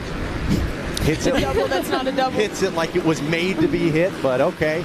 And look at that. He's got just a few corners to go. One more trip through the Thor Sand Sweeper. Hopping and a jumping his way through the inside. Comes around the last corner. Diesel been perfect this race at Munn Racing, Monster Army, Fox Racing back Husqvarna. Put it to work early and put it to bed. Was Got able it to done. just set the pace. Yeah, and that's the way you want to draw it up, right? Get to start just like you need to and then execute after that. Didn't ride over his head at any point and did exactly what he knows how to do. He definitely backed up his first moto finish, too. I know he's been working really hard for this, so it's great to see that. Absolutely, as it does. Dad, put the bike on the podium. I'm done. Hey, I did my job, right? We hit the full 20, all right? Yeah. So there you see it does look like Carter Malcolm going to cross the line in second. Cole Forbes going to round out the podium. And look at that, immediately just dumping the water on there. You can see it, how hard he's breathing, close to out of breath entirely. But got to be feeling good about that one. I mean, look, and he's still got that championship glare in his eye. He knows, hey, we got a good performance, but job's not done yet. Exactly. Still got one more moto for this class. Without a doubt. And we've seen it before, a 1-1, and then something goes awry in that third moto. So these guys extremely good at keeping themselves in check. Don't ever let the highs get too high or the lows get too lows. And they keep that big picture in mind for sure as we watch Thomas, Malcolm, and Forbes cool off and get ready to chat it up with our man Jason Wygant down on the podium. We'll give you a top 10 rundown. Ladies, you want to split it 5 and 5? Sure. In first, we have Diesel Thomas finishing in second. We have Carter Malcolm on the KTM. Finishing in third, we have the number 50 of Cole Forbes. In fourth, we have the number 22 of Mason Nettleton. And in fifth, we have the number 51 of Ryder Thompson. In sixth, we got Devin Ruth. Coming in seventh, we got Logan Edwards. In eighth, Seth Creedy. And coming in ninth, we got Reese Wheaton. 10th, Jaden Wolf. There it is, that top 10 rundown brought to you by Rocky Mountain ATV MC. Get ready, and we're getting ready to send it down to our man Jason Wygant on the podium. Yeah, we're getting ready down here. Diesel Thomas, Carter Malcolm, Cole Forbes, as you mentioned.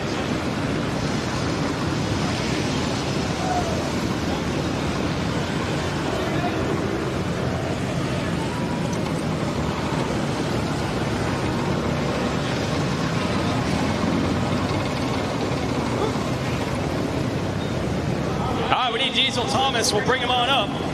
Got the motorcycle there. Yeah, he's beating me too. He's fast out of the gate, the whole shot, fast to the finish, fast to the podium. But then again, as we like to say, these kids got a lot of experience here, and they've been through this drill many, many times. Remember him from the 50cc days, now doing it on big bikes. Diesel Thomas! There's the big one, the gold medal. Take me through that moto. Oh, I'm in our last gate pick. I had 42, and then this time I had 1, so it helped out quite a bit. Pulled the whole shot and just kind of sprinted for a few laps and then rode my own race. Okay. What's the track like right now? It's pretty hard and slick. There is some straightaways that are really deep, and the starts, like the first 6 foot out in front of it is pretty dry, but other than that, it's pretty good. Okay. Who do you want to thank, Diesel? I'd like to thank the Lord Jesus Christ for keeping me safe. Tamer, Bell, the guys over at Munn, Big J, Big Dan, Race Tech Checkers, FMF, Tamer, Fox, OGO, Bell, Monster, and that's it. Thank you. All right, there it is. Diesel Thomas with the gold and the whole shot. Big thanks to the folks at Stasic for that whole shot award. The Diesel Thomas go cool off. I'm looking for Carter Malcolm, second place.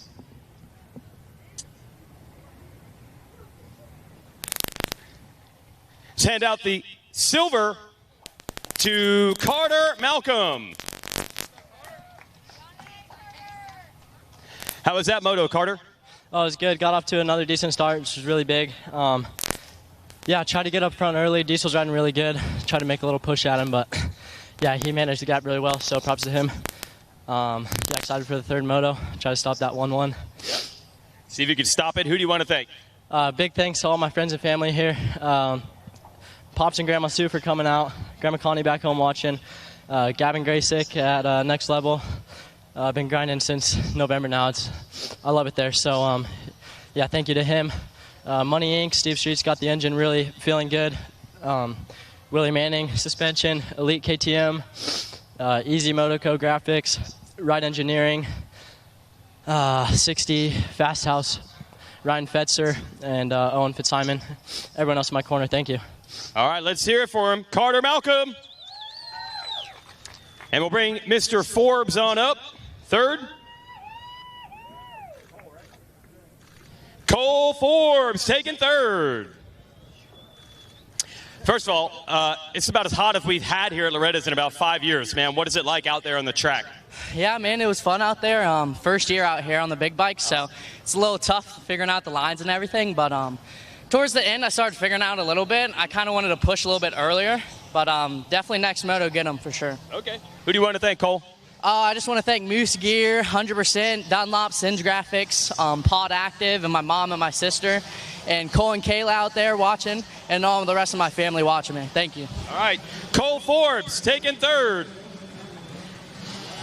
And only Kevin Kelly will get the joke. That's second and third in that moto. We had Malcolm and we had Forbes. Malcolm, Forbes, second and third in that moto, and I'll send it back up. All right, thanks a lot, Jason Wygant, Wes Kane, Kevin Kelly up here taking over. And we got the next 3.5 hours of good times and great oldies here. 125 C-Class out on the racetrack. But, yeah, there's Harold Martin. I'm looking down at him right now. Harold came by and said, you hadn't talked about me at all. He just passed like 2 ships in the night. He passes right by Barry Higgins. That's a wooden ship. It's an old one. It's got a few leaks in it. Harold's a nice stainless steel beautiful Chris Craft, I believe. Barry's just an old canoe or something. Got him up there. Got Pat up here from Baja Bra, and we're going to get ready to brawl here in about 30 days. It's going to be wild. It's going to be woolly. They got room for 20,000 people up there. He'll buy the cornfield from next door. He'll harvest the corn, and he'll park your rig there. But Pat's up here. He's going to jump in here. I got 125C, the 11 of Miles Howard, number 12 of Colton Legg. 14, Noah Willis. 15, Quaig Edwards. 16 of Kenny Olson. The 17 of Caden Prescorn. 19, Gianni Love. Wow, that's a great name. 22, Devon Bradshaw. 23, Carson Essay. 24, Caden Mitchell. 25, Rod of Mason Hibber. 26, Jeremiah Bell. 27, Cole Martin. 29, Luke McNeil. Yeah, what am I thinking? Number 30, Kane Ewing. Ewing, like Patrick. Yeah, like Alec Ewing. The 32, Reed Day. 36, Jake McDonald. 37, Luke St. John. Hey, that? He's very religious. And then he got the 38 of Ryder Scalf. 42, Chase Brown. 44, Wyatt Rolson. The 52 of Dawson Cook. And the 54 of Jack Takanunen. It's always fun to watch you try to pull those off there. The 57 is Chase Flake. The number 60 is Hunter Anderson. Finnegan Markland has 64s on the plate. Caden Watt, number 65. Jacob Coleman, 67. Dayton Stott, 68. Cameron Green, number 72. Slade Shields, 74. Alex Micko, 76. David Boland, 77. Kane Dyer, 78. Caden Tivagariak. Come on, dog. You're bogging down. Bro, downshift. That one was downshift, baby. Colby Gibbs, 81. Jasper Sciortino. Jaden Deedbot on the 83. Cameron Bradley, 88. Boris Flores, number 90. Corbin Venn, 92. Keeson Hillman rounds out our field out of Kentucky, number 96. That is the field here in this 125C class, and it's just about go time here. Hey, we have some activities you want to know about. These are going to be cool. You can stay cool at the Gas Beach Party starting at 6 p.m. or after the racing is over. Special hats created by the Gypsy Rose and the Gas branding. First come, first serve. Join the Gas Beach Party after racing, 6 p.m., whichever comes first. And they found another dog. Appears to be a young female cattle dog. You want me to keep reading all your texts? Avery Long to the MX Sports office. Avery Long to the MX Sports office. Also, Twisted Tea, RM Army have got cornhole tonight. They're taking 12 teams. Go over there. Sign up either at the Twisted Tea Semi, or the RM Army. See Tim Castone. Castone. It's not Castone. We're storming the Castone. So go see him. They're taking 12 teams. Jump on in there and see him. Also, Andrea Leba, On Track School. They got the skateboard. We're raffling off. Go over there, Pat, buy some raffle tickets. Let's help Matt Biden. Let's help On Track School and get yourself a West Kane original skateboard. Yeah, what's those skateboards all about? Hey, you know what it is all about? About having a good time. It's what the Baja Bra is all about, a good time. Right. And we want everybody to come out here and have a good time. I'm glad to be here. There you go. Talk about you out, bro. Yeah, you act like you never talk on the mic, Pat. We've heard you. You're pretty good at it. I can't swear. Yeah, calm down. So this is Pat Grzybinski. He owns Baja Acres. They're celebrating their 50th year. They had their 50th Jubilee. They've got the Baja Bra coming up Labor Day weekend. Pat always pulls out all the stops. I say the party matches the track. That track is amazing. The track is dope. The dirt's great. Good work. Yeah, thanks, dude. Thanks, dude. It is. Well, the Baja Brawl, it's a celebration of motocross. It's the Baja Brawl Championship event. It's a 3100 event. So Moto Playground's coming out strong. Monster Energy, Rock River, Pit Viper hosting the WMX this year. Oh, nice. So good luck, girls. And there's a lot more. But, of course, the special events speak for themselves. You've been there. I'm going there. This is about my 12th year in a row I've been brawling up there. It takes about a week to recover. Yeah. It takes a week to prepare for it. But here we go, Pat. We're in the first turn. Woo! Look at them. Stay in those hay bales, guys. They're watching very closely, like this guy there. Colby Gibbs with the hole shot. Quade Edwards second. Cameron Bradley is third. And that is a PSA. I talked to some of the folks at the AMA. They have docked roughly 40 people today for swinging wide and not checking up and staying inside the boundary. So I'm just trying to help you out. I'm not saying whatever about the rule. But if you lose 5 spots because you just wanted to gain a position, that's unfortunate. So stay inside the track markers. They say you got to check up. Got to check up. Check up from the neck up, Pat. Don't go outside. Hey, staying within the boundaries, Pat. You know you're a guy that likes to go out of bounds a lot. Stay in the boundaries. We'll be up there Labor Day weekend. Pat Grzybinski has the Baja Bra up in Millington, Michigan. It's amazing. It's a great event. I mean, if you haven't been there, you're shorting yourself a little bit. Don't short yourself. Get up there. Be ready to brawl because we got giving away. We got a best whip contest. We've got a pit bike race that you have. We also have side-by-side racing, and we've got Pond Palooza. The belly flop contest never disappoints right there. It's a lot of fun, guys, and a 3-moto format. Speaking of 3, there were 3 riders side-by-side on the screen. The 15 of Quade Edwards on that Yamaha, man. Pat, thanks for leaving the mic on. We'll go ahead and turn that off for you. I got it, Pat. Pat, I covered that for you, right? Everything. Pond Palooza, we hit it. Hey, I love you too, Pat. Just have me a nice bunkhouse when I get there. Nice. That's in September, and then you got Ponca City coming up in October. We're going to be there too. Yep. And speaking of October, I'm hosting a race, Wes Kane. I am hosting a race at my friend's beautiful farm. It's all for charity. His wife has ALS, so it's not looking good for them. The family needs everything that we can give, and the fire department, the motocross community, we're all stepping up. We're going to run this full race, all for charity. When is it? October 18th, 19th, and 20th. He's got 3 young kids. The youngest one's about 8. Well, here's the deal with that. If I am not scheduled, Kevin Kelly, I will donate my time. Where is this race at? 15 minutes from Bremen. Listen to me. If I am not, I will volunteer my time. You just act like you're paying me and you put my money in the pot. I will. And you know I've done that before. I will come up and I will support your friend and the fire department and this cause right here. I will donate my $5,000 weekend to that cause. Yeah, absolutely. And that's right. The name of the race is called The Great Escape, based on Steve McQueen. So it's an all-grass track motocross, beautiful natural terrain. We're going to carve it in. Jason Baker said he would come up and help me lay the course out. Barry Higgins is helping. Hey, he's good on a He's good on a skid steer. Have you seen his skills? Yeah, he'll be able to flip that dirt right over. Yeah, it's going to be, again, it's all for charity. It's an AMA event. It will be modern bikes and vintage bikes both Saturday and Sunday. And I'll tell you what we're doing. We've got a mariachi band that will play walk-up songs for every moto. Every single moto, they'll play Pearl Jam. It's going to be the silliest race, the funnest race, all grass. I'll volunteer my time. I'm coming in. All right, well, let's look at these guys right here. Number 15, Quade Edwards out front. Carson Essay, the 23, he's in second. There's Cameron Green in third. Gianni Love is in fourth.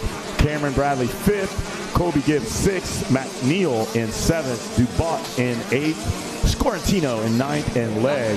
Jackie Legg. No, it's not Jackie Legg. It's Colt Legg in the top 10. That brought to you by our good friends over there at Suzuki. No, well, Suzuki also is tied into our good friends at Dunlop. If you're slipping, get gripping, go see Jeff Cernick. He's got 1.5 million tires over there, and he don't even use tire springs. He just molds them right on and grabs them, sticks his finger in there, chops that rim lock. Jeff Tire Spoons, hands. Yeah. Not scissor hands, tire spoon hands. Well, let's look at 11th through 20th. I got Legg. I got Vinny in 11th, Scalp in 12th, Miko 13th, Willis 14th, Stock in 15th, Day 16th, Markland 17th, Fours, Mitchell, and St. John round out 11th through 20th, and then brought to you by our great friends over at Rocky Mountain ATV. That's right. They're here. They're making things happen out there. Also, we're going to tagline our good friends Donnie Elmer over there. Donnie Jr. over at, he is here. Donnie Elmer is here. Saw Kyle Dangler. Yeah, all those guys at FMF. Joel, stop by those guys right on the corner. Shake a hand, make a friend. I'm telling you, some of the best guys that you can meet out here. Yeah, they're good dudes. They've been around forever. We got a great battle out in the number 1, 2, and 3 spots. Here they come right towards us in the announcer's tower towards the 10 Commandments. That's where you'll find your leaders. And that is a new leader as the number 72 of Cameron Green has flown past everybody. Let's watch them now. I'm watching our guys through there. They're heading down that short chute. Our leaders into the 10 Commandments. Kevin, they're going to hand salute that FMF big old inflatable there. Hey, nobody's safe here. C-Class especially. You've got all kinds of guys out there. They're hungry. They're trying to finesse these bikes around here. Maybe a lot of them are first. Absolutely should be their first time here at the ranch. Yeah. So look at them. 3 wide, Kevin, as they head their way back into Storyland. Look at this guy. I'll brake check you. And I won't even hit the rut. That's the number 15. My apologies. the 72 in the number 4 spot. That's the 15 out front trying to fight off Carson Essay, and he is all over him. This is the 125. Yes, all 125 C riders, and Essay trying to get in there and make a pass. Take the shot. Take the shot. No, it's no good. It's early. He is in there. Here they are along 20 miles of bad road. You call it the sand wash. I don't know. It doesn't look as rough as it has in years. Like before, it used to be gnarly all the way through. For some reason, I don't know. It just toward the end, the braking bumps. But I don't know. Let's watch these guys here. They're coming around the tree, the S-turns. They're going to buzz the tower, Kevin. Let's see. There's the 15 and the 23s right there, and 19 ride of Gianni Love. He's trying to show some love out there right now. He is not loving it. No, he's not loving it back there in third. He's going to try to make new leader. Oh, there he is. Leader. Essay will make the pass and see how long he can hold on to that, because the 19 of Love would love to pass him and jump into that number 1 spot. Here we go, guys. Kenny Olson back there in 30th, Martin in 29th, Presscorn 28th, Flake back in 27th. Those guys having something going on back there. Keep your eyes peeled. A lot of battles going on. 32nd, 33rd, Dyer and Ewing. So Quade Edwards turned that 210. Essay with a 207, so that's the difference there. Dropping the hammer right there. There they are. He's putting the racetrack together, now able to make those lap times dip. And Edwards can only watch Essay kind of pull away, and here comes Gianni Love. Yeah, right there as they head into 10 Commandments. They're all hitting that same line. No alternate lines there. They both dive to the inside. Looks like Love maybe swings a little wide, but nothing doing there. They are playing a little bit of follow the leader there, and you know you can't do that for too long. You've got to make a move if you want to get on that top spot. Rest of the field in tow, Kevin, as they all come filing through that long short chute named after Avery Long. And here he comes. No, it is not. That thing was coined like 30 years ago. Check out Love. He is all over our second place rider, Quade Edwards. He's all over him like Russian radiation as he tries to make a pass. There it is. I checked that one off the list there. And on the outside, he has got a head of steam. Going to be right over. He's going to try to cut him off at the pass. All right. Zach Heron. Zach Heron's got some important business to do down in Dixon. Hey. Music on the beach at 5 p.m. Zach Heron is going to be topless. Hey, guess what? We've got FMX right here. Twitch is here. Freestyle, Monster Energy. You're going to see Twitch out there. They got backflips, Taka. They've got Wanky in the house. An all-star cast is going to be going down right here. We've seen it. They normally have it right here. We bring in the DJ. Is that tonight? It's going to be tonight at 7:30. So here's how your evening should stack up. You should, in between racing, go to 5 o'clock to watch Zach Heron on the beach. He's going to play some music for you. And at the end of racing, if you didn't get to see Zach, well, they've got even more music, the Gas Beach Party at the conclusion of racing. And then you can cruise over here, watch Freestyle at 7-ish. And 7:30. Mike Burkeen is going to be down at the beer tent playing. And there's free beer tonight. Free beer courtesy of Mike Burkeen while supplies last. Free beer is at the beer tent tonight. Rob Dingman will see that AMA credit card that Mike Burkeen brings that receipt back to, and it's $14,000 for the Miller Lite. He's not going to be happy with that. Dingman, the CEO of the AMA, Mike Burkeen, I might have your job by the end of the week, sir. All right, well, here we go. They're mixing up a little. Cameron Green, Kevin, was back and forth. Now he seems to slide down. A little something happened to our guy right there. Colton Jackie Leg is in that number 9 spot. He's a multi. He announces. Now he had to go do a moto. He'll be down here. Hey, Jackie Legs does ride. Kids rides good. He's a good little rider. I'm for him. That guy right there rides too. Look. Yeah, that's Barry Higgins. Of course he rides. How'd he get up the stairs? He shot somebody. No. Yes. Don't steal my bike. That is Barry Higgins on the announcer's tower here. One of our favorite people. In the AMA Hall of Fame. In the AMA Hall of Fame, the first paid a rider in America. He's been in the detonation. I asked him straight up, too. I said, if you ever beat Roger straight up? He goes, absolutely. Let me ask you something. What was his pay? What was his pay? $75 a week?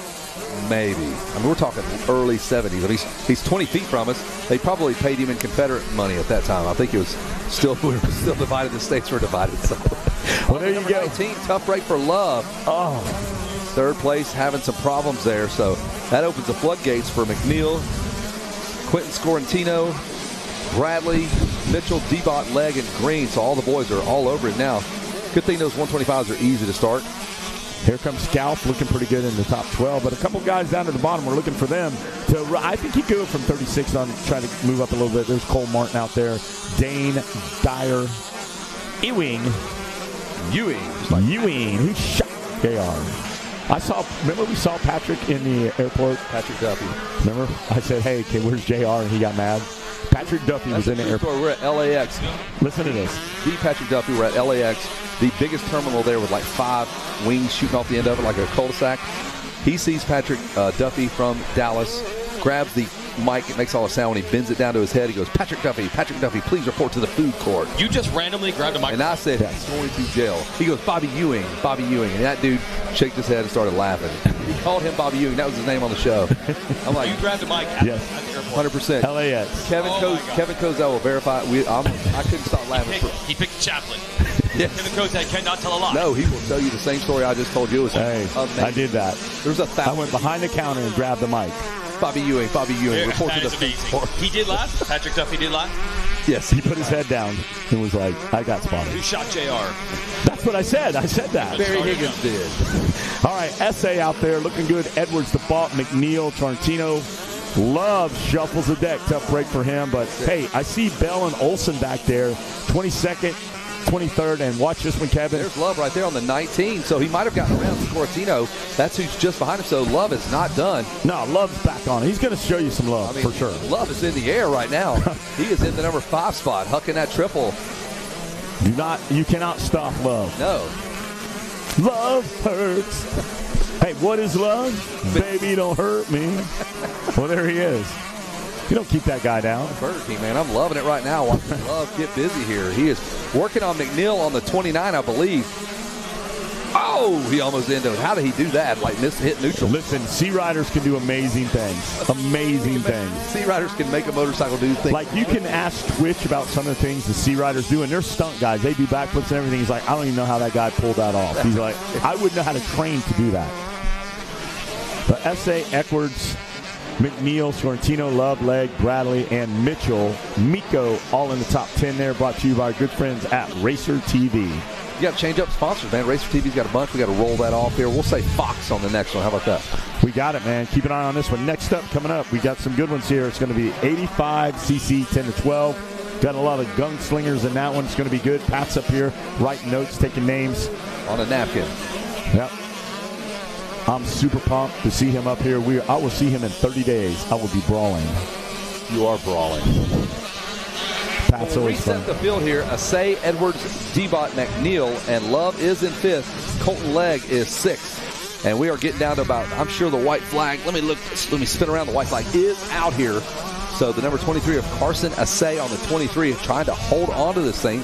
I believe that's the 23 on screen. Here they come through the 10 Commandments. That's our leader, number 23, Assay. Yes, looks good. Look behind him, though. Just Quade Edwards, 15, right behind him. Edwards. It's not Colin Edwards. It is Quade Edwards. Jaden D-Bot in that number 3 spot. And that's a 3-way battle here coming through the 10 Commandments. Hey, don't forget, August 6th, the Brawl registration reserve camping opens up, guys. So if you plan on going up there, Pat's got his finger on that button. He will not let you sign up. He hits that button, and it is a free-for-all for the Brawl. Getting parking spots. Get in there, August 6th. That way you just roll in there and go right to your spot. It's easy. Yeah, you don't super easy, huh, Pat? Never sells out, so get your spot guaranteed. Yeah. Pat Krasbinski from the Baja Bra in Michigan. Hope to see you there. You should be at the Baja Bra. You should then go to Ponca City. You then you have High Point has Day in the Dirt, the first one they've ever done that way. So High Point, Day in the Dirt's happening. We got Jeff Cernick's race, the Travis Pastrana Challenge coming up. We're going to be up there. We got West Kane's Last Man Standing. You got a race in October. We got 4 states up there. The Bonnie and Clyde Shootout with Bo. He had an area this year, so a lot of you guys got to get out there if you're in Missouri. See them. If you're in Oklahoma, you're in within 400 miles of Ponca City. I want you guys to load up and be there. And also Cash for Class. So there's a whole list. Like every weekend there's somewhere to go. Once Loretta's happens, the floodgates open. There you go. And the floodgates open for Carson Assay. He is your Moto winner on the number 23. Congratulations. D-Bot picks up a spot on the last lap. Quade Edwards slips back to third, and we're looking at McNeil and Love to see how that all shook down as our top 3 riders. Leg will finish up a couple of spots ahead. He moves up to the number 4 spot. Scortino. Oh, Love drops back. Something happened there to Love. He continues to fall down the charts here. Tough break for Love. Oh, there's no love there. No, I mean. Love hurts right now. It's at the number 7 spot. And that'll do it here from the tower. Let's just hope he's okay. Yeah, he comes across finally in 7, so he's good. And that is your top 20 on screen, and we will toss it down to the podium, and that's the happiest place on earth.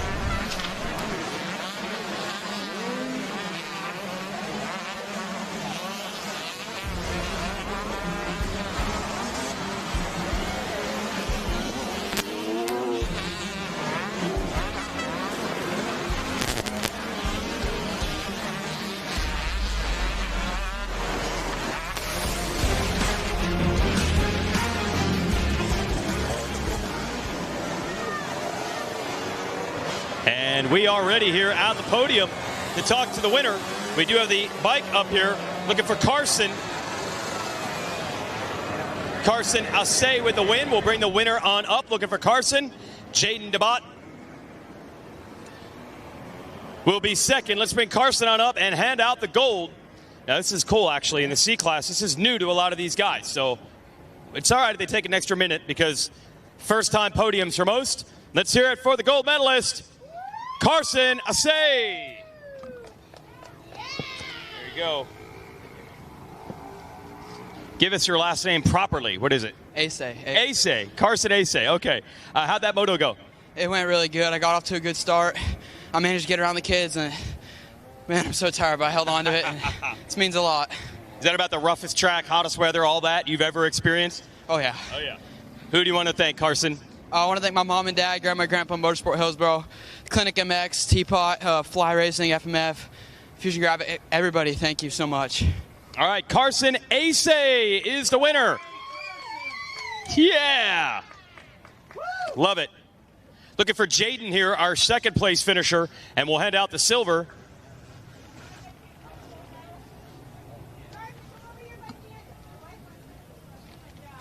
Also, Quade Edwards was third. They're giving us a minute.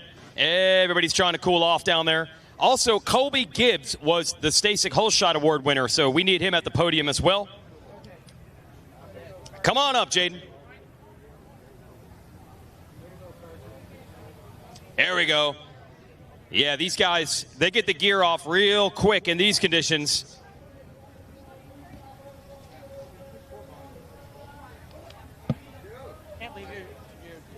Yes, it's the same. Be it Supercross, Pro Motocrosser right here in the C class. Jaden DeBott taking second. Nice to meet you, buddy. Yeah, nice to meet you. Yeah, right on. All right, how was that moto, Jaden? It was good. I got off to a decent start and then went down after the 10 Commandments there. Me and number 12 just came together. It is what it is. I tried to hustle back and I got up in the second on the last corner, so I feel good about that, but definitely want that win next time. Okay, going for the gold. Who do you want to thank? I want to thank FXR, my dad, New Power Electric, Acres Racing, Guts Racing, oh my goodness, and everybody else. Thank you so much. All right, there it is. Jaden DeBott taking second. That's cool, and we'll bring our third place finisher on up. Quade Edwards, also Colby Gibbs, Holeshot Award if you want to get up next to the stage. We'll bring you out front here so we can see all the logos. Come around out front, and let's hear it for Quade Edwards. All right, how'd that moto go? Pretty good. Got to a good start, and we're a little tight, but we'll learn. All right. Who do you want to thank? I'd like to thank my mom, my dad, my brothers, my grandparents, MTF, Lynx Racing, DRS, Troy Lee Designs, EKS brand, Moto Seat, and DT1 and Mika Metals. Thank you. All right, there it is. Quade Edwards. Let's bring Colby on up and hand him the Stasic Holeshot Award. There he is. Oh, yeah, that's got to feel good. To lead the pack through the first turn here at Loretta's, Colby Gibbs. Here, we'll bring you up front here. How'd you pull that one, Colby? 3 for 3. I mean, I'm Are you normally this good a starter? Yeah. Okay. But doing it at Loretta's, that's got to feel special. Yeah, it feels good.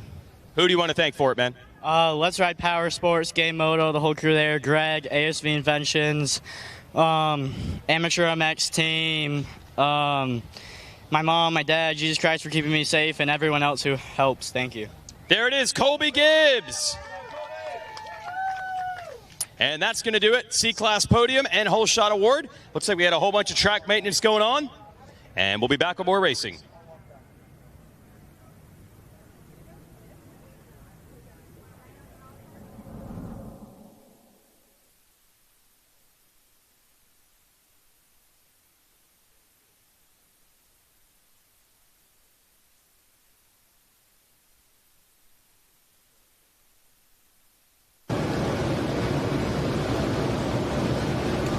All right, so race number 4 coming up. We've already got a little bit of history now with this race.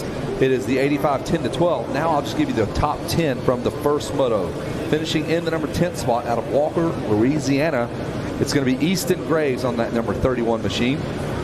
Finishing 9th out of Clinton, Louisiana, so back-to-back Louisianians, the 53 of Elliott Bosher. Finishing up in the number 8 spot out of Liberty, Kentucky, Braxton Baldock on the 44 machine. Your 7th place finisher out of Temecula, California, Braxton Mess on the number 15 machine. 6th out of Alpine, Wyoming was Sawyer Geek on the number 18 ride. Here is your top 5 when they last went racing here in the 85 10-12. Your 5th place was Fair Oaks, California native Aiden Steinbrecher on the 24 machine. Finishing 4th out of Azalea, California, Maddox Timmerman on the number 50. And here was your podium. Finishing in the number 3 spot out of Claremont, Florida, 81 Tace Morgan. Finishing 2nd out of Highland Village, Texas, the number 70 of Jackson Vick. And your winner out of Fairfield, California on the KTM, the number 6, trying to go 3 motos in a row, Wes Kane, Nolan Ford. Let's see if he can pull it off as we get ready to go. I just grabbed your wallet. We've got them lined up. You're not the only one that tries to grab my wallet. Is there anything in it, though? Hey, there's plenty in it. It takes a heap to keep a big wheel rolling. There we go, Kevin. Nolan Ford. Can he go after Kevin Wyndham's 18. record? No, that's that. We got 3 years of that. No, but hey, Nolan Ford's here. Let's start now. Sure. He could have 25 if he gets on a roll. Yeah. It just seems like, I tell parents, I'm like, if you get in top 10 and you're rolling top 10 in the 50s, you stay in the top 10 with those guys, it'll carry on all the way through. It's not a bad thing that you're a rider that gets 7th or 8th, because there's an 8th or 9th out of Supercross that needs to be filled. So, and you can get better, but just stay with your group year after year. Try to get better. Don't get discouraged. You come here and get a top 10, guess what? Come back again and get another top 10. Stay the course. Stay the course. Keep doing your program. Dude, Crockett Myers got points. That dude scored national. And you know what happened to him? What happened to him is he tried to get out there at one point. He tried to get out there, and then it just wasn't happening. But for some reason, he came back and did a season. He buckled down of Arena Cross, where he kind of stepped back and worked on some fundamentals. He got some TV interviews. He got a fan base behind him. And next thing you know, he's walking into the first outdoor, and guys like Pulp MX goes, hey, there's that Crockett Myers guy. And you start building a persona, and next thing you know, your confidence goes up. So then he's back being a little fish in a big pond, but he's getting points. I mean, that's very important out there. You want to get those points. And then he's going to be better if he does another round of Arena Cross and jumps into Supercross. Because there ain't nothing better than learning how to go through a set of whoops, and then you take it to the next level. Yeah, that's half the battle for sure. And they give you some big whoops consistently in Arena Cross. I mean, it all happens within like 19, 20 seconds. You got a big catapult finish line, you got a rhythm section, and then you got a really, really rough set of whoops to go through. And a lot of guys just can't get through them. KP, Ryan Brees, those guys skim across the top of them. And Chandler Baker out there, he's another guy. He left Arena Cross. He went and did futures races, and now he's been doing outdoors. And he's just on the cusp. I think he did get a couple points in Washoe. I'm not sure.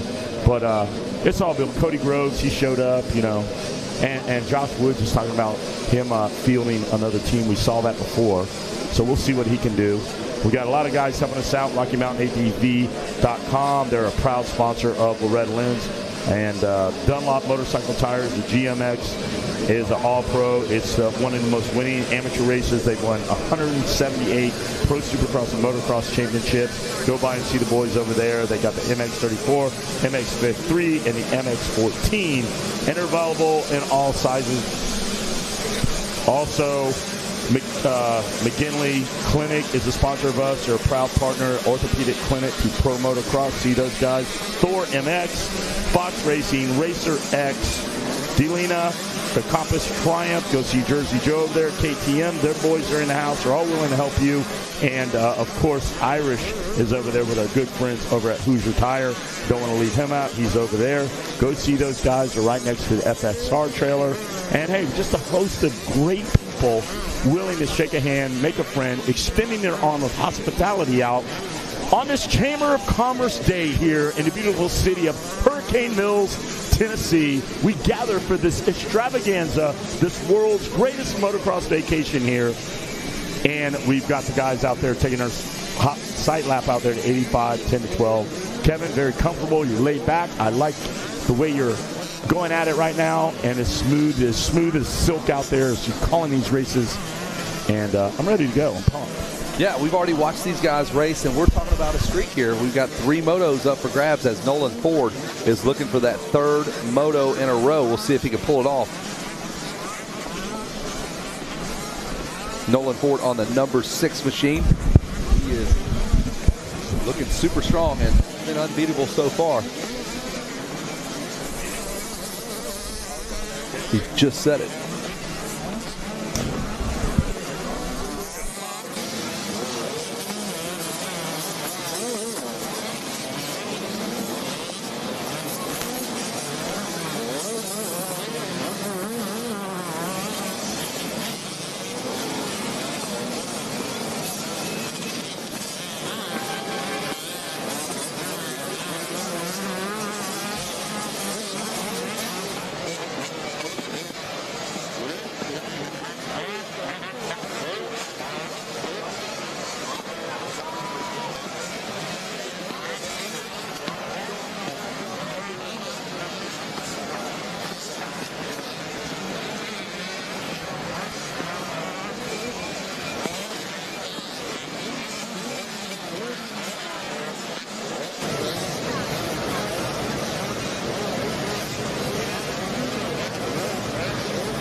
There's no...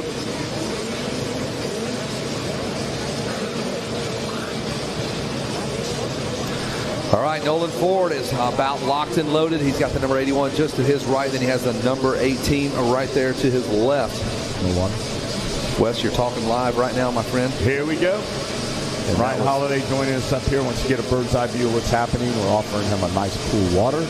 Any of the OEMs you guys want to come up, Jeff Sterling, you guys are welcome to come up here and we'll talk. But right now, there it is, Kevin, the sound of the great gate hitting the ground. And where is that number 1 machine of Nolan Ford? He has got work to do. The 44 is out front. Braxton Baldock, Aiden Steinbrecher with another good start. Aiden finished 5th in the first moto. So we'll see how that works out for little Aiden. He's got the 44. Baldock is right out front. Kevin buried back in 12th right now. Okay.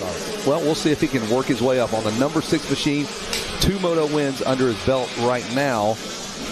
And I'm looking forward to going to the 10 Commandments, passing a few guys here and there. He almost got taken out. He barely. Somebody goes down. That was the guy that was right beside Ford. He barely escaped getting hit by that rider. Hard left on that racetrack. He is up, though. The 82 ride up, taking a little digger there. That's going to be Travis Snyder. But Snyder's pride hurt a little bit, but he's going to refire that trusty seat up and going to get back in there. But let's pick up our leaders up there. 44 of Baldock, and you can see Ford just in the background here. So a big shakeup in the running order, and now it's time to make hay while the sun shines. Baldock doing that very thing. Here comes Steinbrecher in the number 3 spot. Steinbrecher looking for a breakout ride here. He's been up, he's been down, but hey, there's an all around in there. Jackson Vick in there, Whitaker, Sawyer Geek. Four-way battle here. Is that Ford in 3rd now? The white helmet's easy to pick him up usually. Here he comes. He is. That's Steinbrecher there, I believe. Oh, nope, that's the 47. No, that's Colt Martin. Colt Martin took a break from the ice cream machine up there. And if you guys are getting ice cream, that is their rig up there. So when he's not racing, he makes ice cream, milkshakes, and so forth up there. Kevin Windham coming back in here. We're going to see, Kevin, if this guy's coming, trying to get a hold of your streak out there. People are running camera. There's the paparazzi. They're looking for a story here. And it is being written in the back in Storyland. But right now, Braxton, Steinbrecher, Martin, let's watch them as they come through. Here they go, Kevin, completing lap number 1. Yeah, looking good here. Baldock, I believe, has slipped back maybe a spot. The 15 of Braxton Mess. I was wondering, he came from outside the top 5 and zapped these guys. Bam Bam, putting a Bam Bam on them. Yeah, Mez. Okay, I just want to make sure I was Braxton Mez out there. Saying his name correctly. There he is, Alec Campini, the number 22. He's going to move up. Nolan Ford was 12th. Now he is 4th. In the top 4. Wow, unbelievable. So we'll see if Braxton Mess can run away from these guys. Ford in the background there. You can see him come around that left-hander. But the top 3 of Mess, Martin, and Campili running 1, 2, and 3. The Husqvarna and a pair of gas riders in 2nd and 3rd. Look out, a little squirrely. Cross-running is a problem if you're taking that inside line going into the 10 Commandments. Nolan Ford, the winning streak is in jeopardy here. And Kevin Windham's record is in jeopardy if somebody actually trying to get a hold of it right now. There is the 50 of Timmerman. We're watching him.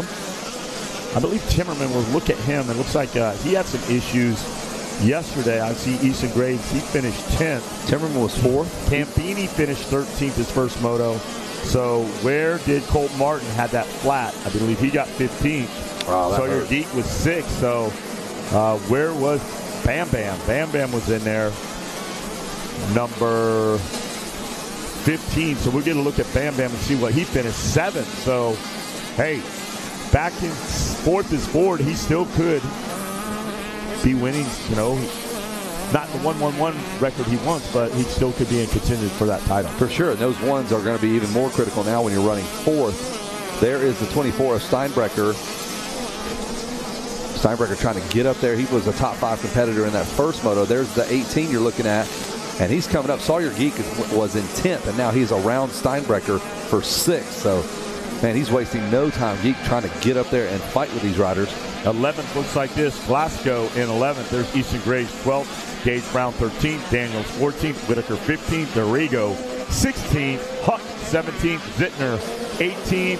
Stezanik 19th. And Dupuis. Good job. In the number 20 spot. And those guys, Kevin Windham even nods of approval. And those guys, and that brought to you by our good friends at Gas. That's right. Got the big Gas Beach party tonight at the conclusion of racing. Hope to see everybody down there. Tace Morgan not having to run. He's out of the top 20. What do you see, Kevin? Oh, Nolan Ford is falling down the charts. Timing and scoring. I don't know if there's looking for Nolan Ford. He's 12. Not showing up on timing and scoring. He's still falling back to 18. I don't know if he had an issue, transponder fall off. I don't know where he's at right now. Curtains. Well, hopefully not. There's your top 3 on screen as we continue to watch for Nolan Ford to see what happened. Oh, look out. Ryder gets a little woolly into the 10 Commandments. It went left. He went right. He finally landed it. That's the There's number 50. Was that Steinbrecher? That is the number 50 of Maddox Timmerman. He was running 5th. Timmerman goes down on the 4th Commandment. Roost Flagger says, see ya. He went down yesterday and able to get back up there. Tough break for Enzo Timmerman. Maddox Timmerman. Maddox, yes. I know, man. I get confused. I'm just, my head. Hey, Clark Styles. Hey, Clark Styles, Styles Robinson. They're all the same. Messersmith back there. There's Ross, Mays, Bago, Hayes, Goff, Whitman. They're all in the mix. McCarty back there. Jackson McCarty's usually a runner. He's back in 37th, but Nolan Ford back to 39th. Wow. Heartbreaker. Unbelievable. Kevin Wyndham that he is not coming after. He's still not come through. Still hasn't come through on the end of lap 1. He's terrible. We are hoping the best for Nolan Ford wherever you are, my friend. So that moto streak is going to end right here at 2. So hopefully he's okay. Maybe a bike problem here. That's would be the best case scenario. As we're watching a nice little battle here now. The 50 after that's Timmerman who went down. He's getting some heat from the 81. Tace Morgan out there. Oh, that's right. He's a front runner. He finished 2nd in the first moto. Kim Kern listening down there. The Kern family, Gatorback. Go down there. You know Kim Kern, Win Kern. They said happy birthday. I don't know what's going on with the birthday, but they are listening and keeping an eye, their thumb on the pulse of what's happening with Tace Morgan out there. And we continue to watch here. 3 laps complete in this 85 10-12. 13 more minutes of racing remain. Braxton Mess now trying to take hold of this class on the number 15. Let's see what Braxton finished. He was a 7th place rider, so a 1-7 puts him in the hunt. He's going to have to get another 1, maybe a little help from some other riders. Tace Morgan's coming though. Definitely, tough break for Nolan Ford, but he's going to open a door for some of these other guys now. Mez going over to Netherlands with Jeff Cernick on Team USA junior team for the Junior Donations out there. So Mez got to look at just how gnarly those tracks are over in Europe. Here they come. The 18 looks good. Brown, Geek, out there getting after it. If you need something hauled, just call Brown. What has he done for you, Kevin? He's done everything for me, man. That's why they call him Downtown Gage Brown. Delivers the goods, man. He's delivering right now. Yeah, Sawyer Geek out there giving it to him out there. The 18. Hey, it's 18 and 19 having a good battle. That's Gage Brown and Sawyer Geek. Brown on the 19, Geek on the 18. A sea of KTMs. If you look at that 41, I believe there's about 7 or 8 other machines other than KTMs. You know, I dodged the last name a while ago. I called it Geik. We called it everything. I didn't want to call it everything. They go, Geek. no, it's Geek. And Dad walked up to me and goes, hey, it's Geek. It's Geek. He said, we are Geek. We are the geeks. We are proud. I go, hey, okay. I'm a geek too, so we all fit in. We're family now. Yeah. Good. So the spelling, if you're wondering at home, it's G-I-E-C-K. So we just refuse to call him. I heard everything. Geik, Giak. I don't know. I've heard all kind of pronunciations. We want to be respectful. Yes. Definitely. Especially to the young guys, not so much to the older guys. Nah, we'll pick right on Kevin Wyndham in a heartbeat. So Mess handling business. We are 4 laps in, just about to the halfway point. I'm taking his $20 before we're done here. All right, Mez, Martin, Campini, another rider of Campini out of California, Jackson Vick. He's a Campili. Hey, Campili, it's the silent G. You don't hear it, but he'll bring you some bread up here, break bread with you. There's Vick, Brown, Geek, Steinbrecher. Hey, hang in there tough, Steinbrecher. You're doing a great job. Timmerman able to recover, running top 5. He's in 8th right now. What about Easton Graves? Kevin Wyndham, give me some insight on the young Graves. Yeah, I mean, looking great, although that time his name went red, indicating he lost a position that lap. Interesting to see 2:11 for him, not a time that you would expect. He must have made a small mistake to lose a position there. This is a moto where I knew that in the first round he got a bad draw, so was thinking he would get a little bit better start. I think he went around the first turn in Moto 1 and last in this class. So he did get 10th. He did get 10th. Remember, he was leading, I think, yesterday, or second, and he was on the hunt and took a digger over there. I think you're right. In the sand wash. This might have been that race where he salvaged the 10th, and now just trying to get it together back in 9th right now. Hey, it's a battle of arbitration out here. Of arbitration. The survival of the fittest, you might say, Kevin, as you ponder and look out there at these mini pilots attacking this field here. It's a battle of arbitration, as Wes Kane just said. Not attrition, but battle of arbitration. We're going to send it to the arbiters. And when the podium falls, they're going to enjoy the escalades of a win. I can't do it. The escalades. The thrill of agony and the victory of defeat. Wow. What? We're giving them out. We're giving out escalades. Wow. All right, Braxton Mays out there still riding the ride that dreams are made of. Here at the ranch.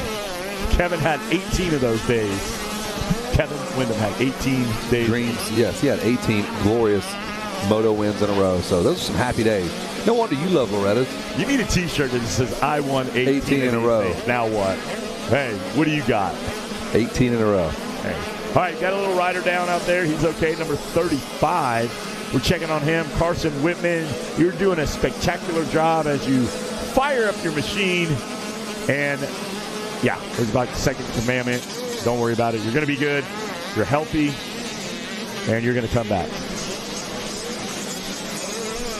Mez, Martin, Campili, Vic, Brown, Geek, Steinbrecher, Timmerman, Graves, Ballinger, and Morgan now just outside the 11th spot. And that brought to you by our good friends over at Team Green.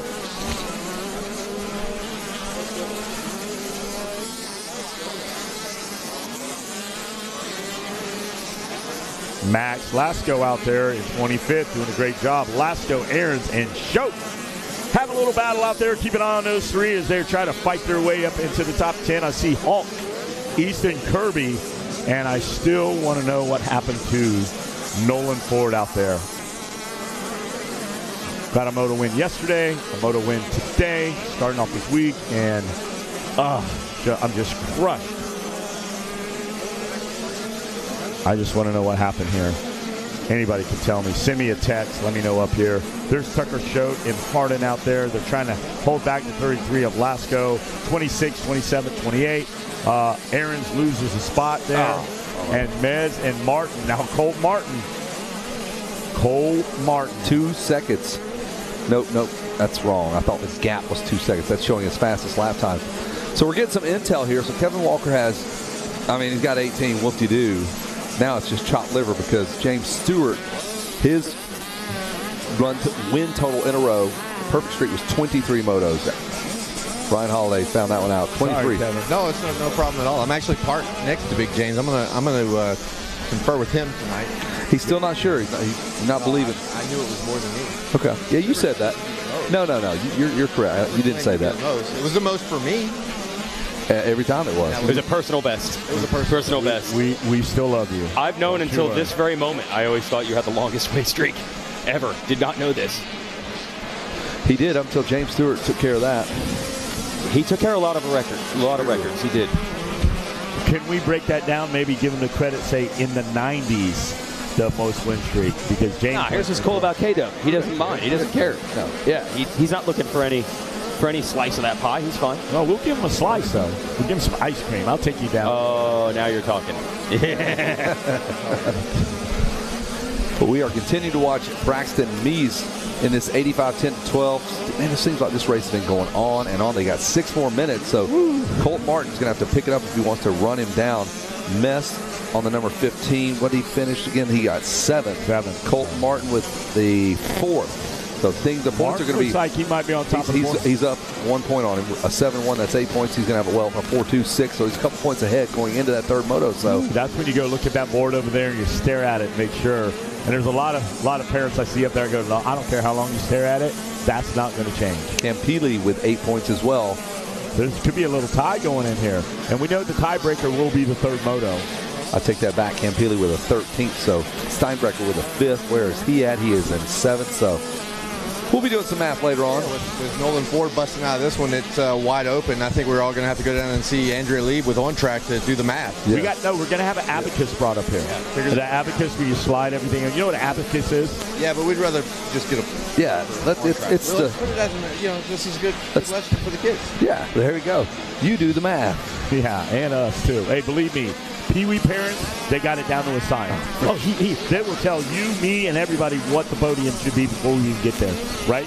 Jason Wygant? And you got the cooler. Don't forget the cooler, who was the Alessi's muscle in their organization. Yeah. And if you got the fast lap times a week wrong, they would send the cooler up to the tower to let us know. See him coming. Yep. And the cooler's still there. Cooler Vision still in the starting line of Supercross these days. So, yeah, somebody's watching and doing this math. Braxton, Mies, Colt Martin, Alex Campigli still top 3. Jackson, Vic trying to get in to those podium positions. And it's been a pretty up and down moto for a lot of these riders. Well, Vic's got a second that first moto, so he's in that point chase as well. So a lot of kids with 5, 6, 7, 8 points. So it's going to be a fun third moto. Unfortunately, Braxton balled up, got the whole shot. He is dead last. Nolan Ford won 2 motos. He's down in dead last as well, 40th. So things have kind of changed for sure. And they kind of opened the floodgates up for Mies, Martin, Campigli, Vic. We'll see. And Kevin Windham, you got give me some intel. Well, I was just thinking about the win streak. You know, I kind of lost sight of that there with this Stewart deal. But earlier we plugged the Team Green program at Kawasaki, and Holiday was up here setting the record straight. And I happen to know why Holiday may know why we both were competing for these win streaks, because I think Team Green program was probably a part of all of those, right? Yeah, Team Green was definitely a part of. So there we go. There you go. That's why he's a stat man in this field. Hey, big shout out there. I got Dominic just radioed in, and he said Samuel Hawk is from High Voltage up there in New York, and said he is a little ripper. Well, Dominic, we got him on the radar screen right now, and he is running 13th. He's representing your track, your crew up there in New York and Syracuse, and he is holding fort down there. Yeah, Team Green, I mean, they are the Yankees, the New York Yankees, the murderer's row of riders for sure. If you go back to Stewie and RC and Shade Bentley and Kevin Windham. You can sit, yeah, anywhere you want.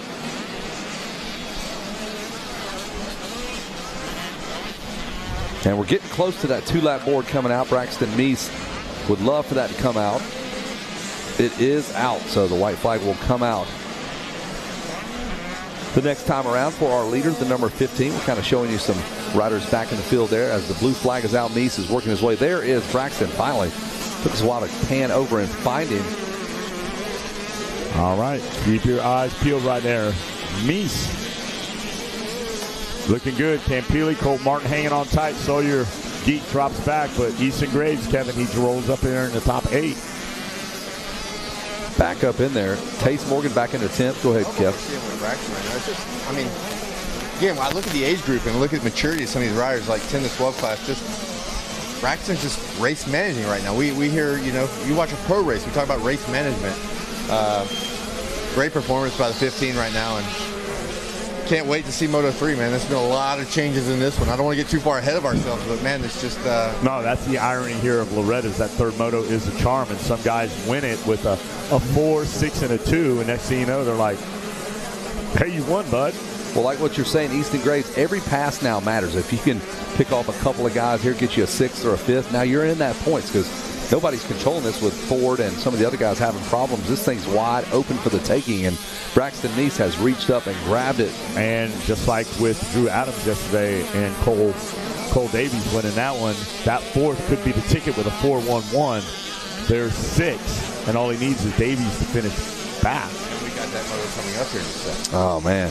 These are all, Loretta's is so good. Like, announcing certain races back home, you're like, all right, this class is not that good. Every one of them. They are all stacked up with bad dudes from all over America and the world, for that matter. And would it be exciting if there was a 2-moto format? Nah, I think that third moto adds the mystery. 100%. Adds the mystery. You just back up those 2 motos, man. You are the dude if you can. Yeah, well, that too, but I love to see it because it still keeps you in the mix. Yeah. You know, we're not packing up, we're going home. We got a 10th, we got a 2nd. Let's see how far we get. We got one more to go. You go. The white flag is out. One more to go here as well in the 85, 10 to 12. over the tunnel jump, the Tunnel of Love. That thing hasn't moved very much in all the years that thing's been here. That Tunnel of Love jump there. It was a little smaller back in the day. There was a look at Mies.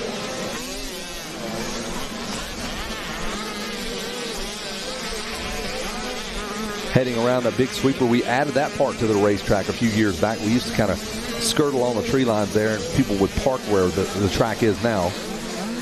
Oh, yeah. They've adjusted it here and there. They had the big table back in the early 2000s. Right over here, the big Kawasaki banner. You can sit right there. JP Parsons.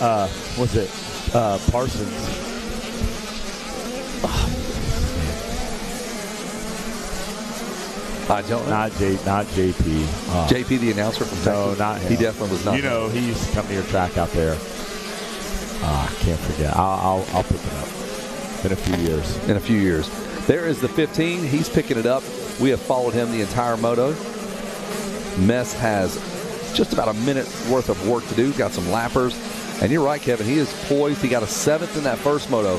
So a 7-1 gives him 8. There's a bunch of 7s and 8s. All, if you add up all the points, it's going to be fun. There's Samuel Hawk again back in 12th. Glasgow 13th. Stenzanik 14th. They're coming in. Tripp and Glasgow. So we got those guys coming in. Mez. And I believe, what am I looking at? There's the white flag, Kevin. One more to go for Mez, Martin, Vick, Brown, Campili, Timmerman, Steinbrecher, Morgan, Graves, Geek, Bowser, and Hawk. And that brought to you by our good friends over at Progressive and Stacy. There you go. There you go. Took the words right out of Kevin Wyndham's mouth. He was just fixing to say it. First thing my head went to was the ice cream. You know what? I was going to say that too, but I let it go. Well, here you go. Checkers Fall. And it looks like Bam Bam. There he is. He is pumped. Right. Fresh from the Junior Donations with Jeff Zernick over in the Netherlands. And he puts that bike up on the podium. Daniel Blair gives him the hang loose. Nice ride, my friend. Oh, yeah. Colt Martin's going to get second. Go ahead, Kevin. Roller coaster for Mess. I mean, he's probably back at the truck after Moto 1. So, you know what? I just threw away a title, an opportunity at a title, and man, just stay in the fight. Look at this. And he is in it. He's in it. He is definitely in it. He's got a 7-1 going into that third Moto. So, Kevin, some of these guys, you got to sit back, Dad. You got to sit back, crew chief. Now you're not playing checkers. You're playing a game of chess. Every move has to be methodical. Every move has to be, okay, just like the boys did over at Yamaha. Donnie Luce and Ed Torrance and Danny Lewis and Jake, they all sat down and made a plan. They used the board. You saw it just like, hey, X goes here, defense, offense. And guess what? They got Owen Koval dialed in on that because he's sure pretty good. That plan in use, there he is. There's Bam Bam. There is Colt Martin. Just hand that guy an ice cream. And let him wipe his little Look at both There of we them. go. That's a dad right Jackson there. Vick over there. Wipe his nose. There you go, Dad. There's Gabe Brown Good taking job, a little buddy. drink. Those are waters. Those are Monster Energy Tour waters right there, folks. And Deep well water. yeah, it's very good. Kevin's ice got cold, one now. Ice cold. I've got the Pellegrino comparison to sparkling deep well water with a little fizz to it. That's what you drink when you head over to Ruth Chris's, Kevin. You get that big seafood power. You get that nice water like that. Deep well water. Yeah. All right. Well, great job out there. There's the boys. Kevin, where are we going? We are going down to the podium. We're going to get ready to say hello to Mess, Martin, and Vic. They finished 1, 2, and 3. Let's go, Jason. Yeah, we sure are. We're ready. And talking to the folks down here, this is one of the members of Team USA at the FIM World Junior Championship. So Braxton got some practice in some of the gnarliest tracks in the world, like the bottomless sand of the Netherlands. And he turned that skill into a moto win. Let's hear it for Braxton Mess.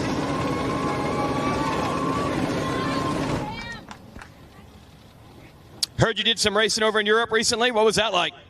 I mean, it was awesome. It was great conditioning for this race. 25s. It was just fun, such a fun experience. Food was great. And gnarly sand, right? Gnarly sand. It was a little wet the first day, but it was good the second day. And what was this track like today? It was pretty rough. It was a little slick. It's a little bit more hard-packed than last year, but it's all right. We made it happen. All right. Who do you want to thank, Braxton? I want to thank my mom, my dad, the Lord for keeping me safe, Porter Rents, Lewis Construction Group, Alpine Stars 100%, Canvas, Camworks, AO Power Sports, Pro Circuit, Throttle Syndicate, Dunlop, Mika Metals, and everybody, thank you so much. There it is, everybody. Braxton Mess.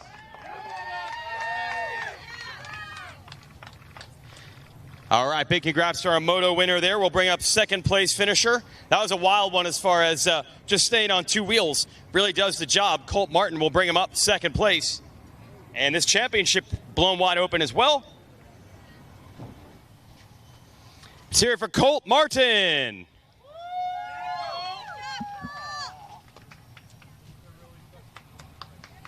Hi, how was that moto, Colt? Man, it was pretty good. So happy about that. Got to a great start. Was in third. Braxton passed me. Then got to second. And then just tried to hold my race the whole time. And then, yeah, felt good out there. And, yeah, ready for the next one. Who do you want to thank, Colt? My mom, my dad, Chris for helping me with my bike. And Sean and Weston and Aaron Kane, 60, Oakley, FXR, Alpine Star, Deft, Factory Connection, Bellray, T-Rex Throttles, EVS, Roost, Mika Metals, and yeah, and everyone else. Thank you. Let's hear it for Colt Martin taking second place.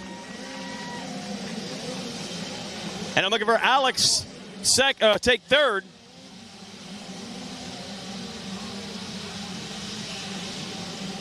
Come on up. And third place. Let's hear it for Alex Campili.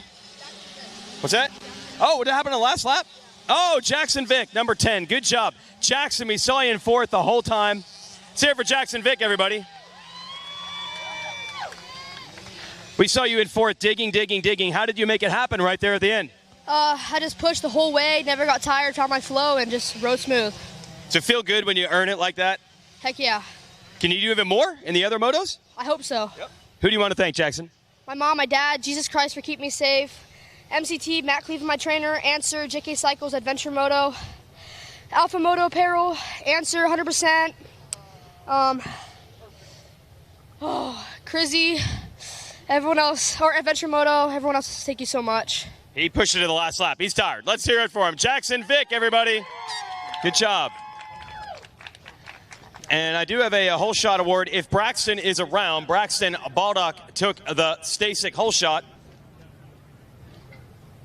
We got Braxton here. Jackson's going to take a couple photos. And here's our Stasic whole shot award winner, Braxton Baldock. There you go. That's yours. It's just trash. Here, come on over to the front so they can see your logos. Who do you want to thank for that, man? A great start. Jesus Christ for keeping me safe. Mom, Dad, 7, 100%, Roost, and everybody else. Thank you. All right, let's hear it for Braxton Baldock with your Stasic Whole Shot Award. And a gift card from them. And we're ready for another moto. I'll send it back up to the tower with Kevin and Wes. All right, here we go up there. I've got the 65s coming in. We'll find out who your top 10 runners are up there. Finishing in 10th, I've got Maverick Grisham Lewis all the way from Yuba City, California. He's going to finish up in the 10th spot. In 9th, it's going to be Jet Wow, looking pretty good out there. Our 8th place finisher was Carter Holmes. 7th is Parker Beckington, a great friend of mine. And finishing 6th, we're going to talk to Gavin Wellzine. Dad says he's over there. Hey, they're struggling, but you know what? You're in the fight. Stay in there. Top 6, go out there and get a moto win. There's Jack Baker over there. He will finish in 5th. Top 4 look like this. Cannon Javanik looking pretty good out there. He finished 4th. Finished in 3. Talon Henson. And 2nd place rider in this one was Levi Geis. And the man that took the moto win, he's looking to double up here, is Beckham Smith. Hey, that's one right there that might come after your record. Beckham Smith. I don't know how many wins he's got. I know he's won here before. And, yeah, he's got 3 sheets of it. 3 sheets in the win, Kevin. Both you guys. All right, we're going to lock and load them in the gate. I'm super pumped. And let me tell you about some of the great people helping us out. Dunlop Motorcycle Tires. Go over there and hit that MX-34, MX-53. and MX14 are a great job out there. McKinley Clinic helping us out. They are an official partner of us of Orthopedic Clinic to Pro Motocross. Fox Racing.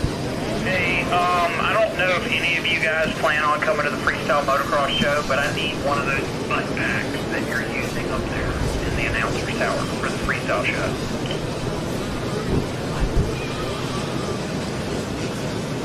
Butt bag. What is a butt bag? I don't know what that is.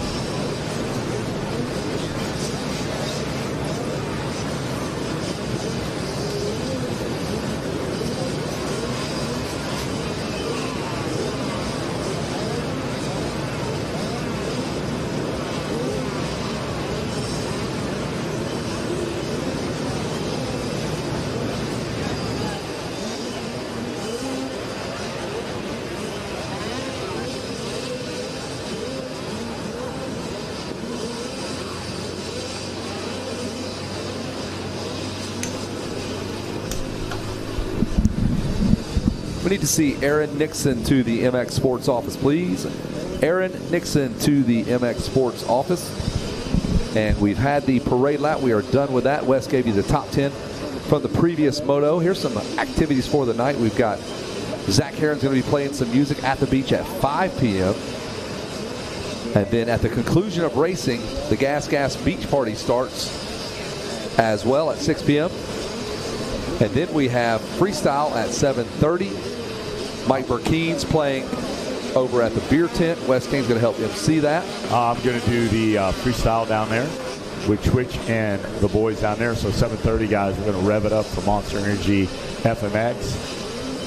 And then they said there is a showdown at the beer tent. Free beer at the tent tonight. Wow. Courtesy of Mike Burkeen. Yeah. Specifically, not even the AMA, just Mike. Yeah. Not really. Not really. That's Mike, the name of his group, Free Beer. Free beer tonight. Wow. You get massive crowds to that. They're all going. Everybody back there said, hey. There is no free beer. That's why. It's a good time, though. The good times are free. J-Leg. There's Jackie Legs coming in. He looks exhausted. You need some electrolytes, my friend. You need some electrolytes, though. All right. Riders on the gate right there.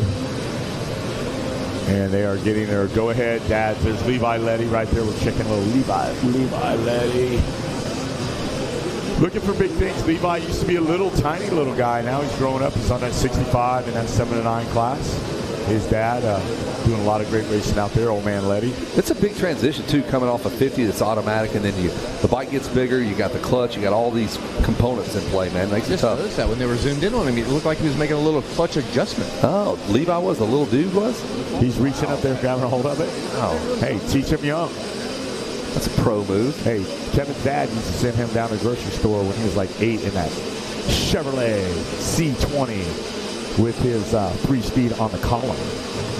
How were you when you drove, Wes, on the road? I was probably 12 when I got told you need to go down there and take the truck and go. At least I was driving on a dirt road before that, but 12 is when I actually hit the highway. Oh, wow, hitting the afterburners. Yeah. And that's Parker Beckington, Jabonik. There we go. Sorry, Jabonik is in the number 2 spot. Maverick, Gresham, Lewis, 3rd. Ben Baker, 4th. Levi Geis, 5th. Jet Rao, 6th. Braxton Gauthier, 7th. Jax Baker, Gavin Wellsden, and Ashburn Hall round out your top 10. Who do we got out front now? The 55 challenging. I got and the he'll 32. Make it. Beckington still in there, but the rider on the outside, Jabonik. Jabonik on the 55, the red rims, the yellow bike. So Jabonik pulling out all the stops early in this one. What you need, buddy? What do you need, Kevin? Anything you need. That is yours. You take that home. You study it tonight. You don't go out. All right, Beckington. Jabonik looks like he might be able to challenge him out there. Talon Rogers coming in hot. Beckham Smith, Moto winner, did not get the start that he needed, Kevin, so he has got to go to work. I got Smith back in the 12th position, so Abner Hall out there. Abner Hall, Gavin Wellsden in 9th. Gaudier, Braxton Gaudier in 7th. Jet Wow looking to increase his stock here. The Row factor is high for him right now. Yeah, the Wow. I asked him, it looks R-A-W, but it is Wow. Okay, we're going with that? No, that's what Mom told me. Good to know. Well, there's Zabonik handling business right now. That was a crispy water, a free water that Jason Wygant's opening. If it's free, it's for me. Hydrate. Can't say hydrate enough out here. It is hot out there. We're staying hydrated in here. Here comes Zabonik right in front of us here. Yabba. We're going to watch them as they come. They're buzzing the tower like many pilots out there, jet pilots. Here they come through that sand, the big sandy sweeper turn. Look at that.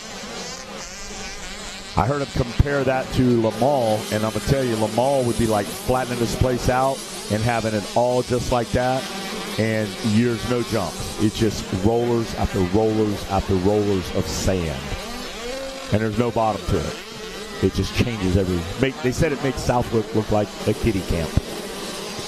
Maverick Gresham Lewis now second. He's moved up. Levi Geis has moved up to third. Parker Beckington drops back to fourth. Did you compare Lommel? Did you say Le Mans? Le Mans. It's Le Mans, not Le Mans. It's Le Mans. Le Mans. I did not. Well, that is what it's called, Le Mans. Le Mans. Yeah, I don't think not Le Mans. I've never heard this. Wow. It's Le Mans. Le Mans. I thought he was talking about like the 24 hours of Le Mans. No, it's Le Mans in Belgium. Okay.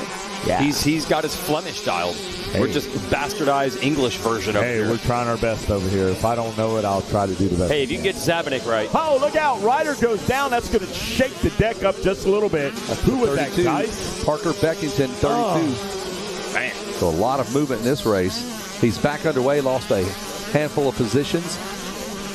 This is their second moto. Don't count that guy out, Beckington out there. Let's look who's back in about 20th right there. There's Audette Jet Wow in 19th. Brock Mueller, 18th. Addington, 17th on that lap. Sedgwick, 16th. Henson. Talon Henson back in 15th. Oh. Braxton Gaudier in 14th. Beckham Smith now moves up a couple. He's in 13th. Talon Rogers, Faro Jr., and that brought to you by our good friends over at Racer. Oh, another rider over those ruts. High-sided over the top. Oh, Dick lucky to get the bike, not get stuck on top of him. Not get stuck on It's a big battle right here. That's the 34 we're looking at. Levi Geis and Parker Beckington maybe. Your leader right there is going to come to you, Kevin. That's Maverick Gresham Lewis on the 36, and our leader about to pop into view on the 55. Zabonik. There he is. Yabba. This is a good battle here right now. Gresham Lewis had a... all right, man? What's going on? Hey, that's the call sign for Yabanik right there. It's Dad is out there. Yabanik, Yabba. It's a short version. He's getting delirious. Hydrate, please, Wes Kane. We need you. We need you, man. It's only day 2 here. Yeah, man. Yeah, early days. Zabonik in the lead. Gresham Lewis second. Levi Geis third. That's a battle that we're watching right now for second.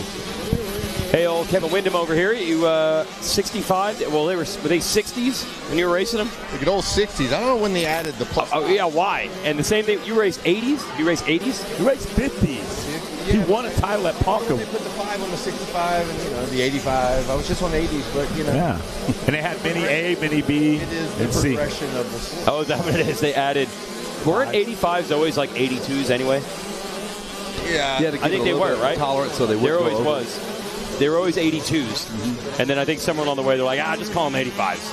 Stop Close this. enough. Close enough. All right, well, Talon Henson moves up a couple spots, guys. Gavin Welzine kind of falls back. He's running 6, having some issues out there. Gustav Beston, there's Sedgwick, Brock Mueller, Talon Rogers out there. Suspected a little bit, Jet Wow. Those guys are still slugging it out there. And this track is taking a toll on our riders. Zabonik trying to open it up. He was a couple seconds quicker than Gresham Lewis back in second. Jax Baker third with a 2:23. So a 2:22 as fast as we have seen in this moto. We're early. 14 more minutes to go. They've completed 2 laps. Baker made the move on Geis, huh? Got around Geis last lap. Yep. So that's third place now. The number 8. Watching the 49 come through here. Gresham Lewis still in second right there, looking pretty good out there. Jabanik out front. There's Baker, Geis, Hall, Beckham Smith. Wow. Down at about 20th now. Smith, he's on the move right there.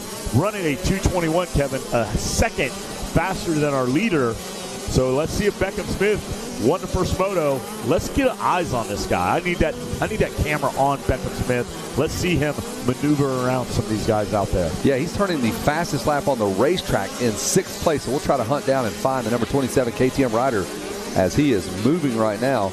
And what did we say he finished in that first moto? A number 1. He finished first. Okay. But on the first lap, he was buried back at 20th. Good call. Good call. He is moving. So he's the man on the move right now. And there's the 49 as we've got him on camera here. Looking down to see who that young man, that's Talon Henson, up to 12. You know his dad? Yeah, his dad was very pleased with that 30. He goes, we didn't get a 10th, we didn't get a 13th. We're in it, top 3. Well, Casey Henson has been here before. He knows the game and what it is. Sometimes you got to just sometimes get the cards you're dealt with. But ask and you shall receive. There is the 27 of Beckett Smith. And is that Absher Hall they're battling it out with right now? Woo, look out!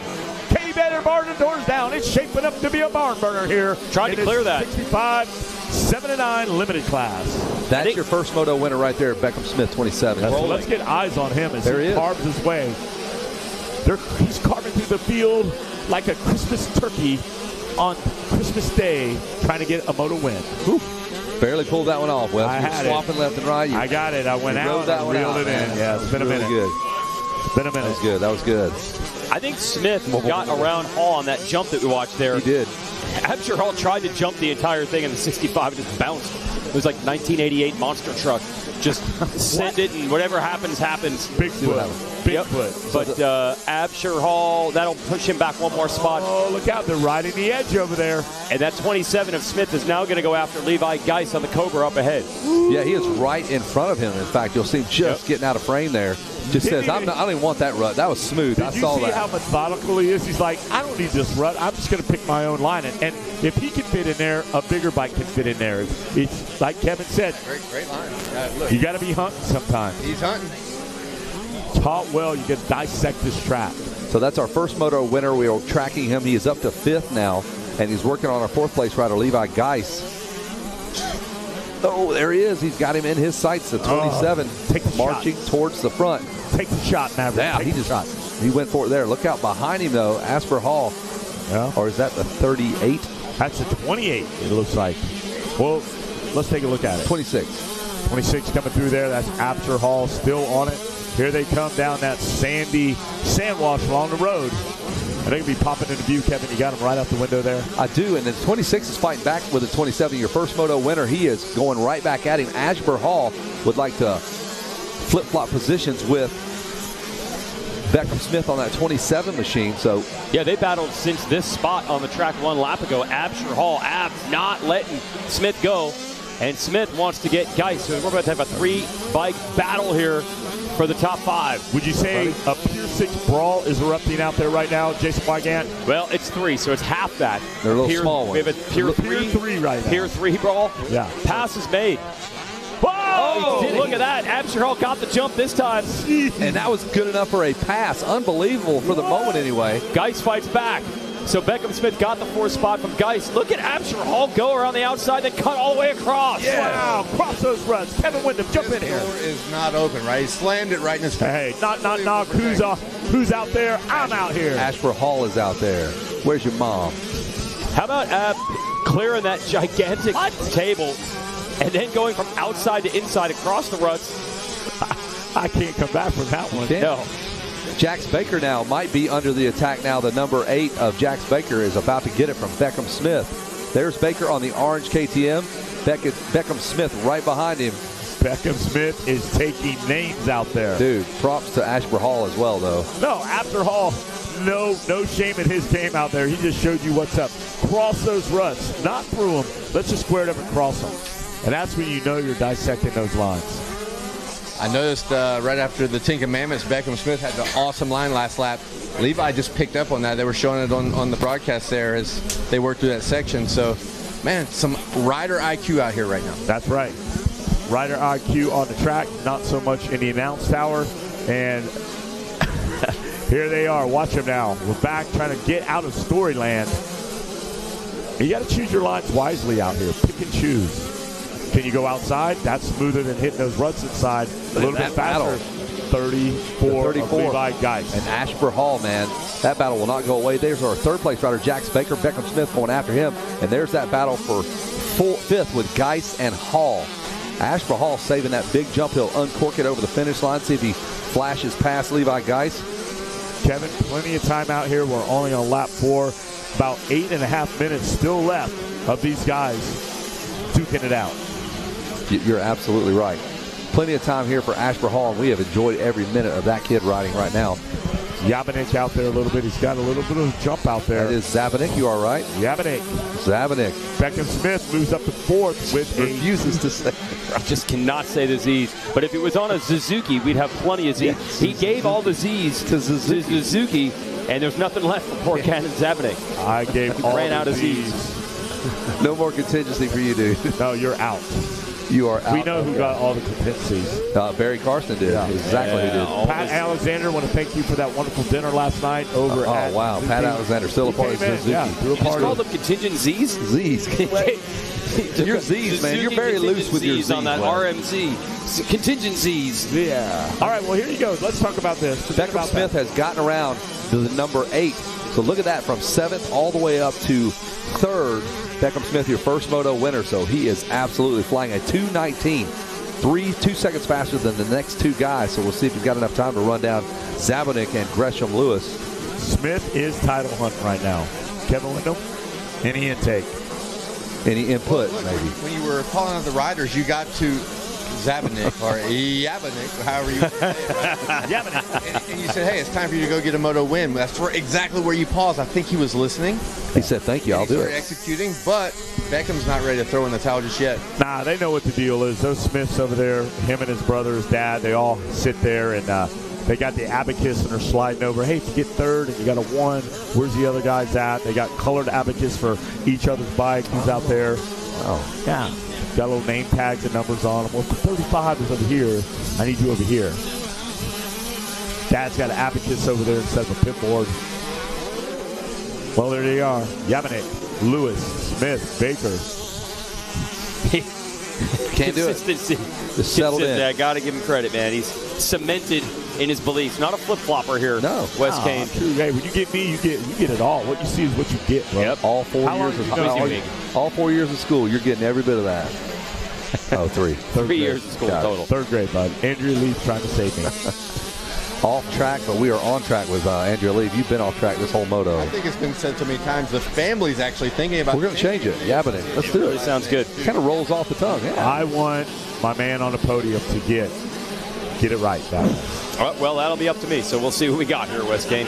Can you convince me? If you say it enough, I was just saying. No, I want Mike Dad, Burkina up here. If you say it enough, I want Dad. we'll start to believe it. I want you and Dad to converse, and I want.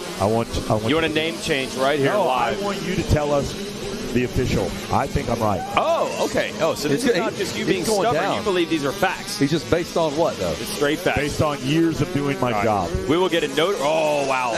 We're going to get a notary and a witness, and we're going to change the name. I don't do this part-time. I don't do this part-time, guys. I love his confidence. He's confident. He's 100% wrong. I got a text last night phonetically spelling it for me. It is Zabanik, but we're going to let Wes. You can this ask is great. him on the. This is great. This is like a cliffhanger it's episode. It's not Zebo, Nick, like whatever you were saying. Zabanik. What were you saying? I was saying Zaboynik. No, you're way out in left field, bro. I'm closer to you. You're throwing a Y where there's no Y. What are you talking about? Hey, here we go. Watch these kids out here. I'm talking about Beckham Smith out there, Jax Baker, Hall, Geis, Holmes, Henson, Welzine, Betzine, Burning, and Baker. Jet Wild was way down the roster. Now he's back up there in 13th and doing a great job. And that's brought to you by our good friends at Fox Racing. That's right. There's the 55 of Zabanik, your leader. I will say it correctly. Maverick Gresham Lewis in the number 2 spot. You know, we've got the oldest senior in the world right here. He could probably give you a little insight of what he would say it is. He'd say whatever he wants. One rider really tired of us saying Zabanik. Yabanik. And that's Gresham Lewis. He is on his tail right now. He is over the announcers calling out just one rider. You're absolutely right. That's him. Going down the whole list out there. No, look, he wants his. He wants his say. He's getting it right now. Here The 36. He is on the move. The 36. That gas machine trying to track down our leader. Oh no, he's not tracking him down. He's caught him. No, he's about to put the pass on him. And here we go. Leader. It could be an ambush. It's an ambush, Kevin Kelly. He's saying 36. Kevin Windham's calling 36 out front now. But there is Zabanik. Is it going to change? Oh! We're waiting. No, not Not so yet, close. Kevin. He's looking over his shoulder like he is. Oh. There he is, though. He is 2 tiny little 65cc bike lengths away. And a problem there he is looking over his shoulder every time he gets the chance, Wes Kane. The 36 is coming.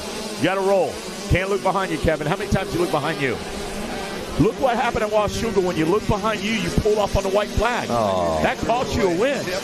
Gave it to who? Wes Kane. You know who? Ferry. Yeah, gave it to Ferry, baby. Did he cut you in on some? He didn't even send me a portion. No, of he his should have gave you partnership. something. I mean, a Christmas card, a fruit basket, something. Thanks for the dub. Don't look back, right? Good point, Wes. Do not look back, Zabanik. I had to throw that out. So the 2-lap board is out, and Zabanik is trying to look ahead to a race win. Man, he's got a sea of lap riders in front of him, and Gresham Lewis is right there shadowing his every move. He's trying something just a few feet on the inside of that. Zabanik hanging tough, and Beckham Smith still solid in third. So a little bit of drama here late in the moto in the announcer's tower and on the racetrack. Henson doing all right. Oh, he took a face full of Roos. He had to turn away from it. He's all over him, Kevin. He's got that toggle line out. The old toe strap is out. He's got it hooked to that back fender. He is not letting go. Talon Henson has climbed up to the number 8 spot. We continue to watch our leader on the 55. 2-lap board is out. White flag should come out this time around. 11 through 20th, Bensington, Burning, McCutcheon, Sedgwick, Brockmuller, Audit. Audit now 17, Addington, Gallner, and Levering. And that one brought to you by our good friends at Stacy. That's right. There's your leader right there. He's going to buzz the tower. There he is, Kevin. Hey, white flag, anything can happen here. This is where the drama continues. Oh, Zabanik might have had a little problem there. Where is our guy? There they are. There they are, man. This one's going to go down to the wire. He's got one more lap to go here. Mike Burkeen going to be playing some live music tonight at 8:30 at the beer tent. Free beer tonight, right? Look at that. Hey, man, Gresham Lewis uncorked that double over the finish line there, and he is going after. Oh, boy. Watch him try to sneak around him on the inside right here. Can he pull it off, Wes Kane? What do you think? Oh, he goes to the inside. Great. Elbows up. There he is. It's a drag race behind, and he takes over the lead. A pass has been made for the Moto win here. Pick it up, Kevin. What do you see? Well, he just set it in that inside rut and beautifully executed that turn. So Gresham Lewis waited for that moment. He jumped that double, got him right on the rear bumper of our leader, and he just slipped right past him. He is set and sail, Wes. How many times have we seen that on the white flag? Rider just sits in, settles in, you think that's it, and bada boom, bada bing, the white flag comes out, and it's not surrender, it's go time. Well, if he makes a mistake at all, he is going at him. He's going to have to choose a different line, not going to follow him here. A little bit. There he goes. See that? Cross that rut. Good move. Randy Richardson up here goes, yeah, that's how I used to ride. Ooh, little bobble there gave life. Storyland. Oh, boy. 2-man enter, 1-man lead. Katie better bar the doors down on this one. One guy goes inside a yellow flag. Could it be a lapper coming into the fracas? They cleared it. There's the 36. White flag here. A race win on the line here. Zabanik. You've got to stay above the hard deck. Cannot go below the hard deck on this one. There he goes. Outside line, nice and smooth. Both riders in tow. Gresham Lewis checking out. Where is Zabanik? He could be anywhere right now. He's got one good shot here. Zabanik's little head just bouncing all over the place here. Maverick checking the 6 once or twice coming out of Storyland. Down 20 miles of bad road. One goes to the inside. One rider takes the outside line. Kevin, they're going to come right by the window and buzz that tower. Yeah, I think that helped out Gresham Lewis because he's really opened it up as he comes up into view here. The 36, and there goes the 55, sending it here one last time. Full send. Now he's got to clear these lap riders here. No mistakes here. Zabanik just going all in. One more turn, Wes Kane. Here they go, Kevin. They're coming around. They're going to make it safely through the big sandy sweeper turn. And then here they come.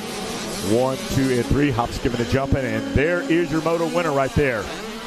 It's going to change. It's going to be Maverick Gresham, the number 36.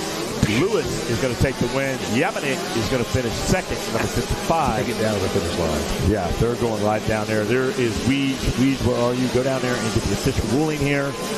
Beckham Smith, there's people scrambling, they're running, they're congratulating.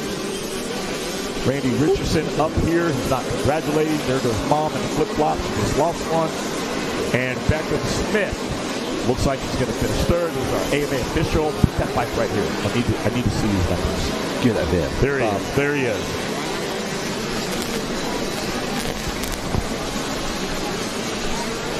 And we'll get ready to toss it down to Jason Wygant, who has your podium. It looks like Lewis, Zabanik, and Smith, 1, 2, and 3. We are done in the tower. 65.79 in the books. Moto number 2. Jason Wygant, take it. Yeah, that was a good one. Wow. Lots of battles right there to the end.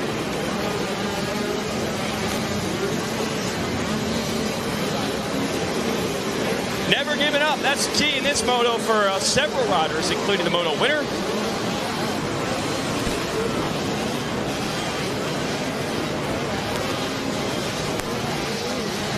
And let's get the winner on up here, man. He worked hard for that one.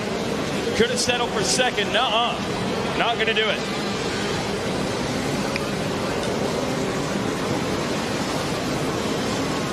Oh, he's got a lot of people to take his photo.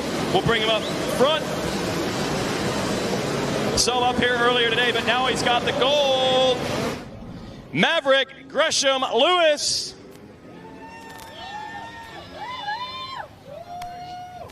That is awesome.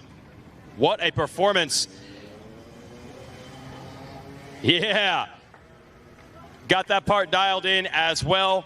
Got cameras all over the place. Come on over here, Maverick. Take me through that last lap, man. That was a good race. You know, got a pretty good start.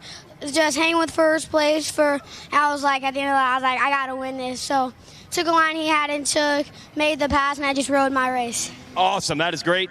Here, stand a little closer to the bike so we'll see your logos. Who do you want to thank, Maverick? I'd like to thank my mom, my dad, the G-Slow for keeping me safe, FXR, DRI suspension, 60 helmet, Dirt Care, Camworks, CP Racing, Alpine Star boots, Death Gloves, Asterix, and everyone else I forgot. Thank you so much. And one more. Bees Moto Lab, Pro Circuit, and 100%. All right, there it is. Let's hear it for the moto winner, Maverick Gresham Lewis.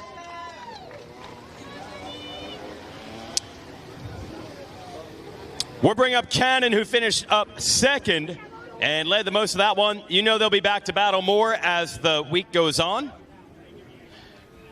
Let's bring up the 55 and talk about the second place finish. And I got the silver medal ready.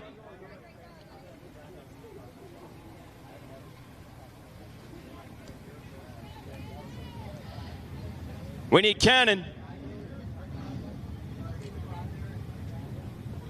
There he is. We'll bring you out front here. Let's hear for Cannon taking second place. For like the fourth year in a row, pronounce your last name for us. Zabanik. With a Z. Zabanik with a Z, Wes Kane. You were wrong, we were right. So Cannon, that was still a solid moto, man. Tell me about it. Yeah, I got the whole shot. Then I rode my race. Then last lap, MotoMav got me, and I just stayed in second. Cool. Good explanation there. That was good. Who do you want to thank? Poppy, Yaya, Mom and Dad, Bibo, Cobra, ASV, Racer, T-Rex, PO2 T-Rex, 100% Racer-X, Cobra Moto, Recluse, MTC, TMI, and everybody else. Thank you. All right, let's hear it for Cannon Zabanik taking second. Great job.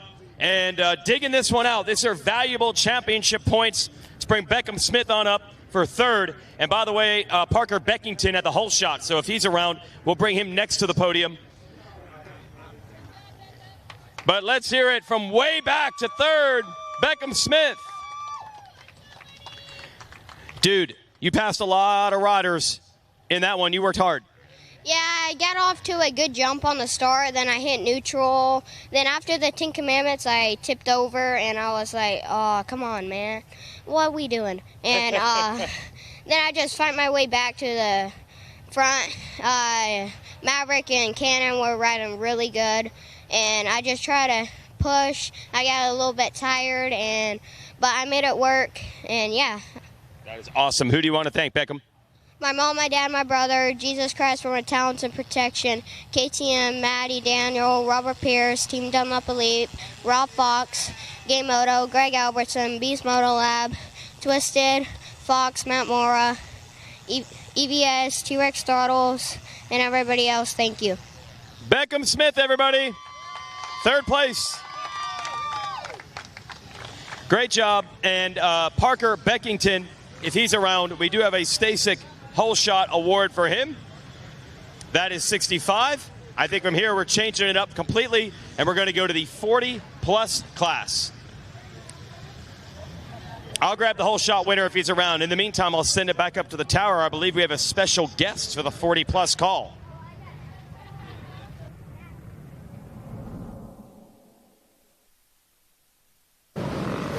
Wait a minute. I think I got my whole shot winner right here. Let's hear it for Parker Beckington. Hold that up.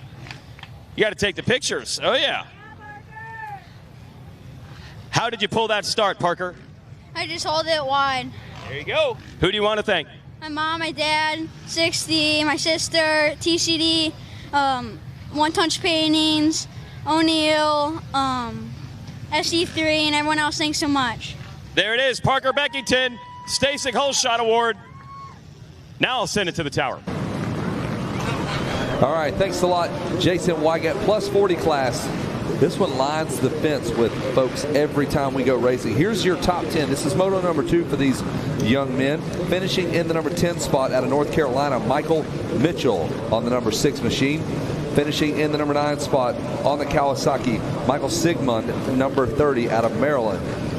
8th place finisher aboard the KTM, 42-year-old Jeff Gibson on the 27 machine. Finishing in the number 7 spot, 40-year-old, welcome to the class, James McNeil on the Honda, number 20 out of New York. Finishing 6th in that first moto, Husqvarna rider, 40 years of age, Dan Petrie out of Sunfield, Michigan on the number 94 machine. Here is your top 5, finishing 5th on the Husqvarna, 53 years old, spotting these guys 13 years out of Riverside, California. The number 1, the returning champ, Jeff Emig. 4th place finisher aboard the Yamaha, 48 years old, on the number 2 out of Hesperia, California, Chris Kiefer. Your 3rd place finisher out of Cumberland, Rhode Island, the home of Don Collins on the Honda, Shane Kelleher on the number 88. Your 2nd place finisher on the KTM, 52 years old, Bristol, Tennessee native, the number 33 of Mike Brown on a KTM. We were given bad information yesterday. I took it because the man that gave it to me, he's very smart, so I was like, I'm going to go with it. He was on a KTM, not a Triumph. And your winner, Andrew Short, 41 years of age, on the KTM out of Smithville, Texas. Shorty with that win. Got a couple seasoned veterans up here. K-Dub in the house also. Randy Richardson is going to join us in here. The oldest senior citizen that we have right here. He's 29, 19 and holding forever. K-Dub, you got the 40 plus. Who are you taking? Well, I'm just excited about it because I know Brownie had some issues with a lapper, was pretty vocal about the lapper situation. Look for some redemption right here. What do you think, Randy? I think Brownie made some bad choices. I think there was a open line back there. He chose to follow someone slower than him, and he pinched himself off. But he started with a whole shot here, so he's off. Yeah, everything's out the window now. Mike Brown is not going to deal with anybody except him in the track. Let's see if he can hold on Mikey out front. The Honda rider right behind him. And Shorty in the number 2 spot. Downtown Mike Brown, there he is. And the number 20 looking pretty good. That's going to be McNeil out there. He finished 7th. I talked to Shorty. There's Emigan about the number 7 spot. He says he's got more. He goes, I got that first moto out. He hadn't been here. This track takes a little while to acclimate. So we'll see if Shorty can go at him right now. Yeah, we'll have to see what Shorty has in this moto, because earlier I was watching his Open Pro Sport with Brownie, and Brownie made some comments that Shorty looks done, looks smoked. His elbows were down, and that's Brownie's comment during the Open Pro. So, Brownie's the competitor who not only wants to beat him, but he's looking at the other motos and seeing how short he looks. Well, we were saying, if we could imagine, when Brownie got hooked in there behind a couple guys and some ruts, that what kind of explosives he was using out there. Dag Jiminy, crap Come on, guy, can you get out of my way? King Willikers, fella. Trying to go. Hey, I can tell you what, the cuss words that Brownie was using, you would need a translator similar to Wes Kane announcing that kid's name right. Correct. There's Sigmund out there on the number 6. I needed to hear as a kid. Excuse me, that's Mitchell. There's Brownie right there, and he is trying to sprint away from the number 29 of Andrew Short as they work their way around the big sweeper. There's Emig, the returning champ on the number 1 machine. He's got a little work to do as the boys are already into the finish line turn here. So it's Brown, Mitchell, McNeil, Kiefer, Short, Keaton, Emig, Metz, Scott Metz, Keller, Shane Keller out there, Kelleher. That's the scary man. Yes, Graves, Zebro, Gibson, all in the top 12. Let's watch how they shake down here off lap number 1. Yeah, man. Kevin Wyndham, what do you see? Well, that's going to shake up a lot. There's been a lot of moving going around this first lap. That was from the whole shot. And glad to see Emig just crossing the line in 6. I went down there after the first moto, if you can remember. He got a terrible start. I was like, man, where are all these starts when you're racing me in Supercross? A little bit better in 6th place. Still got a little work cut out for him, but just super focused on these guys up front right now. It's going to be exciting. Man, he is trying to drop short right now. Mikey is. What do you got, Wes? Randy Richards, what's your intake, your input here on this ride right here? I tell you what, it's just old man grit. That's what it is. And, we see everything from kids here that have a lot of heart, but I think these old men have grit, and it's a completely different thing. Brownie's the most competitive, one of the most competitive people that I've ever met, and stubborn. He's a stubborn old mule for sure. And it's funny, Travis was giving me a hard time about Brownie kicking my tail yesterday, and I said, well, wait a minute, he kicked your tail in 2001. Oh, there we go. And he said, and Langston's, because I had 2 guys in the... he said, you got 2 horses in that race. And I said, well, no, actually, I had 2 jackasses and the horse. You better look out. You better look out, Randy Richardson. Here comes Andrew Short, not letting Brown off the hook. Here they come. You're watching them down 20 miles of bad road through the sand wash, and it is Brown in the air, and here comes Short. Yeah, Short is digging in now. He's kind of putting together some lines for an entire lap. Takes, like Kevin said, about 2 laps to string together all the places you want to be on the racetrack. He's followed Mike Brown for a couple of laps now, and he's kind of locked into that pace. He's not falling off just yet. He did get a little tired. He admitted he got tired in that first moto, so he's already had another moto after that, so we'll see how this thing shakes down. We got a long way to go, 16 more minutes. Big hats off to Jeff Gibson out there. You know Jeff Gibson, and if you know his career and everything, hey, hats off to you coming back to the ranch. Absolutely. Putting it down. Absolutely. And if I remember correctly, the way he revved his bike at me when he lapped me in practice on Monday, I think he is on a 2-stroke. What do you see, Kevin? Wyndham, what do you see? I'll just check in there. Just now, lap time's coming across from the first full lap after the start. Oh. Like you say, Andrew is holding his own right now. Yeah, he closed in. He lost a little bit of time going way inside after the mechanics area, so I doubt he'll do that again. Brownie tried to drop him. I guarantee you he's trying to put down his best laps, and Short, you look back in the mirror and you still see Short there. There he is. Enter 10 commandments. There he is on commandment 1, 2, and 3. There's Mike Brown. Andrew Short, smooth sailing ahead, cool, calm, and collected as he keeps that number 33 machine in his sight. Emig just in front of Keeper. We'll give you your top 10. Michael Sigmund in the number 10 spot. Metz is 9th. Kelleher is 8th. Michael Mitchell is 7th. Chris Keeper is 6th. Here's your top 5. It's Emig, McNeil, Gibson, Short, and Brown. There is the 27 of Jeff Gibson. He's got James McNeil just behind him. Then you'll see Emig and Keeper, as your leaders have already disappeared out into Storyland. So they are absolutely, you know this is a legit pace. Look at those lap times. These are 53-year-old Mike Brown just turned a 157. Kevin, I'm watching out the window. We're watching the screen, but Andrew Short has got the lasso hooked around him, the toe strap, just like a repo man in the middle of the night. He has not let Mike Brown go. You don't see this very often, Mike Brown getting tracked down, but you got to go the distance. We'll race this thing. Can you go another 14 minutes at this pace? Because Mike Brown will black out trying to beat you. Well, you see Brownie not jumping the big sand hump after that tabletop. I think he learned it last year. Now. Yeah, exactly. People asked me if I was going to beat him this year, and I said, where there's a broken wheel, there's a way. Randy, look out the window here as they come toward that finish line. There. Short actually challenged them. Short went outside wide. Brown dives to the inside. Here they come. Hop, skipping, and jumping over the tunnel. And now in front of the billboard, watch your screen, guys. Andrew Short has got fire in his eyes as he sets sights on Mike Brown. He goes way wide, shoots all the way across all of those ruts. We'll see if he goes inside again. Note, not after the mechanics there. He lost a lot of time last time around. And he is following Mike Brown, stalking him. You are watching two of the best in the business. I got one sitting up here next to me, Kevin Windham, and you're watching these two guys. You couldn't ask for but you watch these guys, you're going to learn something. If you're sitting back there, Dad sits you down, 65 rider, big problem and for watch. Short. Short unable to triple. He comes up short in the triple there through the 10 Commandments. And that opens things up for Mike Brown. So this is what I'm talking about. Can you run this pace for 13 minutes? You're going to have to do all those things. You're going to have to execute all the jumps. And Brownie just does it lap after lap. Yeah, but Short didn't fall that far back, Kevin. He's right there as they head under that maple tree down into Storyland. They pick and choose the ruts. You go inside, I'm going right with you. I think Shorty went with my 11th commandment, which I executed yesterday, which was thou shalt not triple. I did not do that, right? 2-2-2 all the way through. Yeah, risk reward. Hey, we need you, Randy Richards. You've already paid your tour. You've already did your tour duty. We need you right now, right where you're at. You're safe. You're up here with us. You're going to be good. How much energy is Short expending here with all these challenges? He's been there 3 times right on the bumper of Mike Brown, unable to put the pass together. Brownie just running the same pace. It's going to be an interesting lap as they fly by the tower, make it through the sand in the Bermuda Triangle.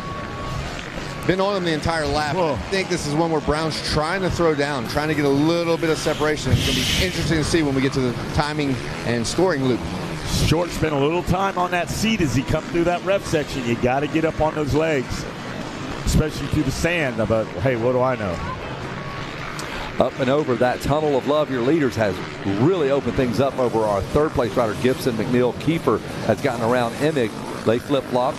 Scott Metz is 7th. Mitchell, Graves, and Kelleher round out your top 10. This top 10 brought to you by Rocky Mountain ATV MC. I'll check in with 11 through 20. There's Kelleher back there in 10th. We got him in 10th. Blake Keaton in 11th. Sigmund 12th. Johnson 13th. Galpin 14th. Whitcraft 15th. Ball 16th. Karsten, the old soldier out there in 17th. Zebro 18th. Doug Earls 19th. And Barry Almager in 20th. Brought to you by our great friends over at Stay Sick. That's right. We know Brownie's doing his thing right now in Short. I mean, we may be setting up for a tie going into that third and final moto. I'd love to see that. 2-1, 1-2 scores. A winner take all affair if he can hang tough where he's at. Mike Brown trying to gap. And you're right, Kevin Windham. I think he's trying to break him right now and just get away from him. But Short not going to make that easy. You're not going to sweep his knees just like that. He's not going away. Finish him. No, he will not be finished. He will not do a pseudo chop. Here comes Emig now, lined up. Emig now running in 6th. Got the number 1 into the 10 Commandments. And he is got Scott Metz pretty close to him. Scotty the Body Metz. All right, so lap riders all over the racetrack now, so you're going to have to get out of the preferred line to get around some of these guys. You know, I think I did my job yesterday. One of the things I made one 125 Supercross main event, and one thing I wanted to do was not get in Mike Brown's way when he lapped me, and he won that race just like he did plus 50 yesterday, and I did a great job of not getting his honoring the blue flags, and staying out of his way. So all of you racers at home, if you're slower, you pay attention to what I did. Don't get in the leader's way. We got a little lost dog, folks. A tiny little lost dog, a cute little puppy. He's in great company, obviously. They're dog lovers down there. So we think it is a miniature Ditzelheimer. A Ditzelheimer. Yep. I don't think that's a breed, but might be. So Randy a small Richards, little wire-haired dog for sure down at the MX Sports office. And look at the sea of riders here coming through the 10 Commandments. He goes off the racetrack. That was a 44 KTM ride. I would stay over there. That's the smoothest part of the racetrack. Now I know all of the parking lot is marked off out there. Bradshaw Boulevard, everything. I think that line beside the whoops, that's the Alessi Alley, right? It might very well. Okay, I think so. Yep, just go right by those whoops. Yep. 9 minutes to go here, halfway home in Moto number 2. We might have a tie going into that third and final moto. I love that kind of drama. And you will see Mike Brown go to the ground if he has to beat Andrew Short. He's slowly starting to slip away. There is Shorty right there. Yeah, I think you're right. He definitely put that mid-race push in to try to gap Shorty there to give him a little bit of breathing room late in the moto. But it could be that Shorty's kind of being a little bit conservative to make that last few laps push. We'll have to see how this plays out. We'll see.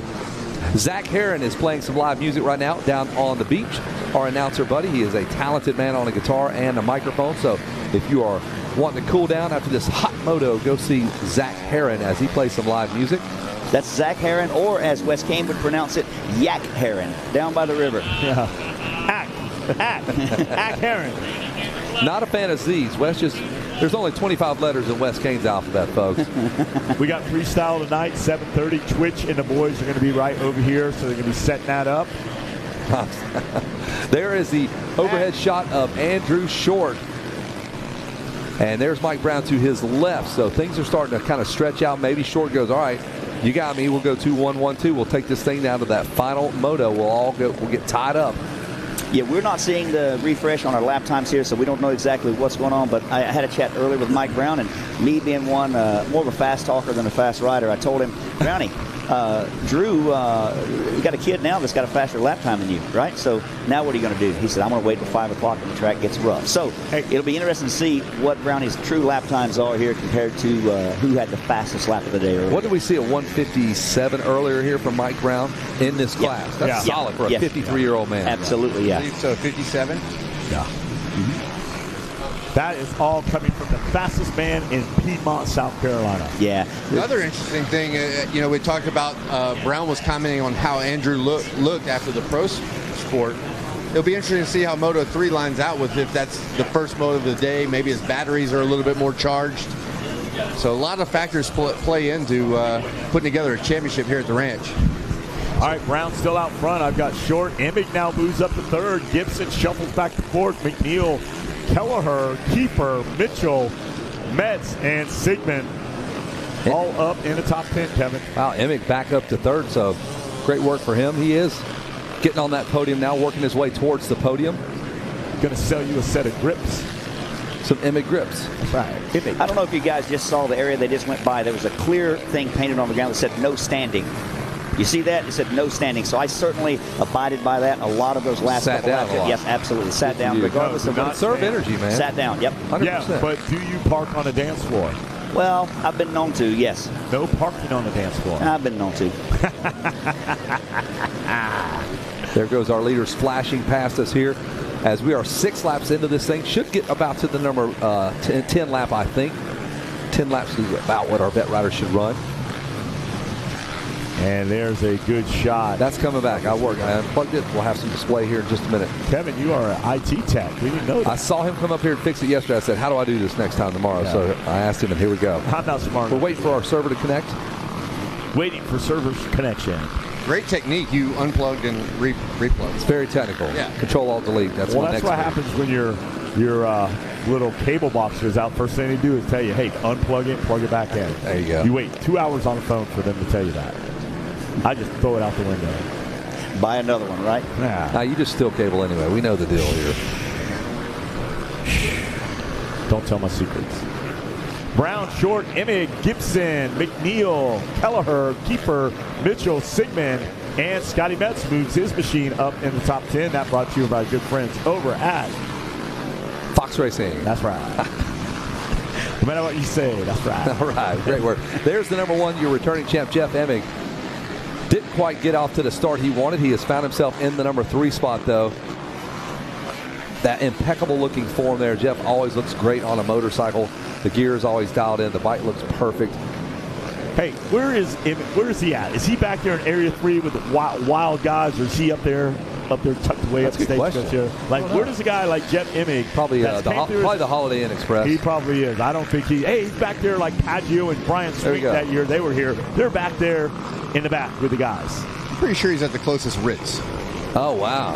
Yeah, we're in Nashville then. Yeah. Maybe Graceland right down the road as well. Staying at Elvis's old Staying at Elvis's room. Wow. Hey, I'm Jeff. I stay up top. Hope he doesn't have a turkey sandwich. No, not a turkey sandwich, a bologna and banana sandwich. There we go. Hey, I'll help you out. It was a good joke until Wes Kane corrected me, similar to everyone correcting you on the spelling of that pronunciation. I'm not a genius. I'm going to tell you that right now. I try hard. Hey, but you are a pretty fart smeller. Well, they said if in school, if you want to, everybody think you're smart, hang with the smart guys. Look at that, Mike Brown in short with 156s. So that was when they were feverishly trying to get away from everybody. A 156 by a 53-year-old man. That's impressive. Yeah. I couldn't do that on my best day when I was 12. Brown short, Emmett Gibson. I'm going to hats off one more time to Gibson. Gibson killing it. Right now I'm wanting to take my hat off for the IT tech, Kevin Kelly. Yes, we did it, man. We unplugged and plugged back in. John Borup out there, John Boy Monk, David Whitcraft, Isaiah Johnson, part of that Area 51 crew, Justin Bucklew and the boys out there. Barry Carson creeping up into a contingency-paying position. That's all that matters. If he can make $10, if he can salvage $10 of Suzuki money. Contingency. Hey, they're telling me possibly for Arena Cross, they're going to do triple contingency. You may see Barry Carson back on an Arena Cross. We should. I tell you what, his riding style is unique. Yesterday he was 2 gates to the right of me, and he got the jump. He got the jump on me, and I saw an opening to pass him. It was between his knee and the frame, and I thought I could squeeze through there, but then he dropped his elbows and he was gone. No, he blocked it. That was it. Lights out. Oh, we got a red flag. Got a red flag. No. It's just no red flag. Oh, wow. Yeah, we do. Oh, wow. Look at me. You in the booth, and I know what I'm doing. 3 riders are down. Welcome to announcing, guys. Well, it's not. It's just a Red Cross flag. Yeah, because there's people all over here after. Yeah, I see. There you go. That. Okay. There we go. Zebedee. But it was not a red. Anytime he can just say that word, it's just like your kryptonite. Mm-hmm. Yeah. So Brownie is handling business right now. We're going to go into this third and final moto with a little bit of drama. They're going to be tied up 2-1, 1-2 scores. And I love that. Here for that. I love that. I'm here for that. Anything like that can help other people not sleep well at night. Yes. Like I'm not. Yes. I'm all for that. Mike Brown's resting heart rate will be about 14 that night. He'll be calm. White flag, Kevin. There you go. 1 more to go. 9 laps in the books. We're going 10 here. A very comfortable Kelleher methodically working his way up to 5th. He was in the number 10 spot out of Rhode Island. He's going to ride right up here to the announcer's tower and punch Steve Mathis square in the face. He owes him that from a couple days ago. You did try to fix it, so props to you, Steve, for you don't want to square up with that guy. He's just like Chris Kiefer said. He's a lumberjack and a diesel all in one, and that's a man right there. I don't like that combination. That's a man. Do not like that combination. White flag lap. It's Brown short, and Emick salvaging a 3rd-place finish. He had to come through the field to get 3rd. There's that comfortable riding style of Kelleher. I really like him. He and I are really great friends. I don't like getting punched, so really a big fan of Kelleher. Yes, solid dude out of Rhode Island, a small state, big man. As we continue to watch Brown knock down a race win. Well, let's find Mike Brown. Let's say hello to our leader. Oh, that guy just cut the track. What in the world? Hey, Dave, whatever, man. Do whatever you want here. Hey, if that was Kelleher, go ahead. Track is a suggestion, yeah. There is Brown. We'll zoom in. The red gear on the KTM. There he Got is. it right. I feel great. That's for you, all you haters out there. Mike Brown looking good. Feet up on the pegs. Just cruising through there. Man. Look, just floating, taking his time out there. So Brown. God, when does he stop? At what age does he finally give up the championship? He just took his goggles off. Yeah. What? That right there is a sign of weakness. Mike Brown should be embarrassed. If I was the man that he was, there's no way I would take my goggles off this late in the race. It's a sign of weakness, and I don't think he's been training. I don't think he's fit. I don't think he has what it takes to be a champion here. Hey, Shorty's going to get him tomorrow. Or he's got such a huge lead. I'm for hire because you might need a bodyguard after you just said all that, because when he gets back there, they're going to tell him, and you're going to need some backup. Oh, man. I will send you with Kelleher to make sure you are safe tonight, Randy. Who said that? I think that was Jackie Legs who said that. So Jackie Legs will just get karate chopped out of nowhere. Wow. He won't even understand Mike why Brown Mike Brown is going to ride his bike all the way over here and be at the. He's going to ride it through that door and say, "Where are you at?" Randy? Hopefully, Kelleher will keep Brownie from killing me. So. Him beating up Steve might save you. There is your winner of the 33. Mike Brown will nail down a race win. There's Big John. He is here for the excitement here. He's moving a little slower than somebody was passing out sandwiches over there. He was there. He's there. Yeah. At the podium, so Big John is down there. No, the fight is up here in the tower. We got 2 guys out here with targets on their back now, so they are protected. Yeah. There's Andrew Short. He will come across second. Folks, we're all tied up going into the 3rd moto. Andrew Short's got a fight on his hands. There's Ryan Sipes. He can walk without crutches now. Good to see moved that truck from the beer tent. Actually, he can limp without crutches. Still walking though. Let's get technical. We're splitting hairs Walk here. it out. Yep. There's Andrew Short. Zabinik. With a Z, a soft Z. Checker flag continues to fly. Those guys were so far out front, man. Brown and Short. That was a duel to the death. We're going to settle this thing in the third and final moto. As we get ready to toss it down to Jason Wygant. Yeah, we are. Because Mike Brown doesn't need to take breaks or rest or cool off. He could probably do the interview with the helmet and goggles on. Well, he's back. He had some bad luck last year. We'll see if it holds to the end of the week. This year,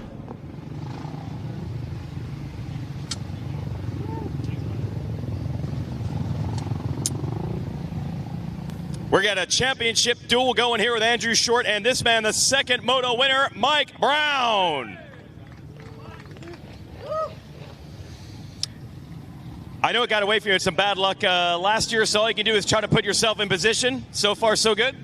Yeah, I got a good start ahead of Andrew, and I was going to go as hard as I could to the finish. So, yeah, I had a good few laps, I think, in the lappers like he did. And, no, Andrew will be there the last moto. You never count him out. And just happy to get the win, to make it equal going into the last moto, make it fun. Yep. You've confused us a little bit with the motorcycle here. Was this your decision to make it look like this? Or were people telling you to do that? No, nobody said nothing. Trump didn't even know about it until I showed up here with it. It's a KTM 350 from my big band down here in Munn Racing, and they did a great job on it for this week. And everything's always perfect when I come to the races for these guys. And no, it's a KTM through and through, and might have yellow on it, but it's still KTM. Okay. Mike, who else you want to thank, man? FXR, Dunlop, Enjoy Graphics, Robbie Renner. He's done a great job on my graphics. Pro Taper, FCP, Pro Circuit, Henson, 6D, Dub, Wheels, Alpine Star Boots, and everybody else has been here with me for 50 years. It's true. It's been around a while. Let's hear it for Tennessee's own Mike Brown. And as he said, we got a 2-1, 1-2 situation. We'll talk to the second place finisher in this one as we welcome him back to Loretta's this year. Been a while for the number 29 of Andrew Short. Be good to chat with him as always. He had 2 motos today, so he worked hard for this silver. Let's hear it for Andrew Short. Still kind of surprising every time we're calling Andrew Short's name in a moto. It's pretty cool. How's it going for you? How's the experience and all that? It's been tough. Yeah. This moto this morning fried me for this one, but it's been really enjoyable hanging out in the creek. Doing a lot of things I didn't do as a kid. Brownie's super fast, and this mechanic life is catching up with me. I'm pretty fried, so having a good time and really enjoy it. It's changed a lot here, but really enjoyable. Do you think you got something for Moto 3? Can you make this happen?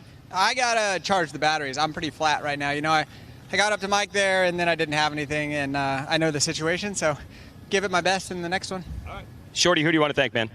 Fly Racing, WPS, they've helped me out a lot. TJ is my local shop back home. R&D department at KTM, Mo, Casey, those guys really helped me. Scott Goggles, Triple J, John Knowles. A lot of people, I don't really have contracts anymore. I buy a lot of stuff, but I have a lot of fun, so it's cool. All right, there it is. Good to have him back. Let's hear it for Shorty. Andrew Short, second place, and he's going to cool off. Third place, last year's champion, Jeff Emig. He knows as well as anyone, luck can go in so many ways in this sport. We'll bring Emig up here. He really had to dig from the back in this one. So let's bring the number 1 on up for a third place.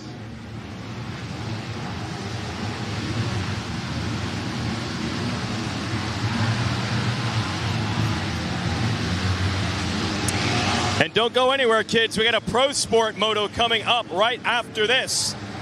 But first, let's talk to one of the old champions of the Pro Sport class. Third place, Jeff Emig.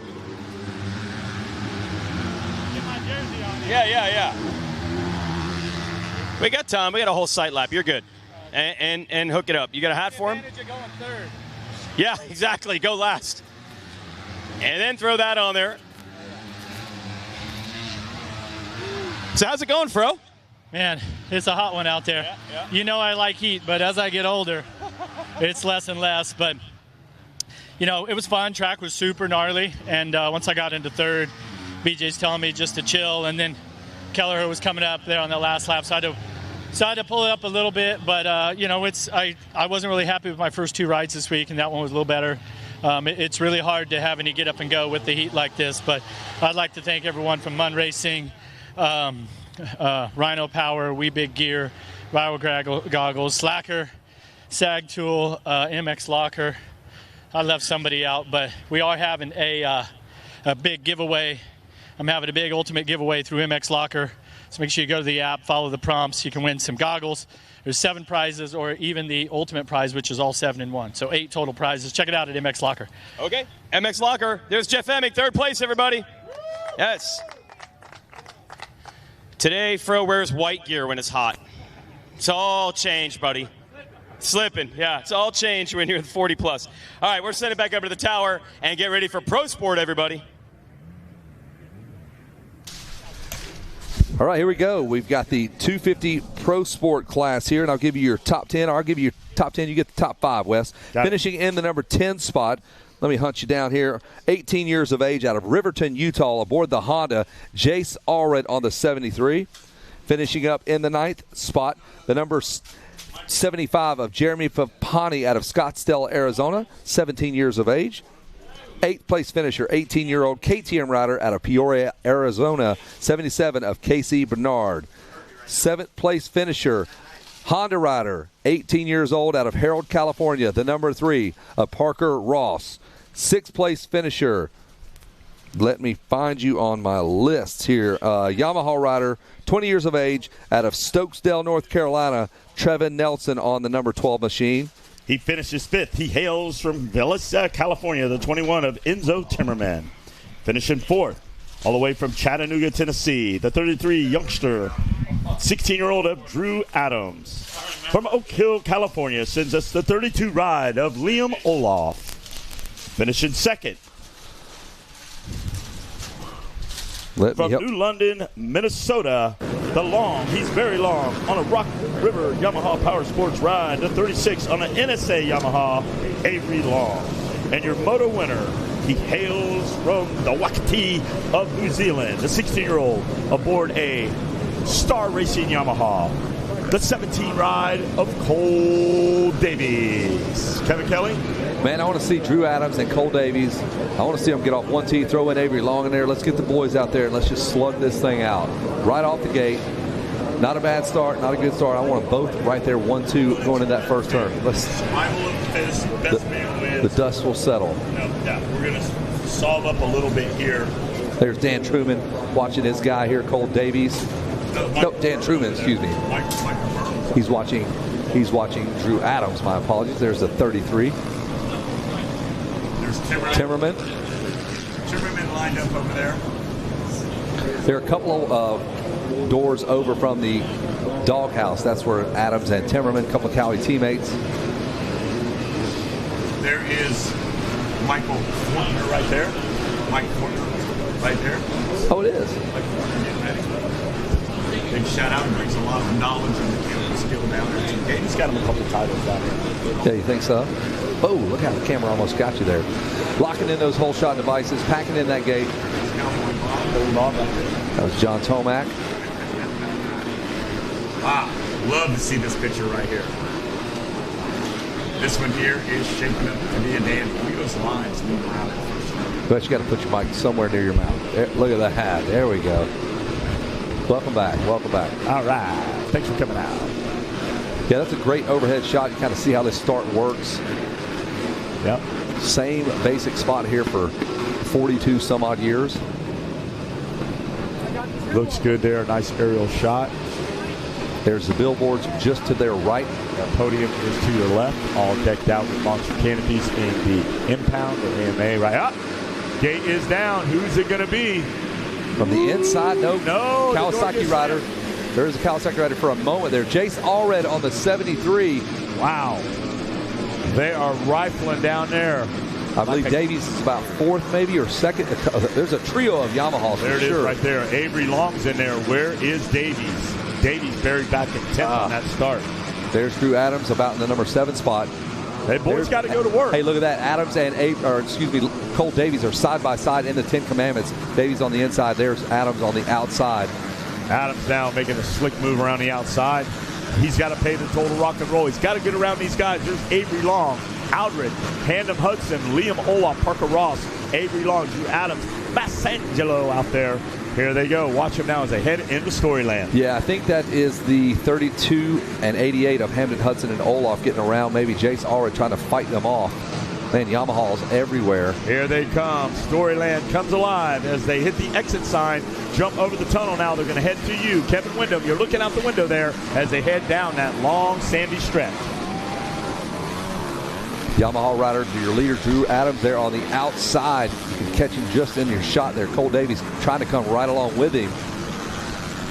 We'll check in with our leaders as they pop into view. Leader, leader, leader. Here they come. They're buzzing the tower to 36 ride. You know who that is? Avery Long out front as he leads the field down through the sands. The sand wash now as he heads down and takes that green flag to complete lap number 1. This is where you want to be if you're Avery Long. You want to be in there. Avery Long says, you know what? I finished second. Yes, he had a great ride that first Let me show you what's up. Let me lead this out. And green flags here, 1 lap in the books. Jace Allred will be credited with the whole shot. Avery Long, your leader. And we'll reset the field as they come across. Allred slips to the number 2 spot. Adams up to 3rd officially. Liam Olaf is 4th. Hamden Hudson, Parker Ross, Massiangelo, Cole Davies back in 10th.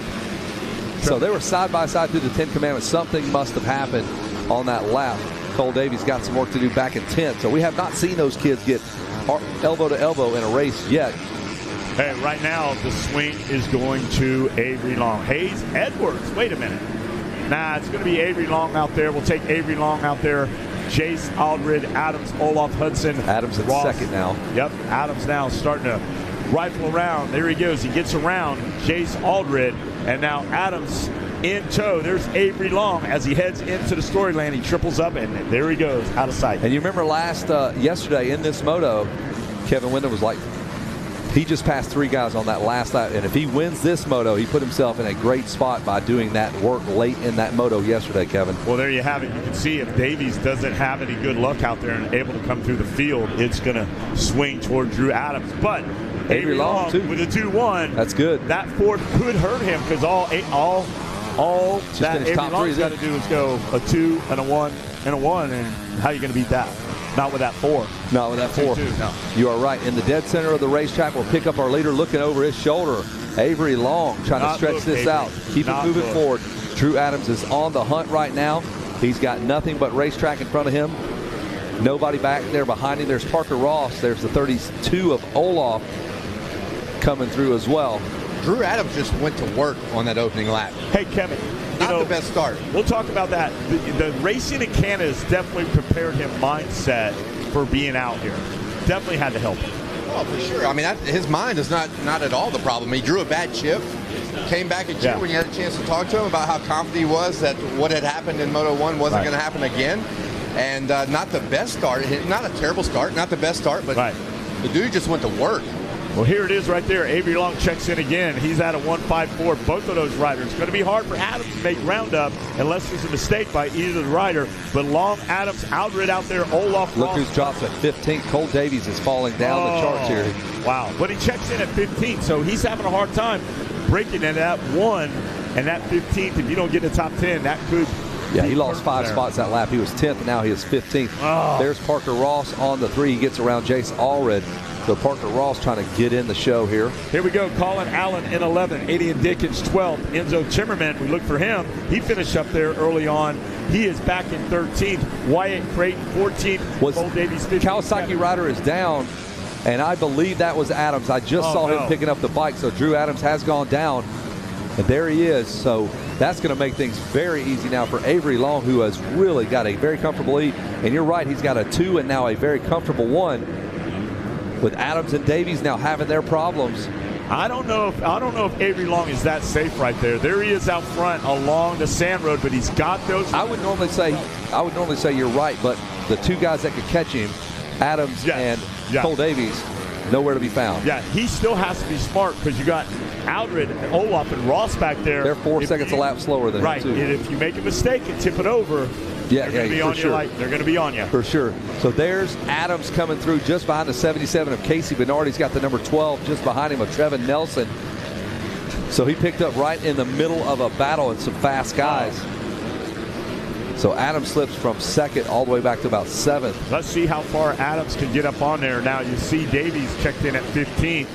And there's Little, Uelzelman, Ralston, Israel, Larson, and those guys 11th through 20th, brought to you by our good friends at Racer TV. And like Jason Wygant said, he was like, good luck picking the Horizon Award. And we've had multiple guys win. There's no clear-cut dominant guy. It's a game of chess right now, so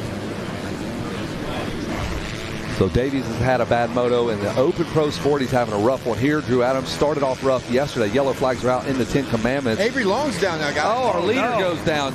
Avery Long goes down. Here comes Olaf. Oh, the leader goes down. Takes over the lead. Olaf. So, Wes, you were just saying, if he makes an error, they are right there. He had a 8-second lead, and that was all it took for now for Olaf. Olaf now can Long recover. Where's he at? Is he right behind him? Oh, they're right there. Parker Ross is right there. Well, now Drew Adams is just a couple of seconds behind them now. So Drew Adams, again, back in this championship picture. As your leader, Avery Long, goes down. Davies having problems. Drew Adams has gone down. This has been a wild one, and we are only 3 laps in. So they hand it off to Liam Olaf. It's like the Bermuda Triangle, the first place position. Nobody wants it. Hey, they're playing a game of chess right now. They're trying to trump that king right now, and the pawns just keep coming into play, and that would be the track. The Donkeys this summer have reached down and pulled down Avery Long. The track has teeth and pressure putting on these guys, so Drew Adams going to work again. There's Olaf. There is Long. There's Parker Ross. Hello to the top 3, my friend. Ross. And then looks like Jace Allred, and then you have Hamden Hudson. Drew Adams did an air assault right there around the outside of Aldred. Wow. Can he make the pass? Allred going to try to close it out. He makes the pass right there. I mean, you're Aldridge. You just see a shadow, whap, and it's the green machine of Drew Adams saying, I'm going to the front. Now, he's telling you, put my name on the Horizon Award trophy now. He's trying to jump into a podium spot at least. There he is out there. Our deck back and forth. These guys are wearing that deck out. They're looking over here. Then they walk over here. They're looking at the finish line. Then they walk back over here behind the billboard. They're taking a peek out there. Can Drew Adams actually possibly come back and win this thing? We got over 17 minutes left. What did the pit board say for Liam Olaf? Because he just dropped down to a 153.9 on this rough racetrack. So you know what Liam Olaf says, you're in front, big dog. Run and hide is what it should say. They are coming for you. Don't even give them no lap times. Don't give them anything. Nothing. Give them run away and hide. Go, disappear. Hide and seek, right? Megawatt? Hide and seek. What a crazy moto. We're 4 laps into this thing. We've had 2 leaders. There's Cole Davies. He's so far behind now. He comes past us in the 10 Commandments. He was our first moto winner. Avery Long finished second in the first moto. He was leading this one. He goes down. He's lost a few spots, or 1 spot. So Avery Long is going to have to deal with Drew Adams here in just a bit, I believe. And here he comes, Drew Adams now, passes the big monster inflatable, hits that tunnel back there and into the sand wash. Basically, 1 through 4 riders are in that sandy area right there. There's Drew Adams. He just hops that, that breaker bump is so big, he just doubles into the turn. Kevin, what do you see? Well, I'm seeing just Liam Olaf trying to find the pace he didn't have before he found himself in the number 1 spot, because he dropped that lap time down to a super quick 153, faster than anyone on the racetrack. Could that be the lap time of the week so far? No, 52 we've seen. Okay, we saw 52. That's a great lap, though. When it really counted, he dug in and put down a lap. When those guys are behind you, the push, you better get moving. There he is. I just watched Olaf now. He's in front of the billboard. There is Drew Adams, Kevin. So it's Olaf, Long, Ross, Adams, Aldred, Bernard, Hudson, Nelson, Timmerman, Davies now back up to 10. Man, his lap chart would be a crazy looking graph as well. Up, be down, about up, like down. My heartbeat. Up and down, stops for a minute. Yeah. Back in rhythm there. There's the 33 of Adams trying to salvage this moto. He went down. Davies had a bad start. Avery Long went down. They're in the 10 Commandments now, and Liam Olaf looks like he's found a rhythm out there. Olaf, Avery Long wishes he could have that lead back right now. Still hanging in second. He's got company right there, Parker Ross. Knock, knock, knock on the door. Avery Long, it's Parker Ross, and he's trying to kick the door down. Great ride for Parker Ross, and we still have 14 more minutes to go. We're going 25 minutes with these Pro Sports, so plenty of time for whoever wants to make a charge here, because Liam Olaf's going to have to deal with some folks here as the laps wear on. Running off of adrenaline right now. 15 minutes still of this one, almost 14 minutes left. This is an eternity, Kevin. Eternity. You wait for those, like Kevin said, wait for those cross flags. Then you're waiting for eternity for the 2-lap board. And then it seems like it's forever for the white checker. Yeah, the time just comes to a standstill when you're leading this thing. So Liam Olaf wants the checker right now. Right, he wants to let me call it. Freeze the race right here.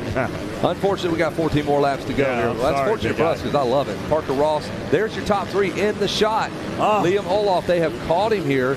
And we're going to get interesting. The racing is going to get interesting here. I think the push is coming from Adams. The Adams, you know, Ross knows he's back there. They're boarding him. 33 is coming. So you got to push Avery Long. And there they are. If you got a camera, use it because the top 4 riders are in the same picture frame. A 155 that time around for Olaf, 54, 54, 54 for Long, Ross, and Adams. So they are all coming to the top. Second, third, fourth faster than our leader just a bit. So it is starting to shape up, Wes. We're going to have a good one. What's what we say? Those top 4 are in that pressure cooker right now. Who's going to take too much heat and get out of the kitchen? Right now, the kitchen is hot. The top 4 are turning about the same lap time. And will it last like that? I say 2 more laps, somebody's going to check out. I think it's going to be great. Olaf slowing down just a bit. That is great for Adams because they're going to race each other. He's able to triple, and they are going to compress like an accordion here right on top of Liam Olaf. Hey, Adams could possibly win this. You got to get moving. Avery Long, this championship is in your hands right now. That looked like a tractor rut. That rut was so deep and wide. Well, here's what Tim Cotter's always said. The weight of a championship is heavy. It's on his handlebars now. It's on Avery Long's handlebars. Can it stay there, or will it be too heavy and he'll have to toss it to somebody else? He might ship and you know who's going to grab it? Drew Adams. Drew Adams grab that thing and run. He got a 4th in that first moto, salvage day. Rough moto. A lapper joins us here off to the side of the racetrack. And Olaf responds, though. They caught him, and Olaf is like, all right, I'm going to dig in. No, they're going. Those boys train hard down there. Oh! Wow, I thought Parker Ralston went ahead, and you didn't see him there for a minute. He just looked like a bandsaw going through the sheet of plywood there. He turned that bike on a dime and got a nickel's change as he held his position. Here comes Adams as he goes into low lunar orbit trying to work his way around Parker Ross. Taking a long way around, Kevin. And here they are. They're almost all right there. There's the blue flags flying. You got to get out of the way. Here they come. That was a good lap for Olaf. Lap number 7. Olaf, Long, Ross, they all check in. It's a freight train, the top 4. Who's it going to be? This could be right there could decide our championship if it just keeps rolling. Olaf responds with another 153. Everybody else running 154. So way to dig deep, Liam Olaf. Parker Ross, you are rolling right now. You keep going right there. You are in good position. Here comes Drew Adams. Man, Adams is, like Kevin Windham said, he is hunting for lines. He's been all over this racetrack trying to find a line that is quicker than the guy in front of him. There they are, Kevin, all in the 10 commandments. Hey, he triples where nobody else does. Drew Adams is dissecting these commandments and writing his own.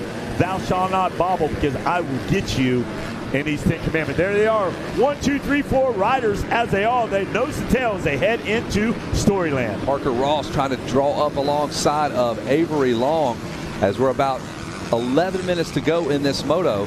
That's about 4.5, maybe 5 laps. There's Ross on the Honda on the 3, the 33 just behind him. Drew Adams, Avery Long just in front of the Honda on the Yamaha, and Olaf leading this thing after Long went down. They're coming out of Storyland now. Watch them over the Tunnel of Love. They're handing in down 20 miles of bad road. There's Olaf. I see Avery Long, Parker Ross, Drew Adams. The distance stays the same, Kevin. Nobody gaining any advantage out there as they come out of Storyland. Got a lot of lap riders there about to have to deal with here. I think Drew Adams has closed in on Parker Ross. He might take a shot again here by just sending it right beside us here in the announcer's tower. He's been doing no. He checks up this time.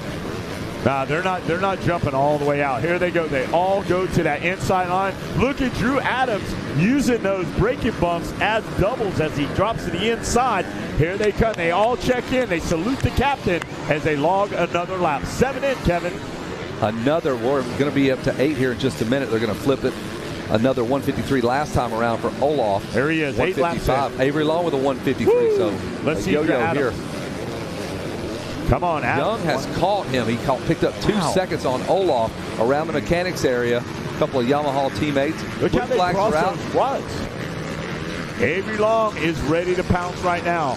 These guys train together, they ride together, they know each other's line. That might be it. There he is. He did it just like that, Wes. You called it, the 32. Olaf responds on the inside. Now they're going to be side by side. He has to change his lineup. Olaf passes him back on the inside, and Olaf for the moment will be in second. Avery Long now has the inside of the next turn. Olaf holds him off. There he is, Liam Olaf. Avery Long says, I'm slamming the door. I'm taking control of this now. And Avery Long, he had to fight for that one. It took a few turns to put it all together. Parker Ross now needs to immediately go after him.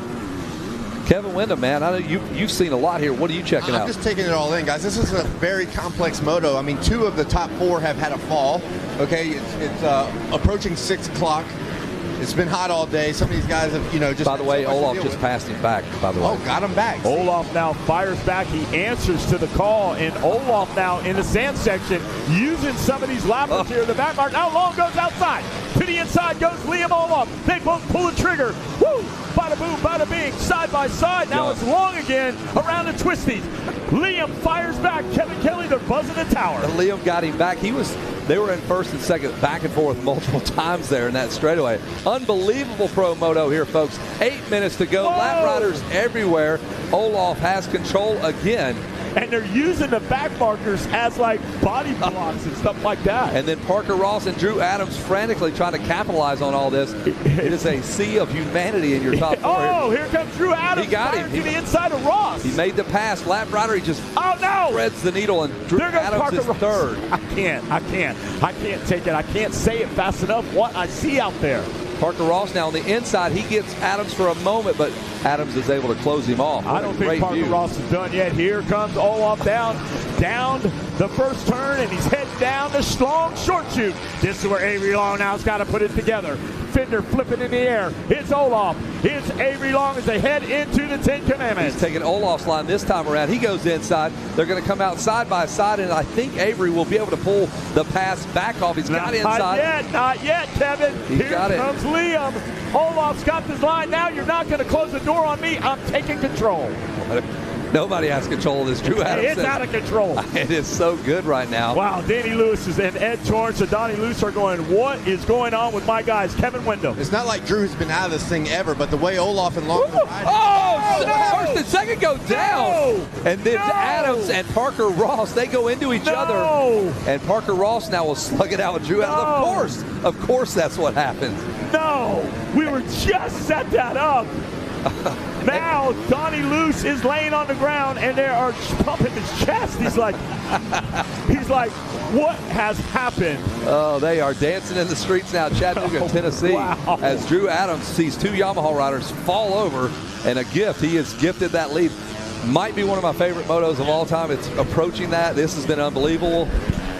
Parker Ross, can he go after now as he sends it right there with Drew Adams?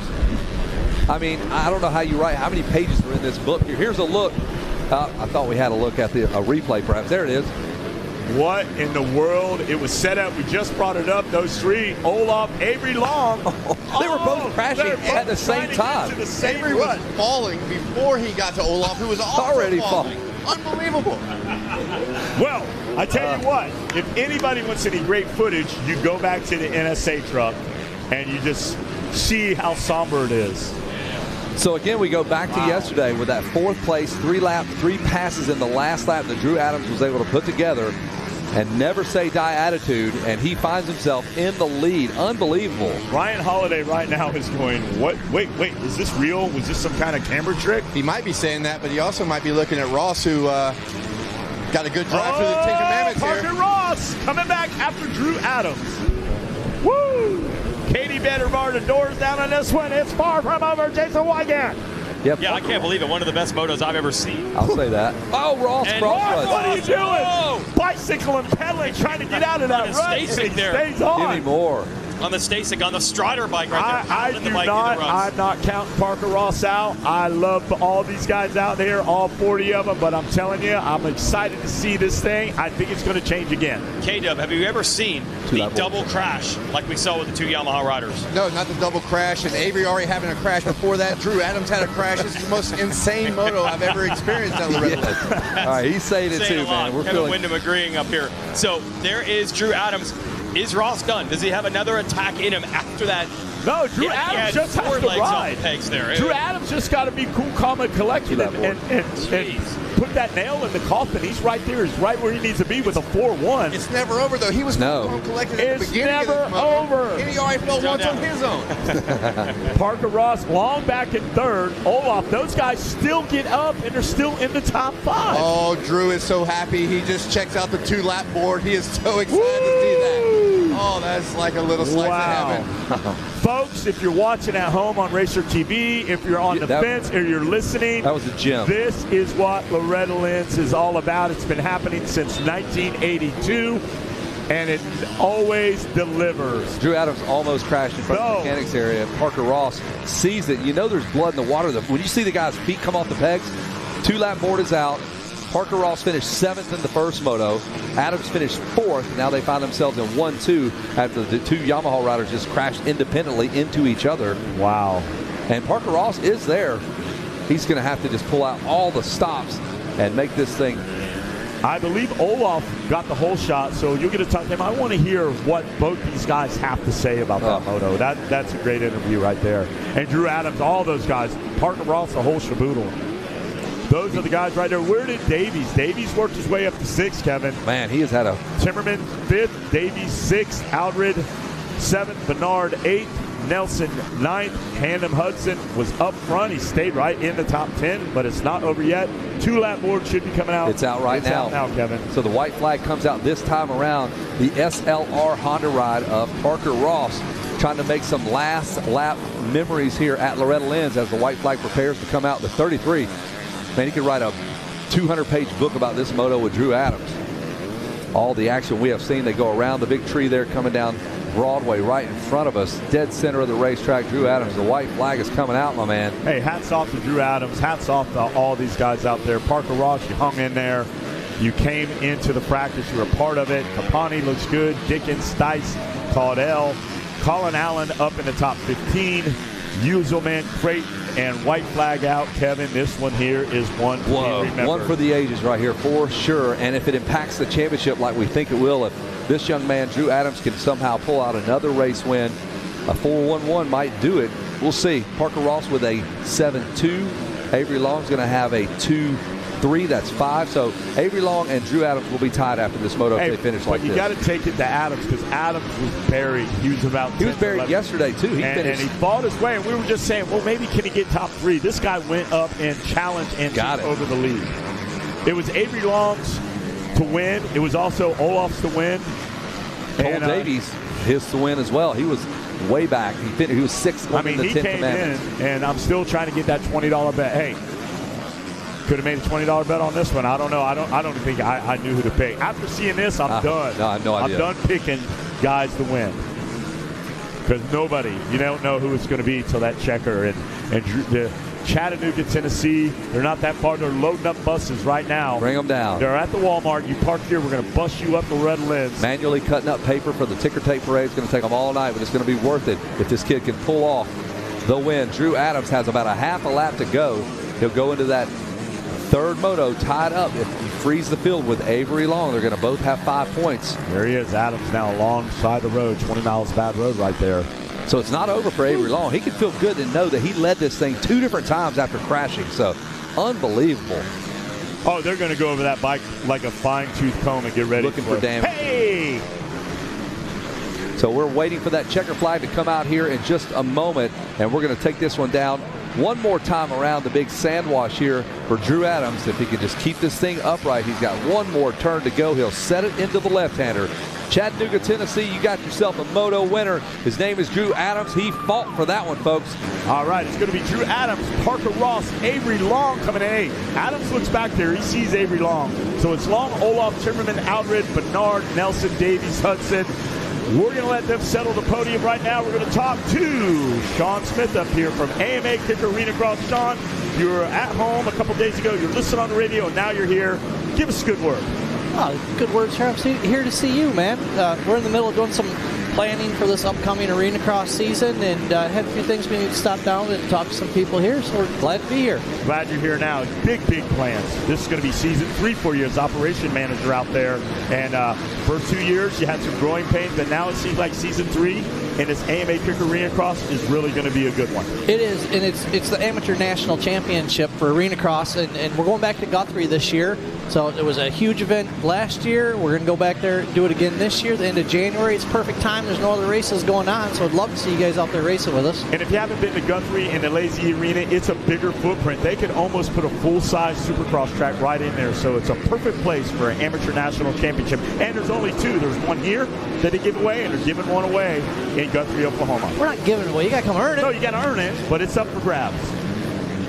Wow, Parker Ross up there. So the schedule, is it out yet, or is it a secret? It's not. It's a secret. We still got a few we're buttoning up, but I can tell you we're going to go back to Daytona. We're going to be at the Reno. We're going to hit all of the big venues that we always go to, and looking forward to Daytona. That one's kind of like we're going to bookend the event, so we're going to try to end the season at Daytona, and it should be an exciting year. Sean, you spent a lot of time down here at Loretta Lynn's working with Cobra and a few other ones. Tell us what it means for you to come over that hill again and be here at the ranch. Oh, it's a lot of fun, man. All these kids that you see out there, Drew, Adam, Parker, Ross, are all kids that I worked with when we were over at Cobra, and it's fun to see these guys out here racing. And matter of fact, we even got a couple guys who are racing Arena Cross with us down there. I look up, and Thomas Ralston was at some races. Wyatt Reimer was at some. So it's exciting to see those guys. We get to tie them into the Cobra days, into Loretta Lynn's, and into Arena Cross. Yeah, I saw Landon Gibson here yesterday in the B class. He was a contender. He came through in a Supermini, so he got to learn a lot. And you can see some of the stuff he learned. All right, we're looking for the 33. Take it away, Jason Wygant. Yep, we're looking for the 33. He's heading on up, and I don't know if that was the hardest earned gold medal I've ever seen, but it was definitely up there. That was a crazy moto all around. Drew Adams had a crash of his own. He was able to come back. Let's bring him on up to the podium. But the parting of the blue seas, both Yamaha riders crashing at the same time, but not into each other in the same turn, opened the door. And now with 4-1 moto scores, he's got a shot at the title. Drew Adams. Put that around your neck there, son. You earned that one. Awesome ride, but you're not making life easy on yourself. It's entertaining to watch, but I'm sure you wish it was a little easier. No, man. It would be easier if it wasn't so hot out right now, but that's definitely 50% of the race right there. Yeah. And, yeah, I made it a little bit harder on myself, but we still got it done, and I was just kind of waiting for that to happen with the 2 Yamahas. You know, Master Pool. They were really pushing hard, but yeah, we got it done. The starts are getting better, and it's becoming a good week. Who do you want to thank, Drew? I'd like to thank my mom, my dad, Jesus Christ for keeping everybody, all the dirt bike riders safe this week. Everybody watching back at home. Monster Energy Team, Marine Pro Sir Kawasaki for helping me out with all my bikes and been by my side for a long time now. And I'd like to thank Dog Pound and Dan Truman and Michael Byrne and Moto Blueprint for coaching me for the past 3 years. And I'd like to thank Rod Dunlop for all the sick tires. MX-14 worked great, even though it's pretty laid out and track's hard. But and I'd like to thank my mechanic Derek for packing all my gates, and everybody else supports me. Huge thanks too. All right, man, he worked hard. Let's hear it for Drew Adams. And he had a crash of his own in that one, so he definitely overcame. We'll talk to our second place finisher who was right in it all the way to the end. Strong ride, didn't even let Adams go once he had the lead, stayed close. Let's hear it for Parker Ross. Well, here's what people like to see, man. You never gave up. You were giving him everything you could have the whole moto. Man, simple words. I wanted it. But, man, Drew's riding amazing. Avery and Olaf are riding awesome, too. So I'm just happy to be up here, man. It's been a struggle at the beginning of this week. Kind of been a struggle this whole year, but the SLR team has been amazing supporting me. My mom and dad, I can't thank them enough, man. That was a tough moto, but I wanted it, as I can say again. But I can't thank everybody around me enough. This is, I just get to do the fun part, and they do all the hard work. So I really appreciate them and everybody else behind me, Fly, Monster, Alpine Star, Honda Racing, SLR Honda, everybody over there with my teammates and everybody. It's a vibe over there, so it's awesome. And everybody else behind me, thank you so much. 100% goggles. I got a little Ethica hookup right before this, so shout out him for hooking me up. And everybody else behind me, thank you so much. I really appreciate it. Well said. Let's hear it for Parker Ross, second place on the Honda. And I think Avery Long did take third in that moto. Chase Allred also got the whole shot. We'll bring Avery on up and get his side of the story.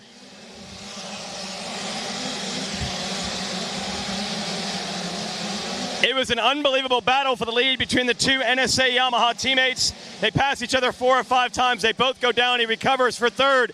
Avery Long.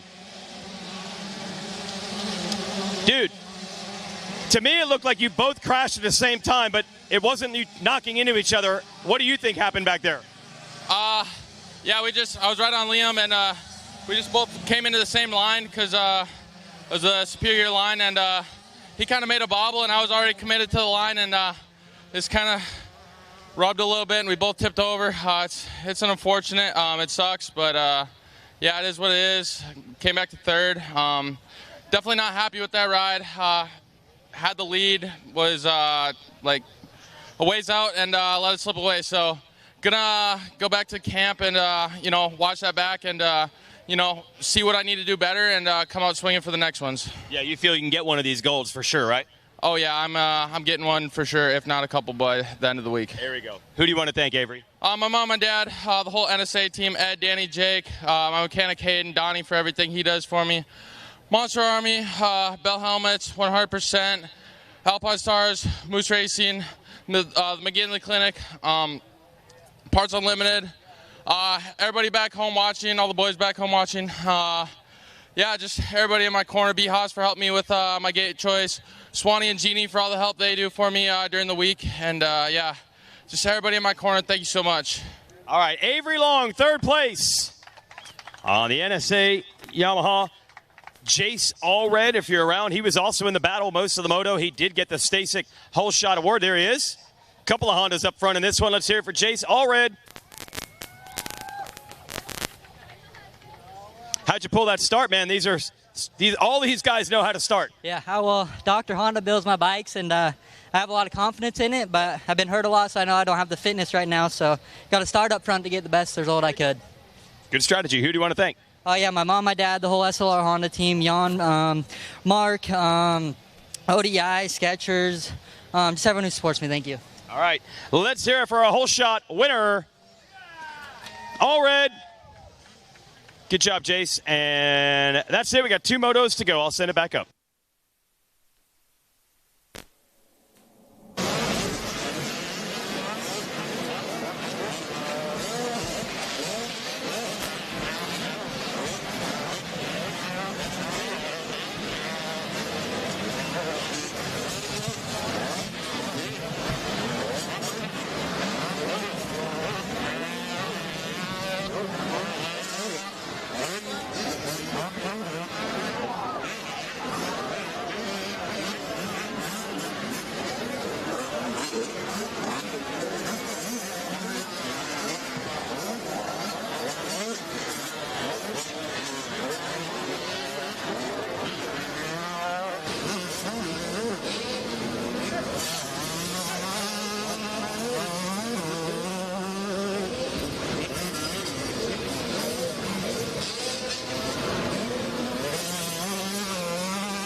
All right, it looks like we are getting ready to go. Kevin Kelly and many senior 2, 12 to 13 out there. Top 10 look like this. In 10th is going to be Gage Dunham from Golden, Colorado, the 51 ride. In 9th, we'll get a check on him.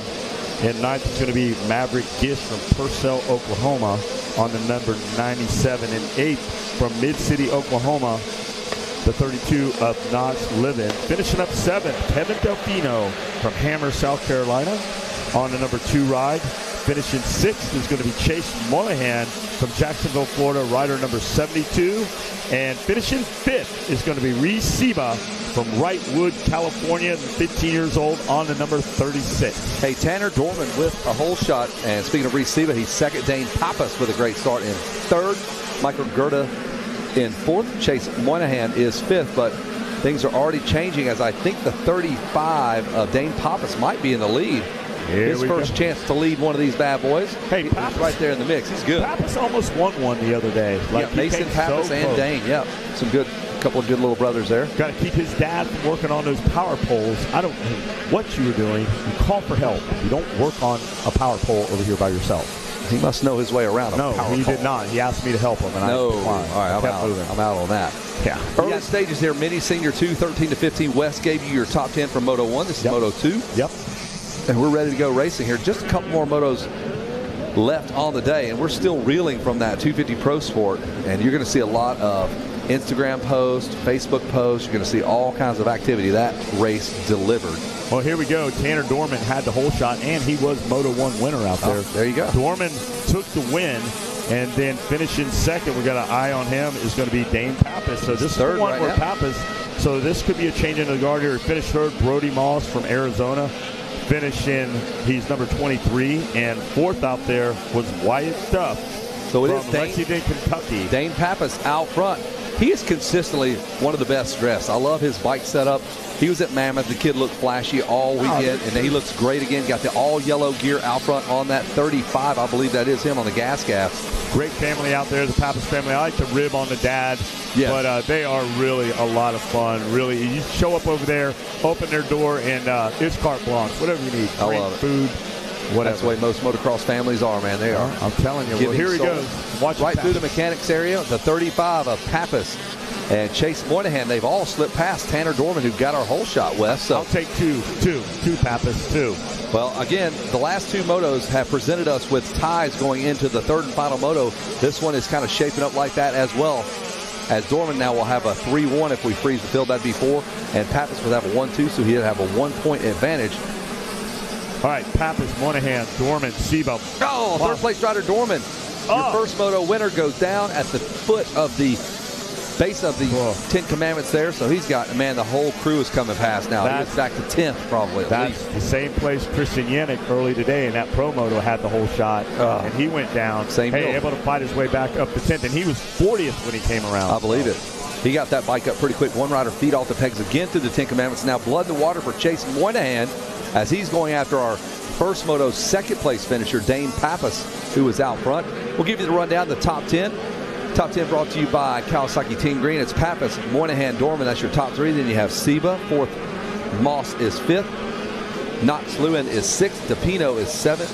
Dittler is 8th. And Romero and Duff round out your top 10. Wyatt Duff back in 10th, Wes. All right, 11th through 20th. I've got Gish in 11th. Dunham in 12th. Dashiell 13th. Gerda 14th. Caden West 15th. Johnsmeyer 16th. McNeil 17th. Arnold, Amari Arnold, great friend of ours, 18th. Yep. Shields 19th, and Jacob Huck doing a good job out there. And that is brought to you by our good friends at Monster Energy. Hey, all right. Serving you up some cool Monster Energy drinks. We've been chugging away at the deep well water, I've got sparkling. I've got sparkling right here. Cheers to you. Job. Great job out there today. That's for me. Hey, we keep our, the pipes lubed up here. Yeah. As we look at your top 20 on screen, you folks at home can kind of follow along. Hey, Brady Olson back there. We're watching you back to 32nd. You got to get moving. Emmett Baker, Weinheiser, Kressel. There's Cooper Johnson out there. You guys get on your trusty steed and get moving, guys. Timmerman, Sebastian, Brady, Rodecker out there. Trujillo. And there's Tate Reed. We talked to Chad Reed earlier. I asked him how his week's going. He goes, man, we're having a good time as a family. They're enjoying the event as the whole family. The crew is here, so they're all here to support Tate Reed. It's cool to see. I love following their journey on YouTube. It's fun how they approach racing. Very smart about it, keeping the fun definitely at the forefront. There's the number 2 back in third now, Defino. Defino out of south of the border. Yeah, down there with Schaefer and company down there. So let's see, how did Moynihan do in that first moto? Moynihan, I believe, was in the mix. Moynihan was looking good out there. Look at the 72. Moynihan finished 6th. Okay, so a 6-2, that's 8 points. So Pappas does not have to necessarily beat him to lock himself into a title, but you want to keep every position you can because you never know what could happen. There is the number 2 of Defino, and he's got Brody Moss just behind him. And here he is out there, your leader, Pappas. Pappas told Utah, give me 2, give me 2. Well, you know what? He's trying to get 1 right now. 1 a win. Yeah, that's where you start. Get that win and back it up with another one. There's Defino on the number 2 again. Brody Moss just behind him. Knox Lewin just behind them as well. Pappas. Oh, I love that old man, Pappas. He's a good dude. All right, there he is. Arnold, Amari Arnold back in 20th. Shields Hawk. Johnsmeyer, McNeil, Romero, West, Gerda, Gish, Dashell. That was 20 through 11 out there. Bottom up. Yeah, Pappas is kind of rolling out now, Wes. I think he's opened it up. Oh, your second place rider goes down. Big over that finish line jump. He's able to slide right. He was already grabbing the bike immediately trying to get back on. And he's holding on to it. He just tried to get that leg thrown back over it. I think he might have lost the spot to Siba. Siba. Yep, that's Siba with the blue gear just in front of him. He will hop in front of Moynihan, and that really helps things out for Dane Pappas. Kevin, you got to love that drone shot. Man, it's great. When you're at home watching on your big screen or whatever you're looking at, your mobile device, you really appreciate the footprint of this Loretta Lynn track right here. Got that flagger with the AMSOIL shorts here. Looking strong, easy to spot, but the red shorts there. There he is. Here we go. There's Siba. Nope, that's Siba and the 72 who went down. And Defino. Pappas now leading him out. Yeah, very comfortably now. Pappas now heading right into Storyland already. Whew. Pappas. Dane Pappas, John Pizza Man. I love it. His old man is tough right now. There's the number 22 of Tate Reed as he rolls past us here. Tough break for Tate Reed. He is off the racetrack, headed back to the pits. I still want to know what happened to Nolan Ford. I haven't got a report yet. Nobody's called me and let me know. But that would be interesting to know. Was it mechanical or is he okay? Ford hand. What do you got there? Oh, thank you. No, it's not on Ford.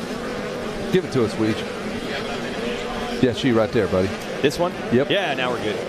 Yeah, Ford had a big crash. The handlebars were bent to a level I've hardly ever seen. I don't know how they didn't break. So I think he just parked at the finish, waited till the checkers came came through. Not hurt. So he is okay. Yeah, not hurt, but the bars were too destroyed. Yeah. Now, Darren Pine, about 2 motos before that, crashed on this big table coming toward us, broken femur. So that's obviously the end of his week. Big bummer there for Pine, who started so well in Supermini. No, he had a win. Had a win. And that moto, I think he was running 4th and had a big crash. So bummer for Darren Pine. But Ford is okay, but the title certainly going to be out of reach. But Nolan Ford is not hurt, at least. It's good to see the overhead shot there of Defino trying to track down the rider just in front of him. Couldn't quite make out who that was. All right, so Pappas still out front. Moynihan, I don't know, he did not lose a spot, Kevin. Moynihan still checks in. I don't know how that's possible, man. That's crazy. But, hey, we're going to go with that for a minute until it changes. I have to go with that until something does change. I'm with you, buddy. So it's Pappas, Moynihan, Defino, Moss, Siba, Lewin, Didier, and Duff and Dorman Gish. Have a cold one. Let's over refreshing. Monster Energy Recovery. It's rehab. It's what I'm going after this week. You're going to rehab? All right, Kevin, here they go. Good battle on the drone shot. The 72 of Moynihan is getting passed, I believe,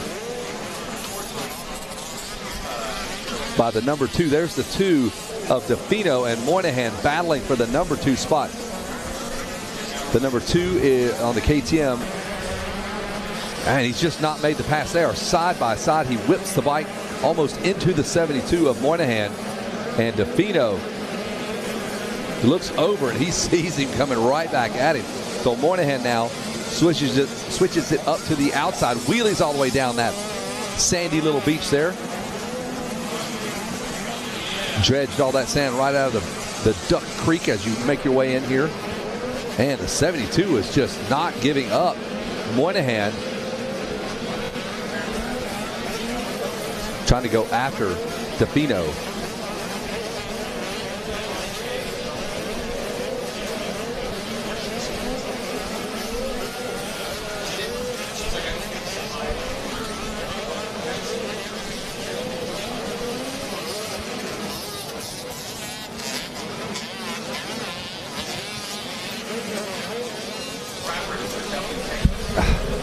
Guys, I told you we're... well, you know, it's been my life story since I've been about 5. He's been bullied by Jason Wygant. You ever thought Jason Wygant would be a bully of any sort? He's a hot dog bully. He's a hot dog marauder. He loves hot. Hey, he's a hot dog smuggler. He's a hot dog. Oh, wow. I had your hot dog as well. There's the 72, and DeFino, they are still going at it. Nope, that's a lapper. That's the number 23. Nope, that's Moss going at 72. Good Lord, they took each other all the way to the top of the turn there. So the 23 of Moss giving the business to Moynihan. Moynihan going to try to run him all the way over to the side of the racetrack. Right there, Kevin. Hey, they just came to a complete stop. What? Larry Ward Matasevich at the top of the berm. He just checked him and looked at him. Checked him up big time. And that's a 3-way battle. All these kids fighting for position here. And right now, 72 of Moynihan. And where's Pappas? Where's Pappas? He is thinking about what he's going to have for dinner. He's all the way down to Dixon right now. He's just past the Bucksnort. He is at the Bucksnort Tavern right now, celebrating with the boys. With his dad. Hey, good job, son. I'm taking you for your first beer. Hey, he's only 12. We're going to wait on that. Get a juice box. Here we go. Oh, there's the 72. There's Moss just behind him. That's Moynihan and Moss. And the 23 is trying to get in the mix here. All right, watch him now. This one unfolding, you know. Whoa. Oh, Moynihan gets they call him the big swapper. And look on the inside there. Seba is going to make a 2-for-1 here, Wes. What are we doing? The action is just so action-packed here, Kevin. There's so much action on top of action. There's Reese Seba. Everybody's got their Chuck Norris action pants on. You need it for stretchability. I mean, Moynihan, there's nothing about this race that easy. What are you doing? Look at that. Cross that rut. Let's go. Outside, inside. Take the shot. Body blow. It's like a boxing match here. Like a game of Battleship. You saw my Battleship. Seba just sank him. Look at that. This guy that walked in.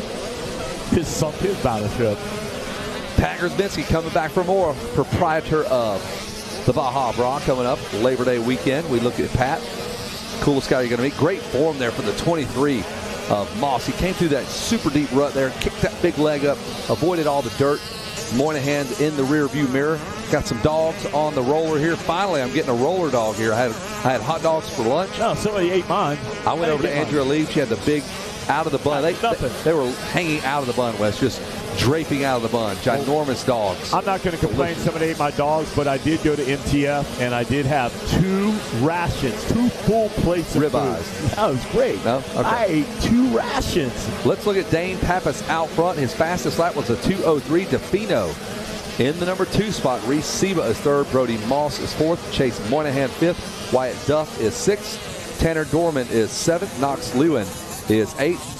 Javen Didier is 9th, and Maverick Gish is 10th. And that top 10 is brought to you by Ballsy Racewear. Chad Lowe. Chad Lowe. I just made that sponsor. No, I know Chad Lowe. I know you do. Get out of here, they said. All right, here we go. Brady Olson 11th, Gura in 12th, Johnsmeyer 13th, Johnson, Cooper Johnson 14th, Caden West 15th, Amari Arnold, welcome to the party here in 16th, Cresshill 17th, Hot in 18th, Bowers, not Tyler Bowers, Herrick in the top 20. And that one brought to you by Moto Tees, the official event tee supplier for Loretta Lynn. You go down there and you get a t-shirt from John Ayers, and you get it now because by the end of the week, we're out. Those sizes are out. Everybody's bought the mediums because it will look fit and trim. Get those 2Xs. Tell the truth. Get them while you can. Yes. Don't lie, get an XL. Go ahead and jump into the double X. Give up on trying to lose weight. Go with the double. That's right. Big Double's no trouble. They got them for you down there and they at got the Moto T's event T-shirt. Yeah, by the end of the week, they're going to be gone. The sizes that you think you're going to creep on out of here. You'll be buying a Budds Creek 98 jersey. That's all they're going to have left. They'll have them at the bargain bin. They'll probably have a bargain bin before the end of the week. We are getting ready. The hot dog roller is getting fired up. We are putting Mikey Waynes to work. He's got some chili over there. We got potato salad, baked beans over there. Hey, I got to go right from here and do freestyle. So there's no dinner for me. I'm right here. Feed me. Feed me. Kevin Windham, that got his attention. Roller dogs coming up. Hey, I got to eat this while I'm here. Batman, I'm going to have Batman on the case. He's coming in. There'll be endless food when you go to the Batcave. Moto number 2 here. 7 laps complete of our mini Senior 2 13 to 15. Dane Pappas on his way. There he is. There's DeFino on the number 2. And then Reese Seba just behind him on the 36. So DeFino, what did he finish up in that first moto, Wesley? Seba? Nope, the number 2. Number 2. Well, he's not wearing number 2 because he is not number 2. DeFino finished up 7th. Oh, okay. Well, this one is wide open. Nah, it's going to be like that Pro Sport that we just watched. It's anybody's race right now. Then you think Danny Lewis is sitting those two down? I don't think that was just in you can't really fault either one. No. And Kevin Windham had it right. Avery Long was crashing before Liam Olaf was crashing. He falls, and Olaf was starting to fall separate of him, and then they just both wound up together. Yeah, you don't say nothing to those guys. No, they were going for it, man. I love it. You don't back them down. It was not intentional. It was friendly fire. It was a racing incident, but it's sad that it had to happen. But Avery Long and those guys are still in it. That's the charm. He's tied up with 5 points with Drew Adams. When a guy's tied for a championship, you just pat him on the back and say, hey, rest it up. You're good. You're good. Kevin Windham watching all the food slowly roll out here. The baked beans, the custom-made baked beans. Oh, yeah. And then Kevin, after, if you hang with me, we'll go up and get ice cream up there as soon as the freestyle's over. Kevin's getting an ice cream He's from giving Wes. me like the thumbs up. My best friend. You're my best friend. There's a blue good. flag is out for the 37 as your race for that number 2 spot is Seba and DeFino still going at it. And this track, there's ruts on jumps, on bumps. They're everywhere. You cannot escape them. They both go inside just before the mechanics area. DeFino and Seba. I mean, look how bouncy that little straightaway is. All right, there he is right there. Keep an eye on them. Shout out to our drone guy. There's the number 2 right there. DeFino's got Seba giving him the business all the way around the outside. He sees it. Nothing you can do about it. Can you get over there and close him out? No, nothing happening there. Nothing. Delfino closes the gap. Here they go through the 10 Commandments. Thou shalt not pressure me. Oh, Delfino goes to the outside and leaves the door open. Here it comes. Oh, it's a momentum shot, though. And he controls the next inside. Delfino got into the inside rut, so he should have went right on out there. You thought he had the pass made. That is for second. Reciba and DeFino, that's who we're watching. 2-lap board out, Kevin. This one's far from over. The white flag will come out this time around for our leader, Dane Pappas, on the 35, the yellow gear. 2 laps. The gas machine. Oh, it is. Out here for sure. And True Testament, Kevin Windham told us, he's like, man, there's been times. There's your leader. There he is. Through. Look at that comfortable lead. Still waiting for our guys in second. There it is. They're second and third. DeFino on the 2 is in the number 2 spot. He's out there a little bit now. He's got a little breathing room. But well, you really can't get too comfortable here because anything can happen. There is nowhere to rest on this racetrack except on the podium. Yeah. Or in your camper when you're done tonight. Good Lord, they'll sleep like a baby, man. Go get in there and get in that cool down. Yeah, get a cold plunge going on, bring that core temperature down, start the recovery process. I'll jump in there if you jump in there. Together. No. Why not? I can't do it. There's enough room for 2 of us. I stayed with you a lot on the arena cross, so you kept wanting to push those beds together. Did we have a good time? Yeah. All right, white flag is out, folks. DeFino, can he fight off Reciba for one more lap? Good enough for second place? I don't know about that. We got to make sure, but here they come. They're not giving up. Like 2 fighter pilots, they are back and forth, inside, outside, up, down. Nevertheless, they've got to stay above the hard deck. Got to stay above the hard deck or the exercise is over. All right, so he's not giving up. Reciba. Mikey Waynes is on coop detail. I whispered in his ear and goes, where's my dog? He goes, I'll get them going. One more time through. the 10 Commandments for the 35 of Dane Pappas, and he is on his way. Hey, the yellow and teal ensemble to be in charge of this title. He's in charge now. I mean, he went 2-1. 2-1. That is going to set him up great for that finishing moto. He's not sleeping tonight. They're over there hooping it up. Can't celebrate just yet. Nah, but they're going to feel pretty good over there. The Pappas family have been working extremely hard. Extremely hard. Bikes everywhere over there. I mean, there's not expense for motorcycles. No expense. If one don't run, if it blubbers, they get a new one. They get a new one. It's like Matt Tedder. Got 14 bikes over there, 13 kids. Give him that Joe Von Musk, what happened? Another 9 months, you got a baby. We were on rain delay in Oak Hill. What happened 9 months later? Yeah, we had a resurgence of riders in that P-Dub class. One day of rain delay at Oak Hill about 9 years ago.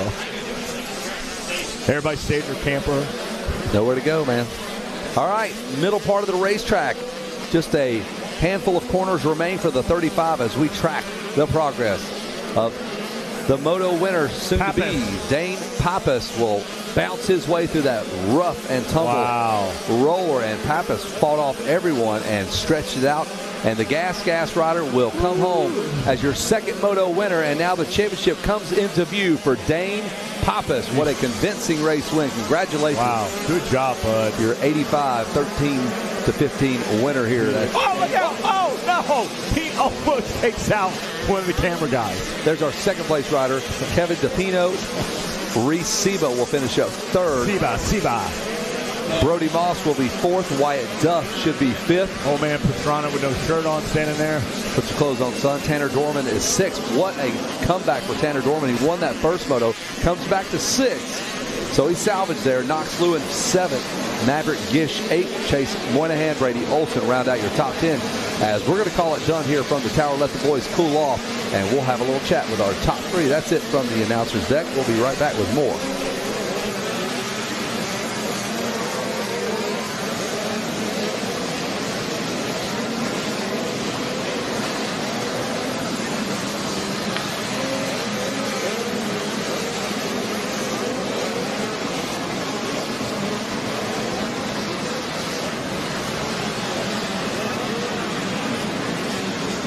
All right, guys, we are just about ready to roll down here on the podium. We've got some hardware to give out here from Moto number 2, Mini Senior 2. And first up, going to be our gold medalist, Dane Pappas.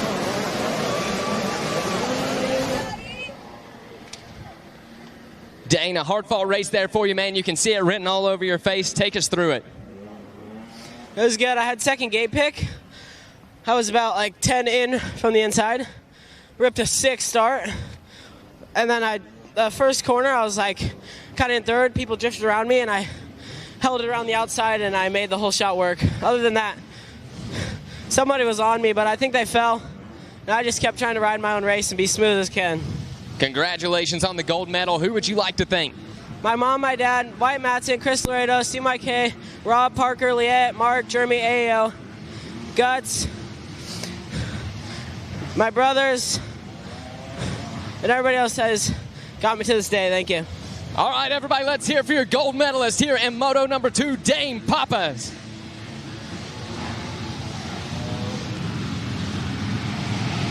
And next up, Kevin DePino. Where you at, my man? We got a silver medal waiting on you.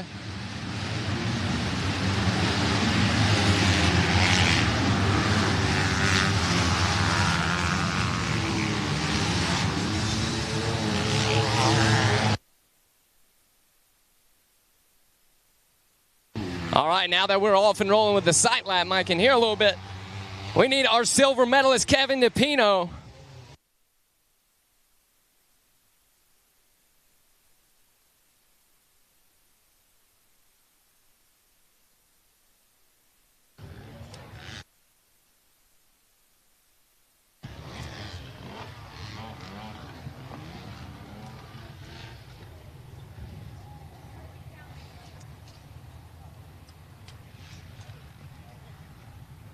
And all right, everybody, your silver medalist here in Moto number 2, Kevin DePino. Let's hear it for him.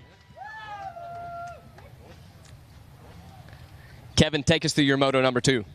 It was super tiring. I thought I was going to pass out those last few laps, but hold it tight and bring home second place. Man, congratulations. Way to go. Who would you like to thank for getting you up here on the Loretta Lynn's podium? God for keeping me safe, of course. Monster Army, SOBMX, 100%, Monster Army, Traction MX. God, my trainer that helped me get here since I was a little kid, and everyone else that I forgot. Thank you so much. All right, everybody, let's hear it for your silver medalist, Kevin DePino. And next up, we're going to need Reese Seba, our bronze medalist here in Moto number 2, along with Tanner Dorman. If you're out there, we've got a whole shot award for you. But first things first, we got a bronze medal to give out. And here we go, making his way up now. Your third place here in Moto number 2, Reese Seba.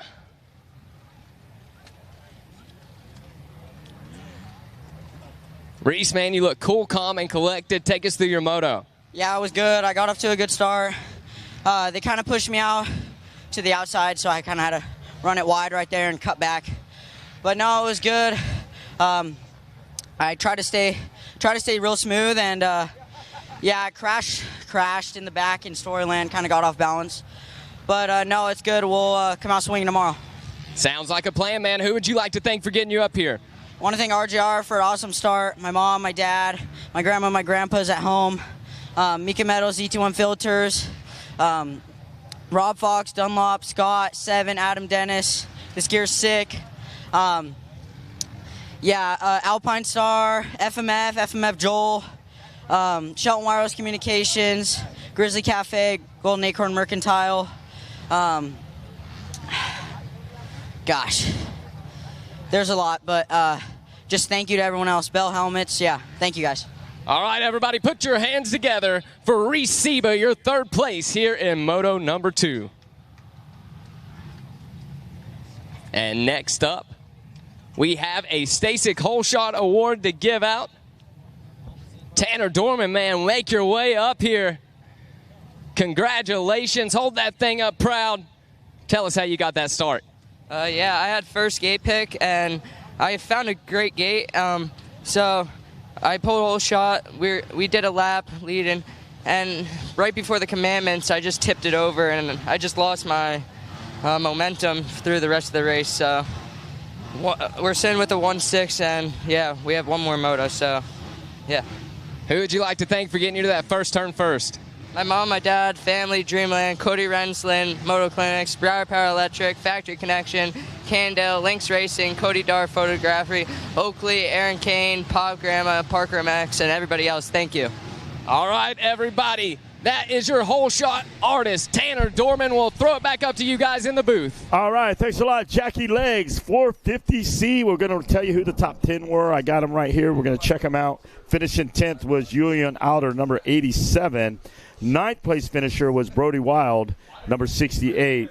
7th place finisher is from Flat Rock, North Carolina, David Kubek, number 12. 8th is Gavin Fortner from Clearmont.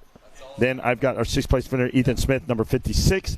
5th is going to be Lawrence Lashway, rider number 29. Top 4 look like this. Logan Bennett, number 92, finished 4th. 3rd is Hudson Leonard, number 77. 2nd is going to be Jason Norwood, number 71. And this guy out here, Jamison Donaldson from Grand Torrent, Ontario, Canada, number 63. Steve Mathis ought to be happy with his Canadian folklore out front with a moto win going in. Yeah, another Canadian out there, man, coming down there, stealing got our that maple championships. leaf wrapped on here is going to look like that. What was his name that used to Brian Carroll with the American flag? Yep. They're going to have him with a maple leaf flag, and then we're going to take Steve Mathis, and we're going to just, I don't know what, do something to him. Dunk him in the creek. Is there something we can do to Steve Mathis? Mr. Kelleher's got something for Steve Mathis. Hey, you know what happens, they say? They told me when I was young, sometimes you need to shut up when they tell you to stand up. And when you stand up, you get popped in the jaw. So maybe it happens. Got to be careful. Just about ready to go racing with our final moto of the day, I believe, right? The 450C class. This is it, boys?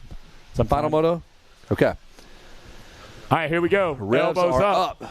Way up on the front of the bike here. Those guys Bikes are ready. Cleaned up. Gear is fresh. Looks great. New graphics, fresh paint jobs, everything brand new. Helmets are looking spiff. Outside gate, let's get a look. Can that young rider? He's working. He's working. He's working. Oh, well, they got bunched up. I mean, you can't knock them. They're still last. You're right. Right. Pat's looking Extra for the last. basement. Pat. You could. He could pass 5 guys. They'll take it right. Pat, how's away it feel in this announce tower with AC? Yeah, I know. We like that birdhouse, that doghouse up there, too, with AC. He's got a... Pat has a tree house. He has a tree house. Kevin Wyndham, come on, jump in here. Final moto of the day. Wes gave you your top 10 here. Opening stages here. The 72 trying to get up in there. Chase, nope. Wrong. That is old news there. Chris and I have a little bit of a brawl going into the last moto. A brawl? One of his good friends. Yeah, the Baja. Pearson brawl. Not the Baja brawl. Out there on the track. Yeah, on the track. One of my guys got third in Moto 1. That was a $10 plug for you, right? His got second in Moto 1, so now we're having an announcer tower duel. I like it. Pat up here fired up. We got to get K-Dub back up there. Got to have him skim that pond one more time. Fix the off-ramp, though. Mateus Thompson. Nope, those are old. I'm going to have to fix this, boys. Let it go. Here we go. We're going to call it old school Kevin. We're going old school. Kevin is going to call our IT specialist up here. And here they come. There's your leaders. We'll pick them up. Pat, we need Wyndham back up there, but I need him to look at the exit ramp. Roseanne said no. Just like when he had me a car, a Batmobile to jump into the lake, and Roseanne said no. All right, here's your leader right there. Oh, look out, your leader. Leader is Kevin. Almost down, number 87. He put the outriggers out, number 87. That was Julian Anahar. He finished 10th, and you see the outriggers go out. I have yet to see someone go through the sand sweeper backwards this week. Did you see how wide his legs got as he whoa, the big outriggers, like he was setting a crane up or something, and he paddled his way through and hung on to it.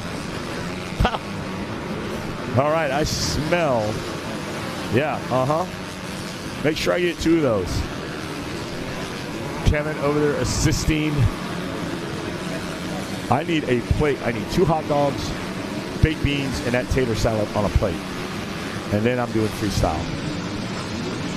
All right, well, here we go. Watch him now. We're getting our live timing fired back up here. Kevin saw a little action up there. Kevin Wyndham sitting in the recliner chair over there as your leaders now head into the 10 Commandments. C-Class 450C is going to get wild and woolly, just about like that Pro Sport class. Here they come. What is that? I love it. That's twice she showed me that. I'm still looking. Oh, you got more. Yeah. Feed the crew, not just one guy. All right, here they go. Down into Storyland. There's your leader, Kevin. You got the binoculars on. What do you see? Kevin Wyndham. I see a blank screen, Wes. I see Willis out there. I'm tired. What's going on? You're not tired. We're signing you up. There we go. Look, we're back up. All right, Brody Wild out there, number 68. Brody Wild out there finished 9th. So Wild out front. The 87 had the lead and went into the sandy sweeper turn. And Wilder, they put those outriggers out. Did crash, so he's back in second. 14 of Willis out there. From Washington, Mass, Noah Wills. Ken the Bob Wills, and he's still the king. Hudson Leonard, Chitwood, Lura, McDonald, Vetter, Lemire, Quebec. There you go, Meg. Meg, the human trash compactor. Puts that size 12 to use. Where do you get those shoes out? From Fritchie? All right. Pat. I'm watching Pat. Pat's over here. Jason Norwood. Yeah, that's Blake Vetter. Pat's pointing to the names. Pat's like a little kid looking at a TV screen pointing. I love it. Is that some of your guys? From the Baja Bra? Is that your guys? Pat, I can't hear you. I got headphones on. Well, I'm looking sign language up. Wild, Ander, Laura, Willis, Quebec, Leonard, Chitwood, Norwood, Stewart, and Stratton. Looking good out there. Good job out there. Top 10 brought to you by good guys at Dunlop. I'm going to take you down top 12. 11 is McDonald. 12th is Lemire. 13th, Green. 14, Harris. Lashway. 15, Finley. 16, Pettit. 17, Durr. Smith. Fortner. Round out your top 20. And that is brought to you by our good friends at Kawasaki. Let the good times roll with Ryan Holiday in Team Green Kawasaki. All right, looking good. He is all the way.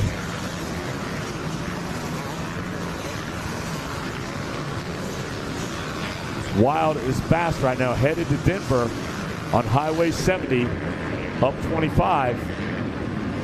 Headed to Shepler's.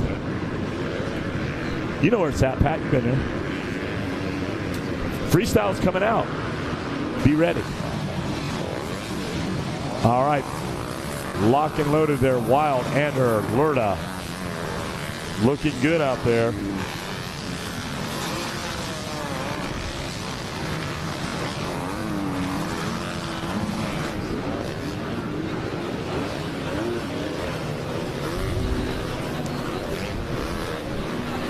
All right.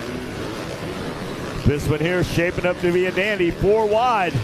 Hey, it's not a runaway yet, Kevin Windham. Get in here, Kevin. Jump in the fight. Put your elbows up. Let's go. Get in here. Wild, Ander, Lura, Willis, Kubek, Leonard, Chitwood. Brody Wild still out front, running at 2:15. Kevin Windham says, I'm out, dude. I'm done. I'm hurting like Tim Burton. Those 400 starts in Supercross and outdoor motocross have taken a toll on Kevin Windham. Sit down in that chair. Oh.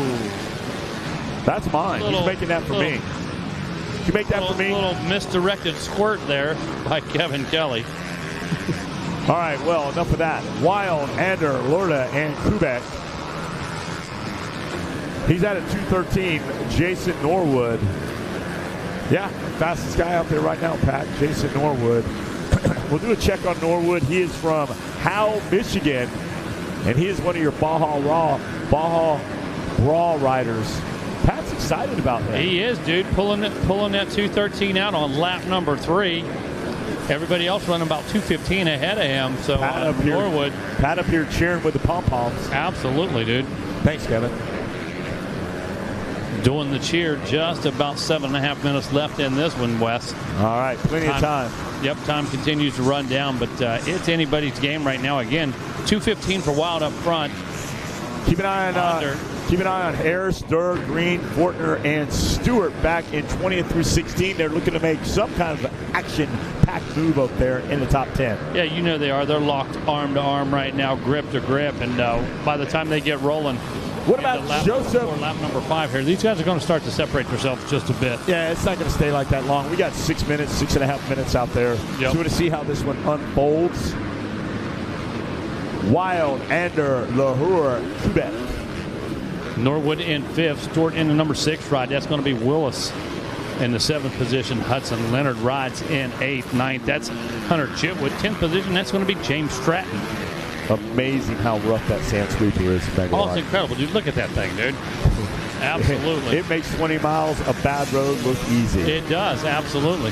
And I've been down that 20 miles of bad road just like you more than once. We've witnessed that thing more than once, haven't we? Yeah, I got experience. I got vouchers to prove it. And the scars. Brody Wild checking in, lap number 4, 2:15.7. Look at this. Laura, he's down to 2:14.5. Look at Jason Norwood, 2:12.8, best lap of the race so far. Joseph Buzz Kurt now dropping in at a 2:19, but like Pat said, you better watch out for Norwood. Norwood jumps up there with a 2:12, maybe the fastest guy out there right now in this 450C extravaganza. Yeah, he's finding a couple seconds per lap right now, and this is lap number 4. It's about 5.5 minutes to go, so that's going to be about 3 more laps tops, Wes. And I got to tell you, this guy's in it right now, Norwood. Yeah, Norwood. Let's look at Norwood. Let's see where he finished up. What number is Norwood? Number 71. We already checked him. Norwood finished 2nd, Pat, in the first moto. Yeah, so this guy's a gamer right here, bro. Pat, so you're saying if he wins the title, you might give him a provisional starting gate up there at the Brawl. Bring it back to Michigan. No, it's all business. You're cheering, but not. He's cheering, but not cheering that much. You got to pay at the gate. Okay. Exactly. No reward. I tried Norwood. Pat said you can win all these you want. You still got to pay at the gate. Mikey Waynes is making me a little plate there. Put some ketchup and mustard on that dog. Yeah. No. Just a typical ketchup, mustard, or just. Everybody's listening to Wes order dinner right now. All right, here we go, guys. Wild Norwood. Norwood's still in there. All right. Down to 4 minutes. Here we go, Wes. 4 minutes looking good out there. It's Wild, Laura, Norwood, Stewart, Chitwood, rock and rolling. Doing it, man. Lance Lashaway followed by Finley, Leonard, and Kubik. Take a look just a little further back, though. Jamison McDonald in that 11th spot. Going to be James Stratton in 12th. Dylan Stewart 13th. Gavin Pettit now, after 4 laps, finds himself in the 14th position. Right behind him, Nicholas Lemire, followed by Noah Willis. Look who's out front now. Gavin Fortin in that 17th position. Jason Norwood out making front. the big move. Dropping it down, Pat, to a 2:10. 2:10.2 on lap number 5. Dropping the hammer is Jason Norwood on that number 71 machine. Yeah, you get Pat up here calling it. You get second in Moto 1, and now you take control. Our early race winner yesterday, number 63, Jamison. I'm looking for him. He's at, it's McDonald. McDonald now in 13th, so now it looks like Norwood's taking control of his championship. No question. When you're 5 to 6 seconds faster than the guys behind you, take a look at that 2:10 versus 2:16, 2:14, 2:20. Norwood on an absolute burner right now. Norwood, yeah. Getting it done. Almost fast enough to run up there with the B guys. Say that's where he's headed next. Hey, Mike Burkeen's going to be over there by the end of the week going, hey, here's your title. Congratulations. You'll be in the B class. Huh? By the way, you'll be getting an email. Yeah. I can't take those emails. All right, Norwood, Wild, Allura still getting it done. I saw Fortner make a move over there. Starts to move up. And it looks like we've got about 2 more minutes. That 2-lap board in hand over there. Yes, it is. Just about to see that card. 71 got a little woolly coming down that straightaway.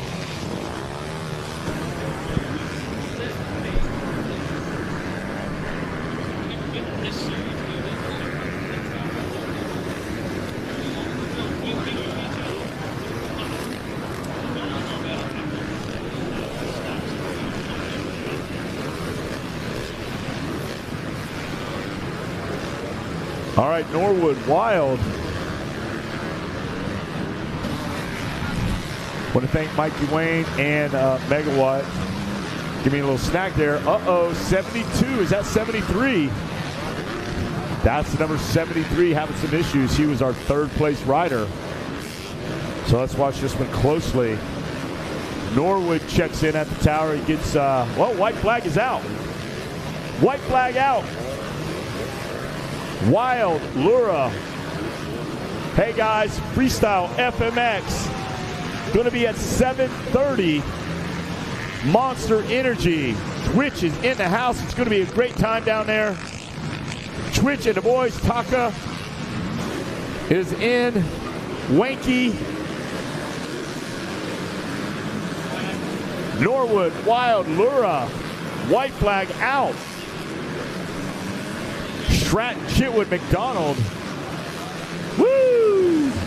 This one here is shaping up to be a dandy here as we close out day number 2, race number 8.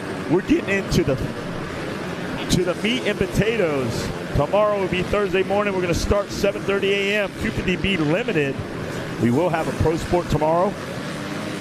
And then we're going to start crowning championships on Friday. Then that Bet 30 at 9:30 a.m. So it's going to be championship Friday and Saturday. Joey, we got chapel service at 7. You know it, man. And that's going to be at the Monster Energy Pavilion. It's going to be at the FMF tent. FMF tent. With that, yeah. Okay. So we got church service over at FMF.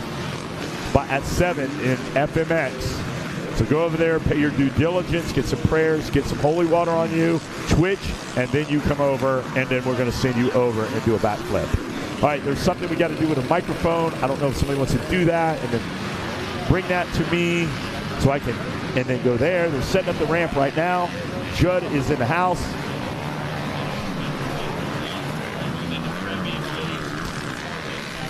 Norwood, Wild, Lura, and there comes your winner right there. Number 71 from Michigan, part of the Michigan Mafia. Norwood going to take the win. He takes control. He gives everybody the hang loose sign, the big smiles from the 26-year-old. Somebody just swatted him in the face with some water. And he says high fives to everybody. TCB guys in the house. Megawatt, we got him. Lura, Wild, Quebec, Finley, Outer, Lashaway, Pettit, Stewart, Stratton. Megawatt, bring us home. They're going down to the podium now. Going to wrap it up for today. I am Wes Kane. You are not. And we are having a great time up there. We got church at 7 at the FMF. You see him on the corner there, Vintage Row, and then freestyle motocross with Twitch, Taka, Monster Energy, freestyle, and we'll see you there at 7:30. I'm out.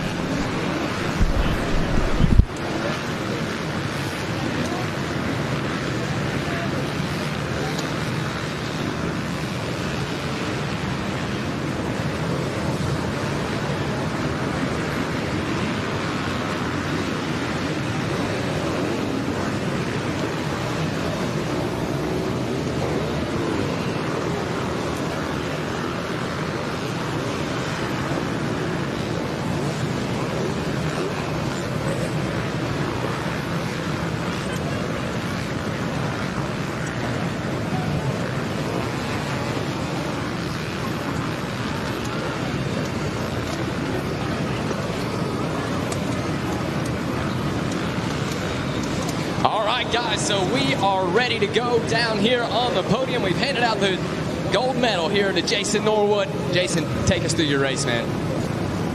Oh, man, a lot of gas, a lot less brakes. Coming into those corners so full, chopped up, it's almost easier to just roll through them very slow and set your corner up rather than rush everything. And I kept doing that and being patient. And when I knew it, over there in the sand, that kid was right in front of me, and I made the pass when I could. Man, a big congratulations on the gold medal. How does it feel to be up here on the Loretta Lynn's podium? Feels good. First time ever being on a podium in my entire motocross career. So it feels really good. Well, congratulations, man. Who would you like to thank? I'd like to thank my dad, my sister, and my mom for looking over me. Heather from TCD, all the TCD guys, the space for my yoga training, MMCR, Mobile Power Sports, American Concrete, Livingston Concrete, and Hydro Pops, Justin McCloskey. All right, everybody, give it up for your gold medalist, Jason Norwood.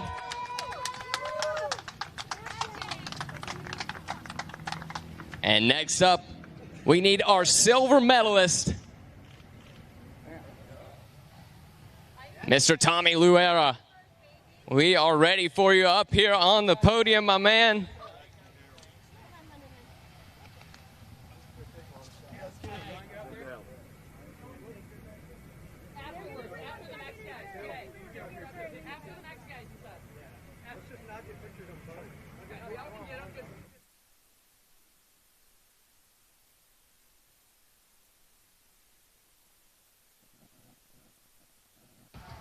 All right, and here we go, our silver medalist. Congratulations, Tommy Luera. Man, take us through your moto.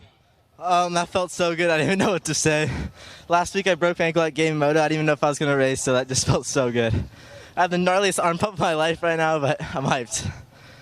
Man, that is awesome. Congratulations. Who do you want to thank for getting you up here on the Loretta Lynn's podium? EMT Racing, Gustin Motorsports, my trainer Kyle Lewis, Game Moto, that helped a lot, the replica track, Hydropower, and everyone else I forgot. Thank you. All right, everybody, put your hands together for your silver medalist, Tommy Luera. And next up, we're going to get our bronze medalist, Brody Wild. making his way up here, man. A big congratulations, smiles all the way around here for your bronze medalist. Take us through that moto. I don't even know where to start. Like, I got a great jump and just pushed all the way through, and I started falling off those last couple laps, and just try to keep it together. Cool. Congratulations, man. You did it. You're up here on the podium with a 3rd place here in Moto number 2. Who would you like to thank? Tuned by Herms, Chambers Enterprises, Myers Metals, BKMX, Chips Construction, and just everyone else. Thank you. All right, everybody, let's hear it for Brody Wiles, your 3rd place. And next up, we're going to need the number 77 machine, Hudson Leonard.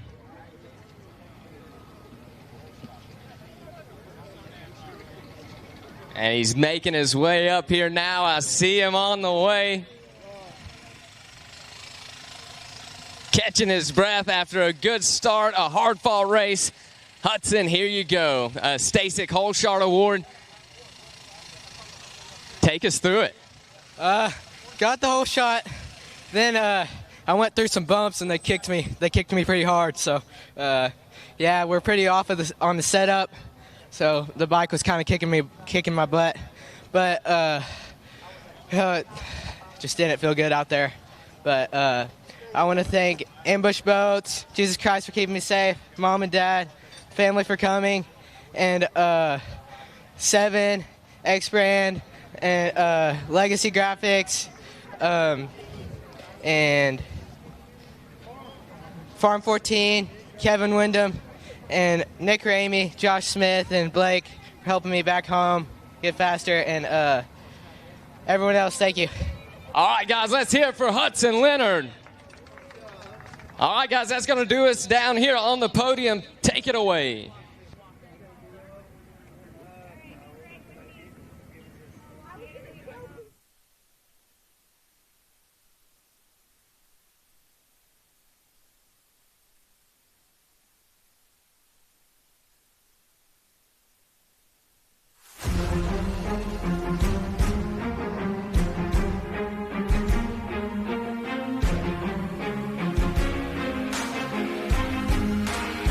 So it doesn't sound like they're taking it away. So I'll bring us on home.